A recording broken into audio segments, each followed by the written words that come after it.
Chapter 1. 0. The organization is no more. What purpose does your existence serve? In an abandoned factory, a man, in a fit of hysteria, addressed the grim-faced figure before him.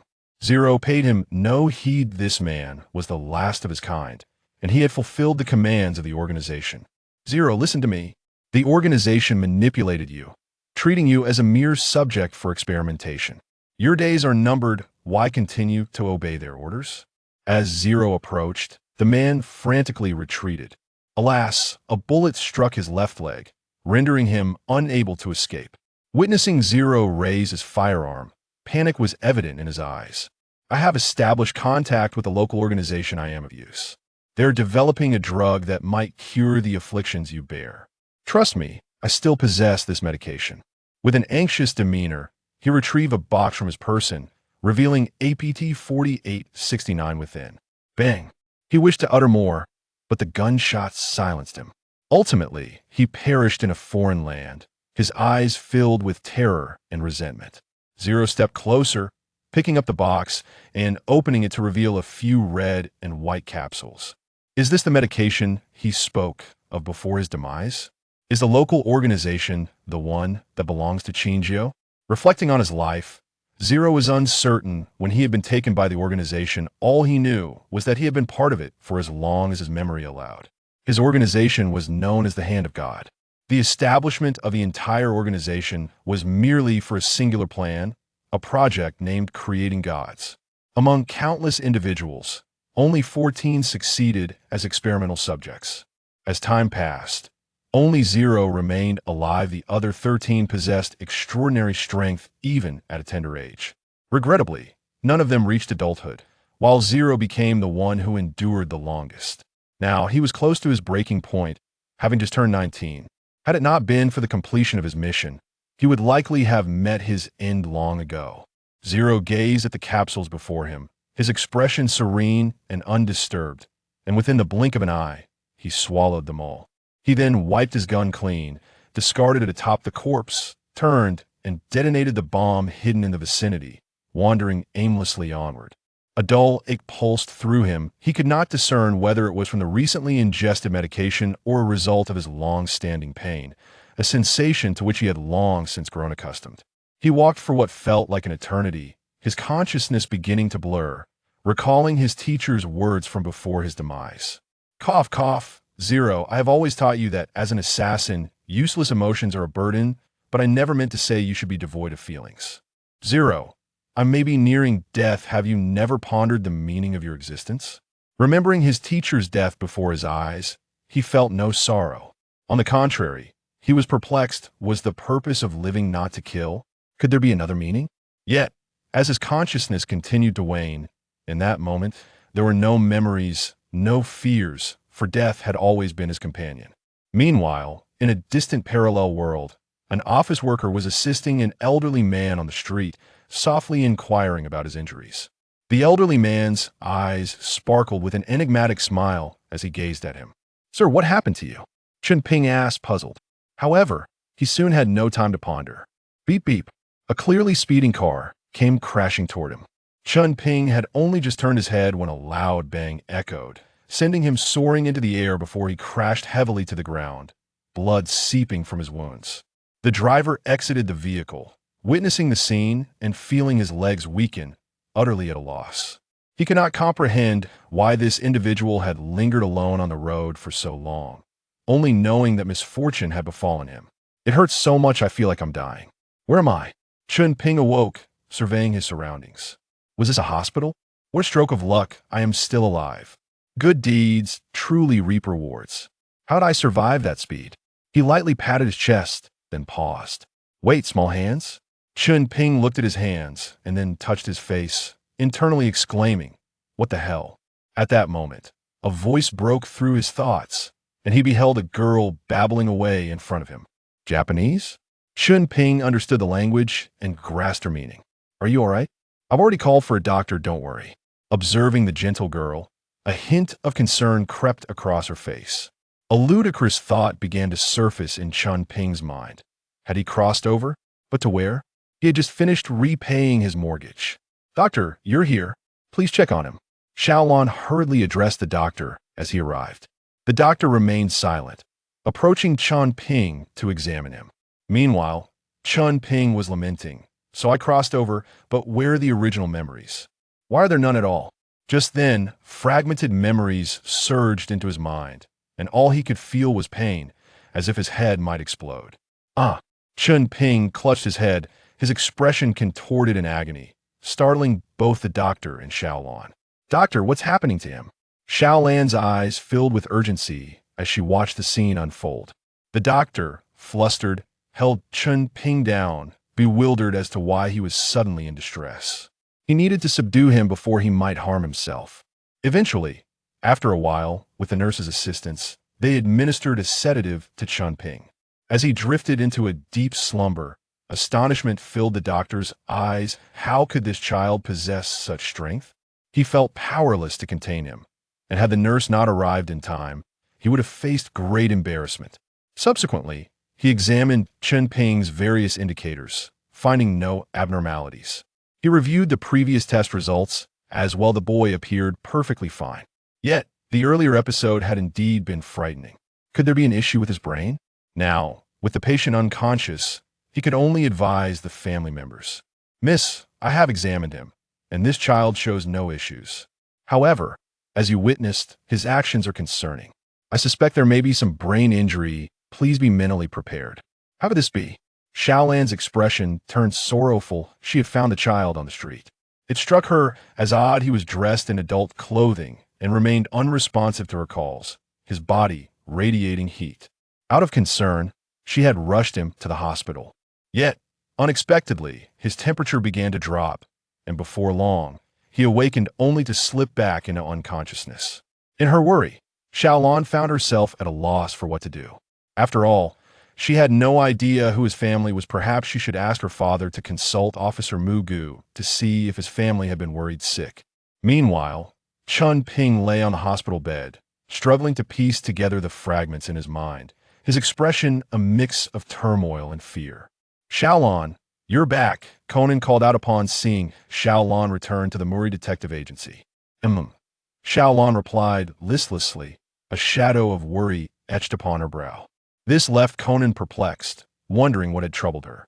Dad, I need to tell you something. I found a child, but I can't locate his family. Could you please speak to Officer Mugu and see if he can help? Looking at Mouri Kaguro, who appeared somewhat inebriated in his chair, Xiaolan felt a tinge of annoyance. Yet, recalling she had something important to discuss with him, she stifled her frustration. Nonetheless, she couldn't help but feel exasperated at his current state.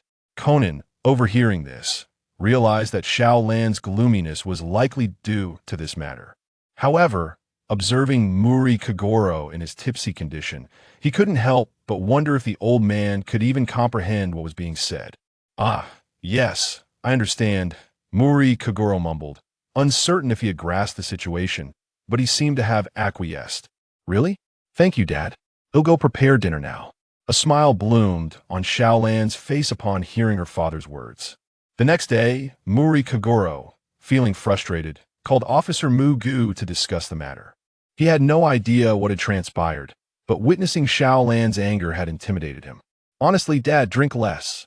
After Mouri Kaguro finished the call, Xiaolan prepared to leave for school. Meanwhile, in the hospital, Chen Ping was gasping for breath, his head still throbbing. The memories of the original owner felt like they were tearing him apart. It was as if he had gone through a horror show. The memories were filled with murder, with tubes inserted into his body as he was used as a test subject, only to continue killing afterward. Why were these memories incomplete? Why had they regressed? Was there nothing beyond murder in the memories he had received? There was a complete void of memories before the age of 7, and the ones in between were sporadic at best. This was maddening, crossing over with fragmented memories. At this moment, he was striving to digest these memories. To be honest, they nearly drove him to the brink of collapse. He is, by nature, a law-abiding and ordinary individual, unaccustomed to such circumstances. Currently, he lacks the leisure to ponder over the house he once repaid the mortgage for throughout his life.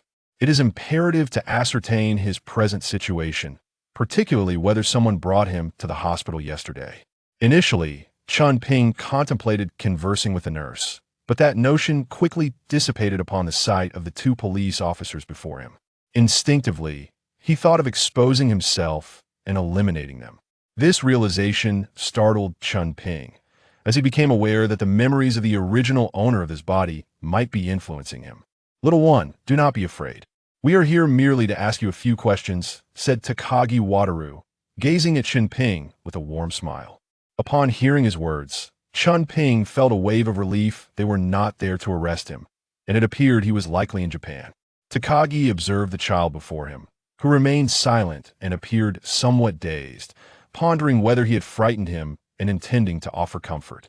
At that moment, Chen Ping spoke. "Uncle, please ask your questions." Well, little one, who are your family members? Do you remember their phone number? I can notify your family to come for you," Takagi inquired, assuming it would be a simple task to locate the child's family. However, he was utterly unprepared for Chen Ping's response. "I don't remember." Little one, do you recall where your home is? Or perhaps where you fainted?" "I don't remember." "Child, surely you haven't lost your memory?" Takagi expressed his surprise. After all, the child should be able to articulate something. Yet, seeing Chen Ping's anguished expression as he cradled his head, he realized it was best not to press further and decided to fetch a doctor. Upon the doctor's arrival, and after assessing the situation and recalling Chen Ping's condition from the previous day, he deduced that the child had likely experienced amnesia, prompting Takagi to look at Chen Ping with a mix of helplessness and sympathy. After a while, as Chen Ping observed the two officers walking away, he was inexplicably overcome with a desire to twist their heads off. What the predicament? What was happening to him? He had never heard of the original owner's memories affecting a traveler. Lying on the bed with vacant eyes, he needed a moment of clarity. Later that evening, Ran arrived, accompanied by Conan. Earlier that day, Ran had learned of Chen Ping's amnesia and had hurried over to see how he was faring. Accompanied by the doctor, they entered the hospital room, during which the doctor briefed her on precautions and the nature of amnesia. "Little one, are you all right?" Upon hearing Rand's voice, which felt somewhat familiar, Chen Ping recognized her as the girl who brought him to the hospital. However, he was puzzled by the presence of the boy beside her, dressed in an unusual Manera blue suit, complete with a bow tie and glasses. He found the boy strangely familiar and stared intently at Conan. "Conan, do you know him?" Ran asked, noticing Chen Ping's demeanor and hoping that Conan recognized him. "Ran, I don't know him," Conan replied, shaking his head in confusion. Why was this boy looking at him in such a way? "Doctor, may I be discharged?" Chen Ping inquired, feeling a sense of familiarity, yet unable to recall where he had seen the boy before. "That is possible, but where would you go after being discharged?" The doctor replied. Visibly troubled, the patient was still experiencing memory loss, and it would be unwise to release him. "Not yet. You must wait until the police find your family before you can leave," Rand interjected. "But what if they can't find them?" "I have a feeling I don't have any family," he stated, reflecting the reality that he was an orphan in both his past life and this one. This revelation left the three in the room momentarily speechless. "Why do you say that? Have you recalled something?" Conan was the first to ask. "No, it's just a feeling," Chen Ping replied. He knew he could not divulge the original owner's memories, and given his current despondent state, the absence of family was indeed a matter of regret for him. "Why not stay in my house for now?" Conan looked at Ran in surprise, but recalling her nature, it seemed quite plausible it was indeed something Ran would do. "Then it's settled. You can stay at my house until the police find your family and they come and get you, okay?" Ran smiled as she sat beside Chen Ping, awaiting his response. Chen Ping hesitated momentarily to be truthful. He felt somewhat lost and uncertain about what he would do after being discharged. However, now he had a choice. Gazing at the gentle smile of the girl before him, her warmth and kindness sparked an instinctive response from him. "Okay."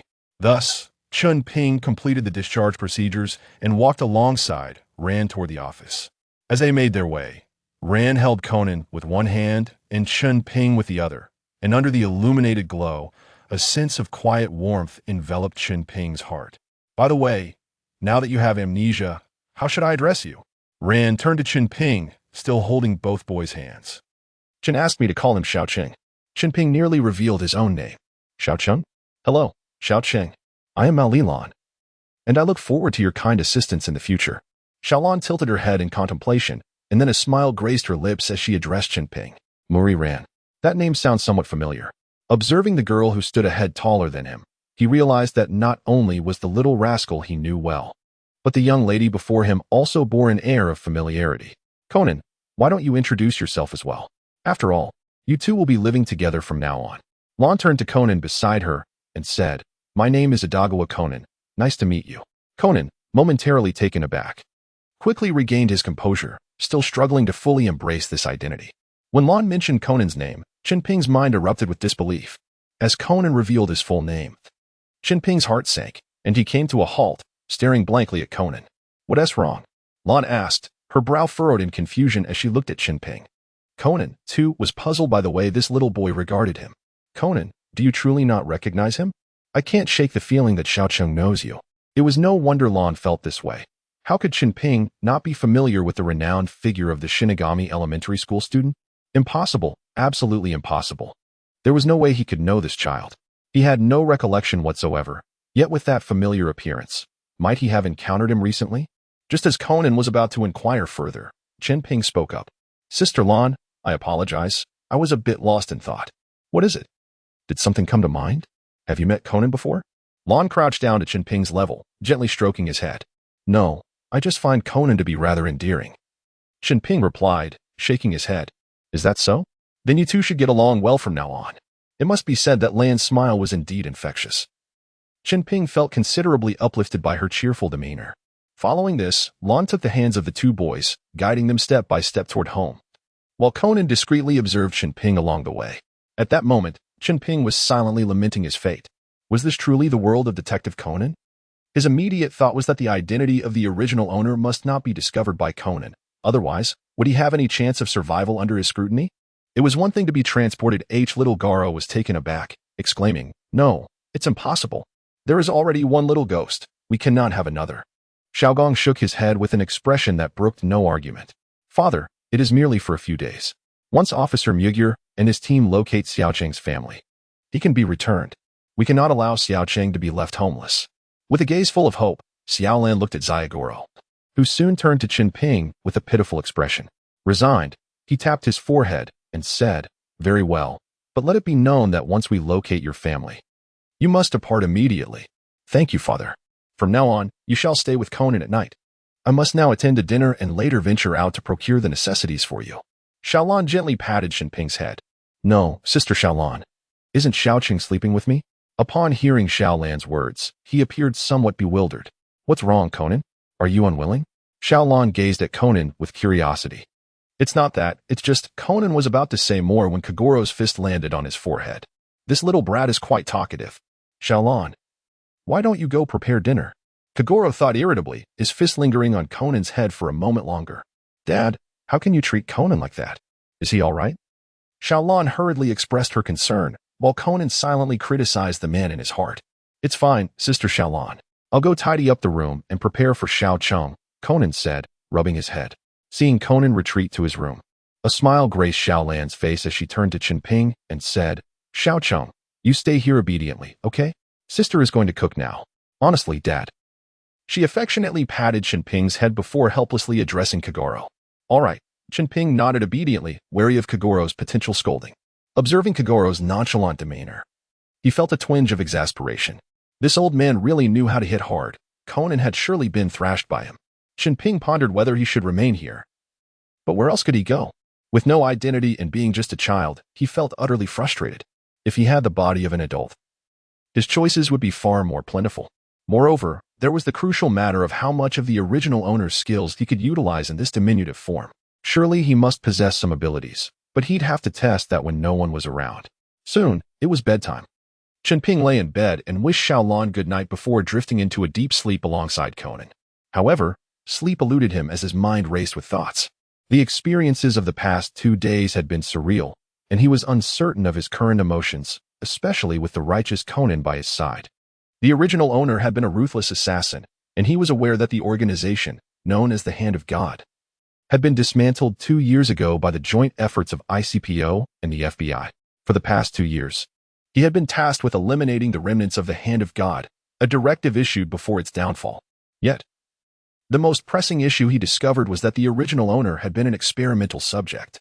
Contemplating the tragic fate that befell the original owner, Chen Ping felt a wave of despair. Was there no golden finger to alleviate this after effect? It was one thing to traverse into the world as a nameless child, but the prospect of a short life loomed ominously over him. With a jumble of chaotic thoughts, Chen Ping fell into a deep slumber, resigned to the fact that he could not change his destiny and must accept it calmly. From that day forth, he would reside in the Mouri detective agency as Xiao Cheng. That night, he dreamt a haunting dream where two police officers from the morning were bound before him, and he held a gun in his hand. Behind him, Zero coldly observed, questioning why he hesitated to act. Zero conveyed that emotions were the most useless things in the world, urging him to take action. Awakening abruptly the next morning, Xiao Cheng gasped for breath. It was truly a nightmare. He had ultimately refrained from pulling the trigger, and Zero was terrifying. The look in Zero's eyes conveyed a chilling indifference to life, as if human lives were as insignificant as livestock, to be slaughtered at will. In the quaint little town, SH pressed his fingers against his temples, feeling a heaviness in his head. Rising to survey his surroundings, he found no sign of Conan. Stepping outside, he discovered an absence of any soul. It appeared that both Conan and Ran had departed for school, neglecting to call him for breakfast. It seemed they intended for him to enjoy a bit more rest. After changing his clothes, he descended the stairs and made his way to the office, opening the door to step inside. There sat Kagoro, engrossed in a newspaper while puffing on a cigarette, the table in disarray, with a bottle of beer carelessly placed among the clutter. "Ah, it's you, kid. I thought we had a visitor," Kagoro remarked, his initial excitement fading upon recognizing SH. "Uncle, I'm hungry," SH replied candidly, for indeed, he felt quite peckish. Xiaowang put down the newspaper and gazed intently at the little ghost before him, while Xiaoqing also cast a glance in his direction. After a moment, Xiaowang slapped his forehead and pulled a long face. "I am truly defeated by you. Wait here. I shall fetch something for you to eat." Xiaowang reluctantly rose to his feet, seemingly to fetch something to satisfy his hunger. In the small town, Xiaoqing sat gracefully on the sofa, awaiting the arrival of his meal. "Here, eat this," said Zyagor, who placed bread and milk on the table before turning back to his newspaper. Xiaoqing began to indulge in his food, and once he finished, he tidied up the table. With nothing else to occupy his time, he glanced around and decided to request a newspaper from Zyagor to peruse.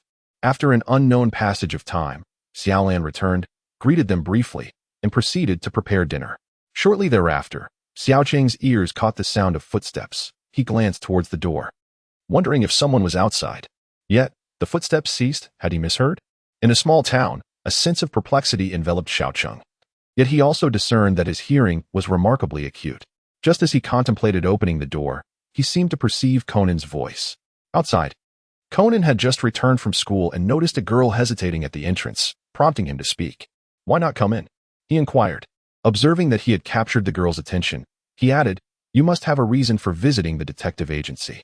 Upon hearing Conan's voice, the girl appeared momentarily conflicted, but she soon regained her resolve, opened the door, and stepped inside, with Conan following closely behind. Upon witnessing the situation, Kagoro hurriedly approached to inquire if assistance was required. After receiving a positive confirmation, he immediately instructed Ran to prepare a cup of coffee. "My name is Ryoko Akiji. I actually seek help in locating someone who has suddenly vanished without a trace, leaving me utterly perplexed." As she spoke, Ryoko turned to rummage through her bag, seemingly in search of something. Meanwhile, the young city dweller fell into deep contemplation, pondering whether they had entered a narrative. However, Conan had ceased to follow the series long ago, leaving him to wonder which chapter this was from. "This is his photograph. We were once romantically involved." The moment Ryoko's words concluded, everyone was drawn to the picture. Upon seeing the photograph and hearing the subsequent revelation, astonishment washed over them. For the image Ryoko produced was none other than that of Shinichi Kudo. "Ah!" Ran exclaimed, her expression one of disbelief. "You once dated Shinichi?" "Indeed," Ryoko admitted, a hint of shyness in her demeanor. How could Shinichi engage in such behavior? Ran's face was a canvas of incredulity. The young city dweller was utterly flabbergasted by Ryoko's declaration. Had Shinichi ever been in a relationship? He was certain he hadn't. From whence had she appeared? He then turned to Conan, who wore an expression of utter confusion, oblivious to how he had acquired a girlfriend. Surely, there must be some misunderstanding. Perhaps she merely resembled someone else. As soon as Conan articulated his thoughts, Ryoko appeared slightly agitated, her cheeks flushed. There is no mistake. Shinichi and I reached the stage of kissing. Conan was left speechless, incredulous. How could she possibly lie about such a thing? Meanwhile, Ran was murmuring the word kissing, her face suddenly turning crimson, a mix of anger and embarrassment flooding her features. Kagoro, wearing a look of realization, thought to himself, so that's what this is about. He claimed to have pressing matters, yet it turns out he was off chasing women. How ridiculous. Ran shot a fierce look at Kagoro's words. Noticing the change in her tone, Conan hastily waved his hands, eager to clarify. I believe this is all a misunderstanding. This is an adult matter. You needn't meddle. Ran turned to Conan, her words precise and chilling, causing a cold sweat to break out on his brow. The young city dweller began to piece it together, suspecting that the young lady before him was likely fabricating her story. Yet, what was her motive? Observing Ran's ire, he glanced at Conan and thought, what a stroke of bad luck for him. I cannot continue without Shinichi. I am at a loss. Ryoko's words captivated everyone's attention. Conan regarded her anguished expression with a deadpan stare, thinking to himself that it had nothing to do with him. But what was this girl truly up to? Just then, the phone rang, prompting Conan and the young city dweller to turn their heads. Kagoro and Ran remained focused on Ryoko, exchanging glances, while the young city dweller gestured for Conan to answer the call. With no other option, Conan reluctantly approached the phone. Hello, Mouri Detective Agency, he greeted politely. In the quaint town, he attuned his ears and discerned that his hearing was indeed extraordinary. Even from this distance, he could perceive the sound of the telephone. Was that a call from Dr. Agasa? Observing Conan, who had barely exchanged a few words, he had a sudden realization. I understand. I will convey the message to him. Farewell, dear Shinichi. Upon hearing Conan's words, everyone was captivated by him. Yet only he was aware that Conan was merely putting on an act. That phone call was initiated by Shinichi. At that moment, Ran wore a displeased expression. Yes, he mentioned he would call Miss Ryoko shortly. So there is no need to worry about him. After Conan spoke, Akemi Ryoko stood up with a beaming smile. Shinichi is going to meet me. How wonderful. Xiaolan felt a twinge of discomfort upon hearing those words, casting a sidelong glance at Akagi Ryoko. Let us first pay a visit to her home, she suggested. Why? Conan asked, bewildered. Because Shinichi might also be there, wouldn't he? Xiaolan replied, her expression one of clever confidence. If we all go together, we can catch Shinichi red-handed, she exclaimed. However, she wished she had not taken up karate. This revelation startled Conan. Observing Xiaolan seeking Akagi Ryoko's opinion, Ryoko, slightly taken aback by Xiaolan's demeanor, leaned back and nodded in agreement. Upon hearing their exchange, Kagoro displayed an unwilling expression. I have no interest in this little brat's romantic entanglements, he remarked. Conan echoed his sentiments, but little did they know, Xiaolan turned her gaze towards Conan, her eyes glinting with intensity as she assumed a karate stance, causing Conan to instantly retreat. I suppose I shall go after all. The little town erupted in laughter, exclaiming how cowardly Conan truly was. Yet, in an instant, Xiaolan's gaze fixed upon him, silencing the laughter. To his astonishment, the angelic Xiaolan he remembered bore such an expression. Was this truly the childhood goddess he once admired? It could only be said that when it came to matters concerning Shinichi, Xiaolan indeed possessed an intimidating presence, which simultaneously attested to Shinichi's significant standing in her heart. Sister Xiaolan, I feel somewhat unwell. In the small town, Xiaoqing wore a playful expression, attempting to charm his way out of an obligation he truly wished to avoid, primarily because he had no recollection of the unfolding plot. His presence would serve little purpose, especially since Conan would also be attending.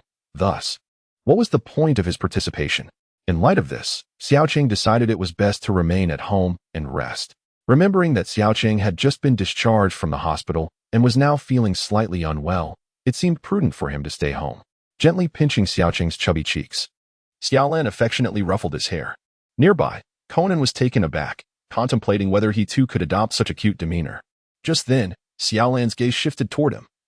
Prompting a startled reaction, he decided to postpone that thought for later. Observing the trio as they prepared to leave, Xiaoqing suddenly recalled that with Xiaolan gone, what about lunch? He couldn't possibly skip a meal. Consequently, he turned his attention to Kagoro. Uncle, I'm hungry. Their eyes met in a silent exchange, and Kagoro sighed, wondering if this little rascal was solely preoccupied with food. All right, I understand. Xiao Wugong rose to prepare lunch for Xiaoqing. He certainly couldn't let the lad go hungry, and he himself felt a bit peckish as well. After a while, gazing at the instant noodles before him. Xiao Cheng fell into deep contemplation. Eat up. What are you staring at, you little rascal? Upon observing the look of existential doubt upon the face of the young boy, Goro Mouri delivered a swift punch to his head. Ouch. Ultimately, the boy could not evade Goro's mischievous hand. Rubbing his head, he cast a glance at Goro and then at the instant noodles before him, finally stirring his chopsticks into action. In his recollection, Goro was supposed to be a competent cook. Why was he being served this? Nevertheless, he consoled himself with the thought that having something was better than having nothing at all. Time passed swiftly, and soon it was nearly dinner time. With Ran and Conan yet to return, the boy was reminded of the noodles from earlier. After some contemplation, he decided that he would prepare a meal himself. He planned to first check the kitchen for any available ingredients to whip up a couple of simple dishes. However, he felt it necessary to inform Goro, as he was a guest in his home. Uncle, I'm going to cook. Huh, you can cook? Goro stared at the boy, who was barely half his height, with disbelief, as if he had seen a ghost. Yet, his skepticism was short-lived. The boy grabbed a stool and squeezed into the kitchen. As his height was insufficient for the task at hand, he prepared a total of 3 dishes: stir-fried beef with scallions, tomato and egg soup, and a vegetable dish. Goro stared in astonishment. Was it possible that the boy had amnesia? He truly possessed culinary skills. The two sat at the dining table, and Goro gazed at the vibrant and aromatic dishes, casting a dubious glance at the boy. The boy merely raised an eyebrow, encouraging him to take a taste. Having grown up as an orphan, he had no choice but to learn to cook after reaching adulthood. He had taken out a loan to purchase a modest 30-square-meter apartment for himself. He managed his own meals 3 times a day, and just a few days prior, he had finally paid off his mortgage before this unexpected turn of events. He felt a pang of sorrow for that little apartment. Not bad at all, kid. Upon tasting a piece of beef, Kagoro's gaze towards the small town transformed entirely. If Ran were to be absent from home in the future, would it not mean that someone else might prepare meals for me? The small town smiled, its satisfaction with the meal serving as a subtle acknowledgement of the creator's efforts. Xiao Cheng remains unaware of Xiao Wulang's perception of him as a mere tool. Were he to discover this, he would likely be left speechless. In his mind, he believes that Xiao Wulang ought to possess culinary skills, so he wonders why such skills are not utilized. Xiao Cheng concludes that it must be due to laziness. I am back, father. Xiaolon pushed open the door and, at first glance, did not see Xiao Wulong and Xiao Cheng, which left her puzzled. However, upon hearing their voices, she approached them, her face displaying astonishment at the sight of the dishes laid out on the table. Father, you have cooked. Xiaolon gazed at Xiao Wulang with a hint of disbelief, for she was aware that her father had not stepped into the kitchen for quite some time. It wasn't me. It was this little rascal, Xiao Wulang replied, shaking his head as he took a sip of beer. Ah, Xiao Cheng, you prepared this? This revelation left Xiaolon even more astonished. API call failed with status code 429. Error. Code. For 29, message. Resource has been exhausted, e.g. check quota. Status. Resource exhausted. Xiaolon sat down, her skepticism evident, while Xiao Cheng went to fetch a plate of food for her. Thank you. Observing the considerate Xiao Cheng, and then glancing at the inebriated Xiao Wulong, she felt a surge of displeasure. Father, how could you be like this? Xiaolan's face was etched with anger as she took away Xiao Wulong's beer. Hey! Xiao Wulong attempted to reclaim it, but upon seeing Xiaolan's expression, he relented. Xiaolan, where is Conan? Why hasn't he returned? Xiao Cheng inquired about Conan's whereabouts. Has Conan not come back? A look of confusion crossed Xiaolan's face, soon replaced by anxiety as she hurriedly stood up. Don't worry, Xiaolan. I think I heard Conan's voice. At that moment, Xiao Cheng caught the sound of footsteps, light and rapid, tinged with urgency. Xiaolan was momentarily lost in thought. Is there someone? She walked to the hall, yet did not see Conan. Just then, the door swung open, revealing a slightly breathless Conan. Xiaolan, I'm back. Ultimately, Xiaolan admonished Conan, and once he sat at the table, he learned that the meal was prepared by Xiao Cheng, leaving him astounded. This little rascal, who lost his memory, can cook? Xiao Cheng, where did you learn to cook? Xiaolan asked, holding the dish and gazing at Xiao Cheng. I forgot. It seems innate. I don't quite know how I learned it. How could Xiao Cheng possibly claim to have known it in a previous life? It can only be superficially discussed. Fortunately, although the 3 of them were perplexed, none of them chose to dwell on it, and Xiao Cheng breathed a sigh of relief. API call failed with status code 429. Error. Code. 429. Message. Resource has been exhausted, e.g. check quota. Status. Resource exhausted. Xiaolan briefly recounted the events of today. When mentioning Cindy, she appeared somewhat absent-minded, her face shadowed by an expression of discontent. The small town gazed at Conan, who was engrossed in his meal. This left him momentarily astonished, pondering what had transpired during his absence, as he had yet to clarify the situation. In truth, Conan himself was equally perplexed. He had no connection with Akai Ryoko whatsoever. It seemed imperative to summon Akai Ryoko for an explanation. Subsequently, after a series of clarifications from Akai Ryoko, Rand finally beamed with joy, convinced that there was nothing amiss between the two. The weather grew overcast, and a thick fog enveloped the sea. On the vessel, Xiao Cheng listened to Xiao Wulong's grumbling while admiring the splendid ocean view, wishing only that the fog would dissipate. Nearly 10 days had elapsed since the incident involving Akaji Ryoko, and during this time, he had enjoyed a comfortable existence, requiring only the occasional preparation of a meal. Most importantly, his relationship with Xiao Wulong and Conan had grown considerably closer, which brought him great satisfaction. Particularly noteworthy was the absence of nightmares, a most welcome relief. The reason they found themselves on this ship was due to a letter received a week prior and a peculiar phone call, with the most significant detail being that the funds had already been transferred. Thus, the entire family had come along, aside from Xiao Wulong's evident displeasure. Both Xiaolan and Conan were exceedingly joyful. Upon reaching the island, they inquired about Aso Keiji, only to find the staff scratching their heads in bewilderment. The small town seemed to have a faint recollection of the name Moonshadow Island, Keiji, as it rang a bell. At that moment, a person emerged from within to inquire about the situation. The staff member turned to report, "Director, it is said that this gentleman has come here at the behest of the island's residents." At their behest? The director appeared somewhat puzzled. "Indeed, it is a gentleman by the name of Keiji, as," the staff member continued. "What? You mean Keiji, as?" The director's pupils dilated. A look of trepidation crossed his face, and his voice instinctively rose. His exclamation caught the attention of everyone in the hall, drawing their gazes toward this exchange. And whispers began to circulate among the crowd. The small town's quartet was perplexed by such a significant reaction. It seemed implausible that such a situation could arise, especially since he had passed away over a decade ago. The director's words were resolute, his expression one of utter disbelief. Upon hearing the comments from the individual opposite them, the four were momentarily taken aback. Xiao Cheng furrowed his brow, pondering how one could retain memories of events that transpired over 10 years ago. He was not a detective and lacked the acumen for solving cases, yet he understood fundamental logic. Would you, in his place, remember the details of a crime that occurred in your village a decade ago, including the names of the victims? Subsequently, Zayagoro engaged in negotiations with the other party, urging them to divulge more pertinent information. It would be unacceptable to depart empty-handed. The director surveyed the expressions of those around him, wishing to avoid escalating the matter. Thus, he led the four of them to a more private setting, where he recounted the tragic event from 12 years prior.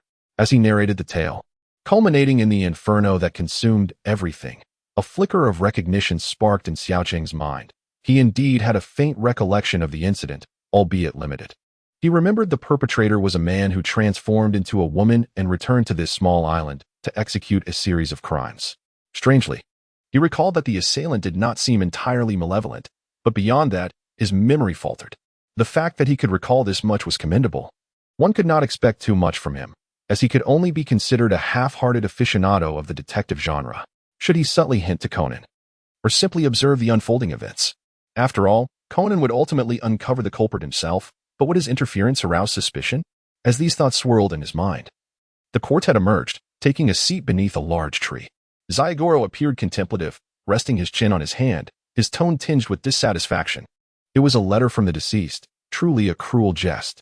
Just as he was about to crumple the letter, Conan interjected. That may not be the case, for the sender has already covered all the postage fees, and the postmark is from Moonshadow Island. Hence, I believe someone on the island has requested your uncle's assistance in investigating a matter concerning a gentleman named Keiji Asa. At this, Xiao Cheng chimed in. Yes, indeed. He pondered aloud. Father, could it be that a close friend of Keiji Asa is seeking help? Perhaps we should inquire with the village chief on this island. We might uncover some useful clues.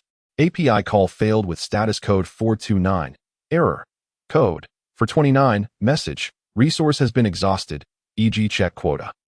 Status. Resource exhausted. After a moment of contemplation, Kagoro nodded in agreement, acknowledging that the payment had already been settled.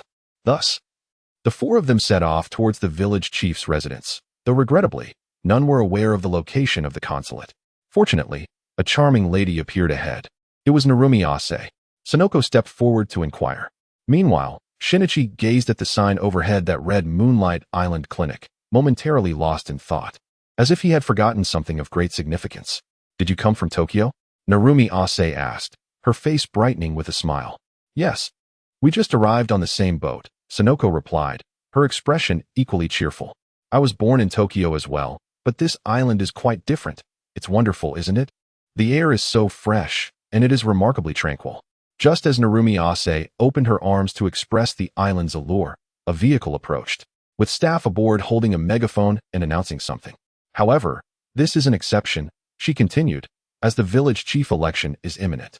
Narumi Ase remained unfazed by the scene, patiently explaining the circumstances to them.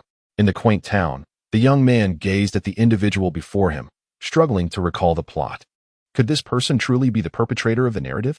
As he observed her eloquently discussing the matters of the village chief election, his expression reflected a sense of helplessness. "Well, Miss Nurse, we harbor no interest in the village chief election. I am Dr. Narumi Ase, and I possess a legitimate medical license." Upon hearing his words, Narumi paid no heed, instead responding with a smile.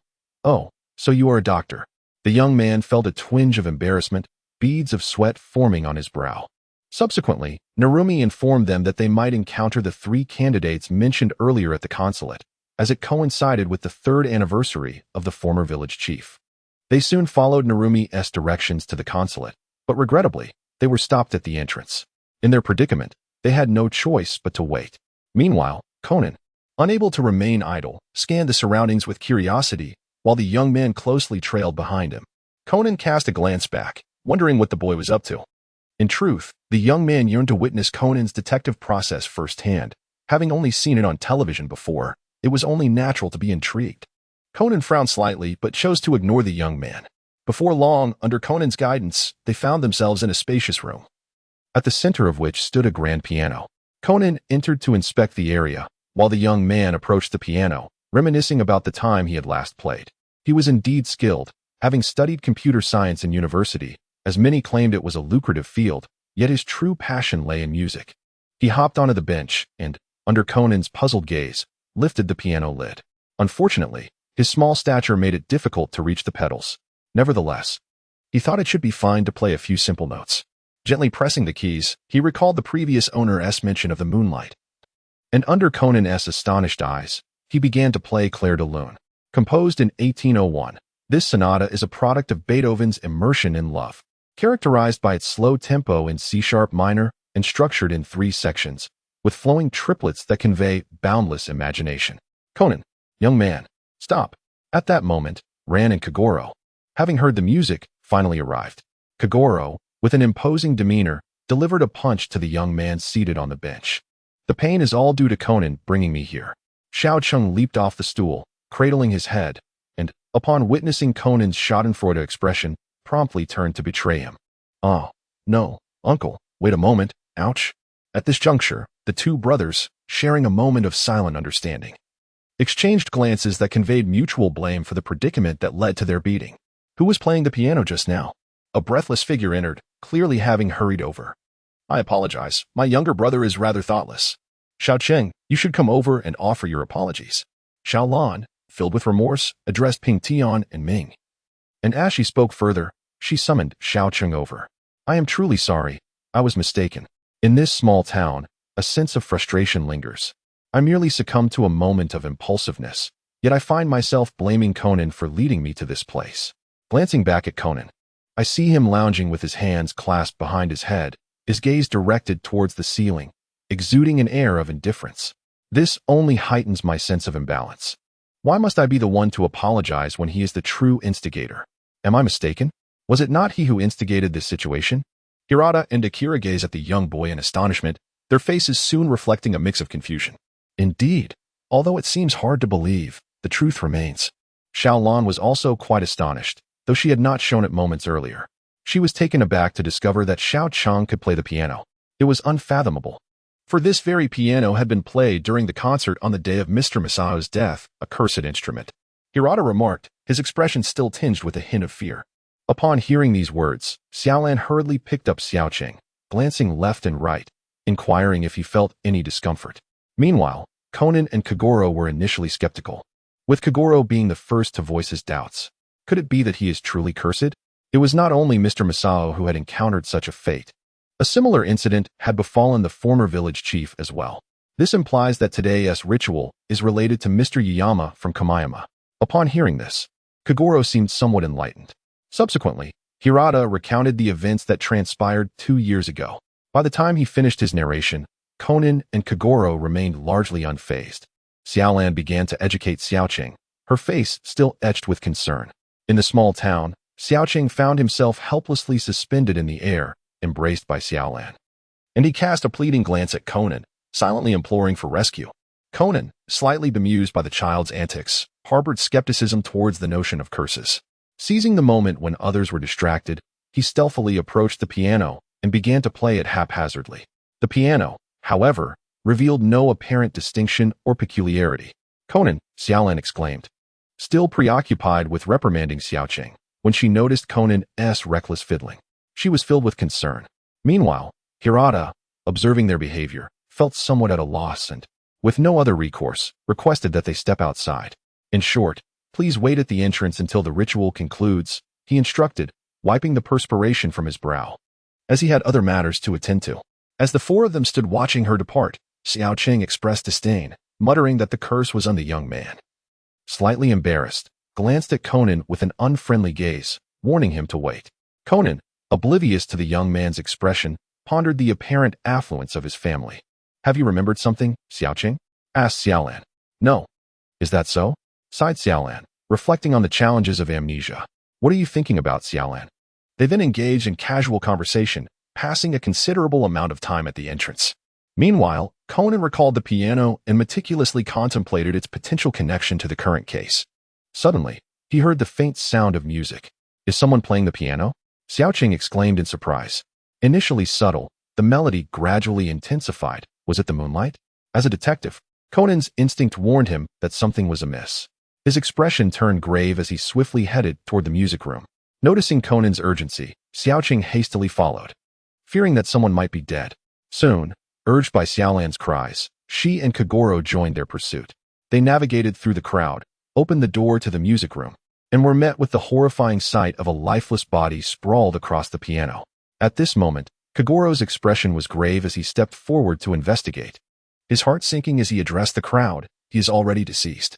What did you say? The faces of the onlookers reflected disbelief, ignoring their reactions. Kogoro, instructed, ran to call the police, followed by requesting Dr. Tsuburaya to examine the body. Thanks to the original owner's memories, he felt no fear upon encountering the corpse. Only a sense of indifference. A thought crossed his mind. Why complicate the act of murder? This startled the young detective, who silently admonished himself not to entertain such thoughts. As he began to regain his composure, he turned to Conan, only to find him gritting his teeth in frustration, lamenting his own oversight. The letter had clearly foretold that someone would perish on this moonlit night upon Moonshadow Island. In the small town, he approached, uncertain of what thoughts occupied his mind. Noticing something amiss in his demeanor, he stepped closer and gently patted him. Conan snapped back to reality and turned to face him. Why the long face? In my eyes, you are truly remarkable. Don't allow me to underestimate you. The little boy blinked his large eyes, speaking the truth. In his previous life, Conan was indeed a half-idol for him. Especially during his childhood, Conan held an indelible place in his heart. What are you talking about, you little brat? Conan was momentarily taken aback. Keep going, the boy encouraged, putting on a supportive demeanor. This left Conan utterly perplexed. But he had no time to ponder the antics of this pesky child. He needed to pursue leads, while the little boy persistently trailed behind him. Hey, why don't you go look for Sister Ran? Conan finally found it hard to tolerate the little shadow. What's wrong? Oh, you find me bothersome? I'll tell Uncle immediately that you're causing a ruckus at the crime scene. Little Chung turned to report the matter. Conan immediately grasped him, forcing a smile. How could I possibly dislike such an adorable little Chung? Indeed, Conan is quite charming as well. Satisfied with Conan's demeanor, he wore an expression of a teachable child and patted Conan on the shoulder. Conan appeared defeated, pondering whether today's children were this difficult. However, the priority was to seek out clues. After a while, Dr. Chung had completed the autopsy and was recounting the details to Kagoro, while Conan and little Chung listened attentively. It was not until they heard Dr. Chung mention the possibility of drowning, though he could not confirm it, that Conan spoke up. I believe Dr. Cheng's observations are indeed correct. Look, the coat on the beach must belong to Mr. Kawashima. There are traces leading from that door to the piano, clearly dragged from the seaside. Furthermore, Mr. Kawashima's back is also covered in dirt and sand. Given that both the door and the room's windows are locked, the videotape should have been blank for the first few minutes. Next, Conan briefly outlined the killer's method, then clasped his hands behind his head, closing his eyes to confirm with Kagoro whether this was indeed the case. Exactly, that's right.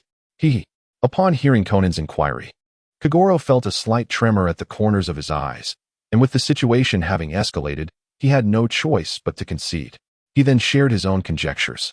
Yet it was his words that made those present realize that the perpetrator was likely still among them. With this clarity, Kagoro began to question the others about the circumstances that had just transpired. However, for some inexplicable reason, Akira seemed disinterested in this fact. Instead, his gaze fixated on Dr. Narumi, whom he increasingly suspected to be the culprit, the disguised woman. Narumi appeared to notice Akira's scrutiny, momentarily taken aback before breaking into a smile that exuded warmth and approachability. Dr. Narumi, you are truly beautiful, Akira pondered, stepping forward to subtly gauge her response. Indeed, Akira, you are quite adorable as well, Dr. Narumi replied, lightly touching her face with a smile directed at him. Meanwhile, the others in the room had begun to argue, each asserting the likelihood of others being the murderer. Dr. Narumi, you came to Tsukikage Island alone. What of your family? The young boy squinted slightly. Although I cannot recall most of the plot, I still remember the characteristics of the culprit. Cheng Shi was taken aback. He did not anticipate that the child before him would pose such a question. Just as he was about to respond, a sudden shift occurred in the scene. Kagoro discovered the sheet music of the moonlight, and upon witnessing this scene, Nishimoto suddenly trembled, fear manifesting across his face. He then fled in a panic, drawing everyone's attention. As a result of this interruption, Narushi did not respond to SH's inquiry. Xiaolong was puzzled by the situation of this individual. After gaining some understanding, Xiaolong returned with the police. Subsequently, they cordoned off the scene and, upon observing the darkening night, decided that it was quite late and entrusted the matter to the authorities. After taking a moment to advise everyone, Kagoro and the group departed alongside Dr. Chengshi. During their journey, Dr. Chengshi expressed his admiration for Conan's remarkable abilities, to which Rand provided an explanation. She noted that this child has a profound admiration for the renowned detective. However, the persuasive nature he possesses is truly extraordinary, as everyone acknowledges. Dr. Chengshi was genuinely astonished that a child could exude such a compelling charm. It's nothing. I merely imitate my uncle, Conan began to say, but was interrupted by a comment from the side. No, Conan is indeed impressive, diligently searching for clues on the scene. And there is an undeniable charisma about him when he engages in deduction. The young boy seemed to speak without intention, recounting Conan's recent actions. A sense of unease gradually enveloped Conan, and indeed, Kagoro's fist soon approached. Bang! Dad! Rand hurriedly stepped forward to check on Conan. You brat! Wandering around the crime scene again? Kagoro's tone brimmed with dissatisfaction, tinged with a sense of having his spotlight stolen. Conan, cradling his head, cast a sidelong glance at the young boy. Noticing him stifling a laugh, he realized the little rascal was intentionally provoking him. How infuriating. Seeing this, Narumi chuckled softly to himself, reminiscing about the warmth of his own childhood moments spent with his father. After bidding farewell to Dr. Narumi, the group watched as he departed. While Conan seemed to have an epiphany. Wait a moment. The phrase in that letter about beginning to disappear does not imply an end. Upon this realization, he promptly voiced his thoughts, revealing the letter's implications, prompting Kagoro to consider visiting the embassy once more. Xiaolong attempted to call out to Xiao Wulang, but her efforts were in vain. At that moment, Conan observed the scene and felt compelled to join. Sister Xiaolong, let us also head to the embassy, he suggested. Xiaolong stared blankly at Conan, absorbing his proposal, while Xiao Cheng held onto his hand and moved forward. Come along, Sister Xiaolong. Xiao Cheng urged with a beaming smile as he turned to look at her. Meanwhile, within the music room, the elderly policeman lamented the presence of the group and remarked on the children they had brought along. Honestly, I thought I instructed you all to return, he sighed, casting a helpless glance at the three before him. Xiaolan, glancing at Conan and Xiaoqing, explained, I was brought here by Xiaocheng. API call failed with status code 429. Error. Code. For 29, message. Resource has been exhausted, e.g. check quota. Status. Resource exhausted. Iowagon's forehead glistened with sweat. Before he could utter a word of complaint, a remark from Xiaolan captivated everyone's attention, drawing their gaze to the sheet music. Ah, this is the score of Moonlight. Upon closer inspection, the small town indeed resembled a musical score illuminated by the moonlight. After casting a glance at a few individuals, he spoke up, Shall I play a piece? The others exchanged glances, while Conan encouraged the idea. Consequently, he settled onto a bench, gazing at the score. After merely a couple of glances, he discerned something amiss with the composition. Rather than starting from the beginning, he commenced playing the fourth section, articulating as he did so. This fourth section is incorrect. There is something peculiar about it. Could there be a concealed message? Kagoro picked up the score, pondering over it, while Conan stood on tiptoe to observe closely. At that moment, he raised his gaze towards the room's entrance, hearing footsteps approaching. There seemed to be footsteps outside the window as well. Am I mistaken? Excuse me, everyone turned their attention towards the door, except for Ran, who had previously glanced at him and noticed that he appeared to have anticipated the presence of someone at the entrance. I inquired at the inn and was informed that you all were still here. It was Dr. Naruhodo. Kagoro commented, I brought some late-night snacks for you. Doctor. Naruhodo wore a broad smile. Late-night snacks? Food? Upon hearing this, he leapt off the bench and rushed to her side, grasping her trousers, his eyes brimming with tears. Everyone was taken aback, especially Conan, who marveled at how quickly he reacted. Dr. Naruhodo, observing his demeanor, was equally astonished and somewhat perplexed. I apologize, Miss Naruhodo. He has eaten dinner, so he is likely quite hungry, Rin said with a hint of exasperation as she hurried over to pull him away. In the small town, filled with excitement, I silently pleaded, Xiaolan, please don't pull me away. I am truly famished and yearn for a meal. It was perfectly fine, as the food was meant for everyone. Observing the small town's demeanor, it was evident that I was quite starved. Cheng Shi, however, did not mind. Instead, he covered his mouth and chuckled heartily. Lan felt a twinge of embarrassment, having forgotten that they had not dined after the gruesome incident. A group of individuals sat on the ground, and Cheng Shi brought rice balls. Xiaocheng picked one up and promptly put it into his mouth. After all, man is made of iron, and food is akin to steel. Missing a meal can leave one quite famished. Observing the others savoring their rice balls, engaging in conversation with each bite, Lan remarked, You all chat, while I am left to wallow in my hunger. Cheng Shi noticed Xiaocheng devouring his food and handed him a cup of water. Thank you, Xiaocheng mumbled, his words barely intelligible. Conan, standing nearby, regarded him with the blank stare of a dead fish, thinking to himself that Xiaocheng resembled a famished ghost reincarnated. Xiaocheng, you cannot eat so abruptly. You must finish what is in your mouth first. Lan took the rice ball from Xiaocheng's hands, who attempted to reclaim it. However, upon seeing Lan's serious expression, he relented, sipping his water and swallowing what was in his mouth, gazing at her with yearning. Truly, I am defeated by you, he thought. Lan, feeling a sense of helplessness towards Xiaocheng, passed her rice ball to him. Uncle, it seems there is someone outside. Upon receiving the rice ball, Xiaocheng was elated, confirming that indeed, there was someone outside. What? Just as Kagoro expressed his confusion, Conan had already risen to glance outside. A shadow darted past, and Conan flung open the window, giving chase, with Kagoro following closely behind. Lan watched anxiously as the two figures dashed out. Regrettably, they were unable to capture the elusive figure upon their return. When Lan inquired how Xiaocheng had noticed the presence outside, he replied, I heard it. My ears seem to be quite sensitive. He continued, revealing that he had discovered his heightened senses. Moreover, he had previously tested his agility in private and found it remarkable, with strength surpassing that of an adult. He was uncertain about his proficiency with firearms but speculated that it would not be lacking. Thus, Kagoro proposed a watchful guard for the following day, and the next morning, Officer Megure arrived. In the small town, the first to awaken was Xiaocheng. Upon observing the multitude of police officers before him, an inexplicable sense of caution enveloped him, a notion that arose involuntarily, due to the necessity of conducting inquiries. The police enlisted Zyagoro to assist. At the village office, Cheng Shi, Xiaolan, and Conan appeared drowsy, while Xiaocheng remained relatively alert. Aren't you tired? Chengshi inquired, her curiosity piqued. For the previous day's circumstances had indeed contributed to a restless night. I'm doing all right, Sister Chengshi, Xiao Cheng responded obediently. By the way, how is Dad? Has he discovered the identity of the culprit? Xiao Lan intended to voice something further, but her attention was diverted by Zyagoro's emergence. Don't be foolish. There are 38 individuals connected to the religious ceremony, and it won't conclude so effortlessly, Zyagoro remarked, equally lacking in vitality at that moment. May I ask what my position is? This question was directed by Chengshi towards Zyagoro, indicating her inquiry about her own role. Little Go felt a twinge of embarrassment.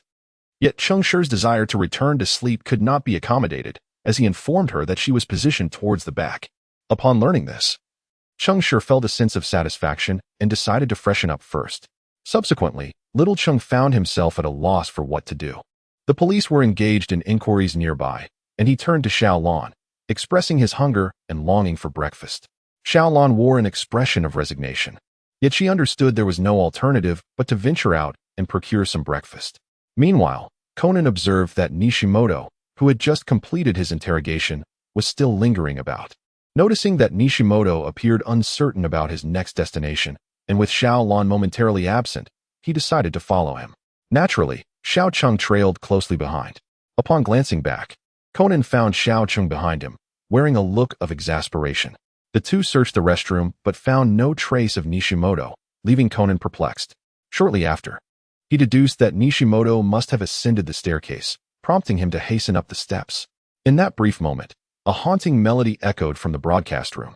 Upon their arrival, they were met with the sight of a trembling Nishimoto, terrified, while inside the broadcast room lay a lifeless body. When Officer Megure arrived, he promptly initiated a series of actions. Conan, visibly frustrated, struck the wall with his small fist, consumed by the vexation of not knowing the identity of the perpetrator. After a while, Xiao Lan returned with breakfast, and upon learning of the incident, she too was taken aback, once again confronted with the grim reality of another death. Regardless, the young man observed Conan scrutinizing the musical score and curiously inquired about its significance. Conan, in a somewhat perfunctory manner, responded to the query. Allow me to examine it. The young man proposed. Judging by the piano, it likely pertains to the Black Keys. Conan, taken aback, contemplated the suggestion. Upon re-examining the score, he grasped the meaning. Do you comprehend? You're next. This declaration perplexed everyone present, their gazes converging on Conan. Conan, Rand interjected, noticing that Conan had become the center of attention. She approached him, appearing slightly uneasy. Seeing this, Conan confidently elucidated the situation. The young man, listening to Conan's deduction, acknowledged his prowess. If it were me, I wouldn't have conceived of such a thing. I would have simply eliminated everyone present. A chilling realization washed over him, causing cold sweat to trickle down his back. After experiencing these two homicides, he discerned an unsettling shift in his emotions and thoughts. Suddenly, a throbbing headache assailed him, and fragments of memories surfaced in his mind. He recalled Zero's first act of murder at the age of 7, his face still etched with unease. Subsequently, he became increasingly devoid of emotion. Unaware of the events transpiring outside, he remained oblivious until Rand called out to him. Young man, are you all right? Ah, yes, I'm fine, Rand, he replied, jolted from his reverie, his complexion pallid, and perspiration forming on his brow. You seem unwell. Has something triggered a memory? Rand inquired, her gaze filled with concern. I'm fine. Rand, by the way, where's Conan? He responded, attempting to steer the conversation away from himself. Conan accompanied the police inspector to the police station to retrieve files. He'll be back shortly. Yet, the apprehension in Rand's eyes lingered. What's taking him so long? Someone impatiently exclaimed. Inspector Megure attempted to pacify them, but their agitation only intensified. Hearing the commotion, the young man's brow furrowed, his heart filled with vexation, as he turned toward the source of the noise. A faint but palpable homicidal intent arose within him. Here, have some water. Shigeharu approached him, offering a reassuring smile. Seeing Shigeharu's smile, the trace of murderous intent dissipated. He accepted the glass of water, expressing his gratitude, and pondered his own state of mind. Your gaze was quite frightening just now. What's wrong? Shigeharu gently inquired. Overwhelmed by Shigeharu's tenderness, the young man found himself at a loss for words. Don't do anything you'll regret, Shigeharu cautioned. Ah, well, he stammered, nodding in response.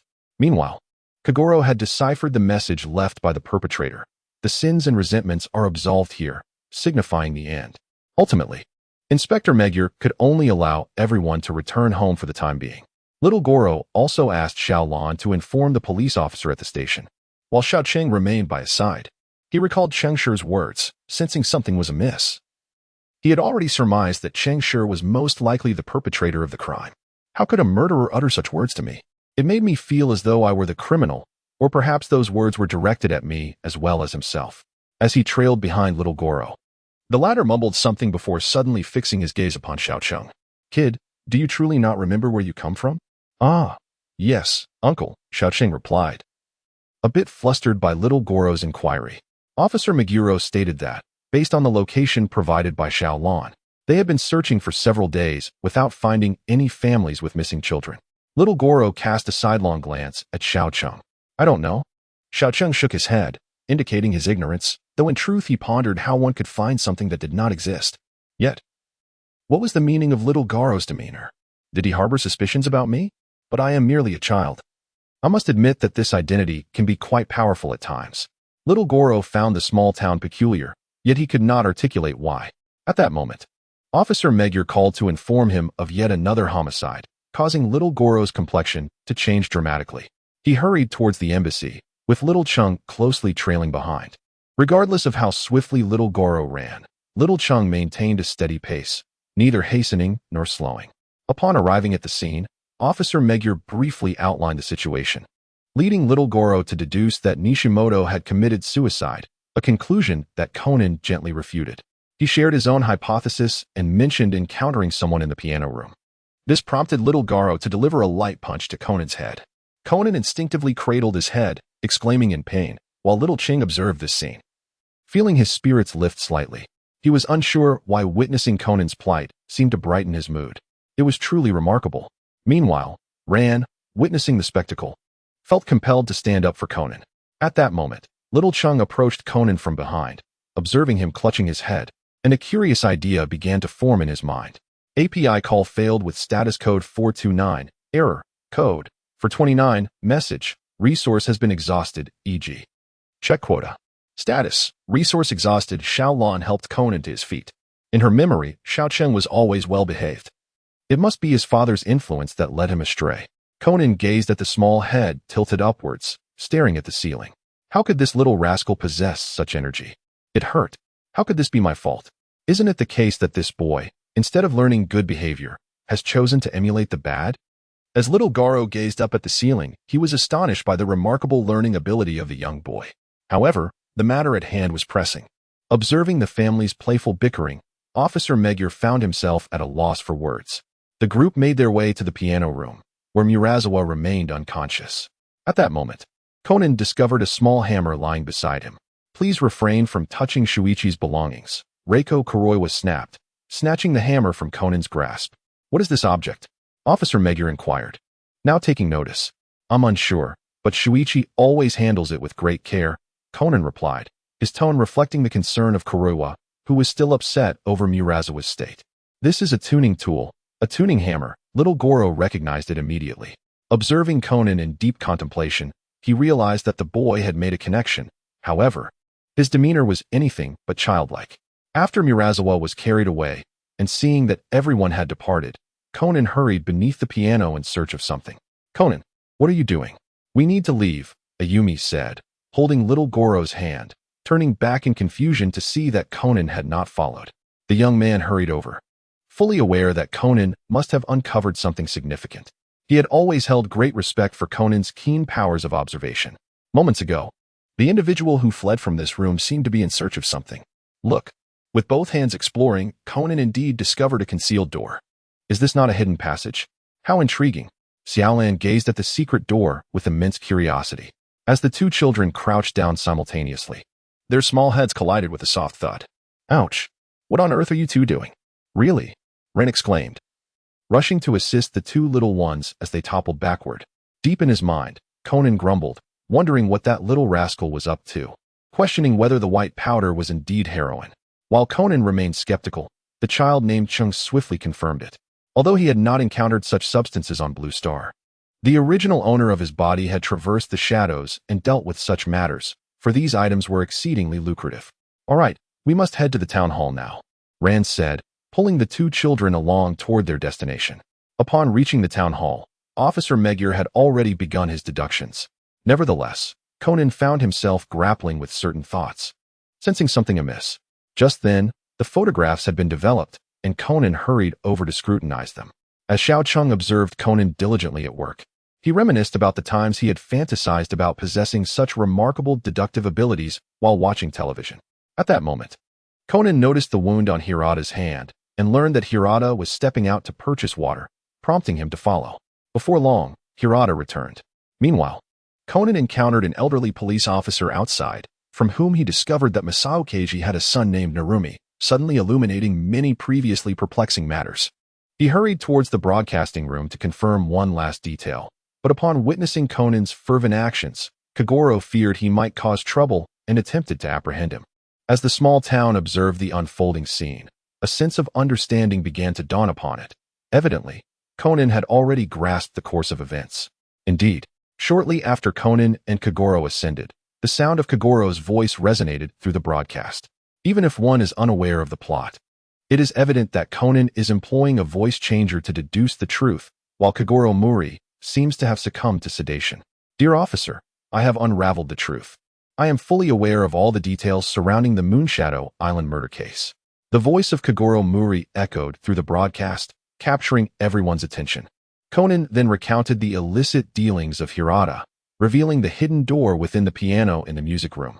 This is why there is such anxiety surrounding the piano, incessantly promoting the curse associated with it. Upon seeing Hirata kneeling on the ground, Officer Magyar assumed he was the culprit. However, Hirata vehemently denied any involvement in the murder. Conan then clarified that Hirata had no connection to the crime and proceeded to elaborate on his deductions. Ultimately, he pointed to the true perpetrator, Narumi Ase. It cannot be. This cannot possibly be true, Dr. Ase. Xiaolan's face was filled with disbelief. She could not fathom that the seemingly kind Dr. Cheng Shi could be the perpetrator. However, following Conan's deductions and Cheng Shi's demeanor, the truth became undeniable. The narrative began 12 years ago with the murder of Ao Shenguaer, who had refused to procure heroin for them from overseas. Fearing exposure, four individuals conspired to set fire to Ao Shenguaer and his family. As they recounted the existence of Ao Shenguaer's son, Cheng Shi, who was recuperating in Tokyo, a flicker of incredulity crossed everyone's faces, sparking a thought. Could this truly be the case? Meanwhile, Dr. Cheng Shi had quietly exited, while the investigation continued, and Xiao Cheng discreetly followed. If his memory served him right, Cheng Shi was on a path to self-destruction. He recalled that Cheng Shi had perished in the inferno. Upon arriving at the embassy, he caught a whiff of a potent gasoline scent from a distance, leaving him momentarily stunned, as it had not been present when he left. Had he already intended to end his life? Spotting Cheng Shi setting the fire, he called out, "Wait, Sister Cheng Shi, there is no need for this." Little City hurriedly approached Cheng Shi, feeling an inexplicable sense of pity for the person before him. Through Conan's deductions, he had recalled much of the unfolding narrative. It was clear that the initial transgressors were the other four individuals. Yet, it was this person's life that had been irrevocably shattered. Little City, what brings you here?" Cheng Shi exclaimed, astonished as he gazed at the child before him. When had he arrived? How had he not sensed his presence? "Sister Cheng Shi, please listen to me. There is still a chance," Little City pleaded, his eyes fixed on the flickering flame in Cheng Shi's hand, hoping to sway her heart. However, as he continued, words began to fail him. What right did he have to counsel this individual? She was meant to have a blissful family and a perfect life. "There is no longer any chance," Cheng Shi murmured, a bittersweet smile gracing her lips as she cast the flame onto the gasoline. In that instant, the fire surged and soared into the sky. "This is not how your story should conclude. Come with me." Xiao Cheng stepped forward and grasped Cheng Shi's hand with remarkable strength, rendering Cheng Shi unable to break free. "Xiao Cheng, could you please let go?" Cheng Shi expressed his astonishment at the force exerted by Xiao Cheng. "It is all over. I have concluded everything." He listened intently to the unutterable emotions woven within Cheng Shi's words. Upon hearing these words, a sudden, dull ache began to throb in the small town's mind. Damn it! How could this happen at such a moment?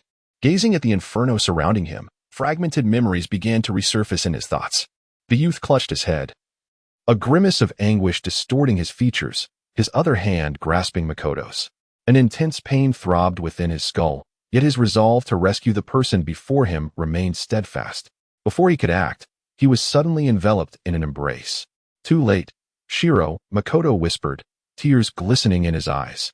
My hands are already stained with the blood of those four.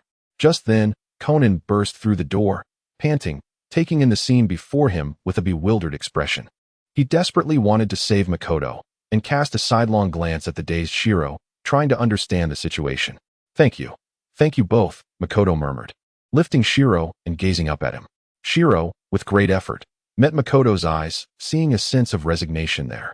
His mind was a maelstrom of confusion, a fiery inferno mirroring another. In his memories, the 12-year-old forespoke to Zero before his demise. Aren't you also controlling the lives of others? Controlling the lives of others? I have no interest, Zero had retorted. I'm more than willing to assist in ending the lives of others. For discerned a subtle difference in Zero's words, and laughed maniacally amidst the flames. Zero, have you ever considered this? When people err, heaven will punish them, just as it's punishing me now. Coughing blood. For finally succumbed to the fire, a hint of mockery flashing in his eyes as he looked at Zero. Zero remained unmoved. Perhaps for his fate would one day be his own, but what did it matter? Death had always been his constant companion. Clang.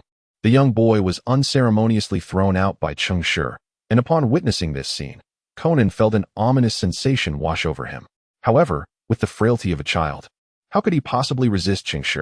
In the next moment, Conan followed suit. Xiao Cheng. Conan ran, observing the two moving in succession, hurried forward. At that moment, Conan attempted to rush in, but was stopped by Ran. Conan, you cannot.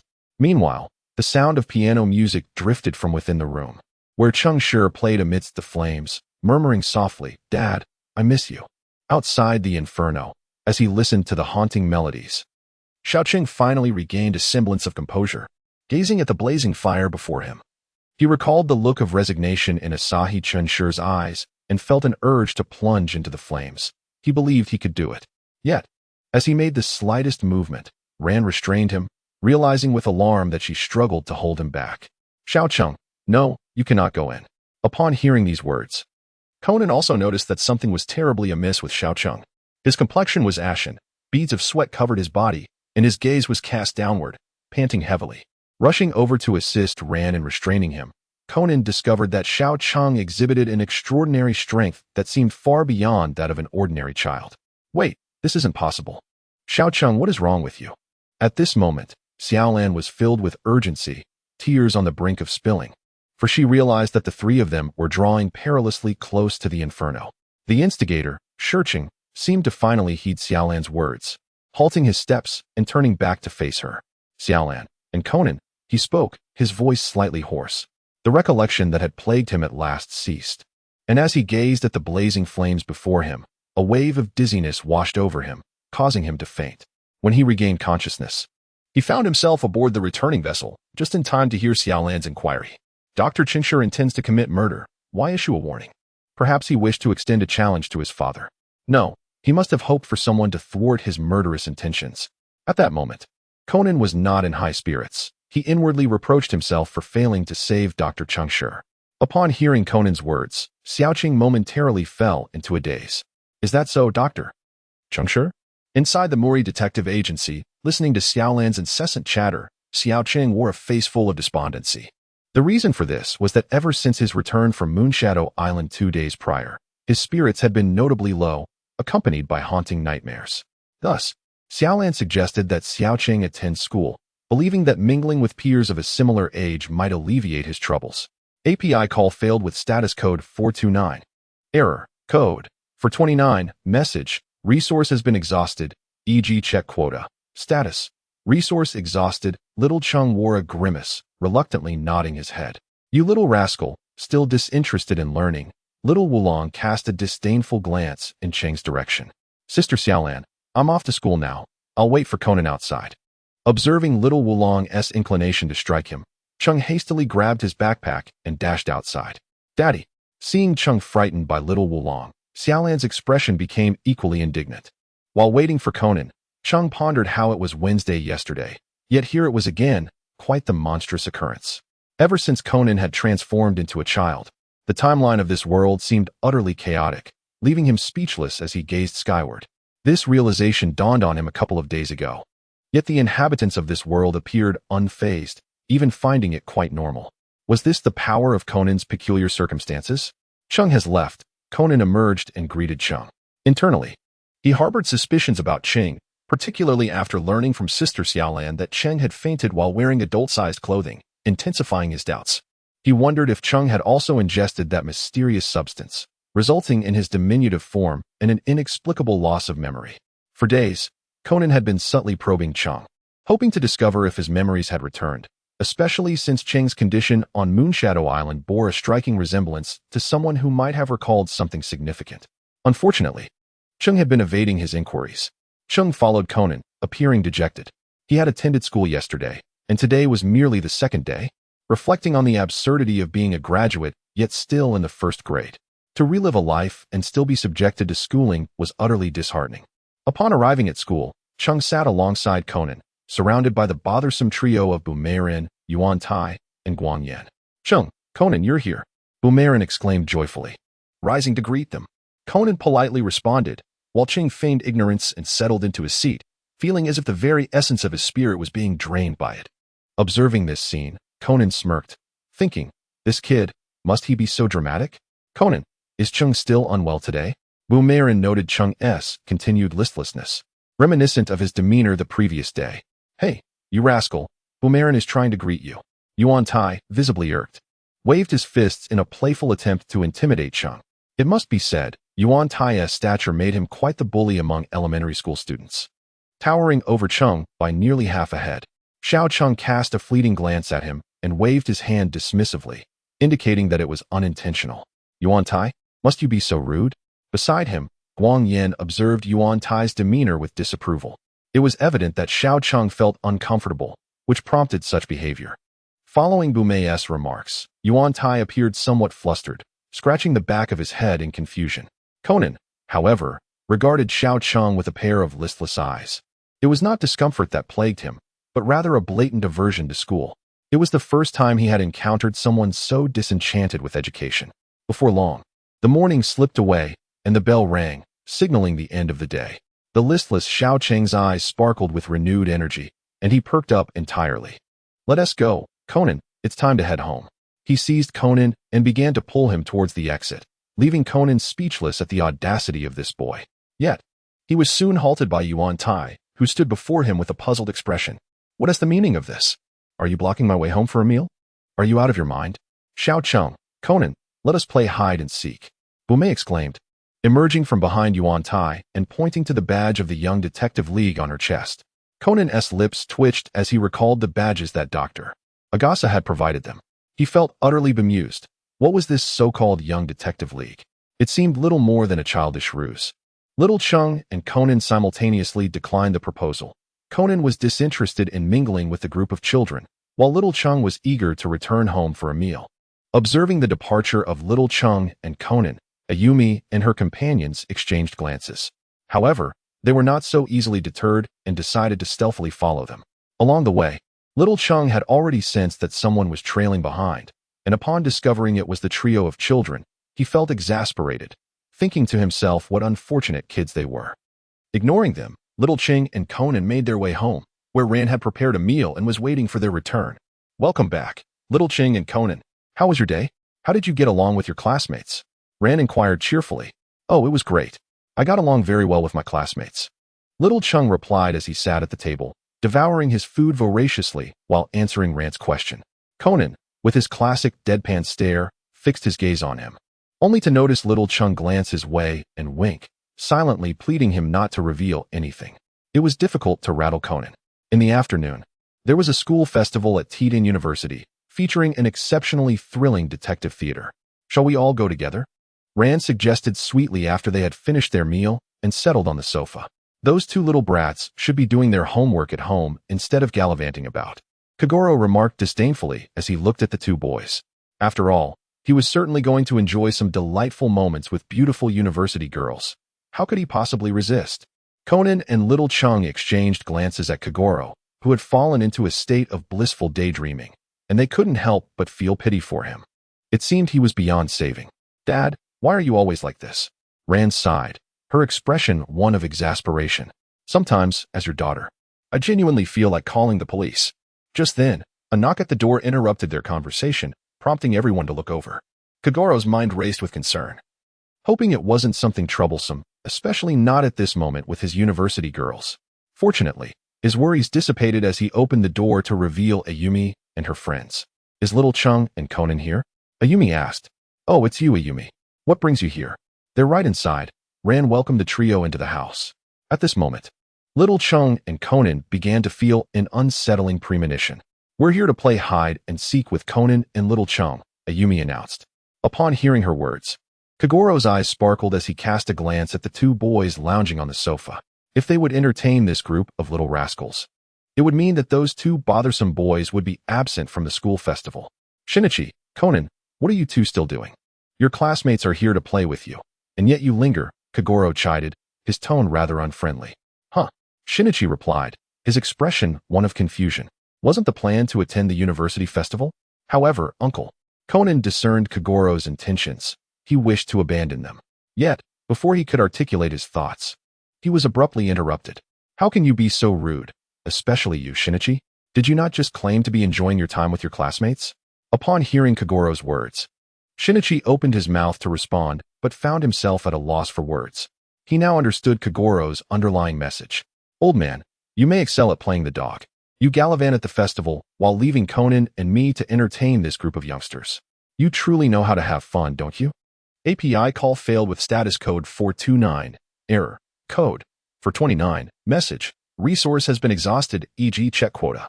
Status. Resource exhausted. With a smile adorning his face, Kagoro felt a surge of delight. Without those two pesky sidekicks, approaching beautiful women would be a matter of ease. Meanwhile, Rand felt a twinge of regret, but since her classmates had all found their way home, it indicated that both Akira and Conan had genuinely enjoyed their time together, making it difficult to refuse. Thus, on the road outside the agency, Akira and Conan watched as Kagoro and Ran walked away, silently lamenting their fate. Observing the three not-so-bright companions beside him, Akira felt a wave of despair, slapping his own face in disbelief. Conan, on the other hand, merely smirked, finding these little rascals utterly exasperating. As events unfolded, Conan and Akira reluctantly joined the trio in a game of hide and seek. All five donned the detective badges given by Professor Agasa, with Akira even cheering them on. It must be said that Professor Agasa possessed considerable skill. His creations were anything but simple. "All right, Conan will be it. Let us hide," the group decided, and by chance, Conan drew the short straw. Soon, the two older boys found themselves playing house with the children, one a high school detective, the other a university student, whose former self was a world-class assassin. However, it did not take long for them to grow weary of the game. With Conan's keen observational skills, there was little chance of successfully hiding. After being discovered while perched in a tree, Akira surrendered to apathy. Not only was the game dull, but he also had fleeting thoughts of abandoning the little ones to return home for a nap. Yet, he reconsidered. If Conan were to find out he had deserted him, he would likely report it to Ran. Thus, Akira sighed, resigning himself to share in Conan's fate. It was certainly not out of fear of being reprimanded by Conan, or worse, facing Kagoro's infamous fists. As soon as the group was found by Conan, they began to complain about his exceptional skills, while Conan merely stared at them in disbelief. At that moment, Jinta jumped in, exclaiming, "All right, this time I won't be it. I'll be the detective, and you all will be the suspects." Essentially, they had merely swapped titles. It remained a game of hide and seek. Observing Jinta's enthusiasm, the others felt resigned, while Conan looked at them with exasperation, finding the ruckus too much to bear. "Ah, I adore playing hide and seek. Conan, Akira, hurry up," Ayumi shouted as she dashed forward, not forgetting to encourage the two boys. "In this small town," he thought to himself, "I truly thank you for not forgetting me." He glanced at the towering trees around him and decisively chose one to ascend. With remarkable agility, he climbed up in a matter of moments, leaving Conan astonished below. Although Conan contemplated climbing up as well, he took a moment to assess his own capabilities and ultimately decided it was better to find a place to hide. The young boy cast a disdainful glance at the elderly man, who was sleeping on the bench with a newspaper spread open before him. "The little spicy chicken. Do you think you can emulate me?" Yet, the old man hasn't awakened. Could it be that the influence of the Keigaku has affected him? Soon, Jinta arrived. But this fool failed to notice Conan's clumsy concealment at first glance. Behind the bench sat Ayumi, who, upon seeing Jinta leave, leaned over the backrest, perusing the contents of the newspaper. This incident is truly terrifying. Hearing a sound, Conan turned to see Ayumi. Ayumi, all the victims were adorable young girls. I can't shake this overwhelming sense of danger. Ayumi rested her chin in her hands, her expression laden with concern.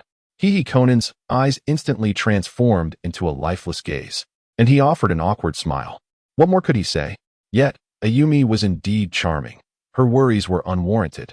Such coincidences are rare. I hold no fear. For when danger arises, Conan will protect me.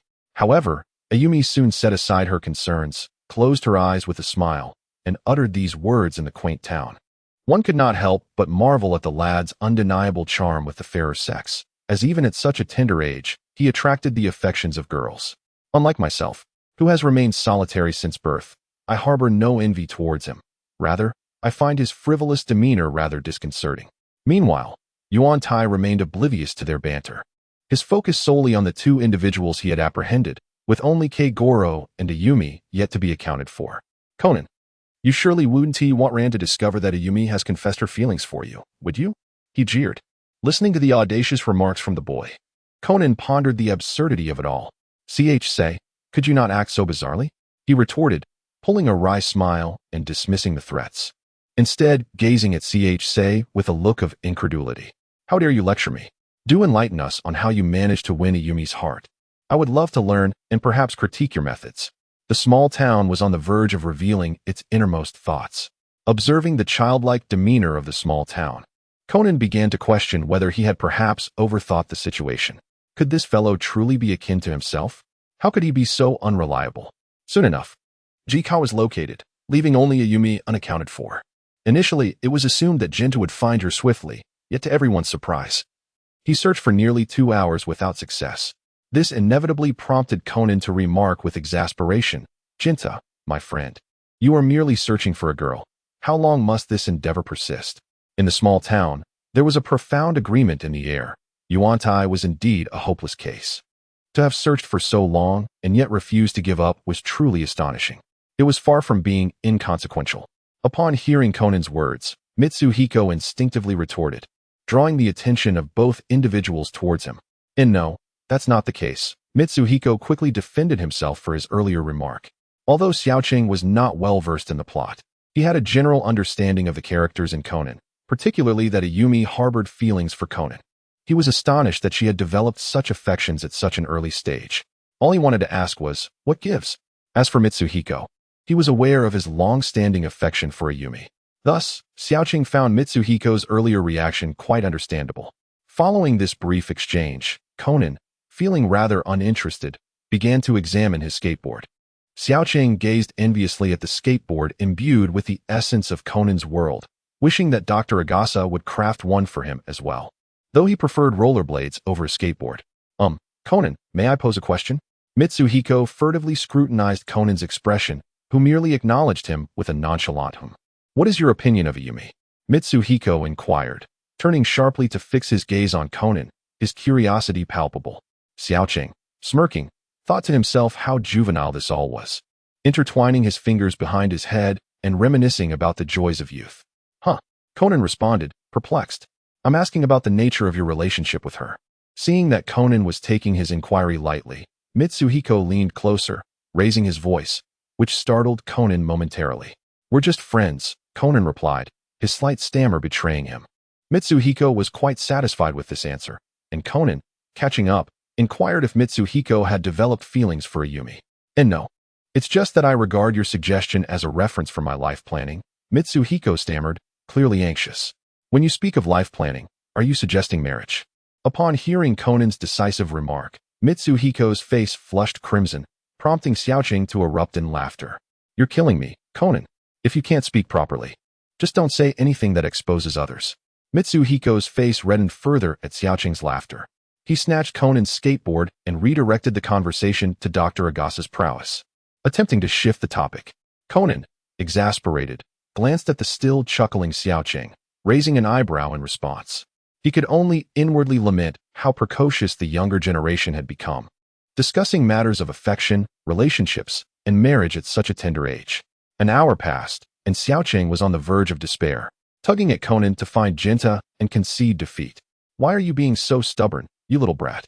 This is ridiculous. How could I say such things? That would be so embarrassing." Xiaoqing's inner turmoil was akin to a stampede of wild horses. What about my dignity? What about my life? Meanwhile, Conan, reflecting on Mitsuhiko's earlier behavior, deduced that Jinta likely had feelings for Ayumi as well. Yet, he pondered the implications of Ayumi's earlier actions towards himself, which was quite perplexing. Observing Xiaoqing's despondency, Conan resolved to call out for Ayumi. However, no matter how he called, she did not respond. With a change of expression, he raised his voice, continuing to summon her. Fortunately, Ayumi replied. Otherwise, Xiaoqing might have thought the narrative had taken a different turn, with Ayumi meeting her demise at Conan's hands. Yet, upon hearing Ayumi's words, Conan felt a pang of guilt, wishing to be punished by him rather than tormented by these three youngsters. How could Ayumi question? "Why am I here? Don't you know why you are there? Were you perhaps asleep and lost in a daze?" Although he was addressing Ayumi, Conan's gaze was directed at Xiaoqing, aware of his acute hearing. In the small town, although Xiaoqing was inwardly grumbling, he nodded in acknowledgement when he caught Conan's gaze, affirming that it was indeed the sound of a vehicle in motion. Shortly thereafter, Ayumi seemed to recall something and began recounting everything that had transpired moments ago. It wasn't long before she truly fell asleep, leaving Xiaoqing looking utterly defeated. He feared he would never want to play games with these three again, especially Ayumi, who had made him wait for 3 whole hours. Then, a voice of astonishment emanated from Ayumi's badge as she discovered a paper bag filled with a considerable amount of money, prompting excitement among the three youngsters. However, Conan furrowed his brow, pondering why such a significant sum would be contained in a mere paper bag. They encouraged Ayumi to continue her search, but this action frightened her when she stumbled upon a severed head in a plastic bag.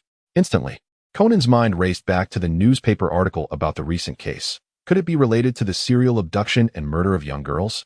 Conan quickly sought to comfort Ayumi, urging her to think of happier memories. To his dismay, the silly girl began to giggle uncontrollably, leaving the others speechless. "Sister, do you even realize how perilous your situation is?" Subsequently, Conan picked up his solar-powered skateboard, intending to give chase. Upon hearing his explanation, Jinta and Hayu immediately jumped aboard. Though flustered, Conan felt he had no grounds to object, realizing he could not deny them this venture. Casting a glance at Xiaoqing, who appeared thoroughly vexed, Conan pondered whether they ought to report this to the authorities. Yet, when Conan directed his gaze at him and instructed him to stay put, Xiaoqing sighed and leapt onto Jinta's shoulders. "Let's go," he said, his tone calm yet resigned. Based on the information provided by Ayumi, Conan quickly deduced the likely locations, considering the potential roadblocks. As the skateboard took off, Xiaoqing marveled once more at its impressive capabilities, realizing it was hardly slower than a car and far more stylish. Thus, following Ayumi's prompts one by one, they set out in search of answers, with Conan's face betraying his anxiety, as he remained uncertain of what lay ahead. The small town understood that this approach was ineffective, so he allowed Meb to affix the badge onto the vehicle, while he himself listened attentively as he spoke. "It should be a gas station, one that offers rewards and gifts for superheroes," the small town remarked thoughtfully to Conan. It was at that moment that Conan instantly realized Meb's current location. Just then, a white car passed by from behind, and a glimmer sparked in Conan's eyes. At last, he had found it. A smile spread across Conan's face as he hurriedly pursued it. In the small town, Xiaoqing fixated on the vehicle ahead, adjusting his stance, for he had yet to truly engage in combat. "Conan, hurry up," he urged, as the white car drew nearer. Crouching down, he resolved to leap atop it. After navigating a turn, he heard Ayumi's voice, but upon calling out, he realized she had fallen silent, prompting a wave of concern as the sun began its descent. Conan sensed the skateboard's momentum waning, an ominous realization dawning upon him. Bang! At that moment, Xiaoqing had already vaulted onto the roof of the white car. Yet, he found himself puzzled as to why there was no scent of blood. He was particularly attuned to such odors. Logically, if there were indeed a corpse within, he would have detected it. However, his thoughts were fleeting. Climbing to the windshield, he delivered a powerful punch, shattering it.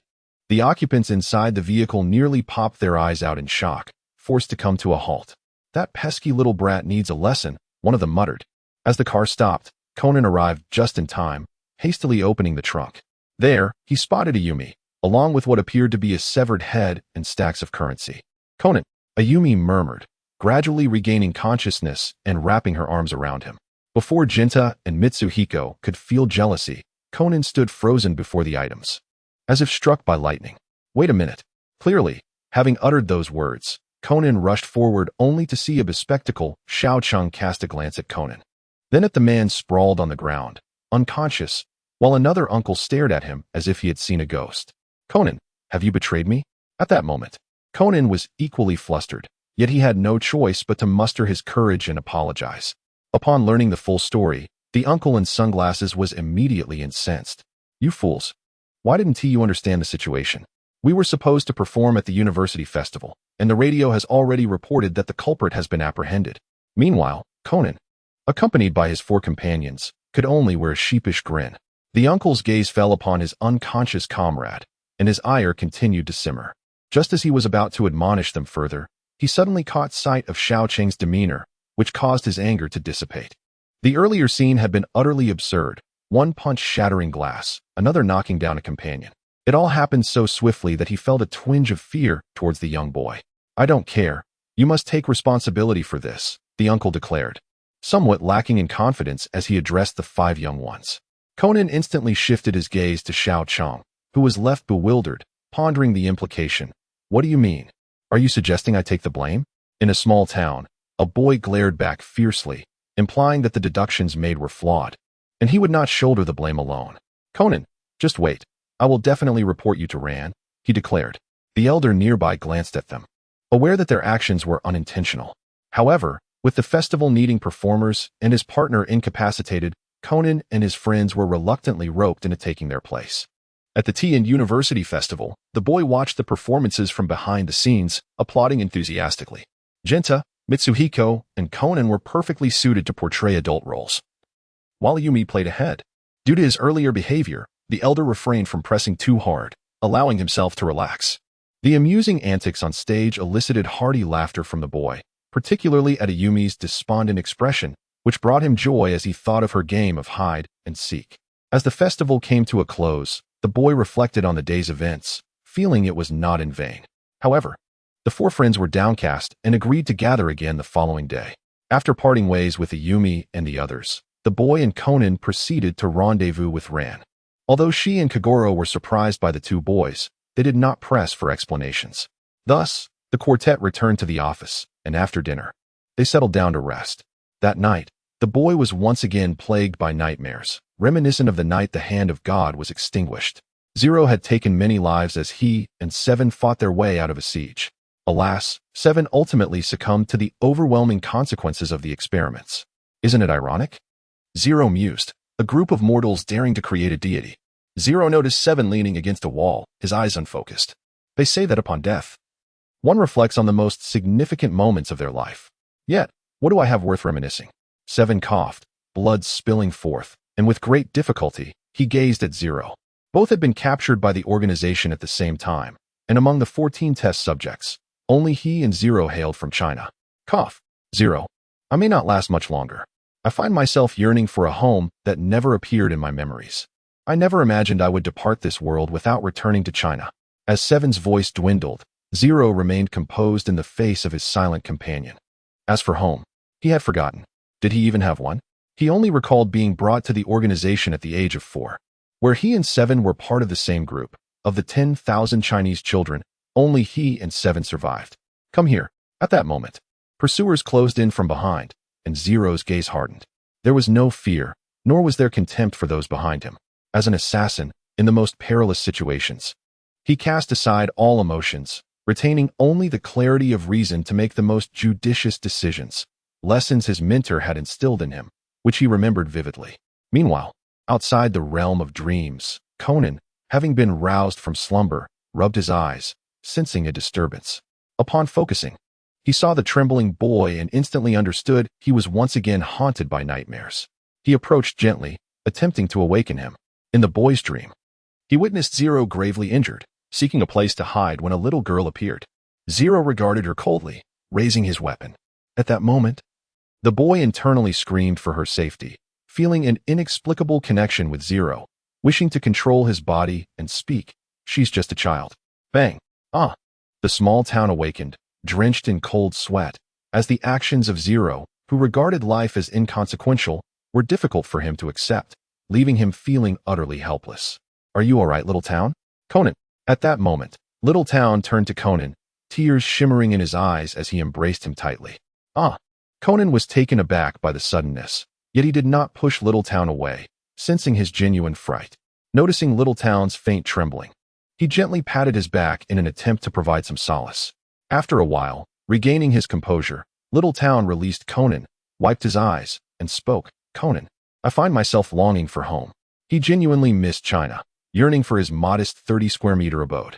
He felt profound gratitude towards Ran, had it not been for her. The 8-year-old version of himself, stranded in a foreign land, would have been lost and directionless. It was Ran who had offered him a choice during that tumultuous time. Do you remember where your home is? Conan inquired, responding to Little Town's words. However, Little Town fell silent, struggling to articulate his thoughts to Conan, feeling unable to express such sentiments. It's all right. Take your time to remember. You still have us, after all, Conan reassured with a bright smile, sensing Little Town's distress. Conan. Little Town gazed at Conan, feeling a swell of emotion within him. He pondered whether it was wrong to remain silent.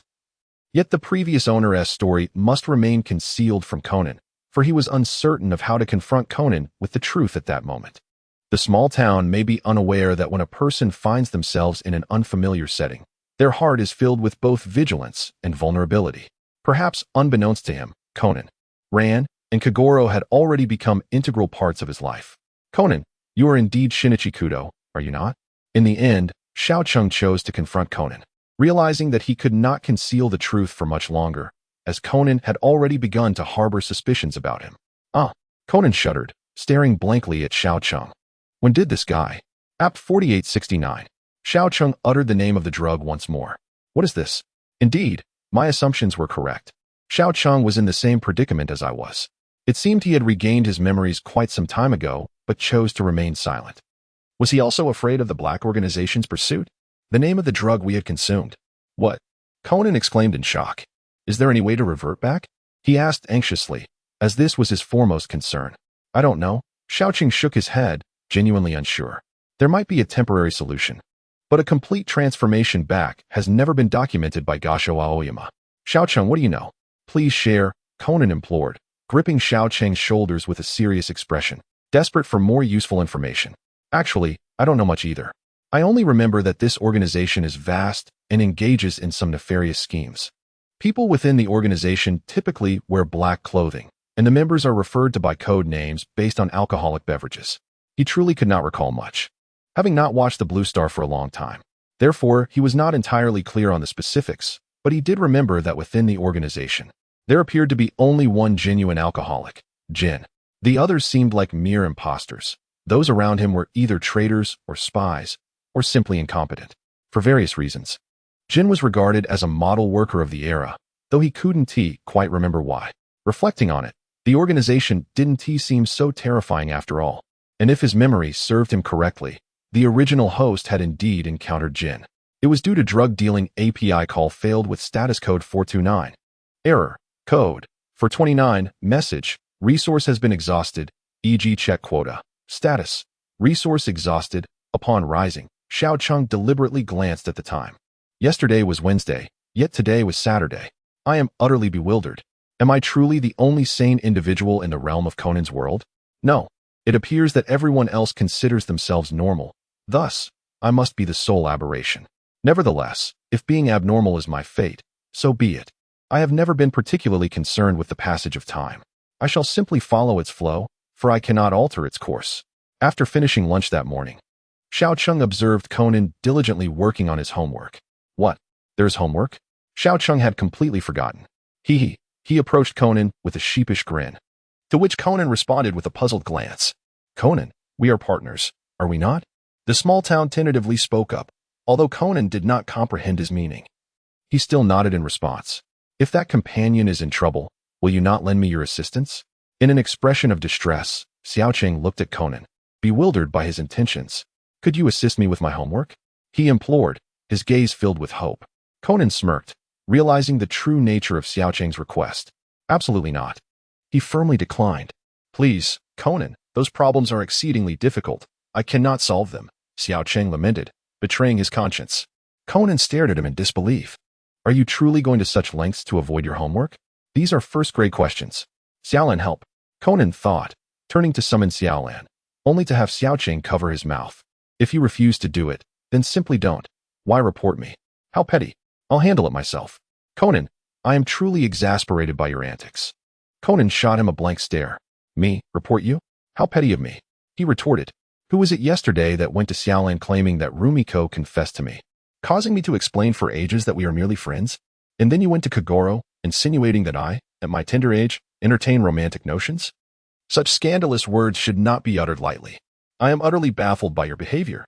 In the end, Xiao Cheng did complete his homework. Although it was quite a struggle. The assignments were not particularly challenging, yet it consumed a good 15 minutes of his time, leaving him in a state of torment.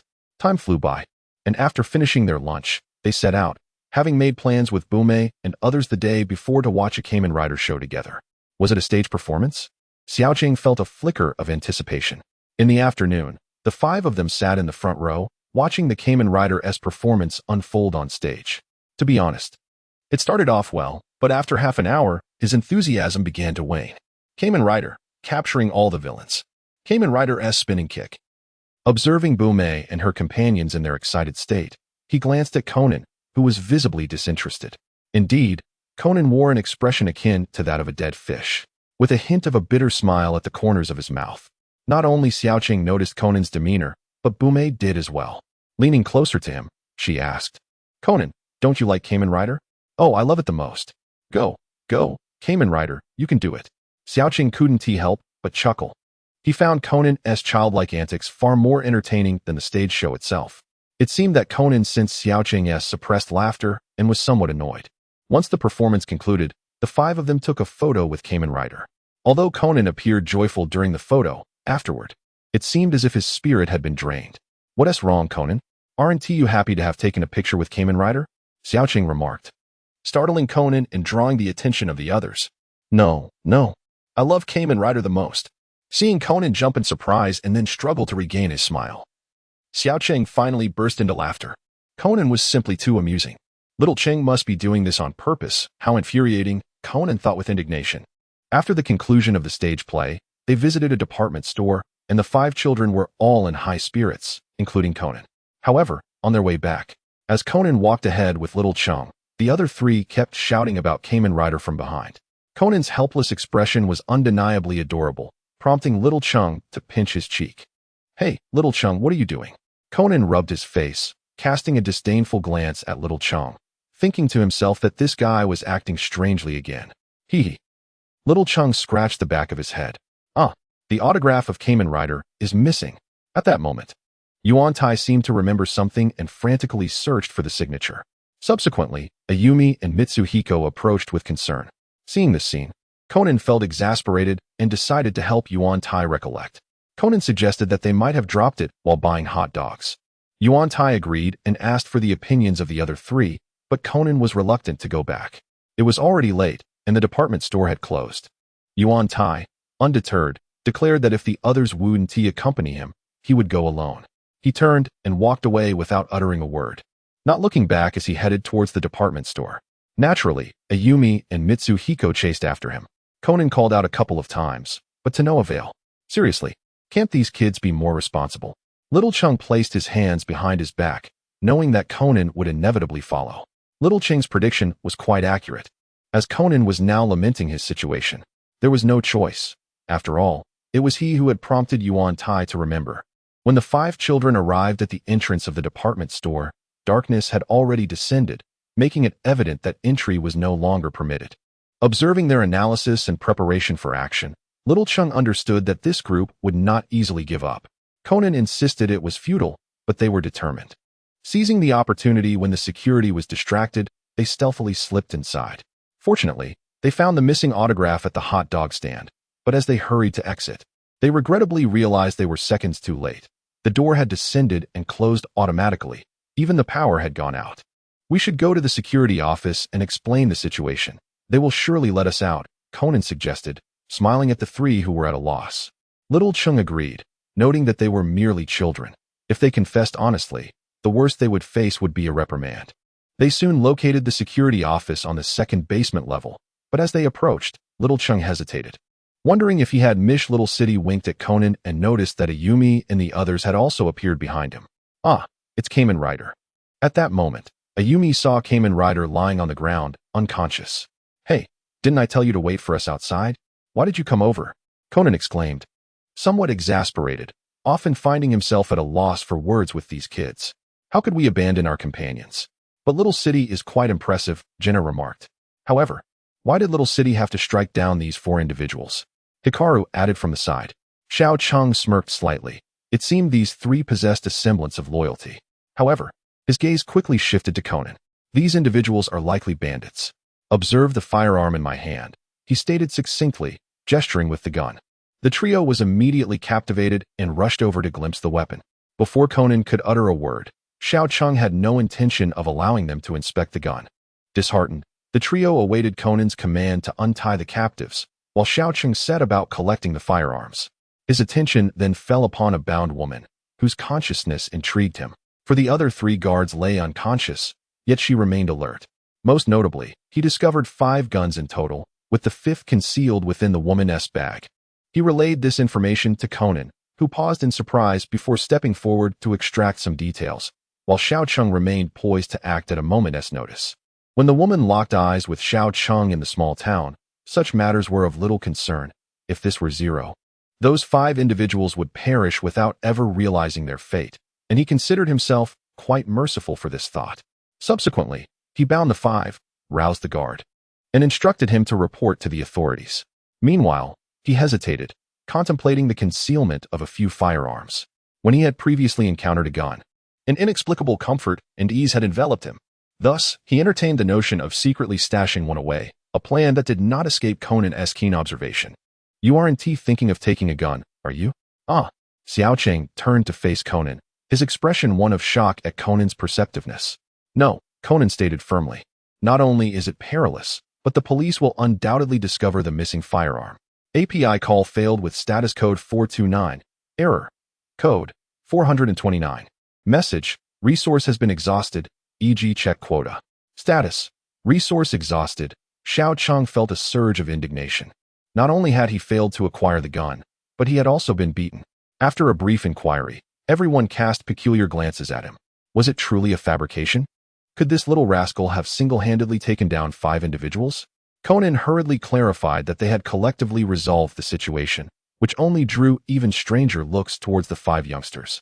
Nonetheless, the matter was resolved satisfactorily, and no one pressed further. Both Conan and Xiao Chung were escorted home by Kagoro and Ran. Conan, Xiao Chung, Kagoro admonished. Next time you encounter such a situation, do not act recklessly. You must contact the police, or perhaps let me know.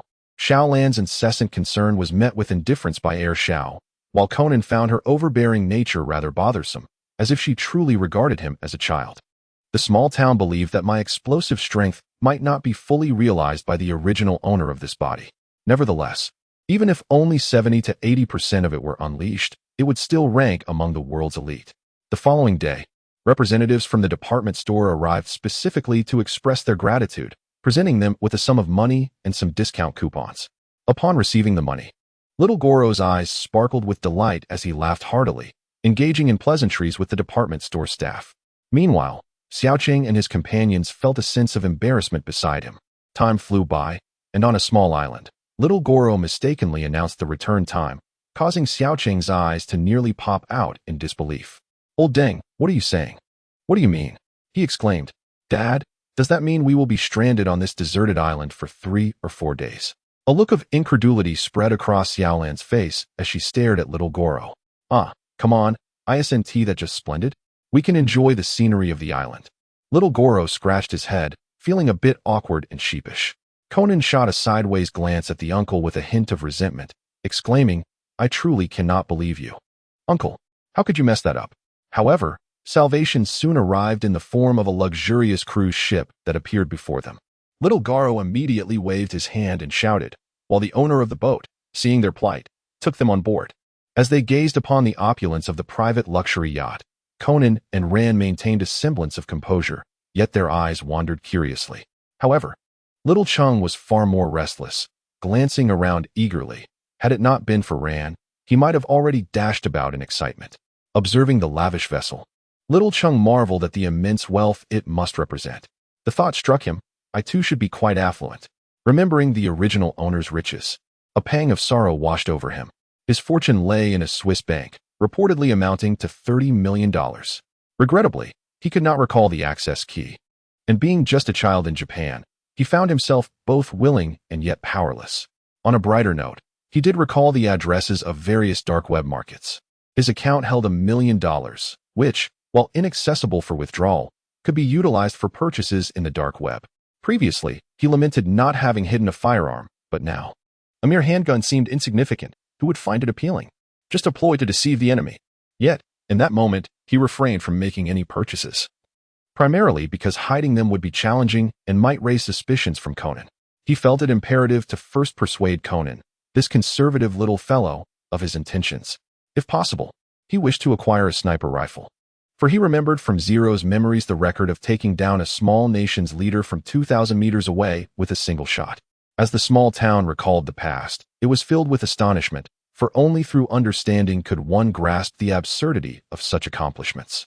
An ordinary person, without any assistance, hitting a target from 600 meters away is already deemed an elite. What a beautiful sunset. On the deck, Xiaolan was utterly captivated by the scene before her. She felt fortunate to be aboard such a luxurious vessel. With a smile illuminating her face, she gazed at Conan and Xiaocheng. This opportunity to board the ship is all thanks to my uncle. Recalling a previous moment, Conan felt a tinge of resentment and glanced back at his uncle. Indeed, his uncle was quite unreliable. Clearly, Xiaocheng shared this sentiment, watching as the uncle lay on a chair, sound asleep, leaving him utterly speechless. How fortunate that this ship happened to pass by? Xiaolan was also relieved, feeling lucky.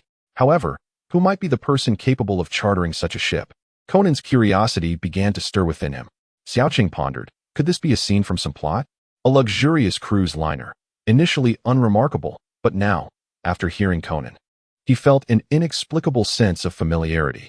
Just as Conan finished speaking, Xiaolan was drawn to another young woman not far away on the deck, who appeared to be in distress.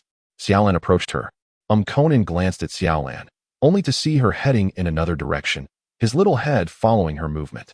Xiaocheng promptly followed suit, and Conan, realizing later, trailed behind as well. Miss, are you all right? Xiaolan asked, concern evident in her voice as she looked at Kitamoto Natsuki, whose eyes shimmered with tears. I'm fine. I just suddenly remembered my parents who passed away in a car accident last year. I really wish they could see me in my dress, Kitamoto Natsuki replied, wiping her tears away. In your dress? Xiaolan inquired, puzzled, hearing the mention of a car accident. Xiaocheng felt a pang of sadness, recalling how he had merely been helping an elderly person when that driver had recklessly knocked him down. What's wrong, Natsuki? At that moment, Kitamoto Takashi approached. Xiaowu, Kitamoto Natsuki smiled sweetly upon seeing him, stepping forward to embrace one of his hands. Today is our joyous occasion. It was evident that Kitamoto Natsuki was filled with happiness. A grand celebration.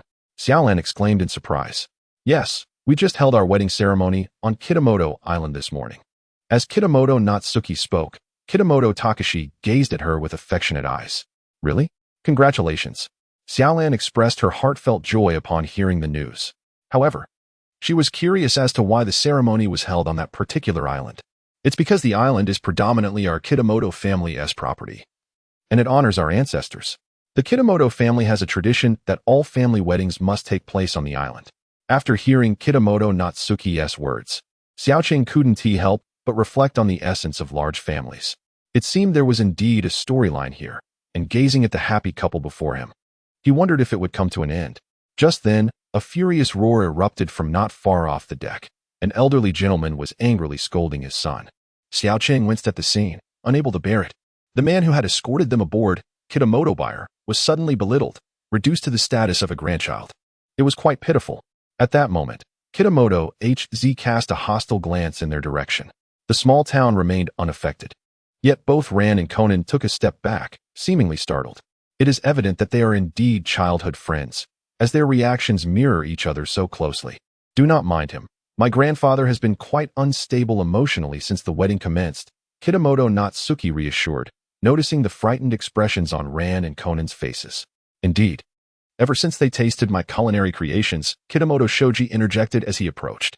Uncle Shoji, Natsuki greeted him with a nod. It was no secret that Natsuki's father disliked Western cuisine, but did he have to express his displeasure so vehemently? Shoji appeared somewhat helpless in the situation. Meanwhile, the group, seemingly forgotten, observed the Kitamoto family, and Kojo fell into deep contemplation, striving to recall the unfolding plot. His thoughts were abruptly interrupted as he noticed Kitamoto Mariko and Kitamoto Akaho whispering to one another. He paused, truly a large family, he mused, shaking his head. On the deck, several individuals exhibited varied expressions, stirred by the allure of the Kitamoto family's wealth. It is indeed true that money has always captivated the heart. Yet soon enough, the gathering dispersed unhappily. As dinner time arrived, they entered the opulent interior of the cruise ship, and Kojo couldn't help but feel a sense of wonder. What a magnificent family. He still could not recall the specifics of the plot, leaving him with a tinge of uncertainty. After all, there had been instances where he mistakenly believed he was part of the narrative, only to find that nothing had transpired. At this moment, as everyone took their seats, the elder Kitamoto Haas and Kitamoto Takashi had yet to arrive for reasons unknown. By the way, Ran, do you have someone you fancy? Natsuki inquired curiously, her question causing a palpable shift in the expressions of the three individuals present. Miss Natsuki certainly succeeded in altering the atmosphere with her words. API call failed with status code 429. Error. Code. For 29. Message. Resource has been exhausted, e.g. check quota. Status. Resource exhausted, in an instant. Kagoro refuted, even though he was aware that his little princess's heart was already captivated by that insufferable brat. Humph, who says I have no one I like? You truly do not understand me at all. At that moment, Rand displayed a rather proud demeanor. Right, Conan? Rand did not inquire about Hayoma, as in her perception. Hayoma was unfamiliar with Shinichi, while Conan seemed to share a notably close relationship with him. Conan's face turned slightly crimson, and he lowered his gaze in response. Unbeknownst to him, Hayoma was observing with a look of deadpan disinterest. Conan, you truly are a piece of work. Childhood friends, huh? I'm nauseated. Seeing you like this is more distressing than my nightmares. I fear for your well-being, and also dread the sight of you in a Land Rover. Really?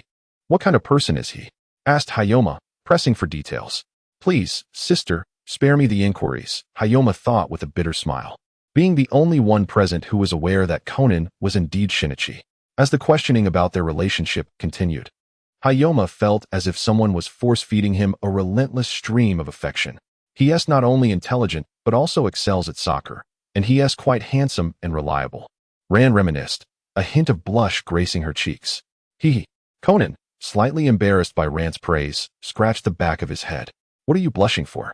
Kagoro shot a sideways glance at the insufferable boy, already harboring doubts about him. Hayoma let out a derisive snort at Conan's lovesick expression, knowing the boy must be reveling in his own thoughts. And he is a detective who rivals my father, Rand then noted, highlighting a crucial point. What do you mean by your father?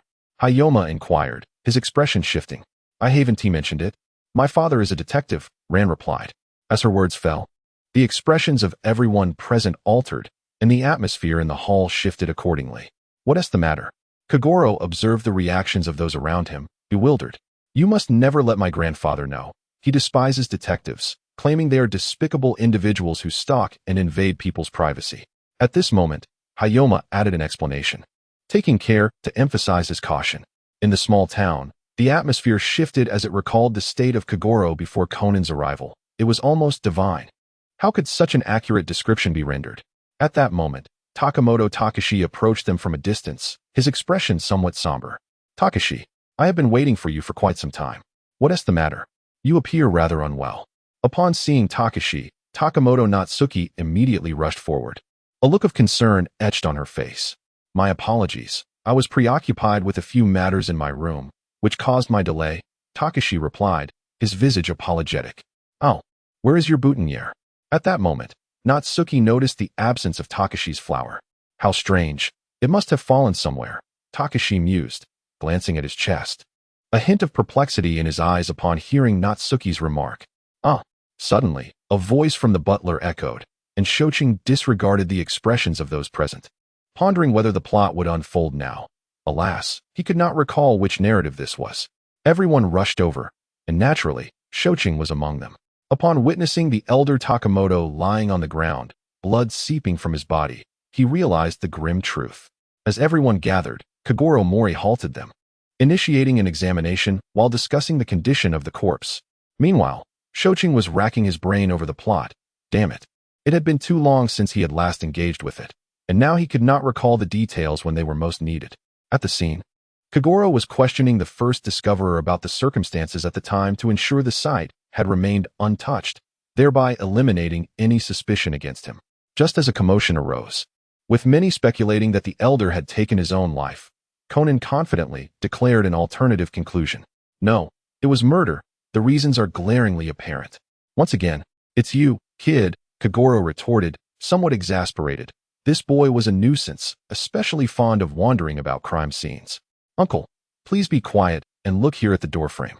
Upon hearing Conan's words, Kogoro was momentarily taken aback before approaching to inspect. Isn't there blood here? If grandfather had committed suicide with the door closed, there shouldn't be any bloodstains present. Therefore, he must have been murdered while the door was open. Listening to Conan's reasoning, Kogoro nodded in agreement. It indeed held merit. However, at that moment, someone raised a question. If it was murder, then who locked the door? They also began to question Kogoro's professionalism. In the small town, both Xiaoqing and Conan were rendered speechless.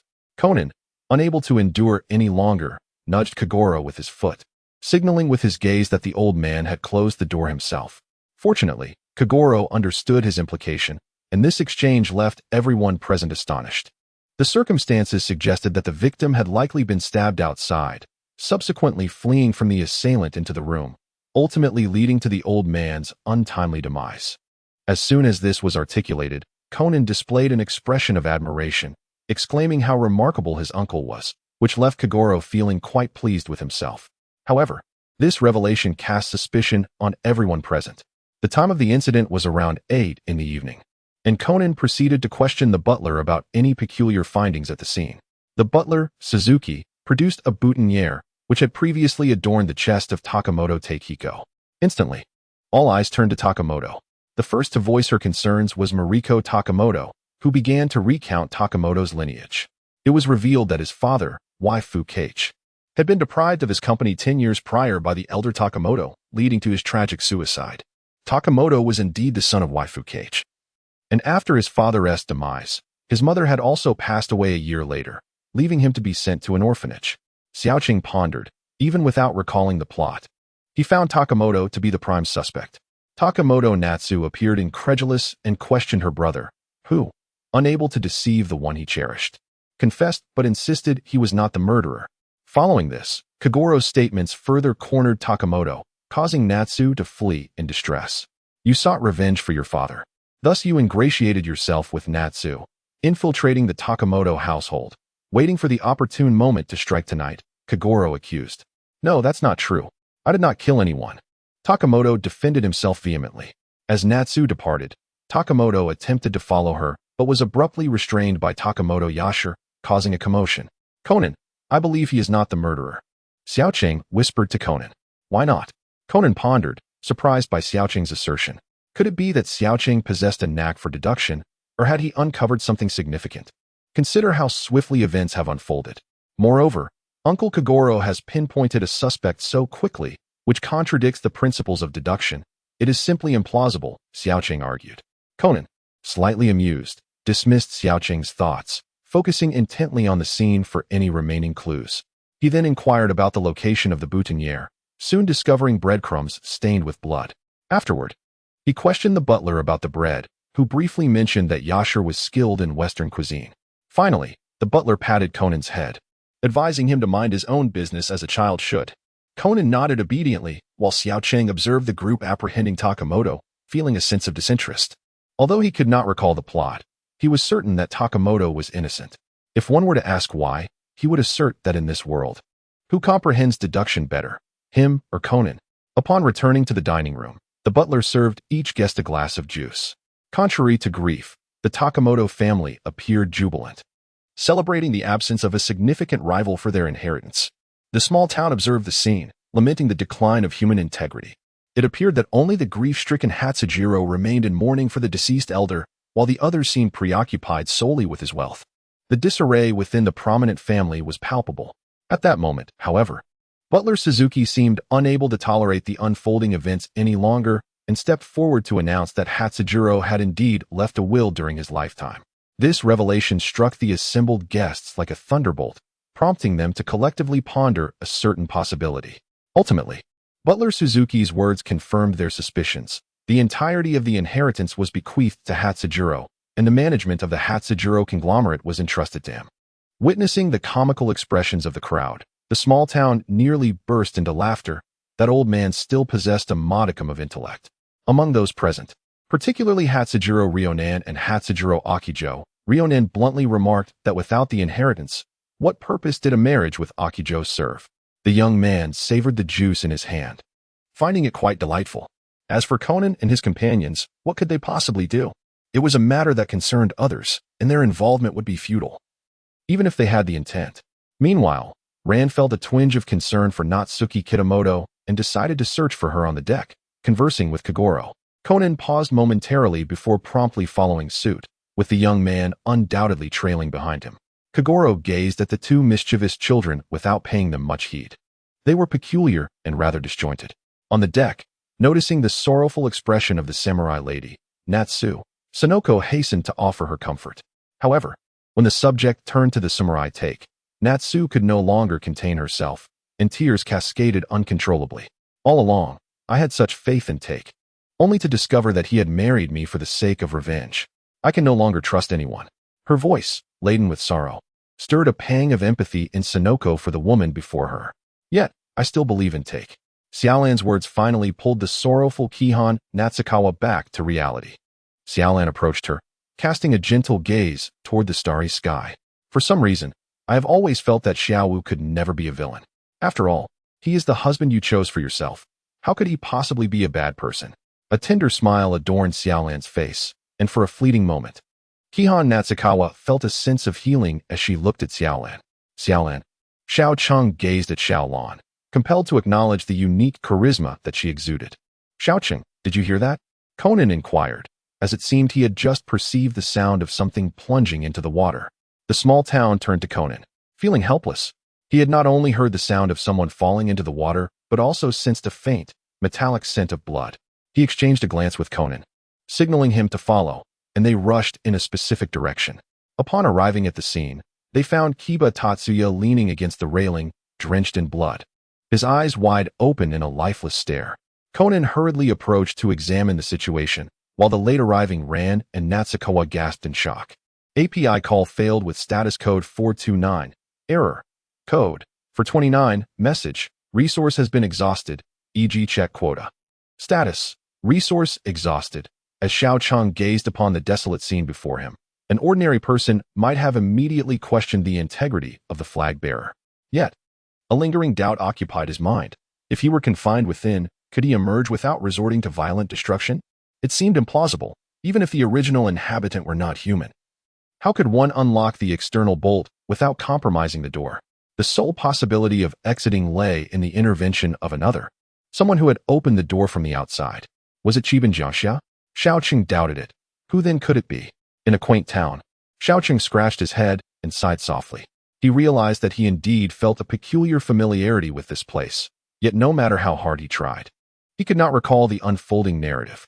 Within the restaurant, everyone began to cast blame upon Chiban Jiaxia, accusing her of bringing the son of an enemy into their midst, which had precipitated a series of unfortunate events. Meanwhile, Xiaocheng had long ceased to ponder who sat beside him, an extraordinary being, the child of the dimension, Conan. Why should he trouble himself with such thoughts? At that moment, Conan posed the very question that had occupied Xiaocheng's mind. It became evident that Conan had already discerned the situation. The door could only be opened from the outside. To unlock it from within? Unless one were also a test subject, an ordinary person would remain trapped. This revelation not only exonerated their group, but also raised suspicions regarding Chiban Jiaxia, who had previous API call failed with status code 429. Error. Code. For 29. Message. Resource has been exhausted, e.g. check quota. Status. Resource exhausted. Xiao Wulong currently harbors no intention of departing from the trio in the small town. He remains by their side, instructing them to stay close. Xiao Cheng, momentarily taken aback, gazes at the solemn expression on Xiao Wulong's face, pondering his seriousness. What is the matter with the earnest Xiao Wulong? Turning his gaze towards Conan, he notices the latter's furrowed brow, indicating deep contemplation. What conundrum could be occupying Conan's thoughts to warrant such intensity? His eyes then drift to Ran, who appears to maintain a semblance of normalcy amidst the tension.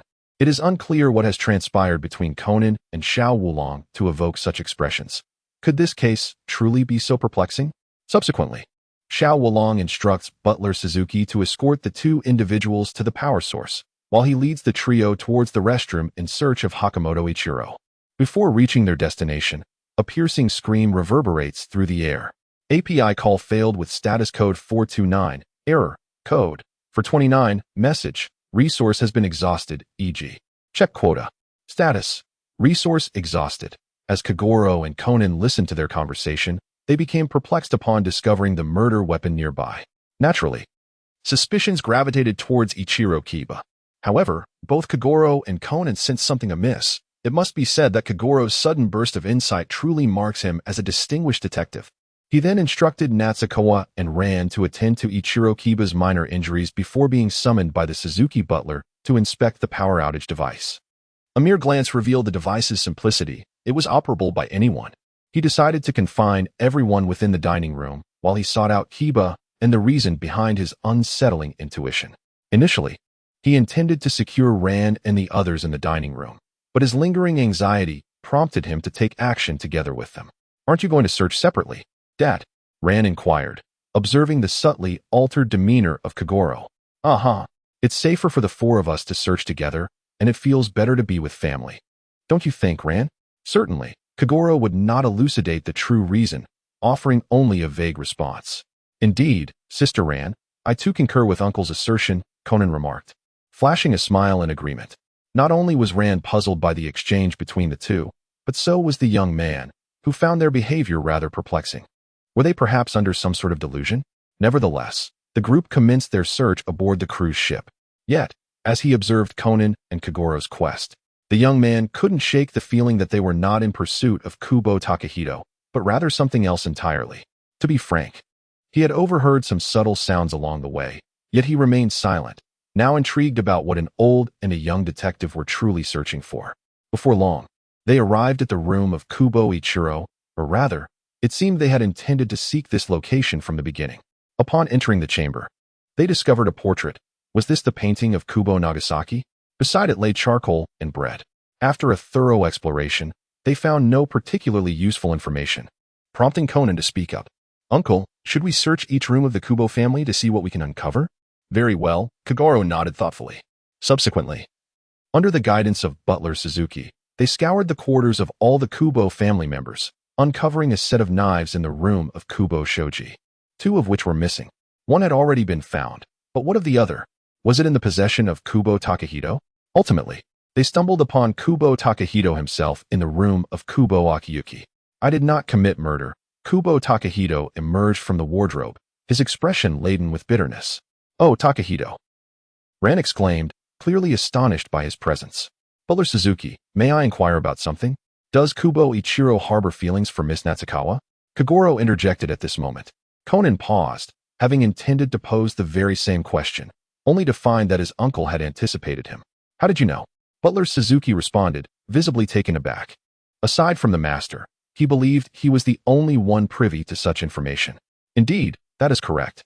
Butler Suzuki, if you would be so kind, please bring everyone here. Takahito, rest assured, I will clear your name. Kagoro had come to a realization, though a frown still lingered upon his brow due to the lack of evidence. At that moment, Conan spoke up again. Uncle Kagoro, look, this breadcrumb is smeared with charcoal. You little rascal, where did you find that?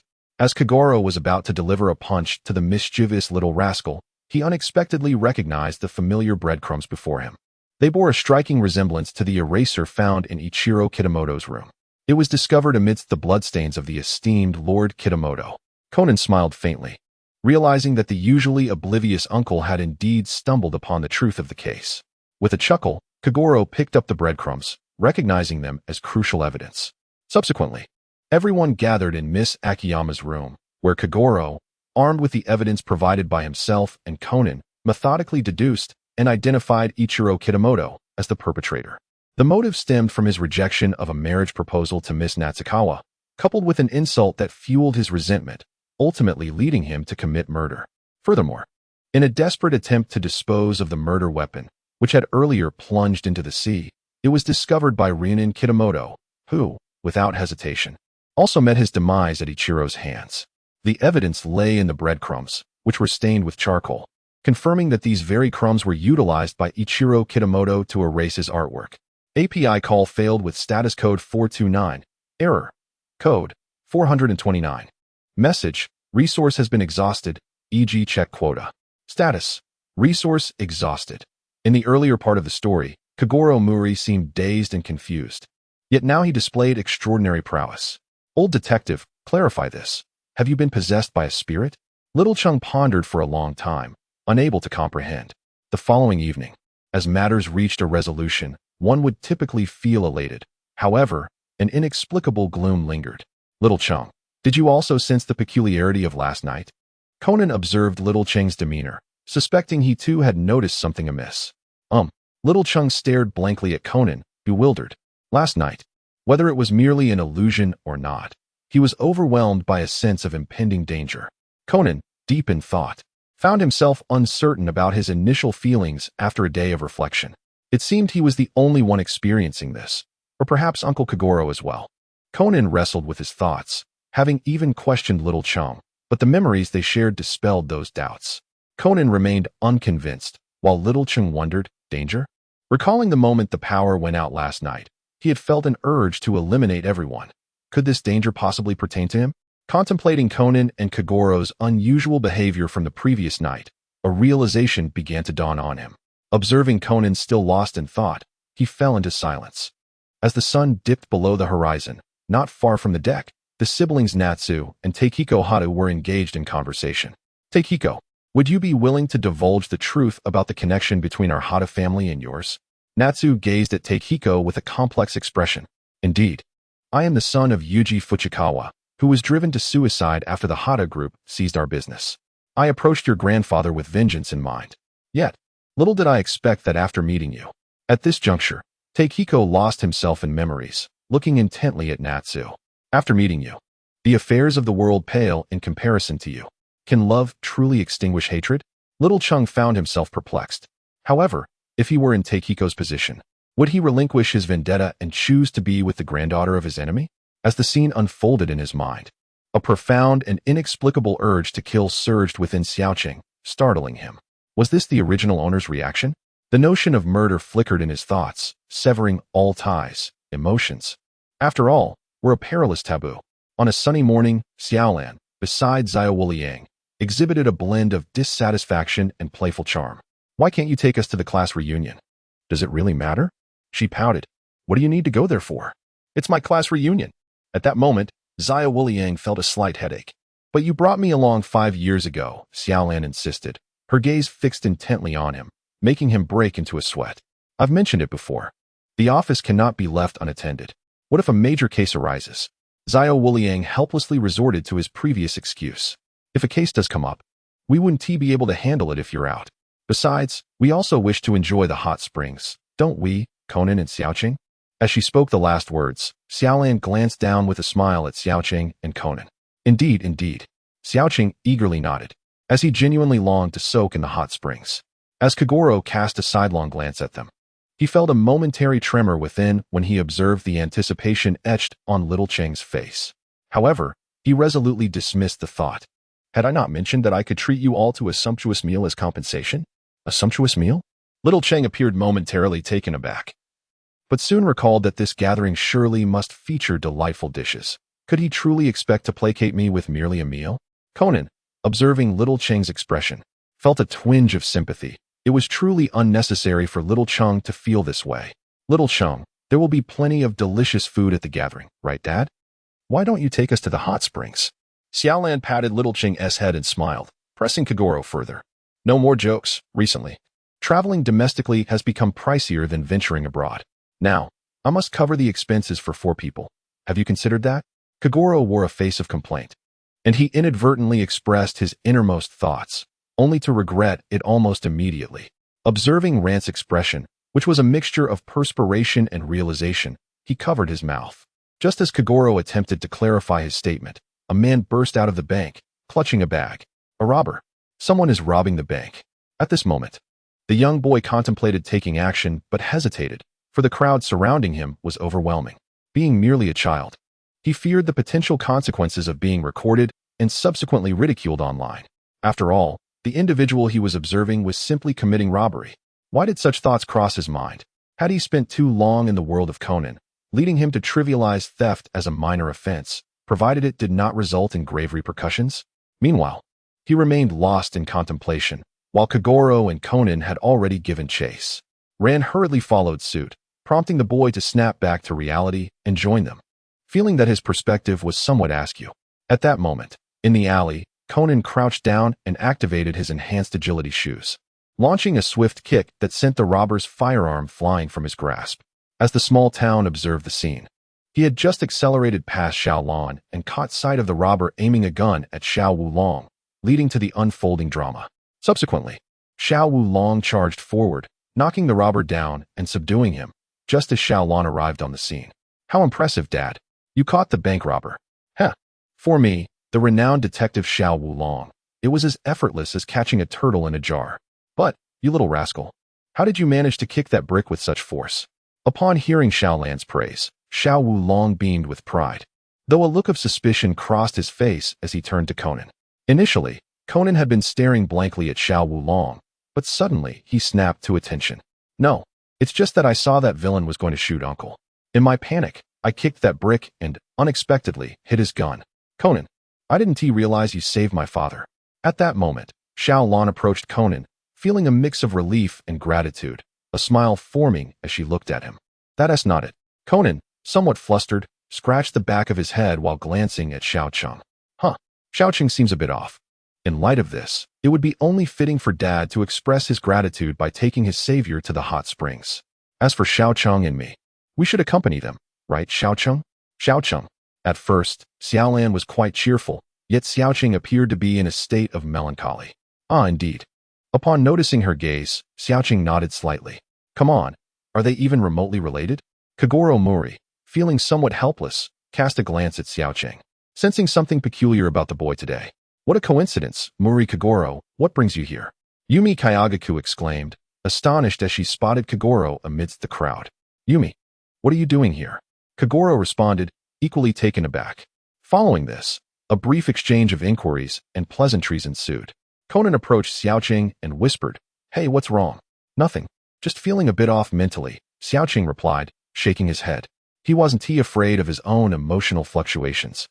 What truly frightened him was the possibility that Zero's influence might be affecting him. Reflecting on his earlier thoughts while aboard the cruise ship sent a shiver down his spine. Today, witnessing a robbery, he scarcely reacted, not fearing any changes in himself, but rather apprehensive that the original owner's consciousness might alter him. Really?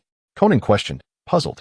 This kid, who typically acted like a sly fox and often reported on him, was clearly behaving unusually now. Xiao Cheng cast a sidelong glance at Conan, and then playfully pinched Conan's cherubic face, relishing the familiar sensation. Hey, keep your distance. Conan retorted, exasperated by this individual. Why should I bother caring about him? Hee. Xiao Cheng responded with his classic silly grin. Although he was somewhat oblivious to the state of his own body, it seemed that maintaining a cheerful disposition could effectively mitigate his condition. He could never become someone like Zero. Even the slightest alteration was unacceptable to him. Soon after, Hirabayashi Yumi bid her farewells and departed, while the police arrived at the scene. However, a firearm that had been left behind mysteriously vanished. Time swiftly passed, and the day of the class reunion arrived. Ultimately, Kagoro brought along 3 burdensome companions. As the group enjoyed their lunch, Xiao Cheng savored his meal as if he were perpetually insatiable. For him, the essence of life was joy. And what constituted joy? It was the delight of good food, the freedom to be oneself, and the presence of cherished companions, which brought him immense satisfaction. Traveling and indulging in train bento boxes was indeed a delightful experience. At that moment, Xiao Lan wore a contented expression, and Conan nodded in agreement, while Xiao Qing barely had time to eat. Xiao Wulong gazed at the trio before him, feeling quite exasperated, particularly with Xiao Cheng, whose appearance resembled that of a famished ghost. It was truly embarrassing that he had not changed his ways. To be candid, Xiao Chen merely ate at a quicker pace than the others. His manner of consumption was not excessively outrageous. Moreover, the quantity he ingested was comparable to that of an adult, significantly more than what an ordinary child would consume. Xiao Cheng himself speculated that this was perhaps a consequence of being a test subject. The energy he required could not be satisfied by the typical portion sizes for children. Thus, whenever he ate less, he frequently found himself feeling ravenous. Before long, they arrived at the hot spring inn, where Xiao Wulong was engaged in nostalgic conversations with his classmates. Meanwhile, Xiao Lan was keen on indulging in a hot spring bath. Conan, Xiao Cheng, shall we go to the hot spring? She inquired.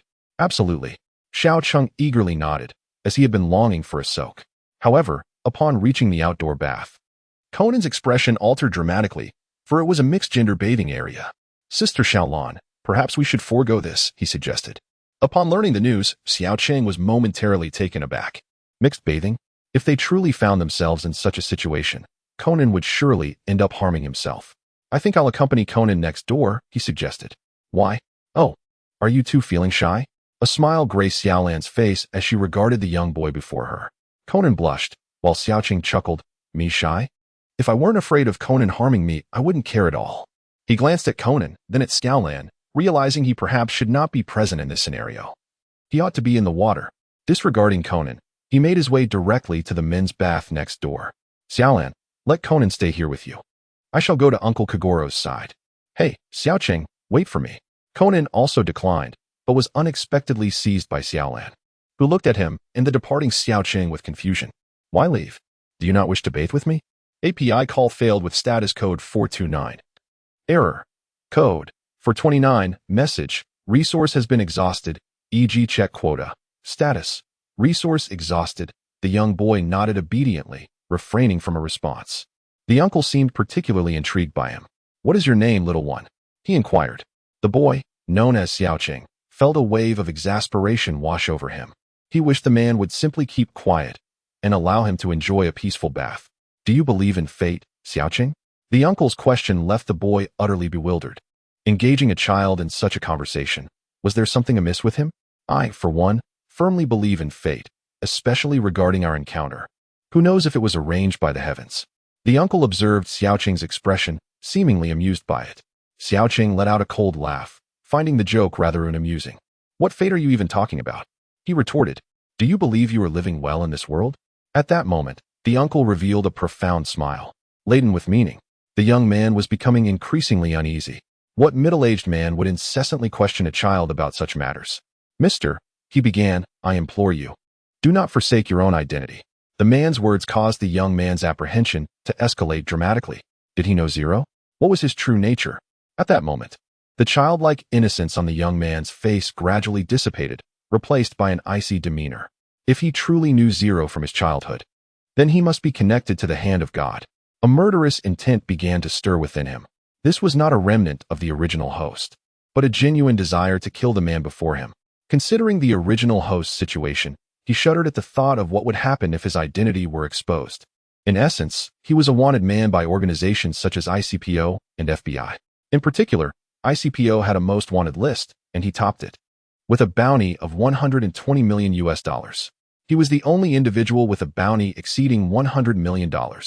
And it wasn't just those organizations. Anyone in the world who sold their services for money would be tempted.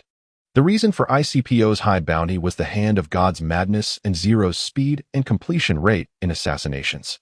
All the targets of the hand of God, from small nation leaders to powerful politicians, were taken care of by Zero. The hand of God had overstepped its boundaries. You could kill ordinary people, wealthy businessmen, celebrities, anyone. But you must never target those who wield immense power. Especially since Zero was killing without end and without fail. Who knew which politician would be next? The hand of God had fallen, but Zero had not perished. If those people were to discover him, the young man knew what his fate would be. Who are you? He asked, his tone devoid of any emotion. Haha, I just told you not to forget your former self, and now you're putting on this facade again. The kind-hearted, naturally optimistic Chen Ping would never act this way. At this moment, Xiaocheng was momentarily stunned, as if a bomb had been dropped in his mind. He recalled that, in the vast river of time, days repeated endlessly. Yet, he must not forget what he was like in the beginning.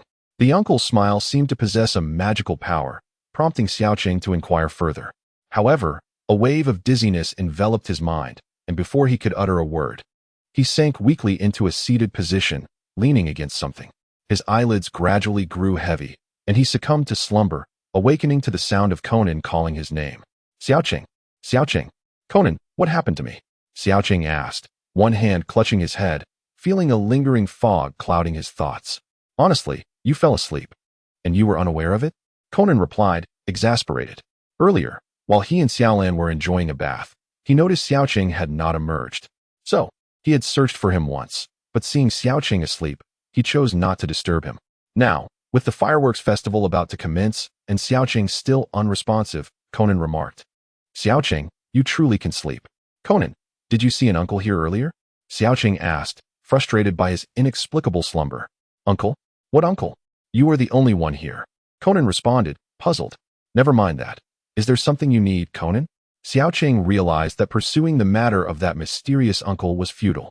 The fireworks festival is about to start, and Xiaolan is still waiting for us outside. You really are something, Conan said, gazing speechlessly at the dazed Xiaocheng. Oh.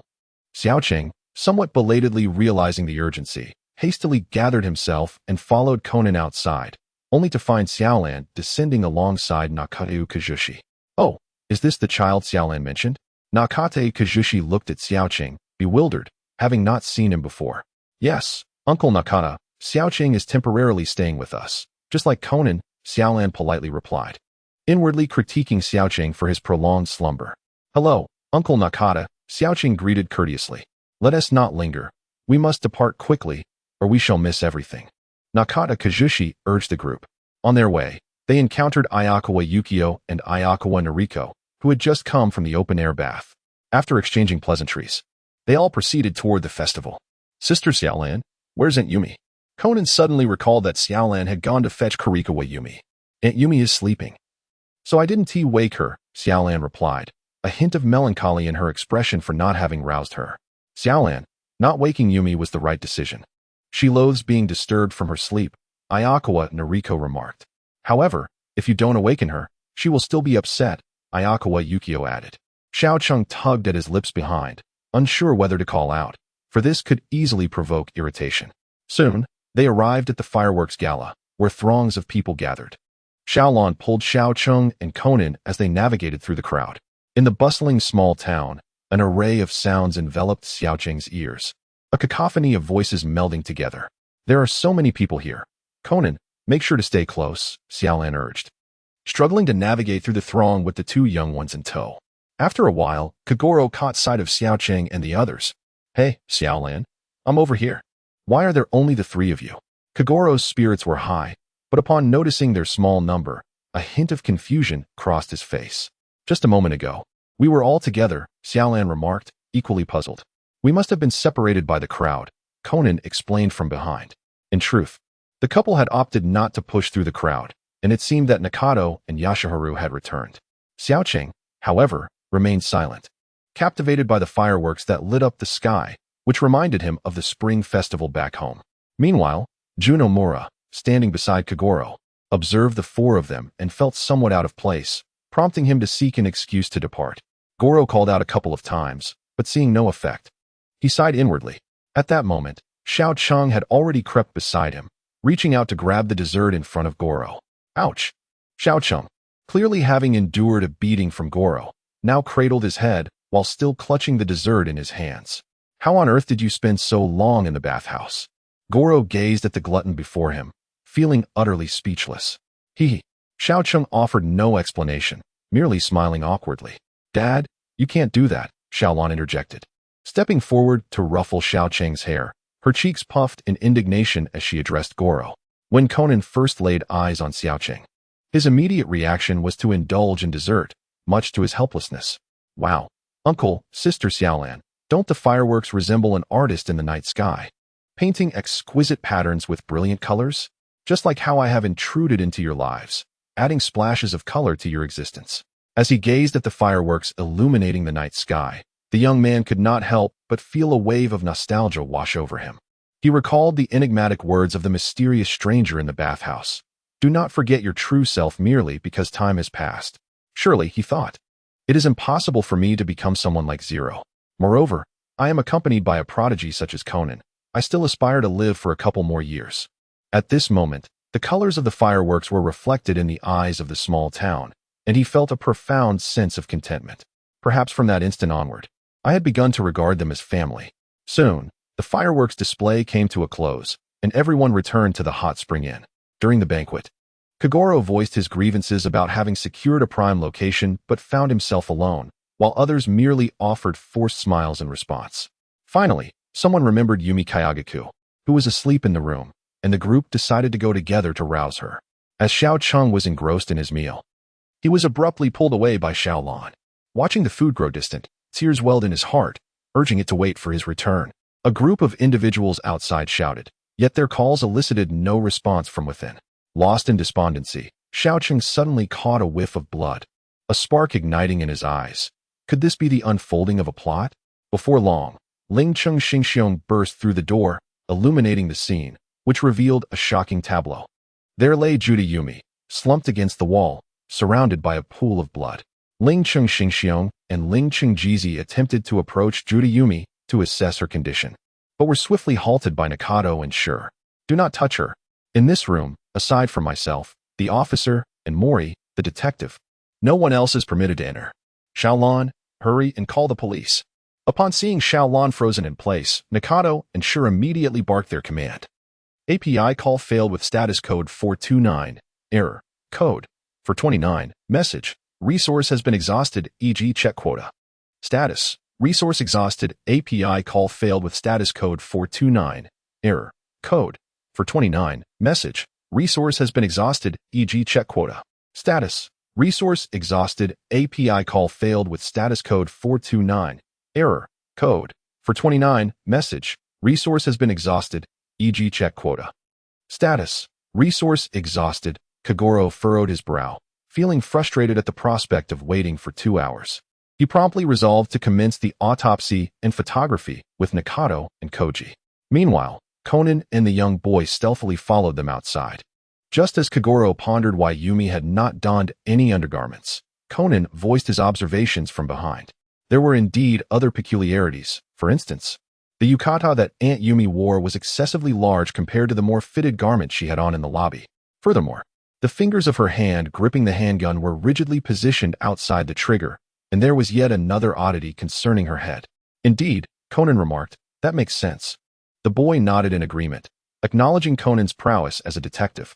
He was aware of the unspoken implication behind Conan's words. If the gun had been pressed against her head, there would have been burn marks on the skin. How did the boy know this? It was merely a recollection from the original owner's memories, having witnessed a similar incident before. At that moment, the two boys glanced at Kagoro, sensing the rising tension. His anger was palpable and clearly reaching a boiling point. Oh dear, the fist was already on its way. There was no escaping it. You two brats, did I not instruct you to refrain from obstructing our investigation?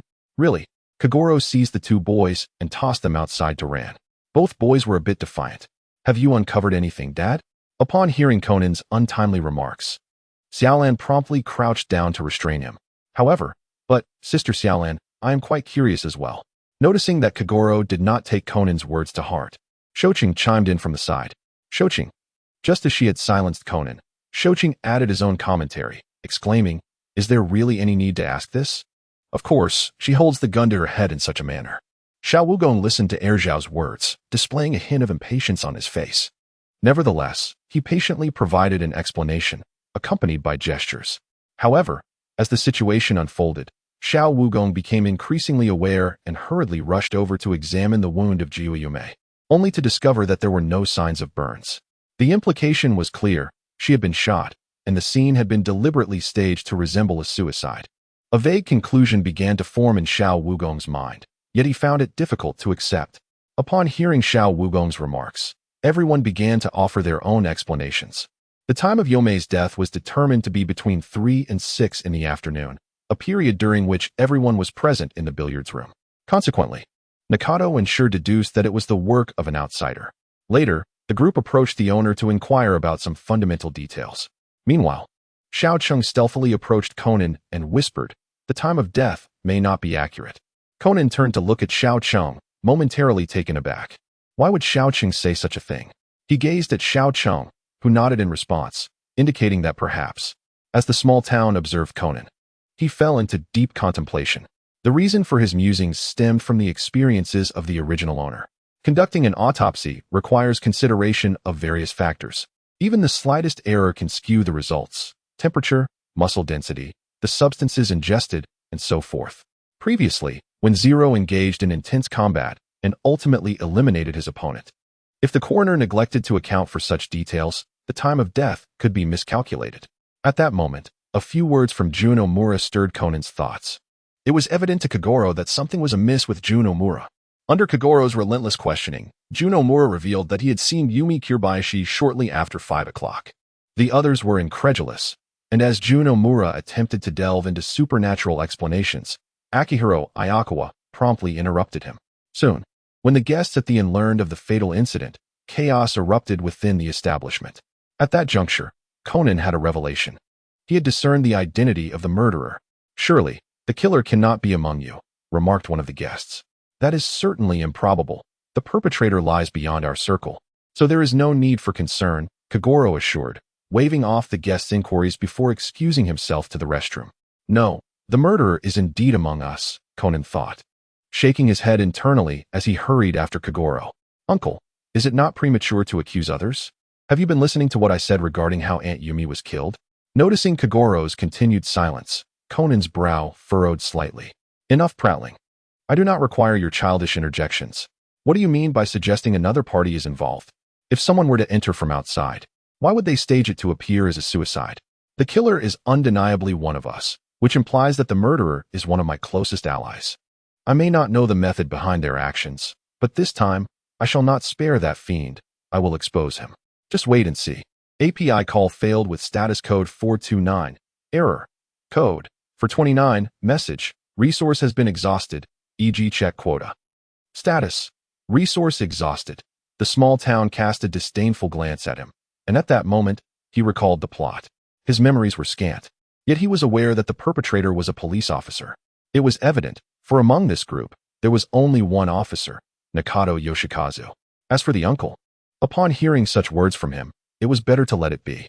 Conan first expressed his helplessness towards the small town, then after a moment of contemplation, shook his head. This matter should be entrusted to the uncle, just as Kagoro emerged from the restroom. Returning to their previous location, the group continued to deliberate on the case. Kagoro gazed thoughtfully at his classmate, pondering which among them could be the culprit. At that moment, the small town nudged Conan, signaling him to step forward and assist.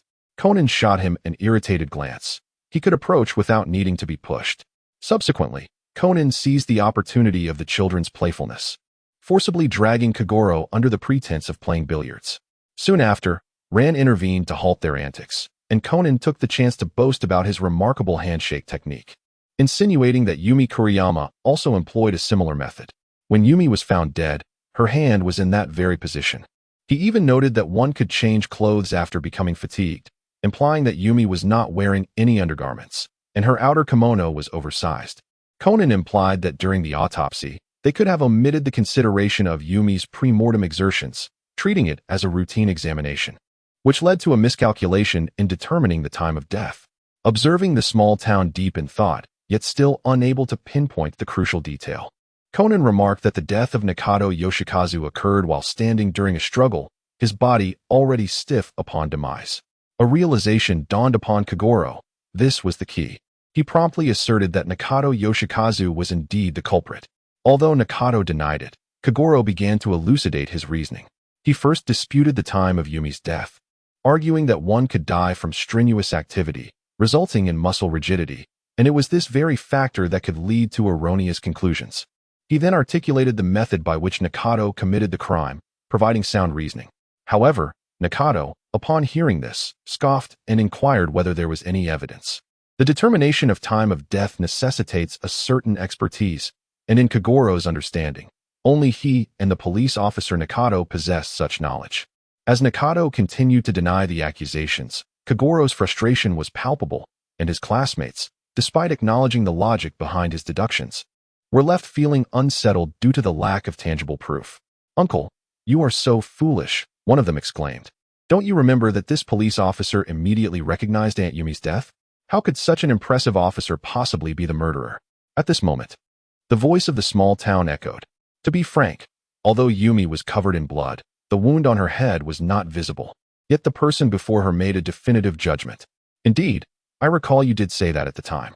You even instructed Xiao Lan to call not for an ambulance. But for the police, what was the reasoning behind that?" The tone of Kagoro was filled with inquiry.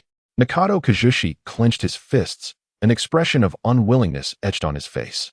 When suddenly Omura Jun rushed forward, seizing Nakado Kazushi by the collar and demanding an explanation. "In truth, I never intended to kill him. After all, Yumi and I had been together for 18 years. Omura Jun's action caused Nakado Kazushi to reach his breaking point. He retaliated by grabbing Omura Jun's collar and pushing him to the ground, voicing the turmoil within him. It was evident that no one was privy to this matter, their faces reflecting surprise. Ayakawa Yukio mistakenly believed that Nakado Kazushi had hindered Kurabayashi Yumi, and in a moment of rage, he contemplated teaching Nakado Kazushi a lesson. However, he was no match for Nakado Kazushi. With a swift, over-the-shoulder throw, Nakado Kazushi sent him crashing to the ground, simultaneously revealing his own grievances. As it turned out, it was not Kurabayashi Yumi who had been delayed, but rather him. For 18 years, no matter how many times he proposed, Kurabayashi Yumi had never consented. In a state of helplessness, he chose to marry a blind date. Yet, Kurabayashi Yumi's actions were a mockery to him, boldly declaring, "I will not let you be happy alone." She even went so far as to send threatening letters or make intimidating phone calls to his fiancée. Who could endure such a thing? Ultimately, she threatened to expose their intimate photographs to his fiancée, forcing him to agree to buy all the pictures at a high price. Coincidentally, on the day of the bank heist, as he watched Yumi walk away, he found himself at a loss for how to handle someone with Kurabayashi Yumi's temperament. At that moment, the gun that had been propelled away by Conan came into his view, and a dreadful thought crossed his mind, prompting him to pick it up. The subsequent events became all too clear. He took action, while Kurabayashi Yumi paid with her life. "She has ruined my entire life. She is a demon." At this point, Nakado Kazushi's face was marred with resentment. As a police officer, his future should have been bright, yet it was all because of this woman. Who is the real demon here? Kagoro lowered his head, his tone laced with sarcasm. "Shut up. You know nothing. You have no right to judge me." Nakado Kazushi advanced. Gripping Kagoro by the collar, his voice strained. The small town observed the scene, as chopsticks materialized in his hand. In a moment of discord, these chopsticks could render Nakado and Sure powerless. Yet, he was acutely aware of Kagoro's formidable judo prowess. Thus, he simply watched as Nakado and Sure, like a cornered beast, emitted a roar of defiance. "I believe you have lost your mind," Kagoro remarked, his expression serene and his eyes devoid of turmoil. In a swift motion, he executed a shoulder throw. "Regardless of your justifications, I have no desire to comprehend your murderous intent." At that moment, his regret was laced with a sense of disappointment. Kurabayashi Yumi was the catalyst, but it was he who had truly succumbed to degradation. As a police officer, he had forsaken the most vital tenets of his vocation. "You remain unchanged. Your skills have not waned in the slightest." Nakado and Sure, now sprawled on the ground, seemed to awaken from a stupor, a bitter smile adorning his face. "Fool, it is your own heart and body that have aged and deteriorated." Goro gazed at Nakado and Sure on the ground, his tone tinged with melancholy. His heart was far from calm. "Indeed." Nakado chuckled self-deprecatingly. "Perhaps I was indeed mistaken." And thus this incident came to a definitive close. The following day, Goro returned home with a group, and on the way, Say pondered that Goro was a master of judo, and Ran was an expert in karate, while he himself was a world-class assassin. Was Conan merely a useless brat? Yet, recalling Conan's remarkable feats in the future, where he executed moves with the precision of cannonballs and performed various high-difficulty actions with ease, Say found himself astounded. So, the child of destiny could defy the laws of science, could he? It seemed as if he was grinding science into the dirt, adhering solely to his own peculiar logic. Upon returning home, SHC noticed Goro's sullen expression, indicating that the incident had indeed impacted him deeply. However, just 2 days later, SHC observed Goro leering at the youthful and beautiful women outside, and he realized he had misjudged him. This old man was truly beyond redemption. If Mouri were here, she would undoubtedly have gouged his eyes out. As the days passed, SHC found himself reflecting on the fact that having several consecutive Saturdays was quite advantageous, as it spared him the burden of attending school. One afternoon, after finishing lunch, he dragged Conan along to Dr. Agassi's place. Having spent over a month in Conan's world, they had met once or twice, and it was only natural to ask the old inventor for a little assistance. If you want to go, go on your own. Why drag me along? Conan remarked, feeling that SHC was becoming increasingly boisterous. Who else would I take? If you don't come, what will happen to my reputation? Noticing Conan's helpless expression, SHC decided to tentatively broach another topic. Conan, isn't it perilous for us to confront the Black Organization? Conan nodded. Then I must protect myself, right? Conan nodded again. How about I acquire some weaponry? You wouldn't mind, would you? Conan's eyes widened. Weaponry? No, absolutely not. Besides, where would you even get weapons? He rejected firmly. That's none of your concern. I just feel that we are in danger, and having a few guns would provide me with some peace of mind. SHC shot him a disdainful glance. SHC, firearms are exceedingly dangerous, and if Rand discovers this, it would not end well. Conan observed SHC's demeanor and wondered if he might secretly procure weapons without anyone knowing. Rest assured, the guns will be stored at Dr. Agassi's place, and I will retrieve them when needed. SHC declared with an air of inevitability. That is still unacceptable, Conan reiterated. Having firearms would introduce instability, and they should not engage in gunfights. Otherwise, what purpose would the police serve? Most importantly, they were still children. How many bullets could they handle? Firearms might give them a false sense of security, leading to misguided judgments. Thus, it was unnecessary. They wouldn't be able to fire many rounds, and carrying them would only create complications. Moreover, their small frames made it difficult to conceal weapons, and if discovered by the police, it would not be a laughing matter. SHC scoffed dismissively, paying no heed to Conan's words. To be frank, this was less about testing boundaries and more about merely informing Conan. Regardless of whether Conan agreed or not, he was simply letting him know. I truly admire your audacity. Conan realized that SHC had not taken his warnings to heart. How do you plan to procure these weapons? Conan inquired, weary of SHC's reckless nature. That's not your business. I have my ways to safely acquire 2 small handguns. SHC noted a slight relaxation in Conan's demeanor, and his eyes brightened. Are you certain nothing will go awry? Conan asked skeptically. I guarantee it, SHC replied, puffing out his chest confidently. Sighing, Conan felt there was little he could do. After spending so long with SHC, he fully understood his temperament. For certain matters, even if he outwardly agreed, he would disregard it in secret. This was part of the reason Conan acquiesced. He recognized that if the guns were discovered, he could always provide cover for SHC. Thus, after leaving Dr. Agassi's, SHC stealthily infiltrated other residences and accessed the dark web. He purchased a stair sniper rifle, primarily for its portability, along with 2 simple handguns designed for women, and bulk bought some explosives and ammunition for emergencies. He also acquired a dagger and a custom sword, temporarily settling on these items. Glancing at the assortment that included rocket launchers, SHC decided against it. After all, he was not aiming to become a crazed terrorist. With the delivery scheduled for the day after tomorrow and the custom 50cm sword arriving 2 days later, he figured he wouldn't be running around too much in the meantime, which should pose no issues. Time flew swiftly, and before he knew it, the delivery day had arrived. The previous day, he had left all the items at Dr. Agassi's, and Conan likely remained oblivious. Everything was proceeding smoothly. He kept only a dagger on him, which had cost him $900.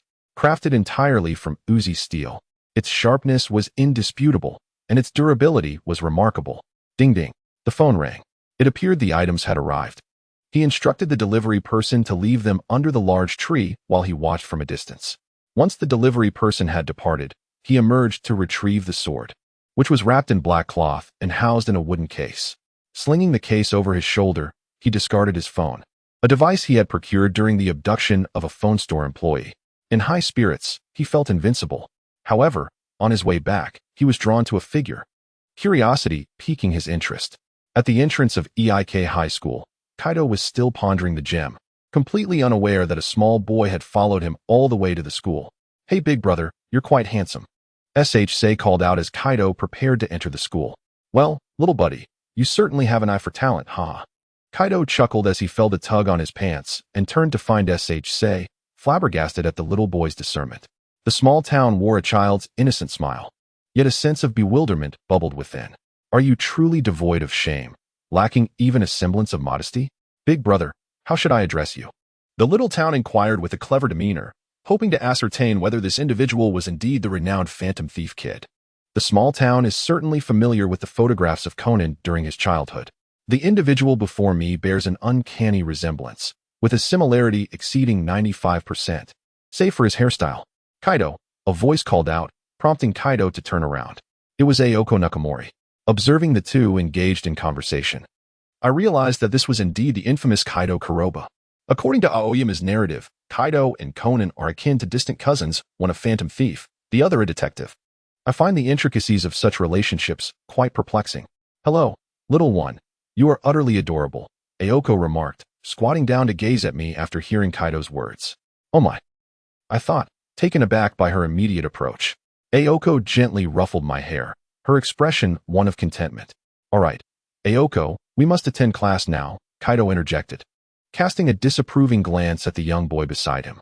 "API call failed with status code 429, error, code, for 29, message, resource has been exhausted, e.g. check quota. Status, resource exhausted." The small town was left somewhat speechless by this woman, as if it were not enough that she touched my head. She even pinched my face, something that even Xiao Lan had never done. Watching the two of them step through the school gate, Kaido cast a skeptical glance at the young rascal, wondering where this little imp had suddenly appeared from, carrying a box on his back and walking with an air of otherworldliness. Xiao Cheng gazed at the pair of childhood sweethearts, shaking his head in amusement. The mutual affection between them was simply a bombshell. At that moment, however, Xiao Cheng suddenly sensed something amiss, a peculiar feeling of being watched enveloping him. What could this mean? Moreover, why did it seem as though the one observing him harbored hostility? API call failed with status code 429, error, code 429. Message, resource has been exhausted, e.g. check quota. Status, resource exhausted. The small town offered a shy smile to the individual across from it, only to notice a sudden change in their expression as they hurriedly entered the campus. The small town observed her silhouette. Could it be Koizumi Anoka? What could account for such an expression? Had she discerned something? He furrowed his brow, feeling somewhat perplexed by her. To be candid, he found Aoyama's eccentricities bewildering. Why did the world of Conan incorporate the notion of a witch? This left him rather disoriented. Yet, upon reflecting on the apparent inadequacies of this witch, he ultimately decided against taking any action towards Koizumi Anoka. Although he did not possess a comprehensive understanding of her, he was aware of certain facts. She had no connection to the hand of God, and being a witch did not equate her to divinity. He did not believe that a mere glance from Koizumi Anoka could unveil his secrets. Within the confines of Class B, second year, at Jinguji High School, Kozui Hongzi approached Kaido and said, "You were just chatting with that child." "Ah, yes," Kaido replied, slightly taken aback by Hongzi's sudden inquiry. "Keep your distance. He is very dangerous," Hongzi said, her expression grave as she fixed her gaze on Kaido. Kaido scratched the back of his head, puzzled. "That child is dangerous? Is Hongzi unwell again today?" Observing Kaido's bewildered demeanor, Hongzi recognized his skepticism. A fractured deity, born from endless darkness, with blood on his hands and bones at his feet, sits upon a throne devoid of light, embodying an existence that regards life as mere chaff. Thus, Kaido, I implore you, do not approach him. At that moment, a flicker of concern shone in Hongzi's eyes, a reflection of her foreboding from the previous day. To unravel the mystery, she had paid a considerable price to investigate. Until this morning, there had been no signs, but upon seeing that child, she felt as if she had plunged into darkness in that fleeting instant. At this moment, Xiaoqing was completely unaware of the ominous prophecy of Koizumi Akiko. He was at Dr. Agasa's place, where Conan was casting him a dubious glance. "Did you not say it would just be a couple of small handguns?" "Indeed," Xiaoqing replied with a compliant expression.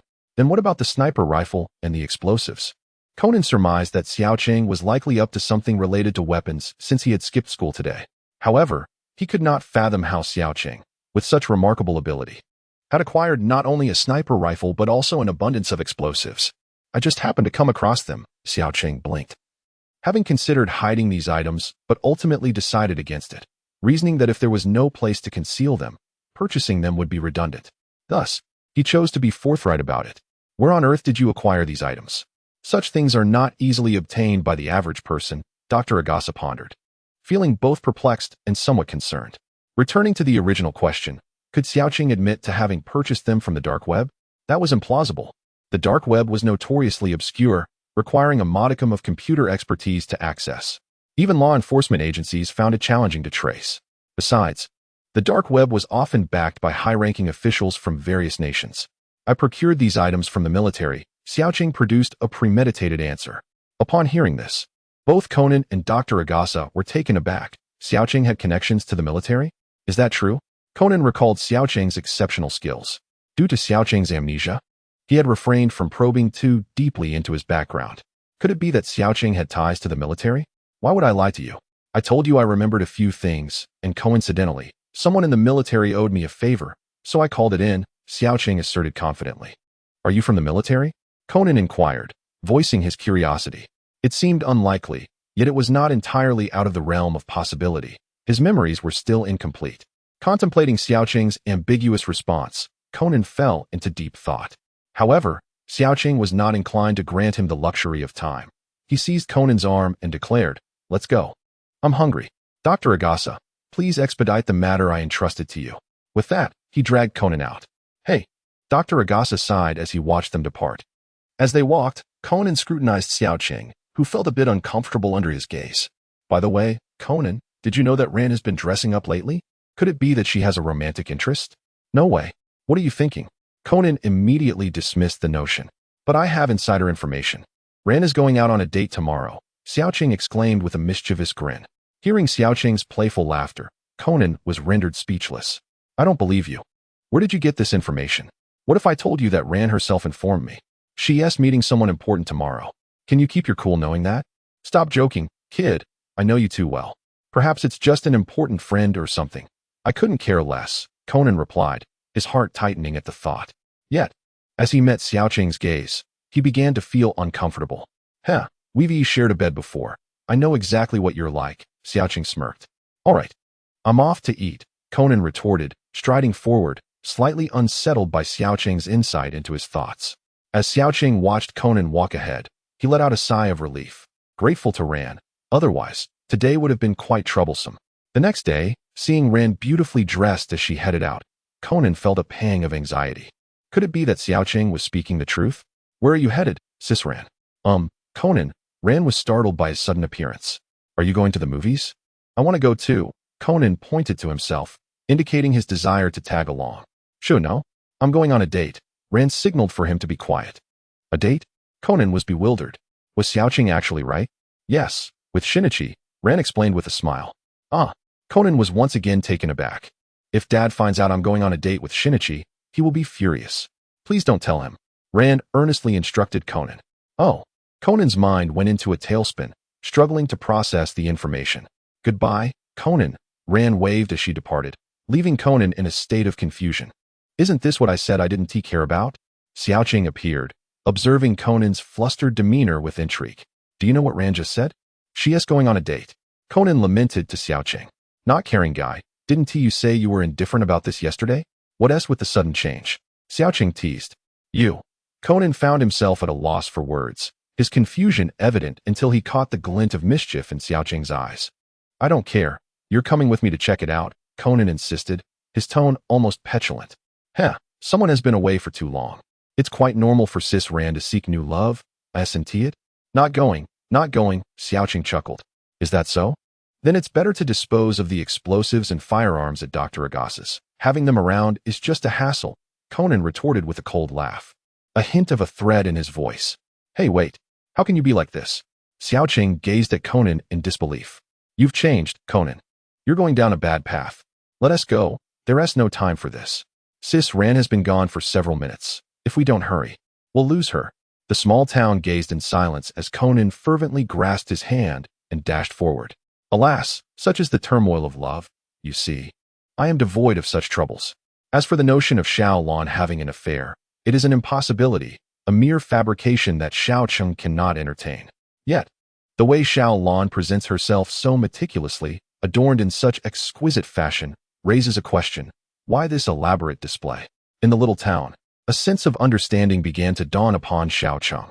It seemed that Xiao Lan was on her way to meet her mother, the esteemed legal queen, Fei. Sister Xiao Lan. After much pursuit, Conan finally caught up with Xiao Lan and called out from behind. "Ah, Conan and Xiao Cheng, what are you doing here?" Xiao Lan exclaimed, her face a picture of surprise. "It's all Xiao Cheng's idea. He expressed a deep admiration for brother Shinichi, so he wished to meet him," Conan revealed, sincerity shining on his face as he gave Xiao Cheng a gentle push. Me? Yes, that's right indeed." The small town transitioned from a state of bewilderment to one of deeper confusion, only to observe Conan's expression, which compelled him to nod in submission. Inside the CAF, Ran looked on with a hint of exasperation at both Shouqing and Conan. How slow is Shinichi, she mused, wondering when he would arrive. Conan, with his hands clasped behind his head, bore a slightly jealous expression. Chuckling to himself at Conan's stubborn demeanor, Shouqing thought it would have sufficed to simply ask. To be frank, Conan, the person who was meant to arrive today was not Shinichi, but rather Shouqing himself. It seemed that if one wished to meet Shinichi, it would have to wait until next time. Xiao Lan, feeling somewhat shy, offered an explanation. Who is that person? And why would one need to lie when meeting him? Conan, fully aware, pondered the identity of this individual as he stood right before her. She is someone very significant to me, do you understand? Xiao Lan recalled Fei, a smile gracing her face. Is she even more important than brother Shinichi? Conan was momentarily taken aback. Haraha. Xiao Cheng truly could no longer contain himself. Do not blame me, for who would ever inquire of their own wife? Who holds greater significance to you, me or your mother? Xiao Cheng, what is the purpose of this? Xiao Lan initially intended to respond to Conan. Yet upon witnessing Xiao Cheng laughing uncontrollably, her expression morphed into one of confusion. Meanwhile, Conan turned his gaze, fixating intensely on him with his lifeless eyes. The small town was unaware of the meaning behind Conan, yet it felt a sense of foreboding. If the laughter continued, Conan might unleash his fury. All right, that's enough. Why don't you two head home? Upon witnessing the peculiar demeanor of the young boy, Xiaolan was perplexed. However, the time she had promised her mother was drawing near.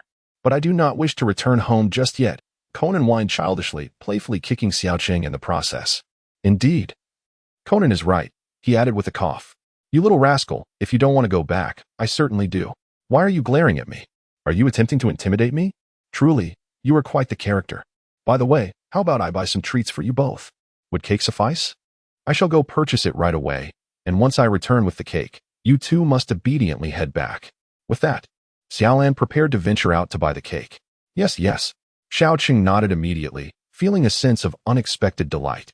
As he watched Xiaolan leave, he began to ponder what flavor of cake she would bring back.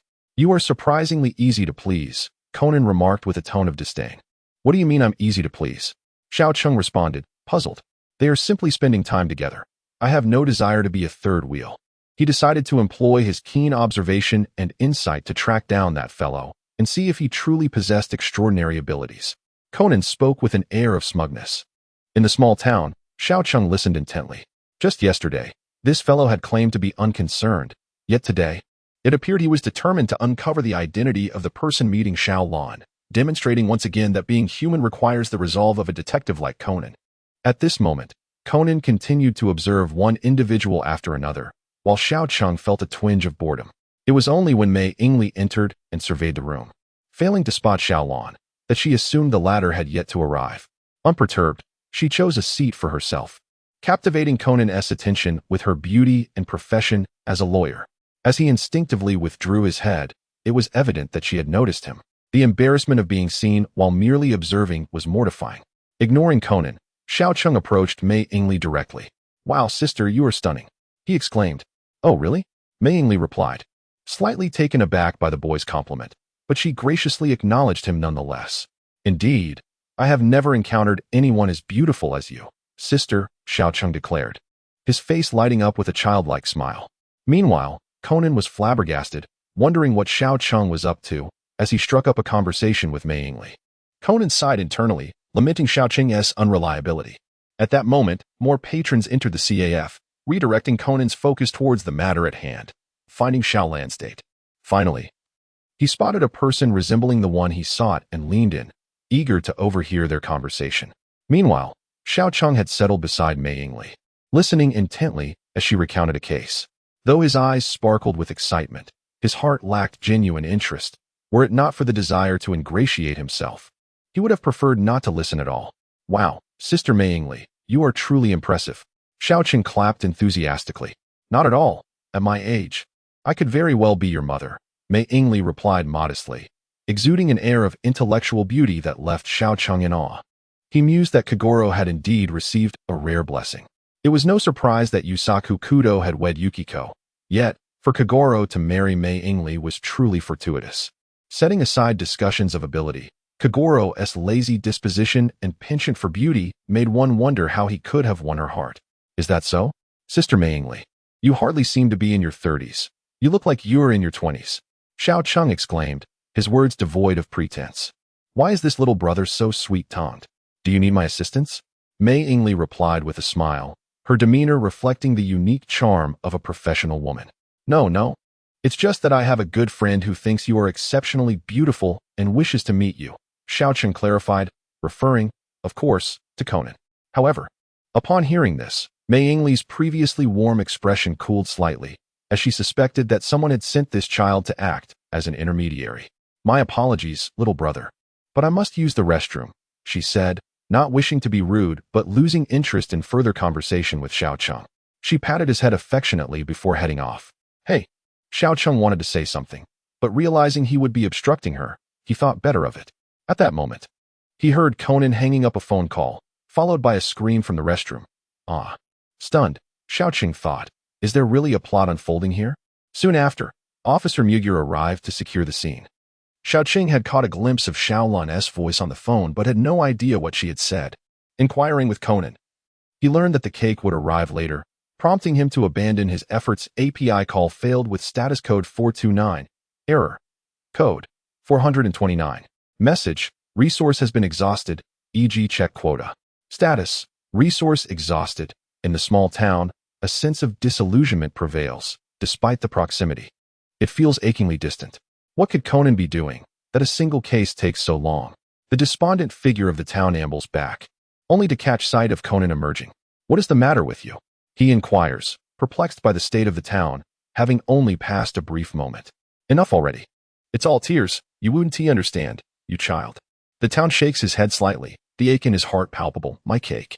Hey. Conan gazes at the town with a lifeless expression. You should head out now. I must tell you, I have located that person. Conan disregards the town's presence, intent on ensuring Rand sees through the facade of that rogue. Has the case concluded? So soon? I merely uttered a few words and it's over? Indeed, young brother. What is the matter? At this moment, Eri Kisaki emerges alongside Officer Megure. Oh, so you are here as well. Officer Megure greets the town. Eri's sister, Officer Megure. The town responds warmly, realizing he might finally be able to leave. Eri's sister? Officer Megure glances between the two, noting the peculiar generational difference. What is it? Eri Kisaki casts a look at Megure, who appears rather flustered. At long last, the matter is resolved, and the town hastily makes his exit. He finds Conan in the midst of a confrontation with someone, bewildered, yet he pays it no mind. Approaching Ran, he pulls at her sleeve, presenting a pitiful visage. Ran turns to see the town's dismal expression and hands him the cake she holds. The small town underwent a sudden transformation as it eagerly tore open the packaging and began to indulge. Alas, surely Conan would not partake in such indulgence, thus, I shall bear the burden of consuming it all. Meanwhile, Conan remained in a state of bewilderment, as Rand surprisingly did not recognize this individual. Had he truly made a mistake in his search?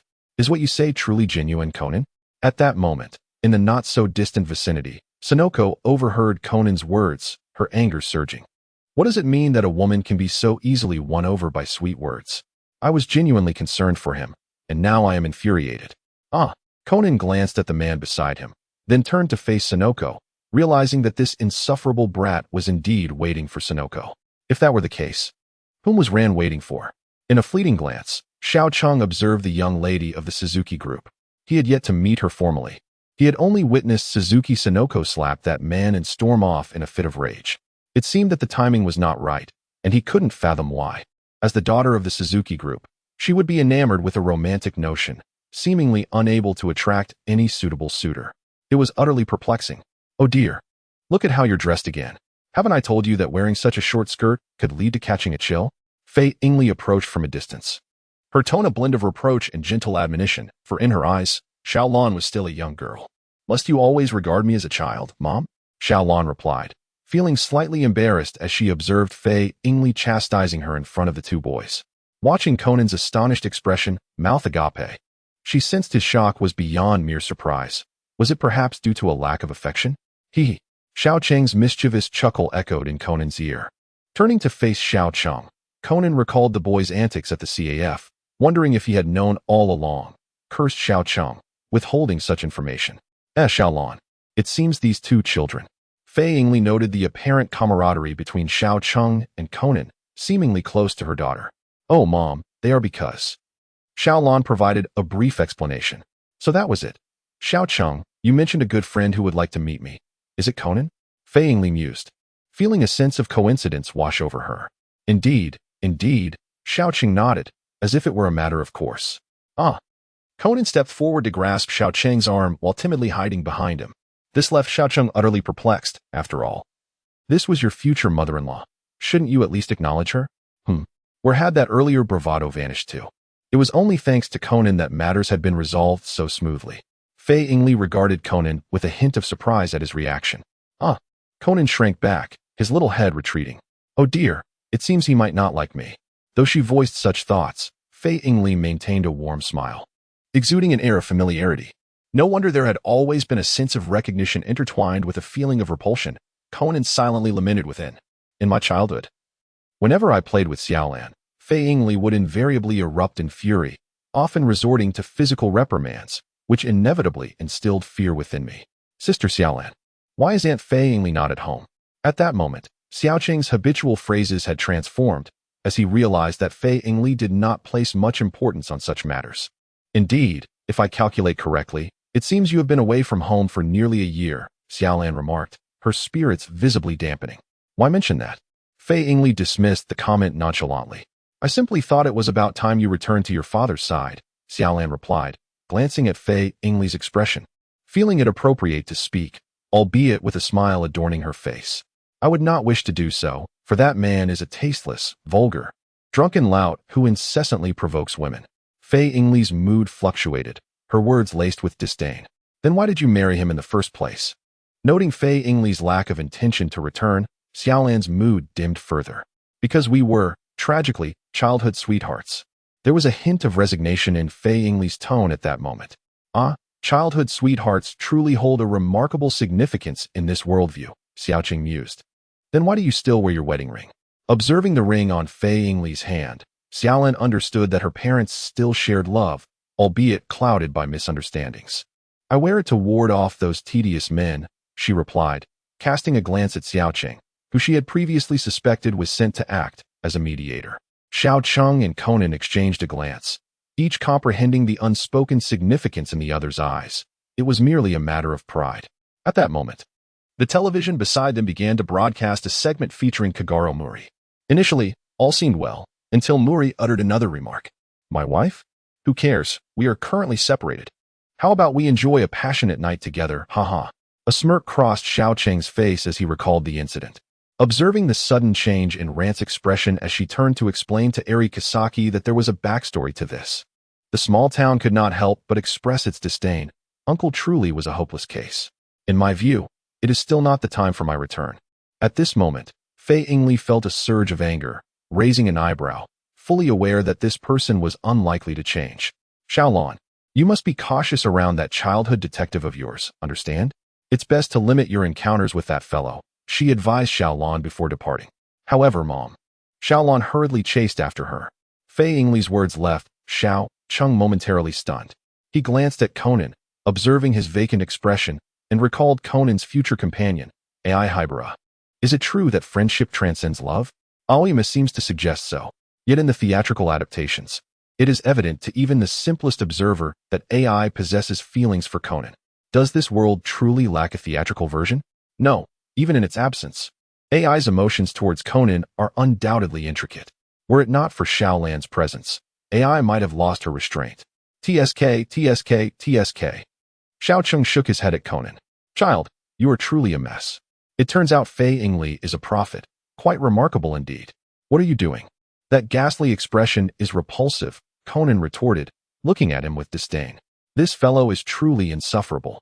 He likely knows of Fei Yingli's existence, yet chooses to remain silent about it. Where does this peculiar sense of humor of Xiaocheng originate? And Aunt Fei Yingli? How could she say such things about me? No wonder I have always felt a bit of aversion towards her since childhood. Alas! Ouch, what are you doing? Xiaocheng exclaimed, as he playfully tapped Conan on the back of his head, who glared back in irritation. What was that for? Time to head home. Xiaocheng replied, placing his hands behind his head and casting a sidelong glance at Conan, a smile tugging at his lips, pondering the future of their adventures, perhaps in a theatrical release. Erxia did not pursue Xiaolan and Fei Yingli. There was no need to intrude upon their mother-daughter matters, so he returned to the Mouri detective agency. In the evening, Xiaolan returned home, her face a picture of dejection, having failed once again to persuade her mother to come back. Xiaolan, where have you been all day? I haven't seen you at all, Kagoro's voice echoed through the room. Upon noticing the beer on Kagoro's table, Xiaolan's brows knitted in disapproval. Dad, didn't I tell you not to drink so much? She exclaimed, her annoyance evident as she approached Kagoro, who was already somewhat tipsy. Xiaocheng smirked. Outside the home, Xiao Wulong could still be considered the leader. Yet within the confines of their abode, Xiao Lan undoubtedly held the top position. Xiaocheng mused to himself, wondering if Xiao Lan would ever lay a hand on him. It was evident that he was overthinking, observing her inebriated father before her. Xiao Lan let out a resigned sigh and began tidying up the table for Xiao Wulong. Ah, Xiao Lan, save me a couple of bottles. I'm not done yet. API call failed with status code 429. Error. Code. For 29, message. Resource has been exhausted, e.g. check quota. Status. Resource exhausted. After tidying up the table, Xiaolan felt a sense of helplessness. Her greatest wish at this moment was for her family to be whole and together. However, gazing at the current state of Zygoro, she felt that this dream was distant. As time passed, day after day went by, and the tranquility of these days made the small town doubt the absence of Conan's ominous aura. Xiaocheng, do you want to visit the villa? At that moment, Xiaolan appeared, shaking off her previous gloom and smiling at the two children. Huh? Xiaocheng, with bread still stuck to his mouth, was bewildered. A villa? How could this useless Uncle Zygoro afford a villa? Sister Xiaolan, where is this villa? He asked, looking puzzled. Conan observed Xiaocheng's bewilderment and couldn't help but feel amused, thinking that at times, Xiaocheng truly resembled a child. It's an invitation from Yuanzi for us to visit her family's villa. Do you want to go? Xiaolan explained with a smile. Does Sister Xiaolan want to go? Although Conan did not explicitly mention his own feelings, his intentions were clear. If she wished to go, he would accompany her. If not, he would gladly remain behind. Of course I want to go. I just wasn't sure if you would be joining us. Yuanzi even specially invited you. Hearing Xiaolan's words, Xiaocheng recalled Yuanzi's character and questioned the sincerity of the invitation. He suspected it was merely a promotional offer along with the phone plan. Then I want to go too. At this moment, Conan raised his hand enthusiastically. I want to go as well.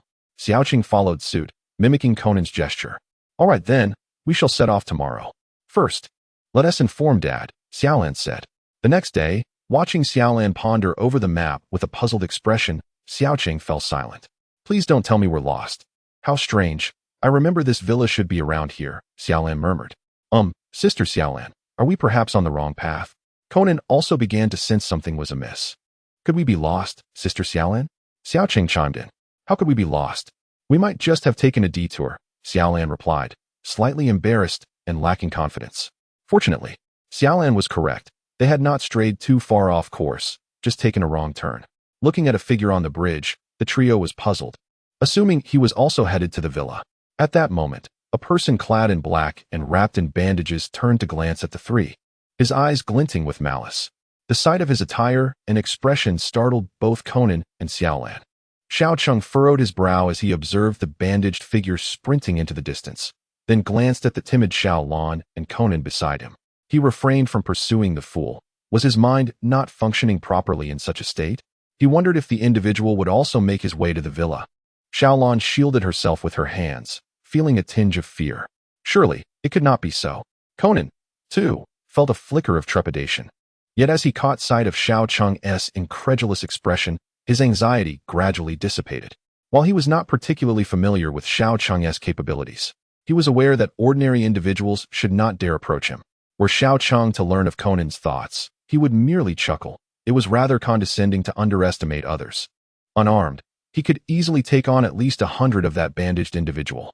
Before long, they arrived at the villa's entrance, where Yuanzi seemed to have been awaiting Xiaolan's arrival. As soon as they reached the door, she swung it open and began to complain. Why so slow? Where have you been? My apologies, Yuanzi, Xiaolan responded, her expression filled with contrition. Surely, they had not taken a wrong turn. After all, it had taken considerable effort to invite her to their splendid villa, and yet they were late. Honestly, and you actually brought these two little rascals along. Yuanzi continued her tirade, casting a disparaging glance at the two children. You two should feel a bit embarrassed, don't you think? Huh. Conan and Xiao Cheng exchanged awkward glances, with Conan internally sighing. He hardly needed her reprimanding him. As for Xiao Cheng, he noted that this love-struck individual was attempting to tease him on their first encounter, a slight he would remember. How could one engage in romance with two little lights overshadowing the moment? Romance? Xiaolan queried, puzzled.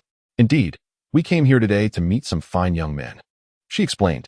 In this setting, surrounded by nature, one could savor the essence of a romantic encounter. Xiao Cheng gazed at the infatuated Yuanzi, rendered speechless by her demeanor. Is this girl truly the heiress of the Suzuki Group? Beyond the hazy recollections of his previous life, the original owner's memories revealed that the Suzuki Group is indeed a prominent conglomerate in Japan. Who would have imagined that the princess of such a vast enterprise would be like this? As they entered the villa, the interior appeared rather desolate. Xiaolan felt a twinge of confusion, recalling the peculiar individual they had encountered on the bridge earlier. Why haven't any of those fine young gentlemen you mentioned arrived? She inquired. What are you talking about? My sister's friends have already arrived and are currently resting inside. Yuanzi replied. By the way, Yuanzi, is there anyone among them with a bandage on their head? Xiaolan asked at that moment. A bandage? No, there's no one injured among today's guests, Yuanzi replied, puzzled by Xiaolan's question. However, it might have been someone living nearby. Seeing Yuanzi's uncertainty, she pondered a plausible explanation. Enough with the nonsensical remarks. Hurry and place your luggage in order. Your rooms are on the second floor, Yuanzi instructed, pointing towards the upper level. All right. The three nodded in response. Noticing Yuanzi distracted with her own tasks, they ascended the staircase. Faced with the multitude of rooms on the second floor, Xiaoqing couldn't help but reflect on how unreliable Yuanzi seemed. Could she not have taken a few more steps to guide them? Wait, how are there so many rooms on the second floor? Which one is ours? It should be. Xiaolan was about to open one of the doors when Xiaoqing quickly interjected, having heard a sound from within, but he was too late. I'm so sorry. I mistakenly opened the wrong room, Xiaolan exclaimed, her face flushed with embarrassment as she hurried to apologize. Xiaolan closed the door in a state of fluster, hurriedly opening one door after another. Xiaoqing seemed on the verge of speaking but hesitated repeatedly, while Conan wore an expression of utter bewilderment. In the small town, Xiaoqing pondered, Sister Xiaolan, do you not realize my exceptional hearing? Why not inquire if anyone is present in my room? Meanwhile, Conan remarked, Xiaolan, wouldn't it have been more courteous to knock first? Your entrance is rather abrupt. Observing the bewildered expression on Xiaolan's face, he was relieved that she managed to find what she sought. After a brief respite, dinner time swiftly approached, and Yuanzi came to summon them for dessert. Naturally, Xiao Cheng was the most eager among them. As they gathered around the dining table, they found 5 individuals already seated. After a round of polite exchanges, everyone took their places. Yuanzi began introducing the others, revealing that the remaining 4 were classmates of her elder sister, all belonging to the same club and sharing a strong bond. One by one, she introduced them. Oda Masaru, Kakutani Hiroki, Takahashi Raichi, Ikeda Chikako, and her elder sister, Suzuki Ayako. Once Yuanzi concluded the introductions, the group commenced casual chatter, but Xiaoqing found himself disinterested in their conversation.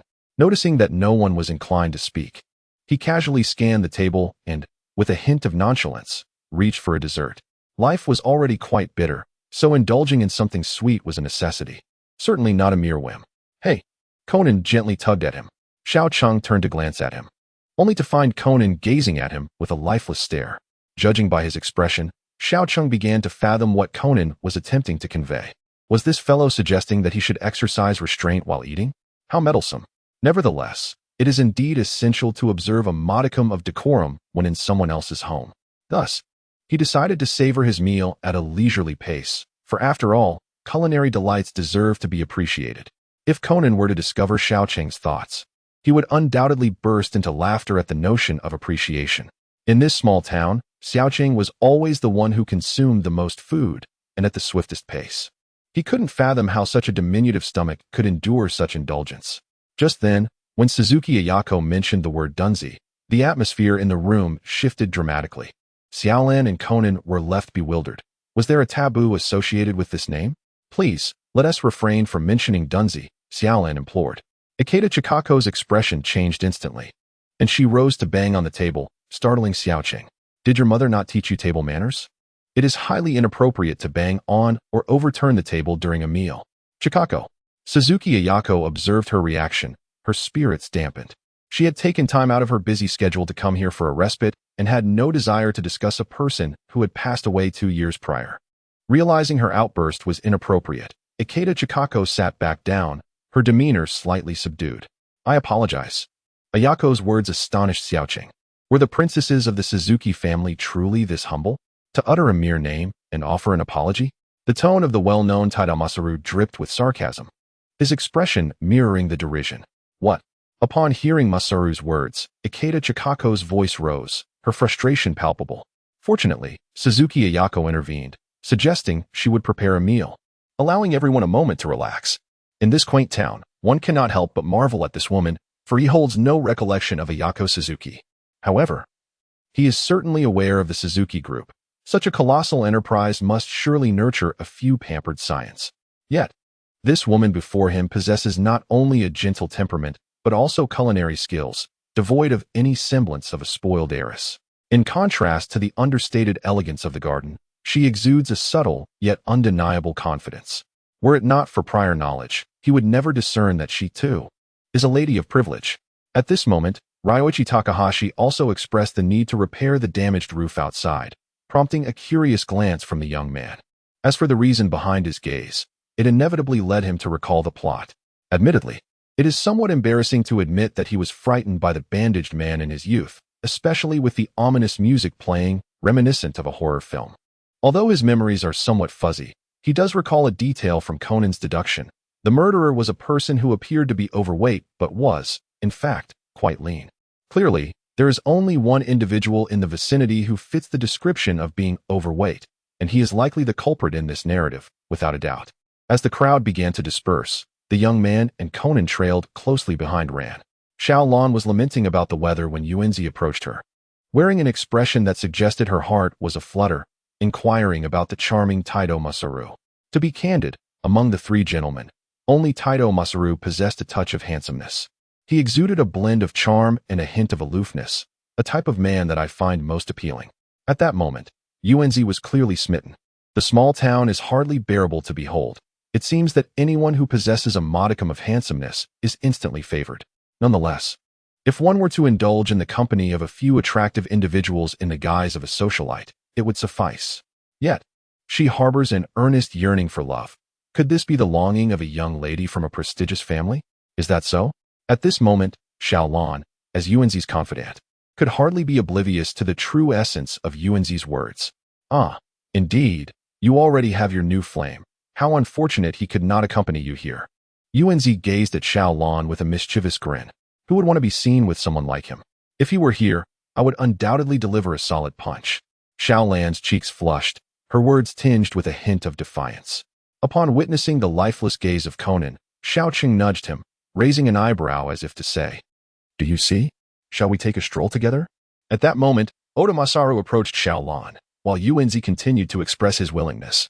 Oblivious to the fact that she had completely disregarded him, Xiao Lan took a few steps back as the approaching Oda Masaru cornered her with a sudden wall slam, leaving her with no escape. At that moment, Conan felt a surge of anger rising within him, but soon, that fire would blaze even brighter. "Anyway, you're not hurt, are you?" Oda Masaru inquired. But it's raining outside," she stammered. At this moment, Xiao Lan felt somewhat anxious. However, as she was a friend of Yuanzi. She hesitated to express her discomfort directly and could only decline politely. Yet, a stroll in the rain could be quite delightful, so let us proceed. Seizing the opportunity while Xiao Lan remained in a daze, Oda Masaru grasped her hand and dashed outside. Alas, Xiao Lan was now utterly bewildered. Conan was on the verge of exploding. The insolent rascal was truly unforgivable. Meanwhile, Xiao Cheng glared at Yuanzi with a face full of fury, beginning to comprehend the indignation of being overlooked. Here was a distinguished young lady, bravely approaching to greet, only to be disregarded. It was utterly outrageous that this fellow had taken an interest in her dear friend. The small town was filled with confusion. It seemed implausible that Xiao Lan would not resist. Was her mastery of karate truly without merit? He recalled her impressive skills showcased in the drama. The ability to split stones with her bare hands alone indicated that Xiao Lan had indeed achieved a remarkable level of expertise in karate. To speak candidly, her prowess would easily allow her to contend with numerous adult men trained in hand-to-hand combat. However, in comparison to assassins, such skills were hardly sufficient. To put it plainly, in the realm of martial artists, he believed Xiao Lan could be considered top tier, yet among assassins, she barely scraped the surface of mediocrity. In this age of firearms, a lack of proficiency with weapons meant one could not even cross the threshold into the world of assassins. Times had truly changed. Although he was perplexed by how easily Xiao Lan had been taken, he could only follow Conan and Yuanzi to observe the unfolding events. Now, recalling the bewildering actions Xiao Lan had taken on the second floor, he began to grasp the situation more clearly.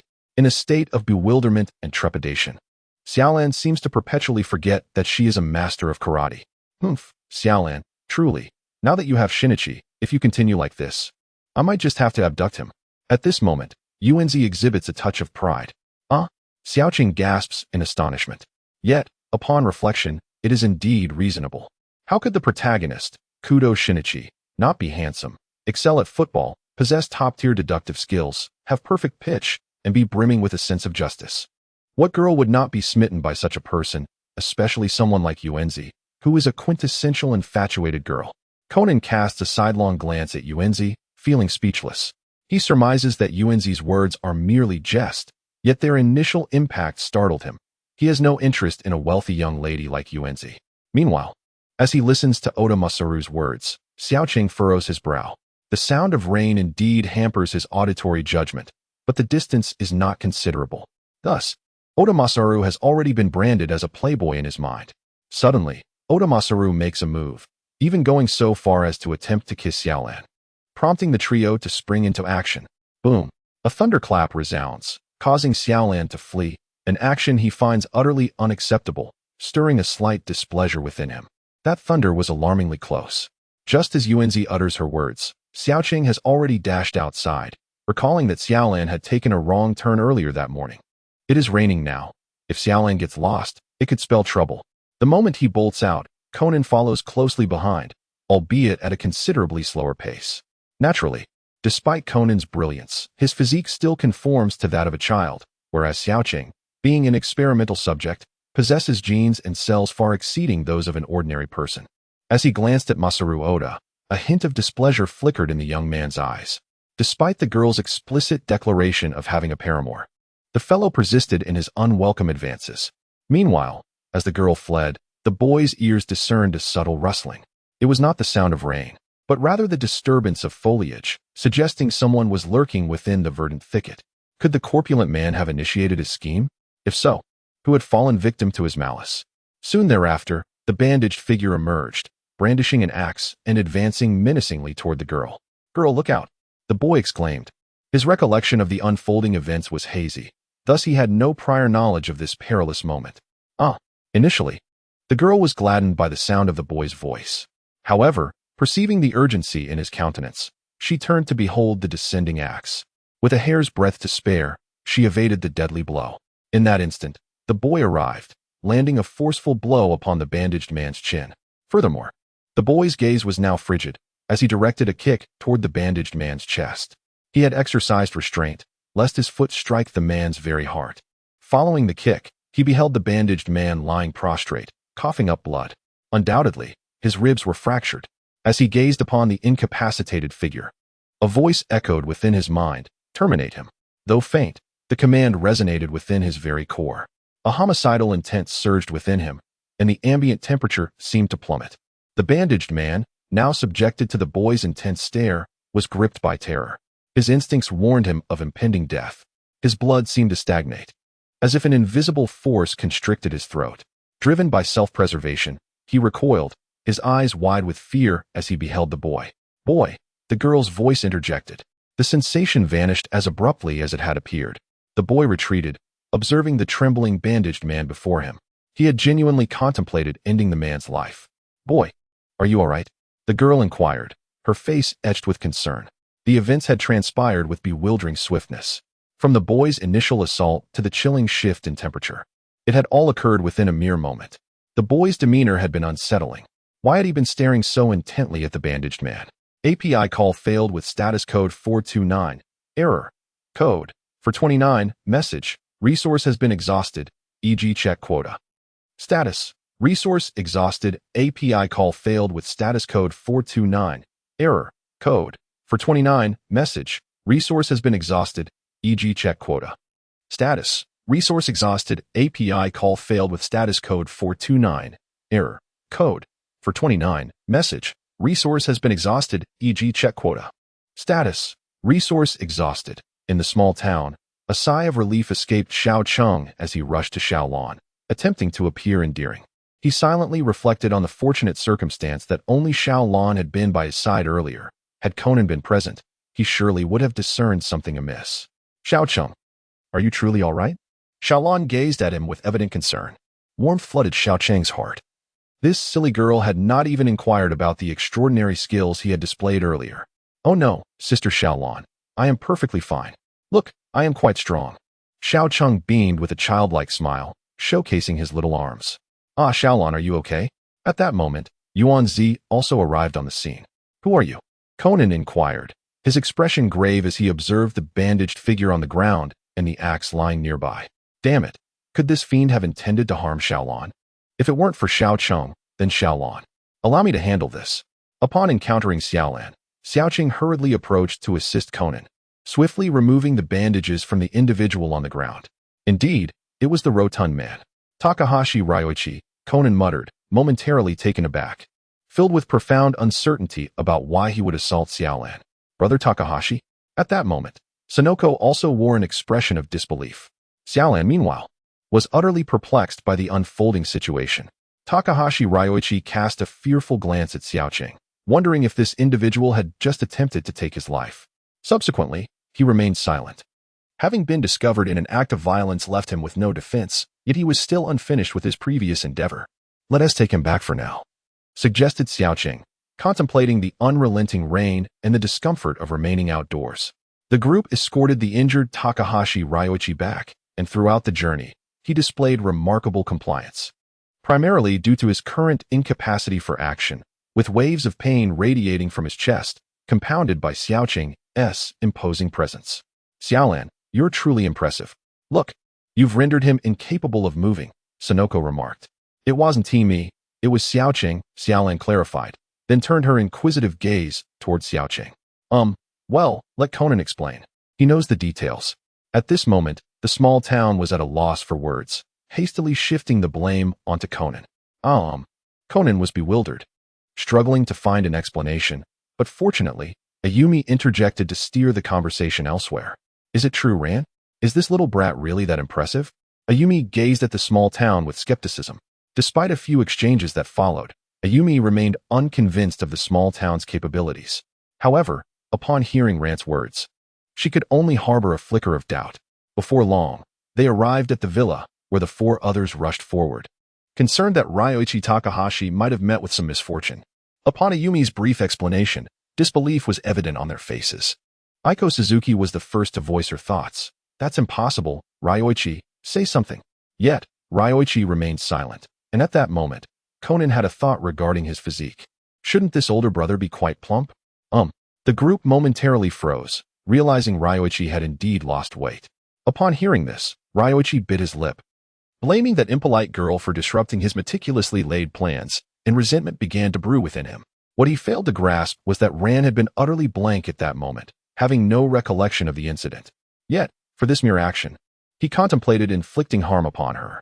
As the others continued to question Ryoichi, he was engulfed in frustration, perhaps fueled by his resentment or a sense of injustice. Enough. The ongoing conversation was abruptly halted, and they stared in astonishment at Ryoichi. Chikako, have you forgotten how your Azure Kingdom came to be? Upon hearing Ryoichi's words, Chikako Ikeda's expression shifted dramatically. What are you talking about? Her elevated tone signified her inner turmoil. Haha, don't you remember? The Azure Kingdom is a blatant imitation of Dante's Kingdom of Sky. Ryoichi glared at Chikako with palpable contempt. What? The other three were taken aback. Was it truly so? No wonder Chikako always appeared exasperated whenever Dante was mentioned. Stop spouting nonsense, that's absurd. Chikako's face betrayed her panic. You became a renowned playwright using this pilfered work. Have you ever considered the fate of Dante, who tragically took his own life? You are a murderer. Ryoichi yelled hoarsely at Chikako, his chest heaving with pain, yet his animosity had surged to a boiling point. This is a misunderstanding. Aiko found it hard to believe that her friend could be capable of such actions. Misunderstanding? On the day Chikako received her award, which was merely a day before Dante's suicide, he called me and said he could no longer trust anyone. Ryoichi's tears began to fall. It was not Dante who was to blame, but rather that thief, Chikako. Do you think you're self-righteous? The group fell silent, but Conan stepped forward. How ludicrous. I don't care about your intentions. Why would you lay a hand on Sister Ran? At this moment, the small town mocks. And while one can comprehend the animosity directed towards Chika, why not confront her directly? Upon hearing Erjiao's words, Takahashi recast a fleeting glance at Xiaolon, biting his lip in frustration. It is all this woman's fault. Had it not been for her interference, his plans would have long since come to fruition. Indeed, why would you choose to act against Xiaolon when there is no enmity between you? Observing Xiaolan's bewildered expression, Sonoko felt a surge of indignation. It must be due to her physique. Xiaolon likely stumbled upon something unintentionally when she opened the door. Conan spoke slowly. Xiaolon was taken aback, completely lacking any recollection. Let's call the police. Conan, further discussion is futile. API call failed with status code 429. Error. Code 429. Message. Resource has been exhausted, e.g. check quota. Status. Resource exhausted. The murderous intent that permeated the small town serves as the most compelling evidence. At that moment, he genuinely contemplated taking action. Following this incident, the police arrived shortly thereafter, apprehending Takahashi Ryoichi on charges of attempted murder. The gathering at the villa could no longer continue, and it disbanded the following day. Before departing, Yoko rushed over to apologize to Xiaolan. It's nothing, Yoko. This is not your fault. As you can see, I am perfectly fine now. API call failed with status code 429. Error. Code 429. Message. Resource has been exhausted, e.g. check quota. Status. Resource exhausted. After finishing dinner, Xiao Cheng hurried to his bed, savoring the comfort of the moment. Xiao Cheng. Conan called out at that moment. Xiao Cheng looked at Conan with a hint of confusion, wondering what was the matter. Thank you. Conan said to Xiao Cheng with a certain gravity. It's nothing. Isn't this quite normal? The small town evidently did not grasp the situation at first, but gradually came to understand what Conan was implying, that he had indeed saved Ran. Following the narrative's trajectory, it seems that Ran should be unharmed. The circumstances were simply too perilous at that moment for him to contemplate, prompting an immediate response. Regardless of the situation, it was all thanks to you. At this moment, Conan too felt a tinge of fear. Who could have anticipated that a mere outing would culminate in such events? Come now, you're being too polite. We are partners. Xiao Cheng remarked, patting Conan's shoulder with a broad smile, revealing his gleaming teeth. Indeed. It was apparent that Conan was momentarily taken aback by Xiao Cheng's address. However, he soon chuckled, amused by Xiao Cheng's demeanor. As he watched Conan head off to wash up, Xiao Cheng couldn't help but reflect on the previous day's events, feeling a slight heaviness in his heart. Though he presented a carefree facade, he was somewhat helpless regarding the uncontrollable murderous intent that had surged within him earlier. The original owner's instinctive reactions were too intense.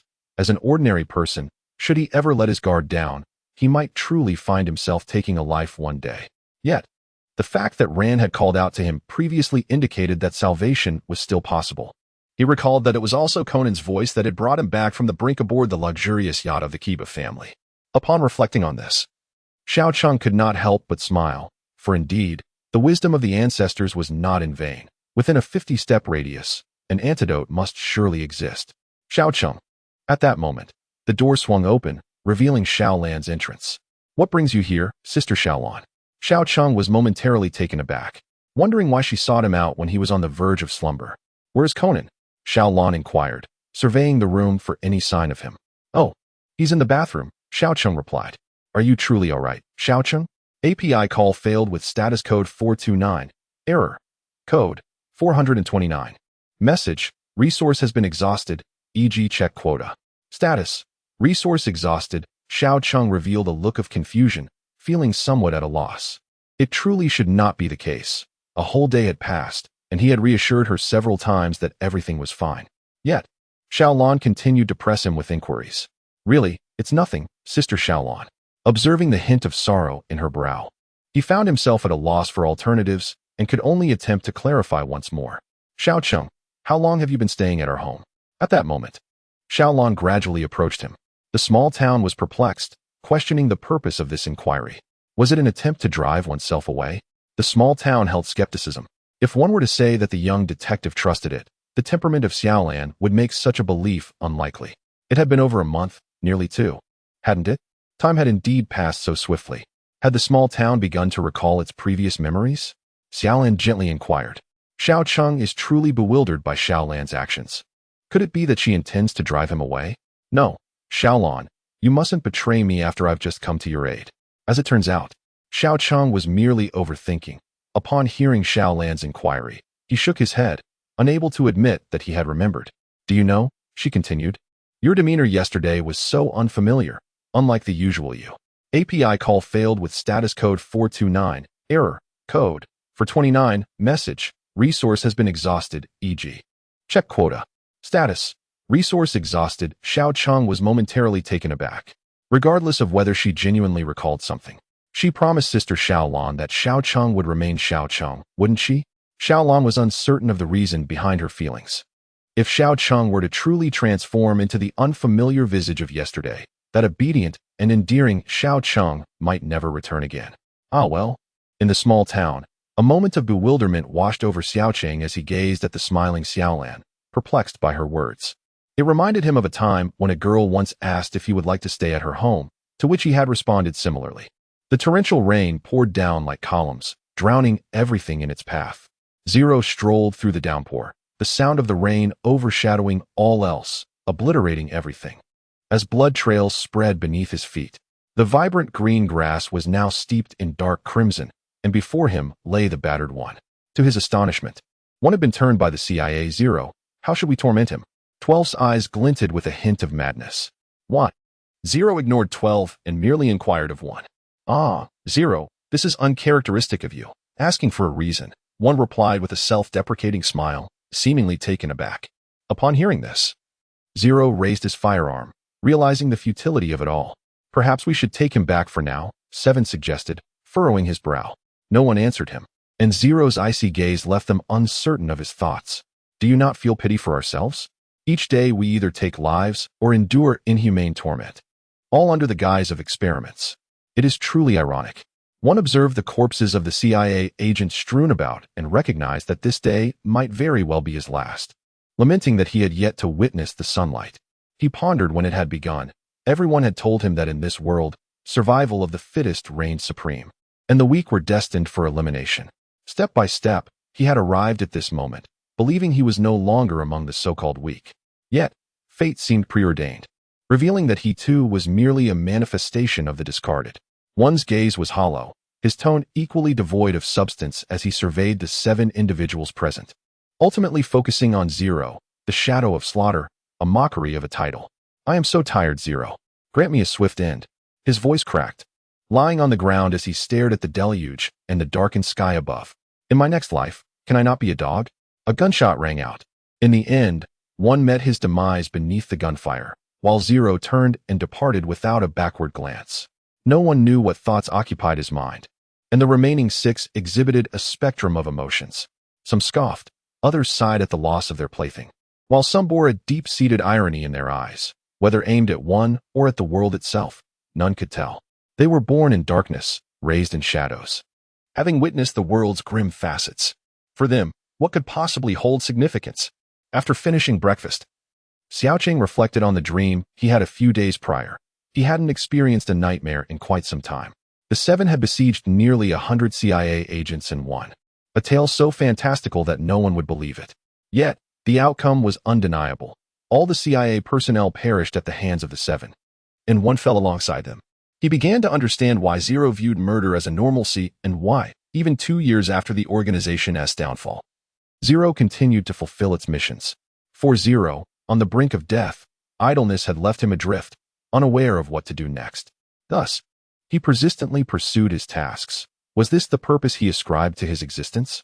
Xiaoqing, tomorrow is Christmas. Where would you like to go? Xiaolan inquired. Cough, cough. Xiaoqing, mid-sip of water, was momentarily taken aback by Xiaolan's question. Christmas? Isn't that at the end of the year? Today is just May 6th, isn't it? Xiao Cheng sighed in exasperation, once again rendered speechless by Conan's convoluted timeline. Was it truly this absurd? Xiaoqing, what's wrong? Xiaolan inquired, noticing Xiaoqing's discomfort and hurrying over to offer her concern. Nothing. I'm just following what you said, Sister Xiaolan, Xiaoqing replied, waving her hands dismissively. Then shall we visit Yuanzi tomorrow? She is still quite preoccupied after the last incident. Xiaolan recalled their discussion from the previous day. Xiaoqing nodded obediently, her mind wandering to that infatuated girl. Surely, she wouldn't be meeting some handsome boy again. She couldn't be that foolish. On Christmas Day, in the evening, Yuanzi observed the trio who had spent the day in merriment. Ding ding ding. How was today? Today was really fun, Xiaolan replied with a joyful nod. Of course.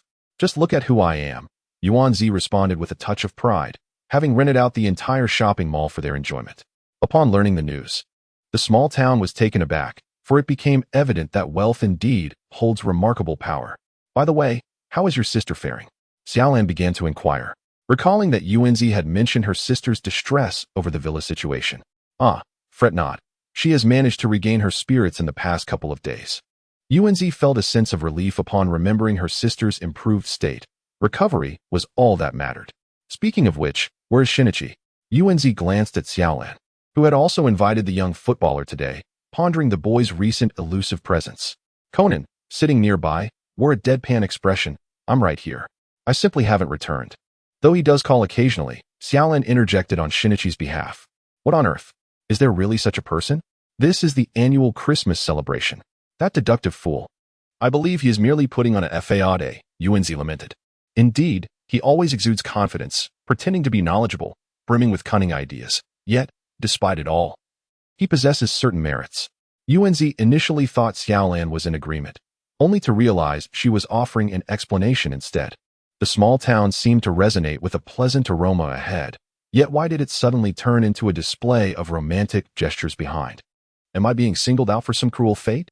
Observing Conan with a gaze that appeared to harbor a trace of affection and sorrow, I found it unbearable to remain in this place. Damn it. By the way, Yuanzi, do you have someone special in your heart? At this moment, Xiaolan inquired about Yuanzi's situation. Xiaocheng felt that Xiaolan's question was rather superfluous. How could Yuanzi possibly be without a beloved? Any handsome individual would surely capture her heart. Indeed, as Xiaocheng had anticipated, there was someone special. His name was Tatsuya Kimura, Yuanzi announced. Tatsuya? Xiaolan inquired, puzzled. Isn't it supposed to be Katsu Oda? How has it changed? Indeed, it's the very same Tatsuya Kimura, the lead singer of the immensely popular band, Rex, Yuanzi replied, her excitement palpable. When he finishes his live performance, I can celebrate with them thanks to my father's connections. You must come too, Xiaolan. Yuanzi extended her invitation towards Xiaolan with enthusiasm. In the quiet little town, one cannot help but ponder the ambitions of the Suzuki heir, who could simply request a personal performance. Is it truly possible to meet them? At this moment, Xiaolan's eyes sparkled with excitement. Meanwhile, Conan had already crouched down, exhibiting complete disinterest. After all, he was tone-deaf and possessed no musical talent.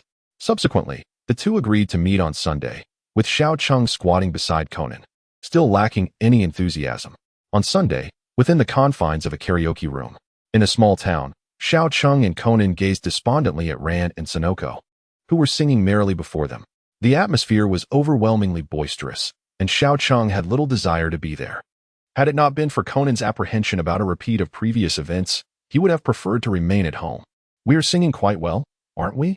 Ran and Sonoko inquired, their eyes glimmering with anticipation for the audience's appraisal. Indeed, their performance was commendable, far surpassing that of a certain band. Kimura Daisuke's words seemed laden with implication, causing a subtle shift in the expressions of those present. "Enough, Daisuke, you've had too much to drink. Did I not mention there is a stand-up comedy segment coming up?" Mari Terahara interjected from the side. "Quit your rambling, you ugly woman. Just move aside," Kimura Daisuke retorted, displaying indifference to Mari's admonition. "Ugly woman?" Sonoko and Ran were momentarily taken aback. In the small town, there is no denying that Mari Terahara is undeniably a beauty, which explains the appearance of both Ran and Sonoko. At this moment, Katsuki Yamada had spoken up to offer a word of caution, but would Daisuke Kimura heed his advice? It seemed improbable. On the contrary, he launched into a tirade of scathing remarks, his tone exceedingly harsh. Upon hearing his barbs, Yamada Katsuki and Mieko Shibasaki appeared as flustered as quails. Just then, the manager, Go Sumiyai, entered the room. This former bandleader was not spared from Kimura's scorn, and Sumiyai could only manage a wry smile and a request for him to refrain from speaking further. At that moment, a melody wafted from the private chamber, the song Rudolph the Red-Nosed Reindeer. "This is the song I just requested, manager. It suits you perfectly. Especially considering you still believe in Santa Claus at your age, wouldn't you agree?"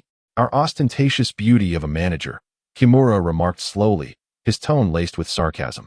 At this, the small townsfigure frowned, pondering whether Kimura had truly overindulged in drink. A celebratory gathering turned into chaos by his mere words. "Please, let me sing instead. Will that satisfy you?" Mari Terahara glared at Kimura for a moment, her displeasure unmistakable on her countenance. "I'll take my leave now, Daisuke," Sumiyai said, his enthusiasm slightly dampened. However, Kimura retorted for him to leave quickly, causing Sumiyai to exit with the door closing behind him, his expression shifting from warmth to mild annoyance. As Mari Terahara began to sing Rudolph the Red-Nosed Reindeer, it was clear she possessed genuine talent. Meanwhile, Conan approached Kimura. Confusion etched on his face as he wondered about his intentions. However, upon noticing the sorrow in Kimura's eyes, he hesitated. "Hey, little brother, why not sing a song too?" The music ceased, and Kimura returned to reality, finding Conan gazing at him. I can't sing." Conan quickly waved his hands, fearing that singing would be his undoing. "Really, Conan? I believe you would sing beautifully. How about giving it a try?" The small-town figure said, raising an eyebrow as he moved closer to Conan. No. Conan began shaking his head vigorously, his entire being rejecting the idea. At that moment, Mieko Shibasaki also began to sing, but as the song progressed, she became overwhelmed with emotion, tears streaming down her face. "Why is that big sister crying while singing?" Conan questioned, perplexed. "Because I must bid farewell to Mieko and to the band," Kimura replied with a calm demeanor, eliciting surprise from both Ran and Sonoko. "Wait, does this mean the Rex band is disbanding?" "Yes. Once the tour concludes, I shall leave the band," Kimura stated indifferently. The band was already aware of this matter, and soon he would bid adieu to the lackluster drummer, the amateurish guitarist, and this lofty manager. Farewell to all. Upon hearing this, Xiaocheng pondered, is this not a celebration? Yet the atmosphere resembles that of a farewell banquet. At that moment, the blood-red strains of Venus began to play, and Kimura Tatsuya's face lit up with delight. "Isn't this my song?" he thought, eager to sing. However, the voice of Terahara Mari interrupted him. "Tatsuya, it's getting late. If you don't hurry, you'll miss the talk show. Spare me your chatter." "When I wish to sing, I must sing," Kimura Tatsuya replied, his expression one of impatience directed at Terahara Mari. Helpless against his determination, she decided to step outside to make a phone call and explain the situation. Meanwhile, Kimura Tatsuya commenced his performance, and Xiaocheng listened, truly impressed. Compared to the previous performers, his talent had elevated to astonishing heights. No wonder he was the lead singer. His emotional delivery, stage presence, and professional vocal skills were unparalleled. The earlier duo could only be deemed good in comparison to ordinary people, but against Kimura Tatsuya, they fell significantly short. This fellow indeed possessed a remarkable singing prowess. As his song concluded, Xiao Lan and Yuanzi erupted into applause and cheers, while Kimura Tatsuya's countenance radiated confidence. He then requested Yamada Katsumi to toss him a rice ball, and Yamada complied without hesitation. At this moment, Xiaoqing slightly furrowed his brow, sensing a peculiar odor emanating from Kimura Tatsuya, yet he remained uncertain. Just as he contemplated whether to voice his concerns, Kimura Tatsuya had already consumed the rice ball. Meanwhile, Enzi sought to ascertain the veracity of Kimura Tatsuya's earlier statement. She truly wished to avoid witnessing the disbandment of her beloved band. You need not worry. I will be performing as a solo artist, and my new song is already complete, Kimura Tatsuya replied with a reassuring expression. This is merely a solo venture, Xiaoqing mused. Yet Kimura's somewhat arrogant disposition might indeed render solo endeavors more fitting for him. A new song? Already finished? What is the title? Enzi inquired eagerly. The title is. Just as Kimura Tatsuya was about to proudly reveal it, a look of agony crossed his face. He clutched his throat and collapsed onto the ground. The scene instantly descended into chaos. Xiaoqing shook his head, aware that Tatsuya Kimura was likely beyond rescue. At that moment, Conan furrowed his brow, pondering who could have committed such an act right under his nose. After alerting the authorities, it was Officer Magyar and his team who arrived on the scene. In the meantime, Xiaoqing and Conan discussed potassium cyanide, and it was evident that Conan had detected its presence. However, Xiaoqing raised an eyebrow and inquired, "You have discerned it, but can you also detect the potassium cyanide on him?" In a quaint town, Say briefly shared his discoveries with Conan. He revealed the presence of potassium cyanide in Tatsuya Kimura's left elbow, which naturally led Say to contemplate the outer garment. Observing the discarded coat of Kimura, he realized that someone had tampered with this piece of clothing, which happened to be the team uniform, indicating that the perpetrator must be one of the 3 members of the band. After discussing this conclusion with Conan, who furrowed his brow as he scrutinized the trio, his gaze shifted towards Mouri Terahara. Noticing Officer Magyar still questioning the 3, Conan discreetly inquired of Say, "Do you recall if the other 2, aside from Mouri Terahara, had removed their clothing?" In the small town, after a moment of deep contemplation, Akira shook his head, for it seemed to him that there was no evidence to support such a claim. So, does that imply that the perpetrator is indeed Mouri Terahara? Conan refrained from reaching a conclusion and instead began to actively search for clues. For him, deduction must be grounded in evidence rather than mere intuition. At that moment, an officer uncovered personal belongings belonging to Tatsuya Kimura, prompting Conan to jog over for a closer inspection. Among these items, he stumbled upon a photograph. Was it an image of a band? Through his conversation with the store manager, Go Sugai, he learned that this was the band Tatsuya Kimura had previously been part of under the manager's guidance, and notably, one member was currently affiliated with the Rex band. Upon hearing Suegai's explanation, Conan turned his attention to Mouri Terahara, absorbing the gravity of Suegai's words. Without Mouri Terahara's influence, it was highly probable that Tatsuya Kimura would not have pursued a career in music. At that moment, Conan noticed what appeared to be a small inscription on the back of the photograph. A flicker of understanding began to dawn upon him. However, if that were the case, the implications were profoundly tragic. "What's wrong?" Akira inquired, observing Conan's somber expression and waving his hand in front of him. "I've got it," Conan replied slowly, meeting Akira's gaze. "Isn't that a relief? Why the long face?" Akira responded, perplexed. "Follow me," Conan instructed, leading Akira to the playback room, where they could see the prior booth. At that juncture, Conan utilized a voice changer to call Inspector Magyar, declaring that he had deduced the identity of the murderer and urged everyone to convene at the booth. Once the group was assembled, Akira watched Conan, who spoke with an air of confidence. As if an alluring charisma subtly, the small town had not been perplexed for long when Yuji Amoy spoke up to clarify that, in fact, Mouri Terahara had previously been the lead vocalist under his guidance alongside Tatsuya Kimura. As the melodious song ceased, the young town observed, while Conan continued his deductions, fully aware that the affair had come to a conclusion. Yet, he remained perplexed by why Mouri Terahara resorted to murder. Was it merely due to Daisuke Kimura's caustic tongue? Subsequently, under Conan's guidance, Officer Magyar discovered the coat worn by Mouri Terahara. Within it lay a lighter, belonging to none other than Daisuke Kimura, establishing that the coat was indeed his. Mouri's expression shifted dramatically. As she recalled her prior actions, she gradually realized that her transgressions had been thoroughly uncovered.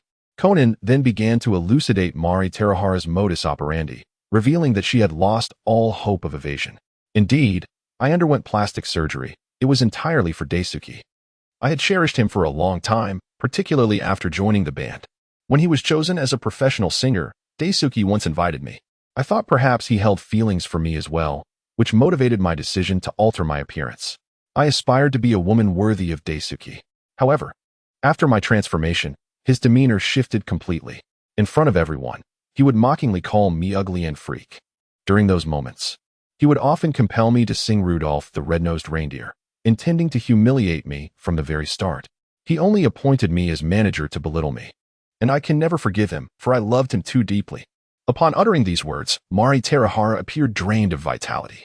She was torn, unwilling to part from her beloved, yet unable to endure his scorn, which felt like a knife piercing her heart. After absorbing Mouri's confession, the young town contemplated this revelation. But Conan proposed an alternative perspective. In truth, Daisuke has loved you for a long time. You simply remain unaware. Stop spouting nonsense. What do you know? Mouri Terahara retorted sharply. Mouri, what he just said is true, chimed in the informed Sumiya Go, stepping forward. Officer, that photograph, give it to me. This is Daisuke, the one who penned love songs for you, whom he has always cherished. Daisuke Kimura may possess a somewhat foul temper, yet his heart is undeniably kind. Mouri's expression reflected disbelief, yet Sumiya continued to elaborate. Daisuke once pondered why you cared about others' opinions, why you underwent surgery for him, why. But each time he was with me, Mouri began to waver, tears glistening in her eyes. You know well this fellow speaks in contradictions. I believe he wishes for you to return to your original self, Sumiya concluded. At this moment, the heart of the small town resonates with my own frustration. How could such a situation arise? Is this case not a mere misunderstanding, with two individuals harboring mutual affection, yet failing to express it? This is utterly ridiculous. Observing Mouri Terahara kneeling on the ground, murmuring Daisuke's name, his emotions are a tumultuous mix of regret and inevitability. He is uncertain, should he feel pity or disdain. One thing is clear. Once events unfold, they cannot be reversed. There exists no opportunity for remorse in this world. Upon witnessing Conan's expression, he realizes that Conan's gaze is equally intricate, perhaps filled with sympathy for Mouri Terahara. Yet, little does he know that Conan's thoughts are drawn to his own feelings for Ran. They too share a mutual affection, yet remain silent about it. As snow begins to fall, both the small town and Conan spot Ran waiting patiently at the entrance of the new establishment. Having been misled by Conan's use of Shinichi's name, believing that he has returned after waiting for 2 or 3 hours, Xiao Cheng gazed at the rather unremarkable Conan beside him, shaking his head in disbelief. What expression is that? Faced with Xiao Cheng's foolishness, he found it somewhat intolerable. Yet he had no time to dwell on it. His heart ached for Xiaolan, and he resolved to seek a meeting with her. He already had a plan in mind.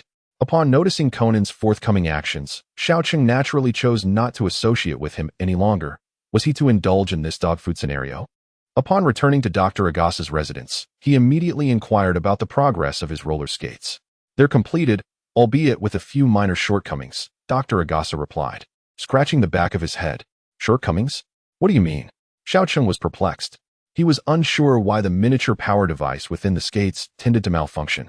But Dr. Agasa reassured him, rest assured, such occurrences are quite rare. Sensing Xiao Cheng's dubious gaze, Dr. Agasa promptly guaranteed the reliability of the skates. Xiao Cheng took the shoes in his hands, which were slightly larger than his usual size. However, they were not excessively so. These shoes were a result of a suggestion he had conceived after observing Conan with a skateboard. Dr. Agasa had encouraged him to give it a try, leading to the creation of these solar-powered roller skates. On the left side of the shoes, there was a switch. When activated, 8 tiny wheels emerged from the soles. Upon testing the shoes, he realized their remarkable capabilities, truly affirming Dr. Agasa's reputation as a genius. He was profoundly impressed by the doctor's explanation. Yet he could not fathom how Agasa managed to integrate miniature propulsion devices and microthrusters into the design, all while ensuring they functioned seamlessly. Although he did not fully understand the mechanics, he couldn't help but admire the ingenuity. As for the doctor's comment about the engine possibly stalling, Xiao Cheng thought it was a minor concern, that the small town exudes a grand atmosphere, yet the bombs, to put it plainly, remain quite substantial, even if they are merely small-sized explosives. For the 8-year-old boy, however, they are still conspicuous and cumbersome to carry. Previously, he had procured equipment, but currently, he only bore a dagger, as the rest proved challenging to conceal. If the bombs could be reduced to the size of a thumb, it would make a significant difference. The miniature explosives once possessed by Zero were provided by the hand of God, greatly enhancing his combat capabilities. At this moment, Dr. Agasa recalled a conversation he had with Hikiko a couple of days prior regarding a certain plan. He was not opposed to it, but glancing at the young boy before him, he felt a lingering sense of unease. "What's wrong?" the boy inquired. It was, in fact, nothing of great significance. Dr. Agasa hesitated, contemplating whether to voice his concerns. "Shall we head back?" Just then, Conan entered through the door. "Sure, but it seems Dr. Agasa has something to discuss with me," replied the boy, acknowledging him. "Is there something?" "What is it, Dr. Agasa?" Conan glanced suspiciously at the doctor, questioning why there was a need for a private conversation with the boy. "Nothing much, just that the weather has turned chilly. Little city. Make sure to wear an extra layer," Dr. Agasa said, noticing Conan's sudden fluster. "What?" the boy thought to himself, casting a bemused glance at Dr. Agasa, suspecting that he might have ulterior motives. "Is there something?" Conan echoed, equally perplexed, but chose not to press further, leading the still curious boy away.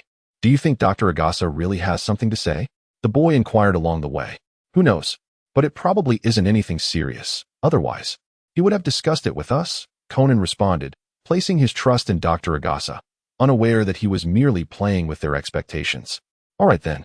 The boy pondered and concluded that Dr. Agasa was likely in the clear. "By the way, what was Rand's reaction to your gift?"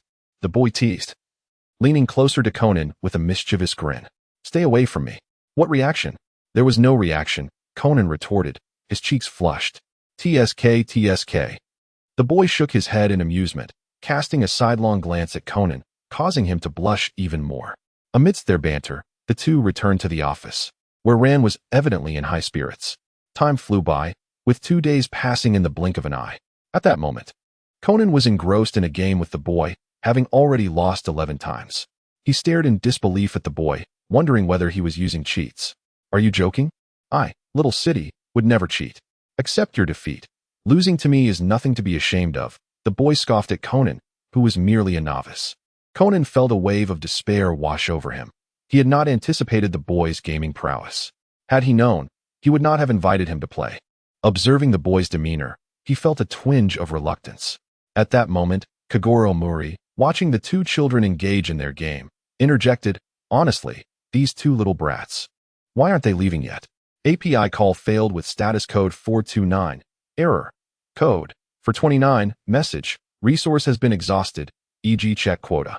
Status. Resource exhausted. Xiaolon cast a glance at Xiao Cheng, then at Conan. Could it be that their parents are truly unconcerned about their children, especially Conan? The small town may comprehend to some extent. His parents might be unable to locate him for the time being. However, Conan's parents, being abroad, have failed to make even a single phone call. One cannot help but wonder what kind of parents they are, possessing such a carefree disposition. Not only have they never made an appearance, but they have also neglected to send any messages of contact. Kagoro couldn't help but voice his discontent. At this moment, the little town began to display its cuteness, blinking its large eyes at Xiaolan. Conan felt an overwhelming sense of panic. Was the deception about to unravel? Yet, could it truly be deemed a lie? After all, my parents are indeed abroad. I recall that Conan was entrusted to Dr. Agasa, so perhaps I should inquire about Dr. Agasa's phone number. At this point, Kagoro realized the necessity of a conversation. "Must we?" Conan interjected, beads of sweat already forming on his brow. Just as Conan was engulfed in anxiety, the sound of a bell rang from outside the door. Xiaolon promptly went to open the door, while Xiao Gong bent down to observe Conan, inquiring if anything was amiss. "She's here, Conan. Your mother has arrived," Xiaolon announced, glancing back at the woman outside. "What? Kudo Yukiko is here? No way. Conan has shrunk. What is going on?" Xiaolon was perplexed. Not only Xiaolon, but Conan himself was taken aback. His mother, who always liked to appear youthful, had come. Yet, as they gazed at the woman before them, clad in a deep crimson outfit and slightly plump, confusion washed over their faces. "Who is this?" "I'm sorry, Conan. You must be feeling quite lonely. You can relax now. Come home with your mother," the plump woman said, stepping forward to embrace Conan. "Who are you?" Conan exclaimed, breaking free from her grasp, his reaction quite pronounced, while simultaneously casting a knowing glance at Xiao Wugong, confident that he would understand. Even without the glance, Xiao Wugong comprehended the absurdity of the situation. "What is this? Is this part of the plot?" Suddenly, Conan's mother appears, This is ridiculous. He strained to recall the storyline, scrutinizing the woman before him, and noticed something was amiss. Her figure seemed somewhat incongruous. Xiao Lan observed Conan's reaction, studying the woman before him. It was evident that she had anticipated Conan's response and had already prepared an excuse. Truthfully, it was our fault for leaving him here unattended. Hello, I am Idagawa Fumiyo, the unequivocal mother of Idagawa Conan, she patiently explained. At that moment, Conan felt a jolt within him, staring at the woman who seemed to have appeared out of nowhere, his instincts alarmed. He was soon ushered downstairs, while Xiao Cheng furrowed his brow, uncertain if this woman was employing a disguise. If so, her skills were indeed remarkable. We shall take our leave, Idagawa Fumiyo said with a smile and a nod. Can you take me along? I wish to have a look, Xiao Cheng interjected, fearing he might forget the plot if he didn't seize the moment. No, Xiao Cheng, that's not permissible, Xiao Lan replied, lifting him into her arms. Conan followed his mother, realizing it was not the proper time to join the commotion. They could reunite later. Oh, no, no, Xiao Cheng protested, squirming in Xiao Lan's grasp. Hey, what's gotten into you, Xiao Cheng? You usually don't act this way, Xiao Lan questioned, perplexed. You little rascal. Kagoro attempted to reprimand him, but Idagawa Fumiyo spoke up. Is this child yours? He seems quite affectionate. Perhaps he is reluctant to see Conan go. Ah, no. Xiao Cheng is also staying at our home. We have yet to hear from his parents, Xiao Lan clarified. In that case, why not let me take him along? They can bid farewell properly, and I'll have Professor Agasa return him later this evening, Idagawa Fumiyo suggested. That sounds acceptable. Xiao Lan hesitated. Yet upon seeing Xiao Cheng's earnest expression, she recognized the bond between him and Conan. Soon, Xiao Cheng was seated in the back of the car, and Xiao Lan looked inside, bidding farewell. Goodbye, Conan. Remember to write to me from there, and Xiao Cheng, be sure to return promptly. Madam, safe travels. And do not forget the gratuity, Kagoro added, grinning. As the car started, Xiao Lan watched it drive away, an inexplicable sadness welling up within her. Conan was leaving so swiftly. Farewell, Conan. Inside the vehicle, Xiao Cheng observed the driver, Idagawa Fumiyo, his gaze lowered as a dagger appeared in his hand. Should anything seem amiss, he was prepared to drive the dagger into her forehead without hesitation. Andy, who exactly are you? Conan asked, his tone far from polite. Did I not just mention that I am your mother? Idagawa Fumiyo replied, her voice laced with amusement.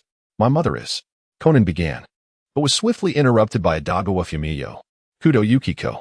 Upon hearing her name, both Conan and Xiao Cheng's expression shifted. Indeed. Your mother is that enchanting star who captivated the world, winning an award at the tender age of 19 before arriving in Japan.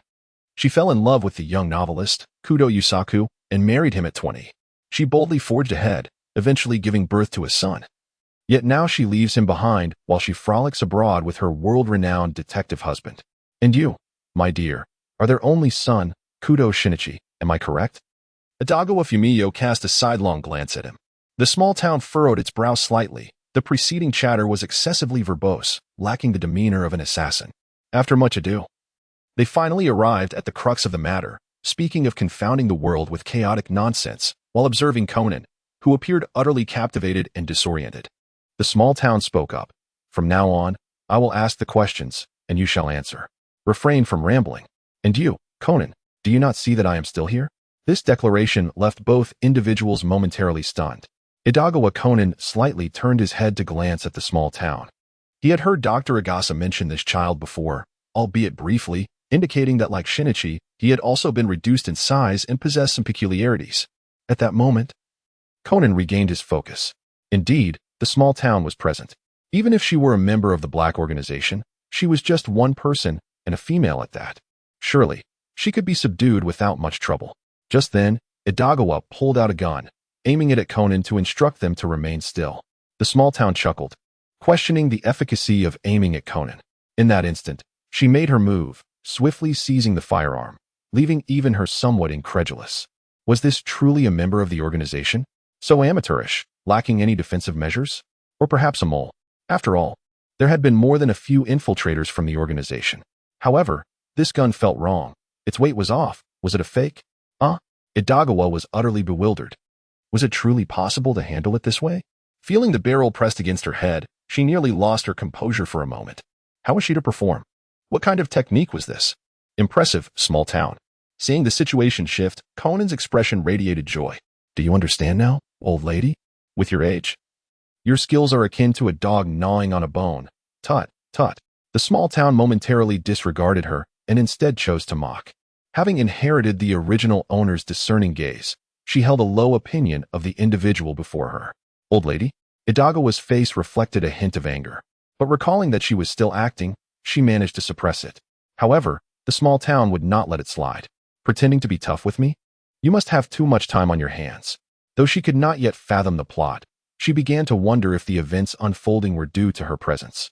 Since you have come to me, I shall inquire thoroughly, striking her head with the gun. Idagawa winced in pain, muttering about the rudeness of this child. I shall remember this grievance. Now, speak. Who are you? The small town's tone dripped with disdain. I advise you not to proceed with this, doctor. Agasa is currently in our grasp. If you do not wish for him. Oh. Idagawa instinctively recoiled. She was struck again. And just as the small town was about to speak, Conan interjected. What did you say? You have kidnapped Dr. Agasa? Conan's expression was one of urgency. Wait, Conan. I know you're anxious, but hold on for a moment. The small town cast a glance around. What are you afraid of? Do you not see that we still have a hostage? Did you not hear what I just said? You, old lady, truly are something else. How do you manage to conduct affairs for your organization with such a mind? Tut, tut. The small town increasingly suspects that this individual may be an undercover agent from the distillery. After all, the guns are merely replicas, and one must exercise caution to avoid mistakenly harming allies. However, this fellow's pretentiousness in my presence is rather irksome. At this moment, Idagawa Mifune feels an inner turmoil.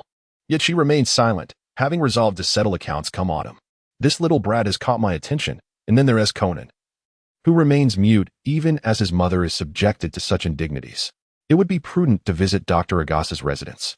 It is inappropriate to leave the car idling on the street. Just a moment ago, as the vehicle halted at a traffic light, Conan remarked, Didn't he catch what you? Conan just said, Why aren't you driving? Such foolishness. Mifune, feeling the pressure, refrained from speaking, fearing that uttering a word would betray her suppressed fury. Conan, observing Shoching's bullying demeanor, hesitated. However, contemplating the affiliation with the black organization, which might involve lives at stake, he chose silence. They should devise a plan to rescue Dr. Agasa. Should they alert the authorities? Uncertain, he inquired of Shoching, who frowned in response. His thoughts wandered to whether the bomb he had hidden with Dr. Agasa had been discovered. If it were, they would be in grave trouble.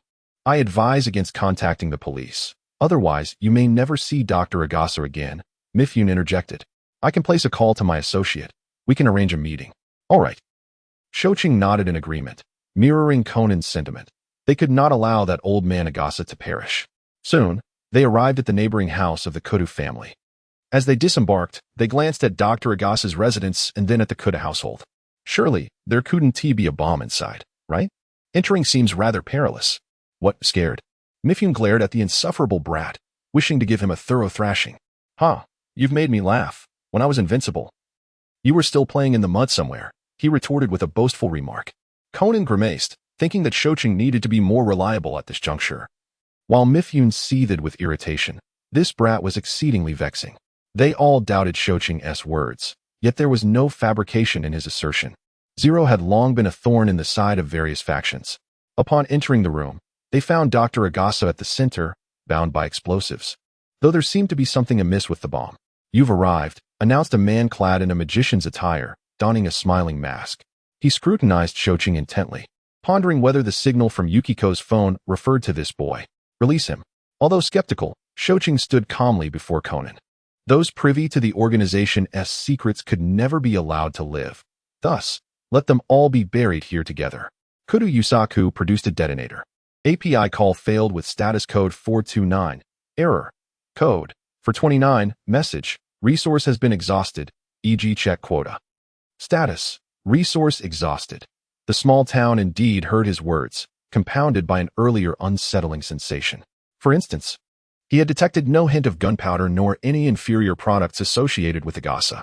Consequently, he restrained his strength considerably, yet refraining from striking seemed utterly absurd. Thus, his fist landed squarely on Kudo Yusaku's abdomen. Yusaku. The small town was remarkably swift. It was not until Kudo Yusaku was struck that Yukiko reacted. Small town? Conan. This is a misunderstanding. At that moment, Agasa, who had been bound to a chair and was still equipped with explosives, stood up, his expression fraught with urgency. Had he known earlier, he would have informed the small town that day. But who could have anticipated such strength from him? Yusaku, at this juncture, was at a loss for words. All he could think was that this fellow was excessively reckless. His previous intent was to convey that the area was rigged with explosives and that he held the detonator. What would a rational person do? Shouldn't they negotiate, or at least offer a word of caution? But this guy acted immediately, showcasing an overwhelming confidence in his own abilities. Initially, he had intended to test the younger one's on-the-spot reactions and critical thinking in dire circumstances, yet this fellow had come out swinging, flipping the table entirely. The small town glanced at his fist, a sense of foreboding creeping in. What had that plump woman shouted? Yusaku? Gulping hard, he thought, surely not. A fake gun. Amateurish techniques, ludicrous style, none of it made sense here. The absence of gunpowder indicated that Agasa's standing was a sign that the explosives were, indeed, a ruse. What on earth is going on, Dr. Agasa? At that moment, Conan also looked at the two, having heard Yusaku's name, pondering whether this was truly his father. Meanwhile, Kudo Yusaku and Kudo Yukiko had discarded their disguises, and the small town's anxious heart finally settled. Goodness, you truly know how to play your cards. Making me believe I had altered the narrative within Conan's world. Subsequently, the small town listened intently to Yusaku's explanation. Realizing he had intended for Conan to recognize the danger and persuade him to accompany them abroad. I have a friend at the United Nations Police Department. If we enlist his help, I believe we can quickly procure that medication, and your health can return to normal, Yusaku elucidated, revealing that the small town's earlier restraint had left him with no injuries, merely a fleeting discomfort. I refuse. This is my own affair. I must resolve it independently without your interference. Conan firmly rejected Yusaku's proposal. Shinichi, Yukiko said with a furrowed brow, casting a disapproving glance at the small town. In that moment, she believed it was because of him that Conan had failed to perceive the danger, leading to his outright refusal. Moreover, I am perfectly fine here. I have no desire to leave this place. Conan thought of Ran. If he left, what would become of her? When would he ever return to his former self? Although he was currently in a child's body, he could still remain by her side. Shinichi. Yukiko attempted to interject, but Yusaku spoke first. Let's acquiesce to his wishes for now, but listen closely. If you find yourself in danger, I will take you away immediately. And from my perspective, there are other reasons why Shinichi is reluctant to leave. Yusaku had a profound understanding of his son.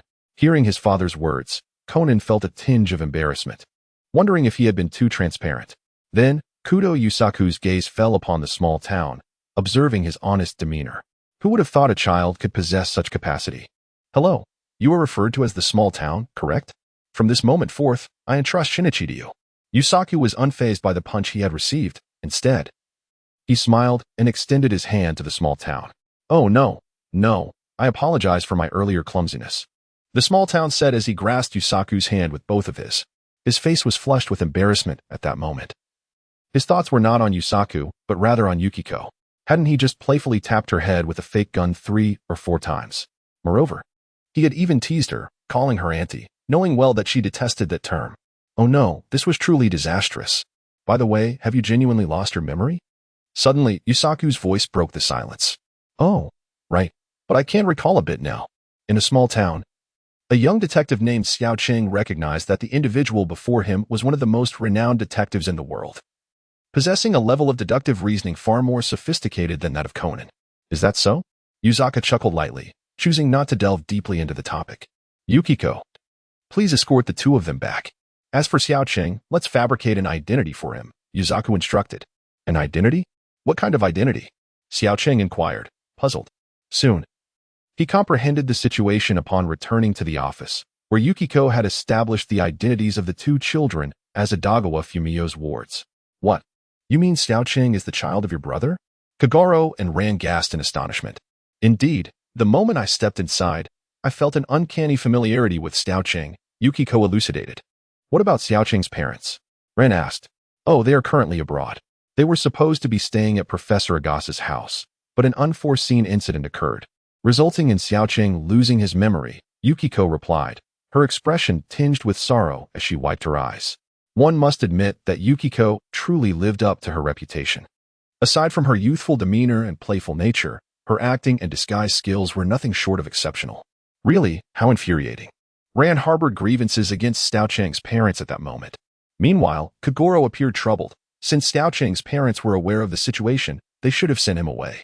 Why were these two youngsters still residing here? By the way, here are the funds for the children's upbringing. Feel free to use them when necessary, Yukiko stated. Clearly aware of Kagoro's character. Indeed, upon seeing the savings book containing 20 million yen, Kagoro's eyes sparkled with excitement as he hastily assured her. Let us proceed with that for now. I must take my leave. Mom, I'll see you off, Conan declared. I'll go too, Xiaoqing added, following suit. You two must be careful while here, Yukiko cautioned, her gaze resting on Shinichi, worry etched across her face. Yusaku agreed to let Shinichi stay, yet she remained uneasy. Don't worry, Mom, Conan replied, slightly irritated by Yukiko's nagging. And you, weren't you the one who called me auntie earlier? She retorted, playfully pinching Conan's cheek.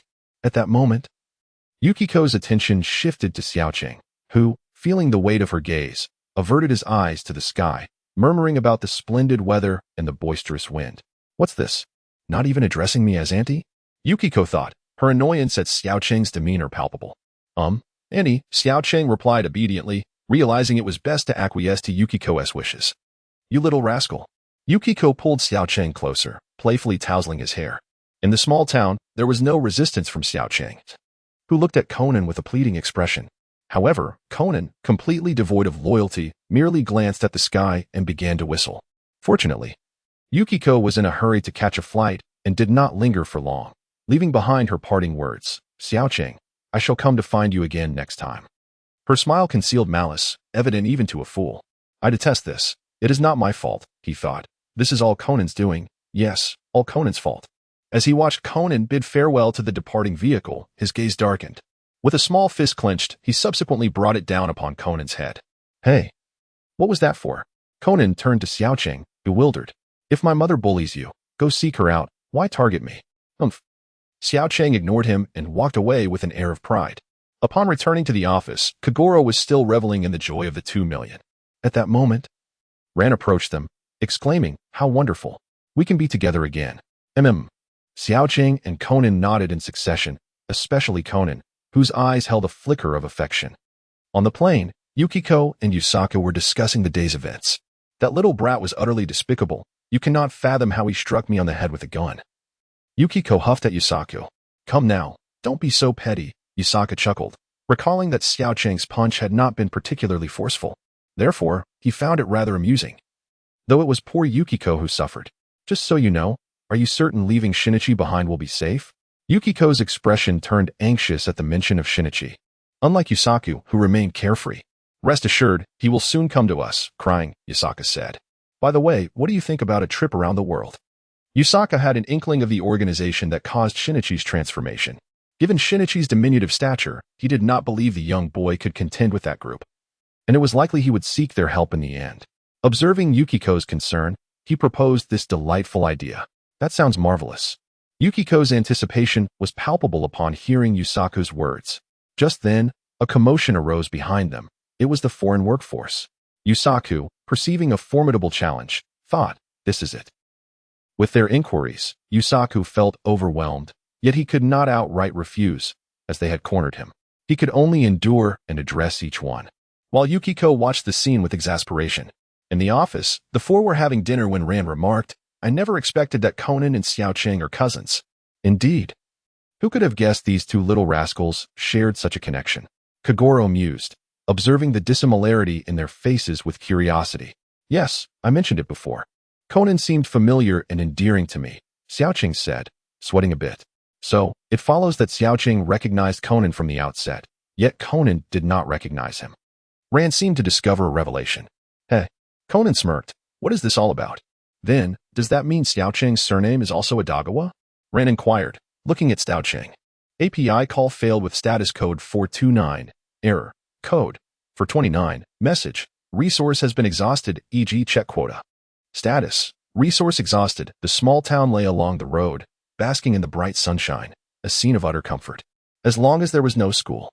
My days grew increasingly delightful, mused the young lad who had endured 5 days of classes. It had been a week since Yukiko and the others had departed, and the timeline of his life had returned to a semblance of normalcy, albeit only partially. He had trudged through 5 tiresome days of school. Is it really necessary? He sighed, just as a sneeze escaped him. At that moment, Conan emerged from the phone booth, having just called Rand to discuss the current situation. The reason for his sneezing was, of course, a cold. As for why he thought of the young lad, it was simply because this boy was quite the character. Dull and listless during classes, yet vibrant and full of life after school, Conan could scarcely believe such a person existed. Why not play a little longer? Mused the young lad, enjoying the sun's warm embrace, unaware that Conan would soon reappear. Let us head back. I truly cannot fathom women, Conan lamented. Recalling how rare it was for Rand to call him, yet she displayed no tenderness towards him. A smirk crept across the young lad's face. With that simple-minded brain of yours, it's no wonder you can't decipher what women think. The two returned to the office, Conan sniffling as he battled his cold, lamenting its discomfort. Your approach is futile, Mississippi. I know that fellow is right here. Before Xiaoqing and Conan arrived, Xiaoqing overheard a conversation that piqued his curiosity. Who was speaking with such an impolite tone, and what peculiar accent was that? As he entered the room, he was met with the sight of a young man with dark skin and a hat. Who could this be? Hurry and bring him out. Where is Kudo Shinichi? The urgency in Heiji's voice was palpable.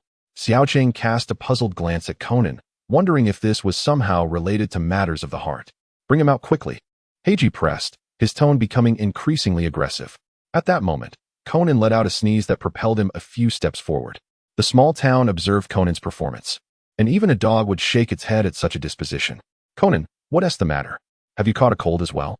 At that moment, Rand approached to help Conan blow his nose. Oh, please don't fidget. Conan, what happened between you and Shinichi? Is there a cold going around now? She cast a glance at the small town, suspecting whether he might also be unwell. Clearly, this was nonsense. Could an experimental subject even catch a cold? It was utterly laughable. According to the original host's memories, this body had never experienced a single cold. Shinichi has a cold? You don't even know where he is. Yet you're aware of his illness? Heiji gazed at Rand. Xiaolan furrowed her brow, then closed the door and turned to face him. It was a phone call. Shinichi had a very nasal tone when he spoke earlier. Did Kudo call here? Heiji inquired. At that moment, Xiao Chung recalled who this fellow was. Was it not my dear Hattori? The little detective with dark skin had finally made his entrance, and that accent was indeed Kansai dialect. Wait a moment. This plot feels somewhat familiar. Let me think. Was it not at this juncture that Conan first transformed into an adult? Indeed, it appears to be the case. They even say you are Kudo's woman, which seems to ring true. Listening to Xiaolan's explanation, Heiji wore a contemplative expression. A woman. Xiaolan's face flushed with embarrassment, astonished at the emergence of such rumors. Ah, Conan echoed her sentiment. Who on earth spread such gossip? Both Xiaolan and Conan chorused in unison, their synchronization eliciting a sigh from Xiaoqing. Of course, it was your friend Suzuki Sonoko who mentioned it. She claimed that Kudo hadn't even attended school and must be hiding with you. Turns out she was spot on, Heiji remarked. Sonoko is remarkable, Xiaoqing thought. Observing the awkward expressions on Xiaolan and Conan's faces, one cannot deny that Sonoko's assertion was entirely accurate. Come on, tell me. What did Kudo say during the phone call? Heiji pressed. Nothing much. He merely discussed an intriguing detective novel and the matters concerning the Major League, as well as inquiring about my classmates at school. API call failed with status code 429. Error. Code. 429. Message. Resource has been exhausted, e.g. Check quota. Status. Resource exhausted. After a moment of contemplation, Xiaolan began to feel somewhat discontented. Conan, sweating, remarked, It's because I am right here beside you. I am aware of everything that happens. Upon hearing Xiaolan's words, Pingji hastily moved to the window to observe. What's going on? At that moment, Kagoro, seated nearby, finally roused from his slumber, his eyes bleary. Uncle, please continue to sleep. You've only just awakened. And you probably remain oblivious to the fact that a thief has entered our home, Xiaoqing remarked, bewildered by Kagoro's state. Occasionally, his mind seemed remarkably clear. Yet at other times, it felt akin to thick glue, becoming increasingly muddled. He was uncertain whether Kagoro always behaved this way, or if he was simply shrouded in the shadows of detective work. Wait a moment, what are you doing? Xiaolan's face displayed a hint of irritation as she noticed her father being disturbed. Don't you find it strange? If he frequently calls, he should at least inquire about the other person's well-being as a show of concern, perhaps asking how they have been lately. Do you think anyone could be so indifferent? The only reason he doesn't ask is that Kudo is somewhere keeping an eye on you. I suspect he might be nearby. As Pingji concluded his reasoning, a smile crept onto his lips, confident in his assertion. Listening to this line of deduction, Conan looked at Pingji in astonishment, questioning, this guy? In the quaint town, Hattori, my dear brother, truly lives up to his reputation. The black-clad little detective is not merely a name of empty renown. Has Shinichi been keeping a watchful eye on me all along? Ran, slow to realize, felt a flush of crimson grace her cheeks. He must be lurking somewhere, secretly observing you. That lad is indeed insufferable. At this moment, Heiji maintained a smile, believing he had discerned Shinichi's intentions and thus gained an advantage over him. Meanwhile, Conan felt a twinge of apprehension. Earlier, the little town had remarked that it was merely the black organization that had overlooked him. Otherwise, he would have been unable to conceal himself. Could it be that his actions were indeed inappropriate? Should he heed the counsel of the little town? Is it time to feign childishness once again? Kagoro was not particularly fond of the individual who incessantly murmured about that irritating little brat. There was something about this fellow that exuded a similar vexatious aura. By the way, who are you? Oh, right, I haven't introduced myself yet. My name is Heiji Hattori, a high school detective, much like Shinichi Kudo. Heiji presented himself with an air of confidence. A high schooler. Ran gazed at Heiji, somewhat taken aback. A detective. Kagoro interjected, realizing why he found this young man so unlikable. He bore a striking resemblance to Shinichi Kudo. So this fellow is a detective? If you hadn't mentioned it, I might have suspected some connection to the organization, Conan mused inwardly, his eyes narrowing skeptically at Heiji. Achu. At that moment, Conan let out a sneeze. Oh, little brother. It seems you have caught a cold. I happen to have an excellent remedy with me. Heiji recalled the sake he had brought along, certain of its efficacy. Now that you mention it, I believe I have heard of a renowned detective from Kansai before. Kagoro reminisced upon hearing Heiji's words. Indeed, I am Heiji from Kansai. While Kudo is from Kanto, people often compare us. Heiji succinctly explained, then extended the cup in his hand toward Conan. Here you go. Heiji gestured for Conan to drink. The small town observed, is this liquor? I exclaimed, how could you let a child drink alcohol? One can only wonder what Heiji Hattori is thinking. Oh, thank you. Conan replied, still oblivious to the nature of the drink offered to him. Not wanting to appear rude, he took a few sips despite the ongoing chatter around him. The taste was peculiar, a sensation akin to medicine, leaving him questioning the flavor. How does it taste? Asked the small town, leaning closer to Conan with a mischievous grin. It's quite spicy and oddly strange, and I think I'm feeling a bit dizzy, Conan managed to say before the alcohol began to take effect. What is happening to you, Conan? At that moment, Rand noticed Conan swaying and hurried over. Haha, the small town burst into laughter, ignoring the commotion. Rand frowned and inquired Heiji about what he had given to Conan. Oh, it's a type of Chinese liquor called baijiu. I meant to interrupt you all before meeting Kudo. This was meant as a greeting gift. Heiji seemed completely unaware of his misstep, still chuckling. Who makes such decisions on their own?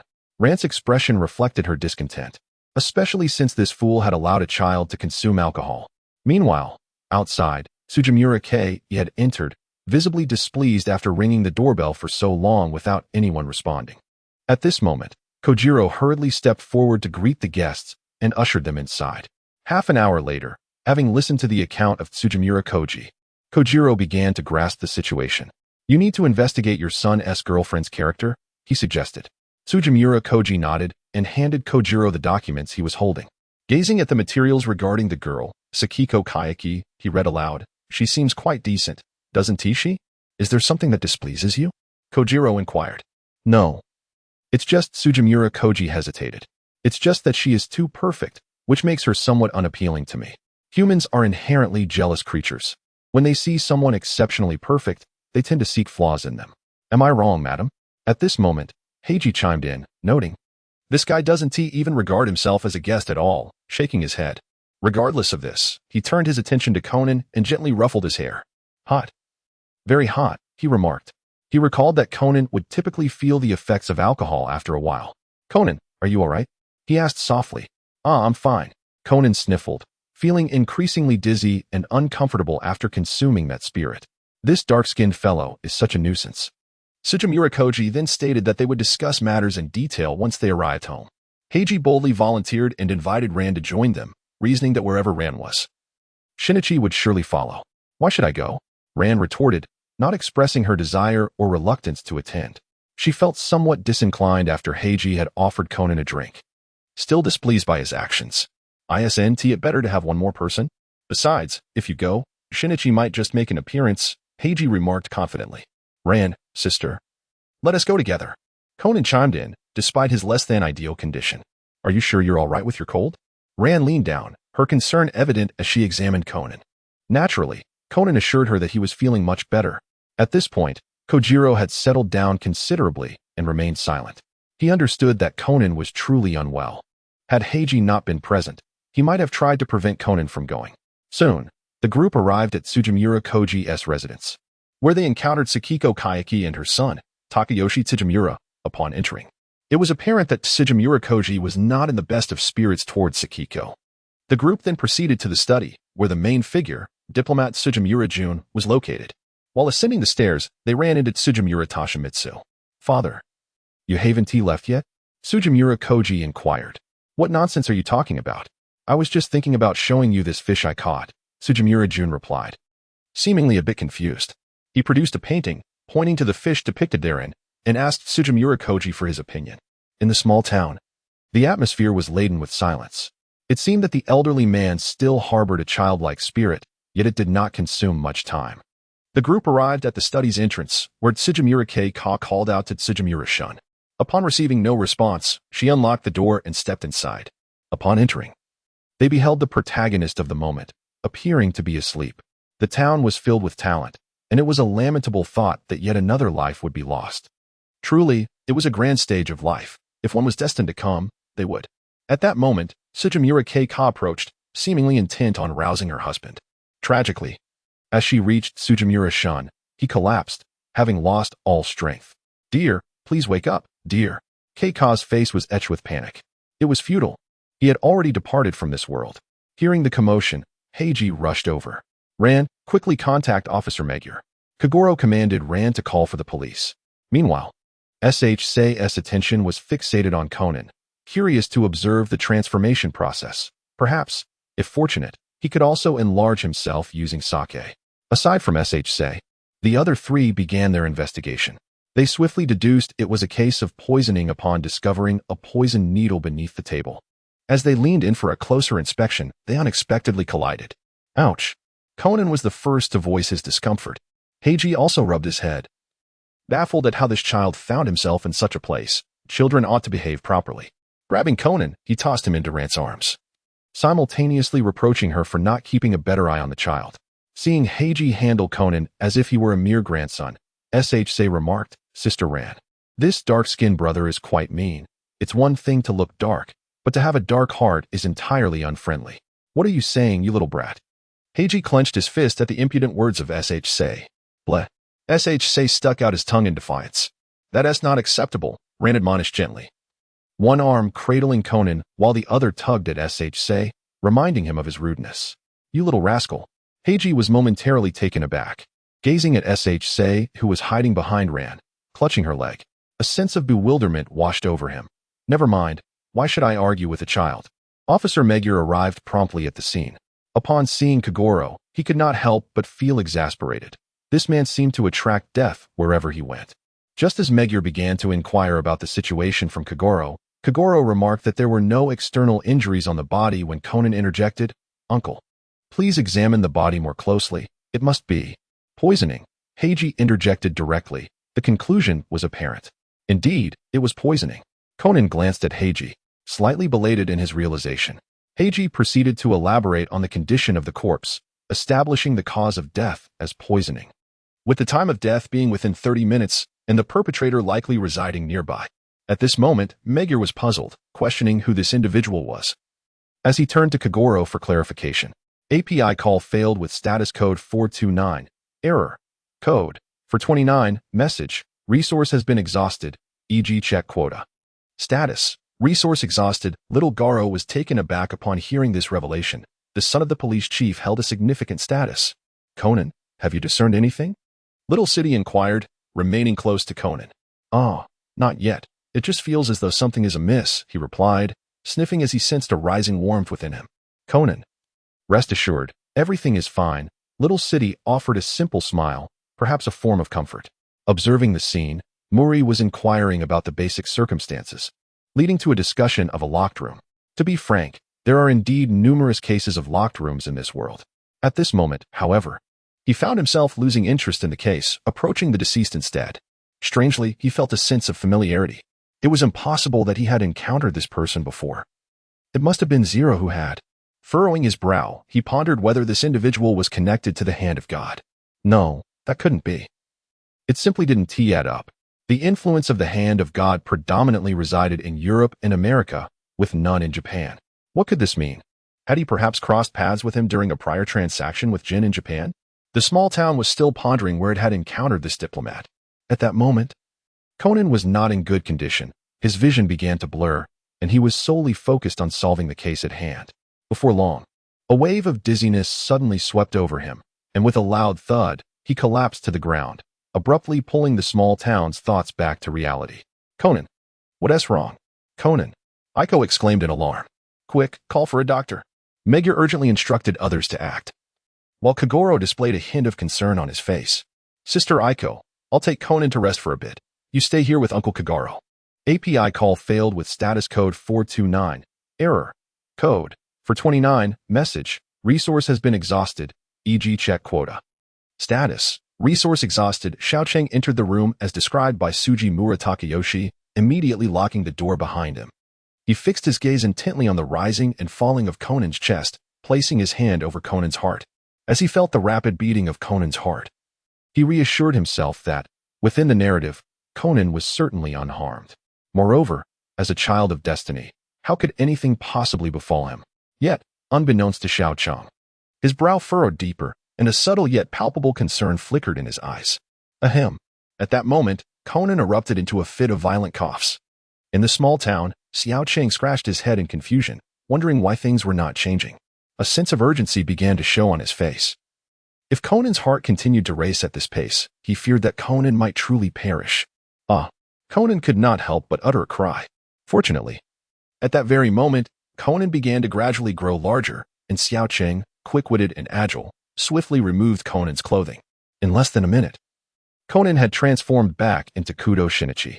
Xiaocheng exclaimed, I have returned. Looking at the significantly shorter Xiaocheng, and then at his own hands, Shinichi's eyes sparkled with excitement. Isn't this quite evident? Xiaocheng felt a wave of relief wash over him. That outburst had startled him, though he chose not to show it. Right, the case. I must go and solve the mystery. Shinichi quickly rose and began rummaging through the room for clothing. After hastily dressing, he hurried off to the scene of the crime. The small town could not hinder him. Observing Shinichi's demeanor, one might reflect that it is not Ran who holds his heart, but rather the case at hand. In contrast to Conan's evident anxiety, the young man strolled forward with an unhurried calmness. By the time he arrived, Shinichi had already begun to confidently expound upon the details of the case, completely dismantling Heiji's deductions, who, in turn, wore an unmistakable expression of discontent. The small town beheld the new figure before him, exuding confidence and radiance, with a subtle smile gracing his lips, coupled with his deductive demeanor. It was undeniable that he possessed a captivating charm, as if he were the sole embodiment of truth in that moment. Not only did he illuminate the flaws in Heiji's reasoning, but he also unveiled the true culprit, Sugimura Kei. The small town beheld the unfolding scene. Realizing that this time, Shinichi had achieved a resounding victory. He found himself momentarily forgetful, yet this round of competition had witnessed Heiji being utterly overwhelmed.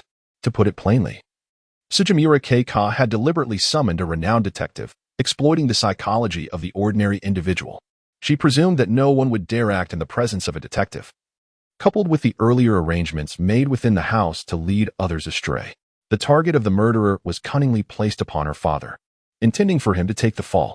However, once Shinichi elucidated Sugimura Kei's methods and the evidence at hand, she could no longer conceal the truth. It was revealed that she was the mother of Katsuki Yukiko, who was born of her union with her former husband, a diplomat who had been dishonorably ousted by her current spouse 2 decades prior. At that time, she had been entirely unaware, having entrusted Yukiko to another for upbringing. Unable to resist Sugimura Shun's advances, she eventually became involved with him.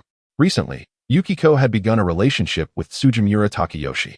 Sugimura Shun vehemently disapproved. And under Kei's relentless questioning, he divulged the events of 2 decades past. At this juncture, the small town found it increasingly difficult to maintain composure. What absurd logic was at play here? With Sugimura Shun's intellect and actions, Who could possibly survive such a scenario? Indeed, this was the grand stage of Baika, an era where extraordinary talents emerged. Subsequently, before Tsujimura Keika was taken away by the police, she implored Tsujimura Takayoshi to care for her daughter, Katsuki Yukiko, which left the small town in a state of bewilderment. Wait a moment, let me sort this out. It's a bit convoluted. You abandoned your daughter over 20 years ago, allied with an enemy, all the while remaining oblivious, raising the offspring of that adversary. Now, due to the appearance of your daughter, you've come to learn the truth of 20 years past. Thus, you murdered the father of your daughter's boyfriend. And now you turn back to beseech others to look after your daughter? TSK. How is it that, in this moment, it appears to be devoid of any flaws? After Tsujimura Keika was escorted away, Conan felt an unsettling discomfort. What could be the reason? Kudo. Shinichi. Are you alright? Both Xiaolan and Heiji inquired simultaneously. I am fine. I merely have a severe cold. Shinichi leaned against the bookshelf, his face ashen. How do you know so much about the situation? Could it be that you were indeed lurking nearby? Heiji pressed further. No. I simply overheard that bespectacled brat on the phone, Shinichi swiftly denied. It was Conan who mentioned it. Xiaolan was momentarily taken aback. Indeed. He mentioned that a peculiar detective had arrived in Osaka and urged me to come quickly. However, I only came here upon hearing that there was a case. After uttering these words, Shinichi felt a wave of discomfort wash over him, his expression contorting with pain.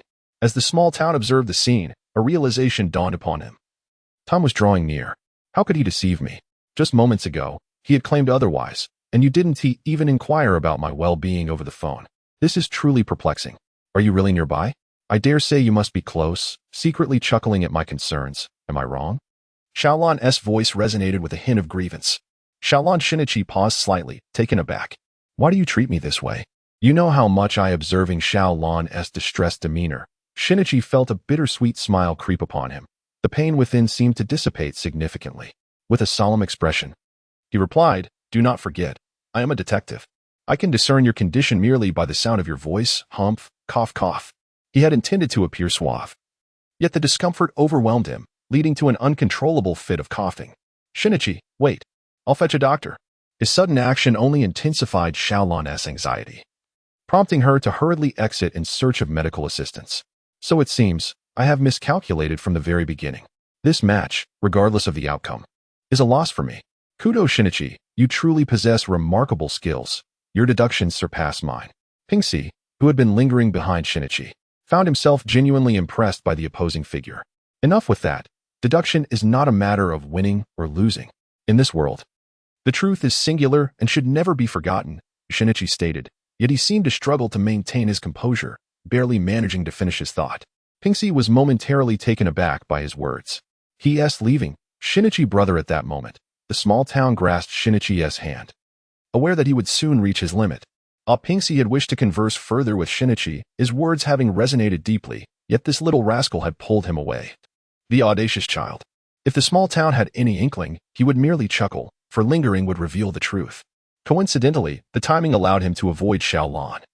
Upon returning to the room, Shinichi's expression turned somewhat grim. He still harbored a sense of reluctance. Does he wish to remain small? The small town watched as Shinichi gradually shrank, soon reverting to Conan. Meanwhile, Xiaolan was outside, calling out for Shinichi, as the small town provided him with the clothes Conan had previously worn. Damn it. Conan felt a surge of frustration. Why had he transformed back? He yearned to converse with Xiaolan further. Do not dwell on it. Xiaolan is still outside, the small town reminded him. After Conan donned the clothing, the two exited the room to find Xiaolan, informing her that Shinichi had departed. By the way, Xiaolan, Brother Shinichi requested that this matter regarding the case remain confidential. Upon uttering those words, Conan felt as though his vitality had been drained, collapsing into unconsciousness. Conan Xiaolan gazed at him anxiously, quickly cradling him to seek medical help. After confirming that Conan was not gravely harmed, Xiaolan spoke with Officer Megure and Pingxi, relaying Shinichi's wish for discretion regarding the incident. With matters resolved, the group returned to the office. The small town carried Conan to his room, gazing at the still sleeping figure, sighing within. What precisely is APT 4869? He had nearly forgotten, and would have to wait until AI appeared to inquire further. He recalled where he had encountered that diplomat previously, during his involvement in drug trafficking. Lacking channels in Japan and being unfamiliar, he had sought a diplomat's endorsement. Having only interacted once, No wonder he had struggled to recall. Moreover, it seemed that many were likely still involved in that network. He wondered about their fate. 2 years had passed. Had they all been apprehended by the police? The following morning, due to Conan's illness, Xiaolan arranged for 3 days of leave. The small town was momentarily taken aback. Wasn't he tomorrow Saturday? Why was it Tuesday? Wait a moment. Does that mean I still have to attend school?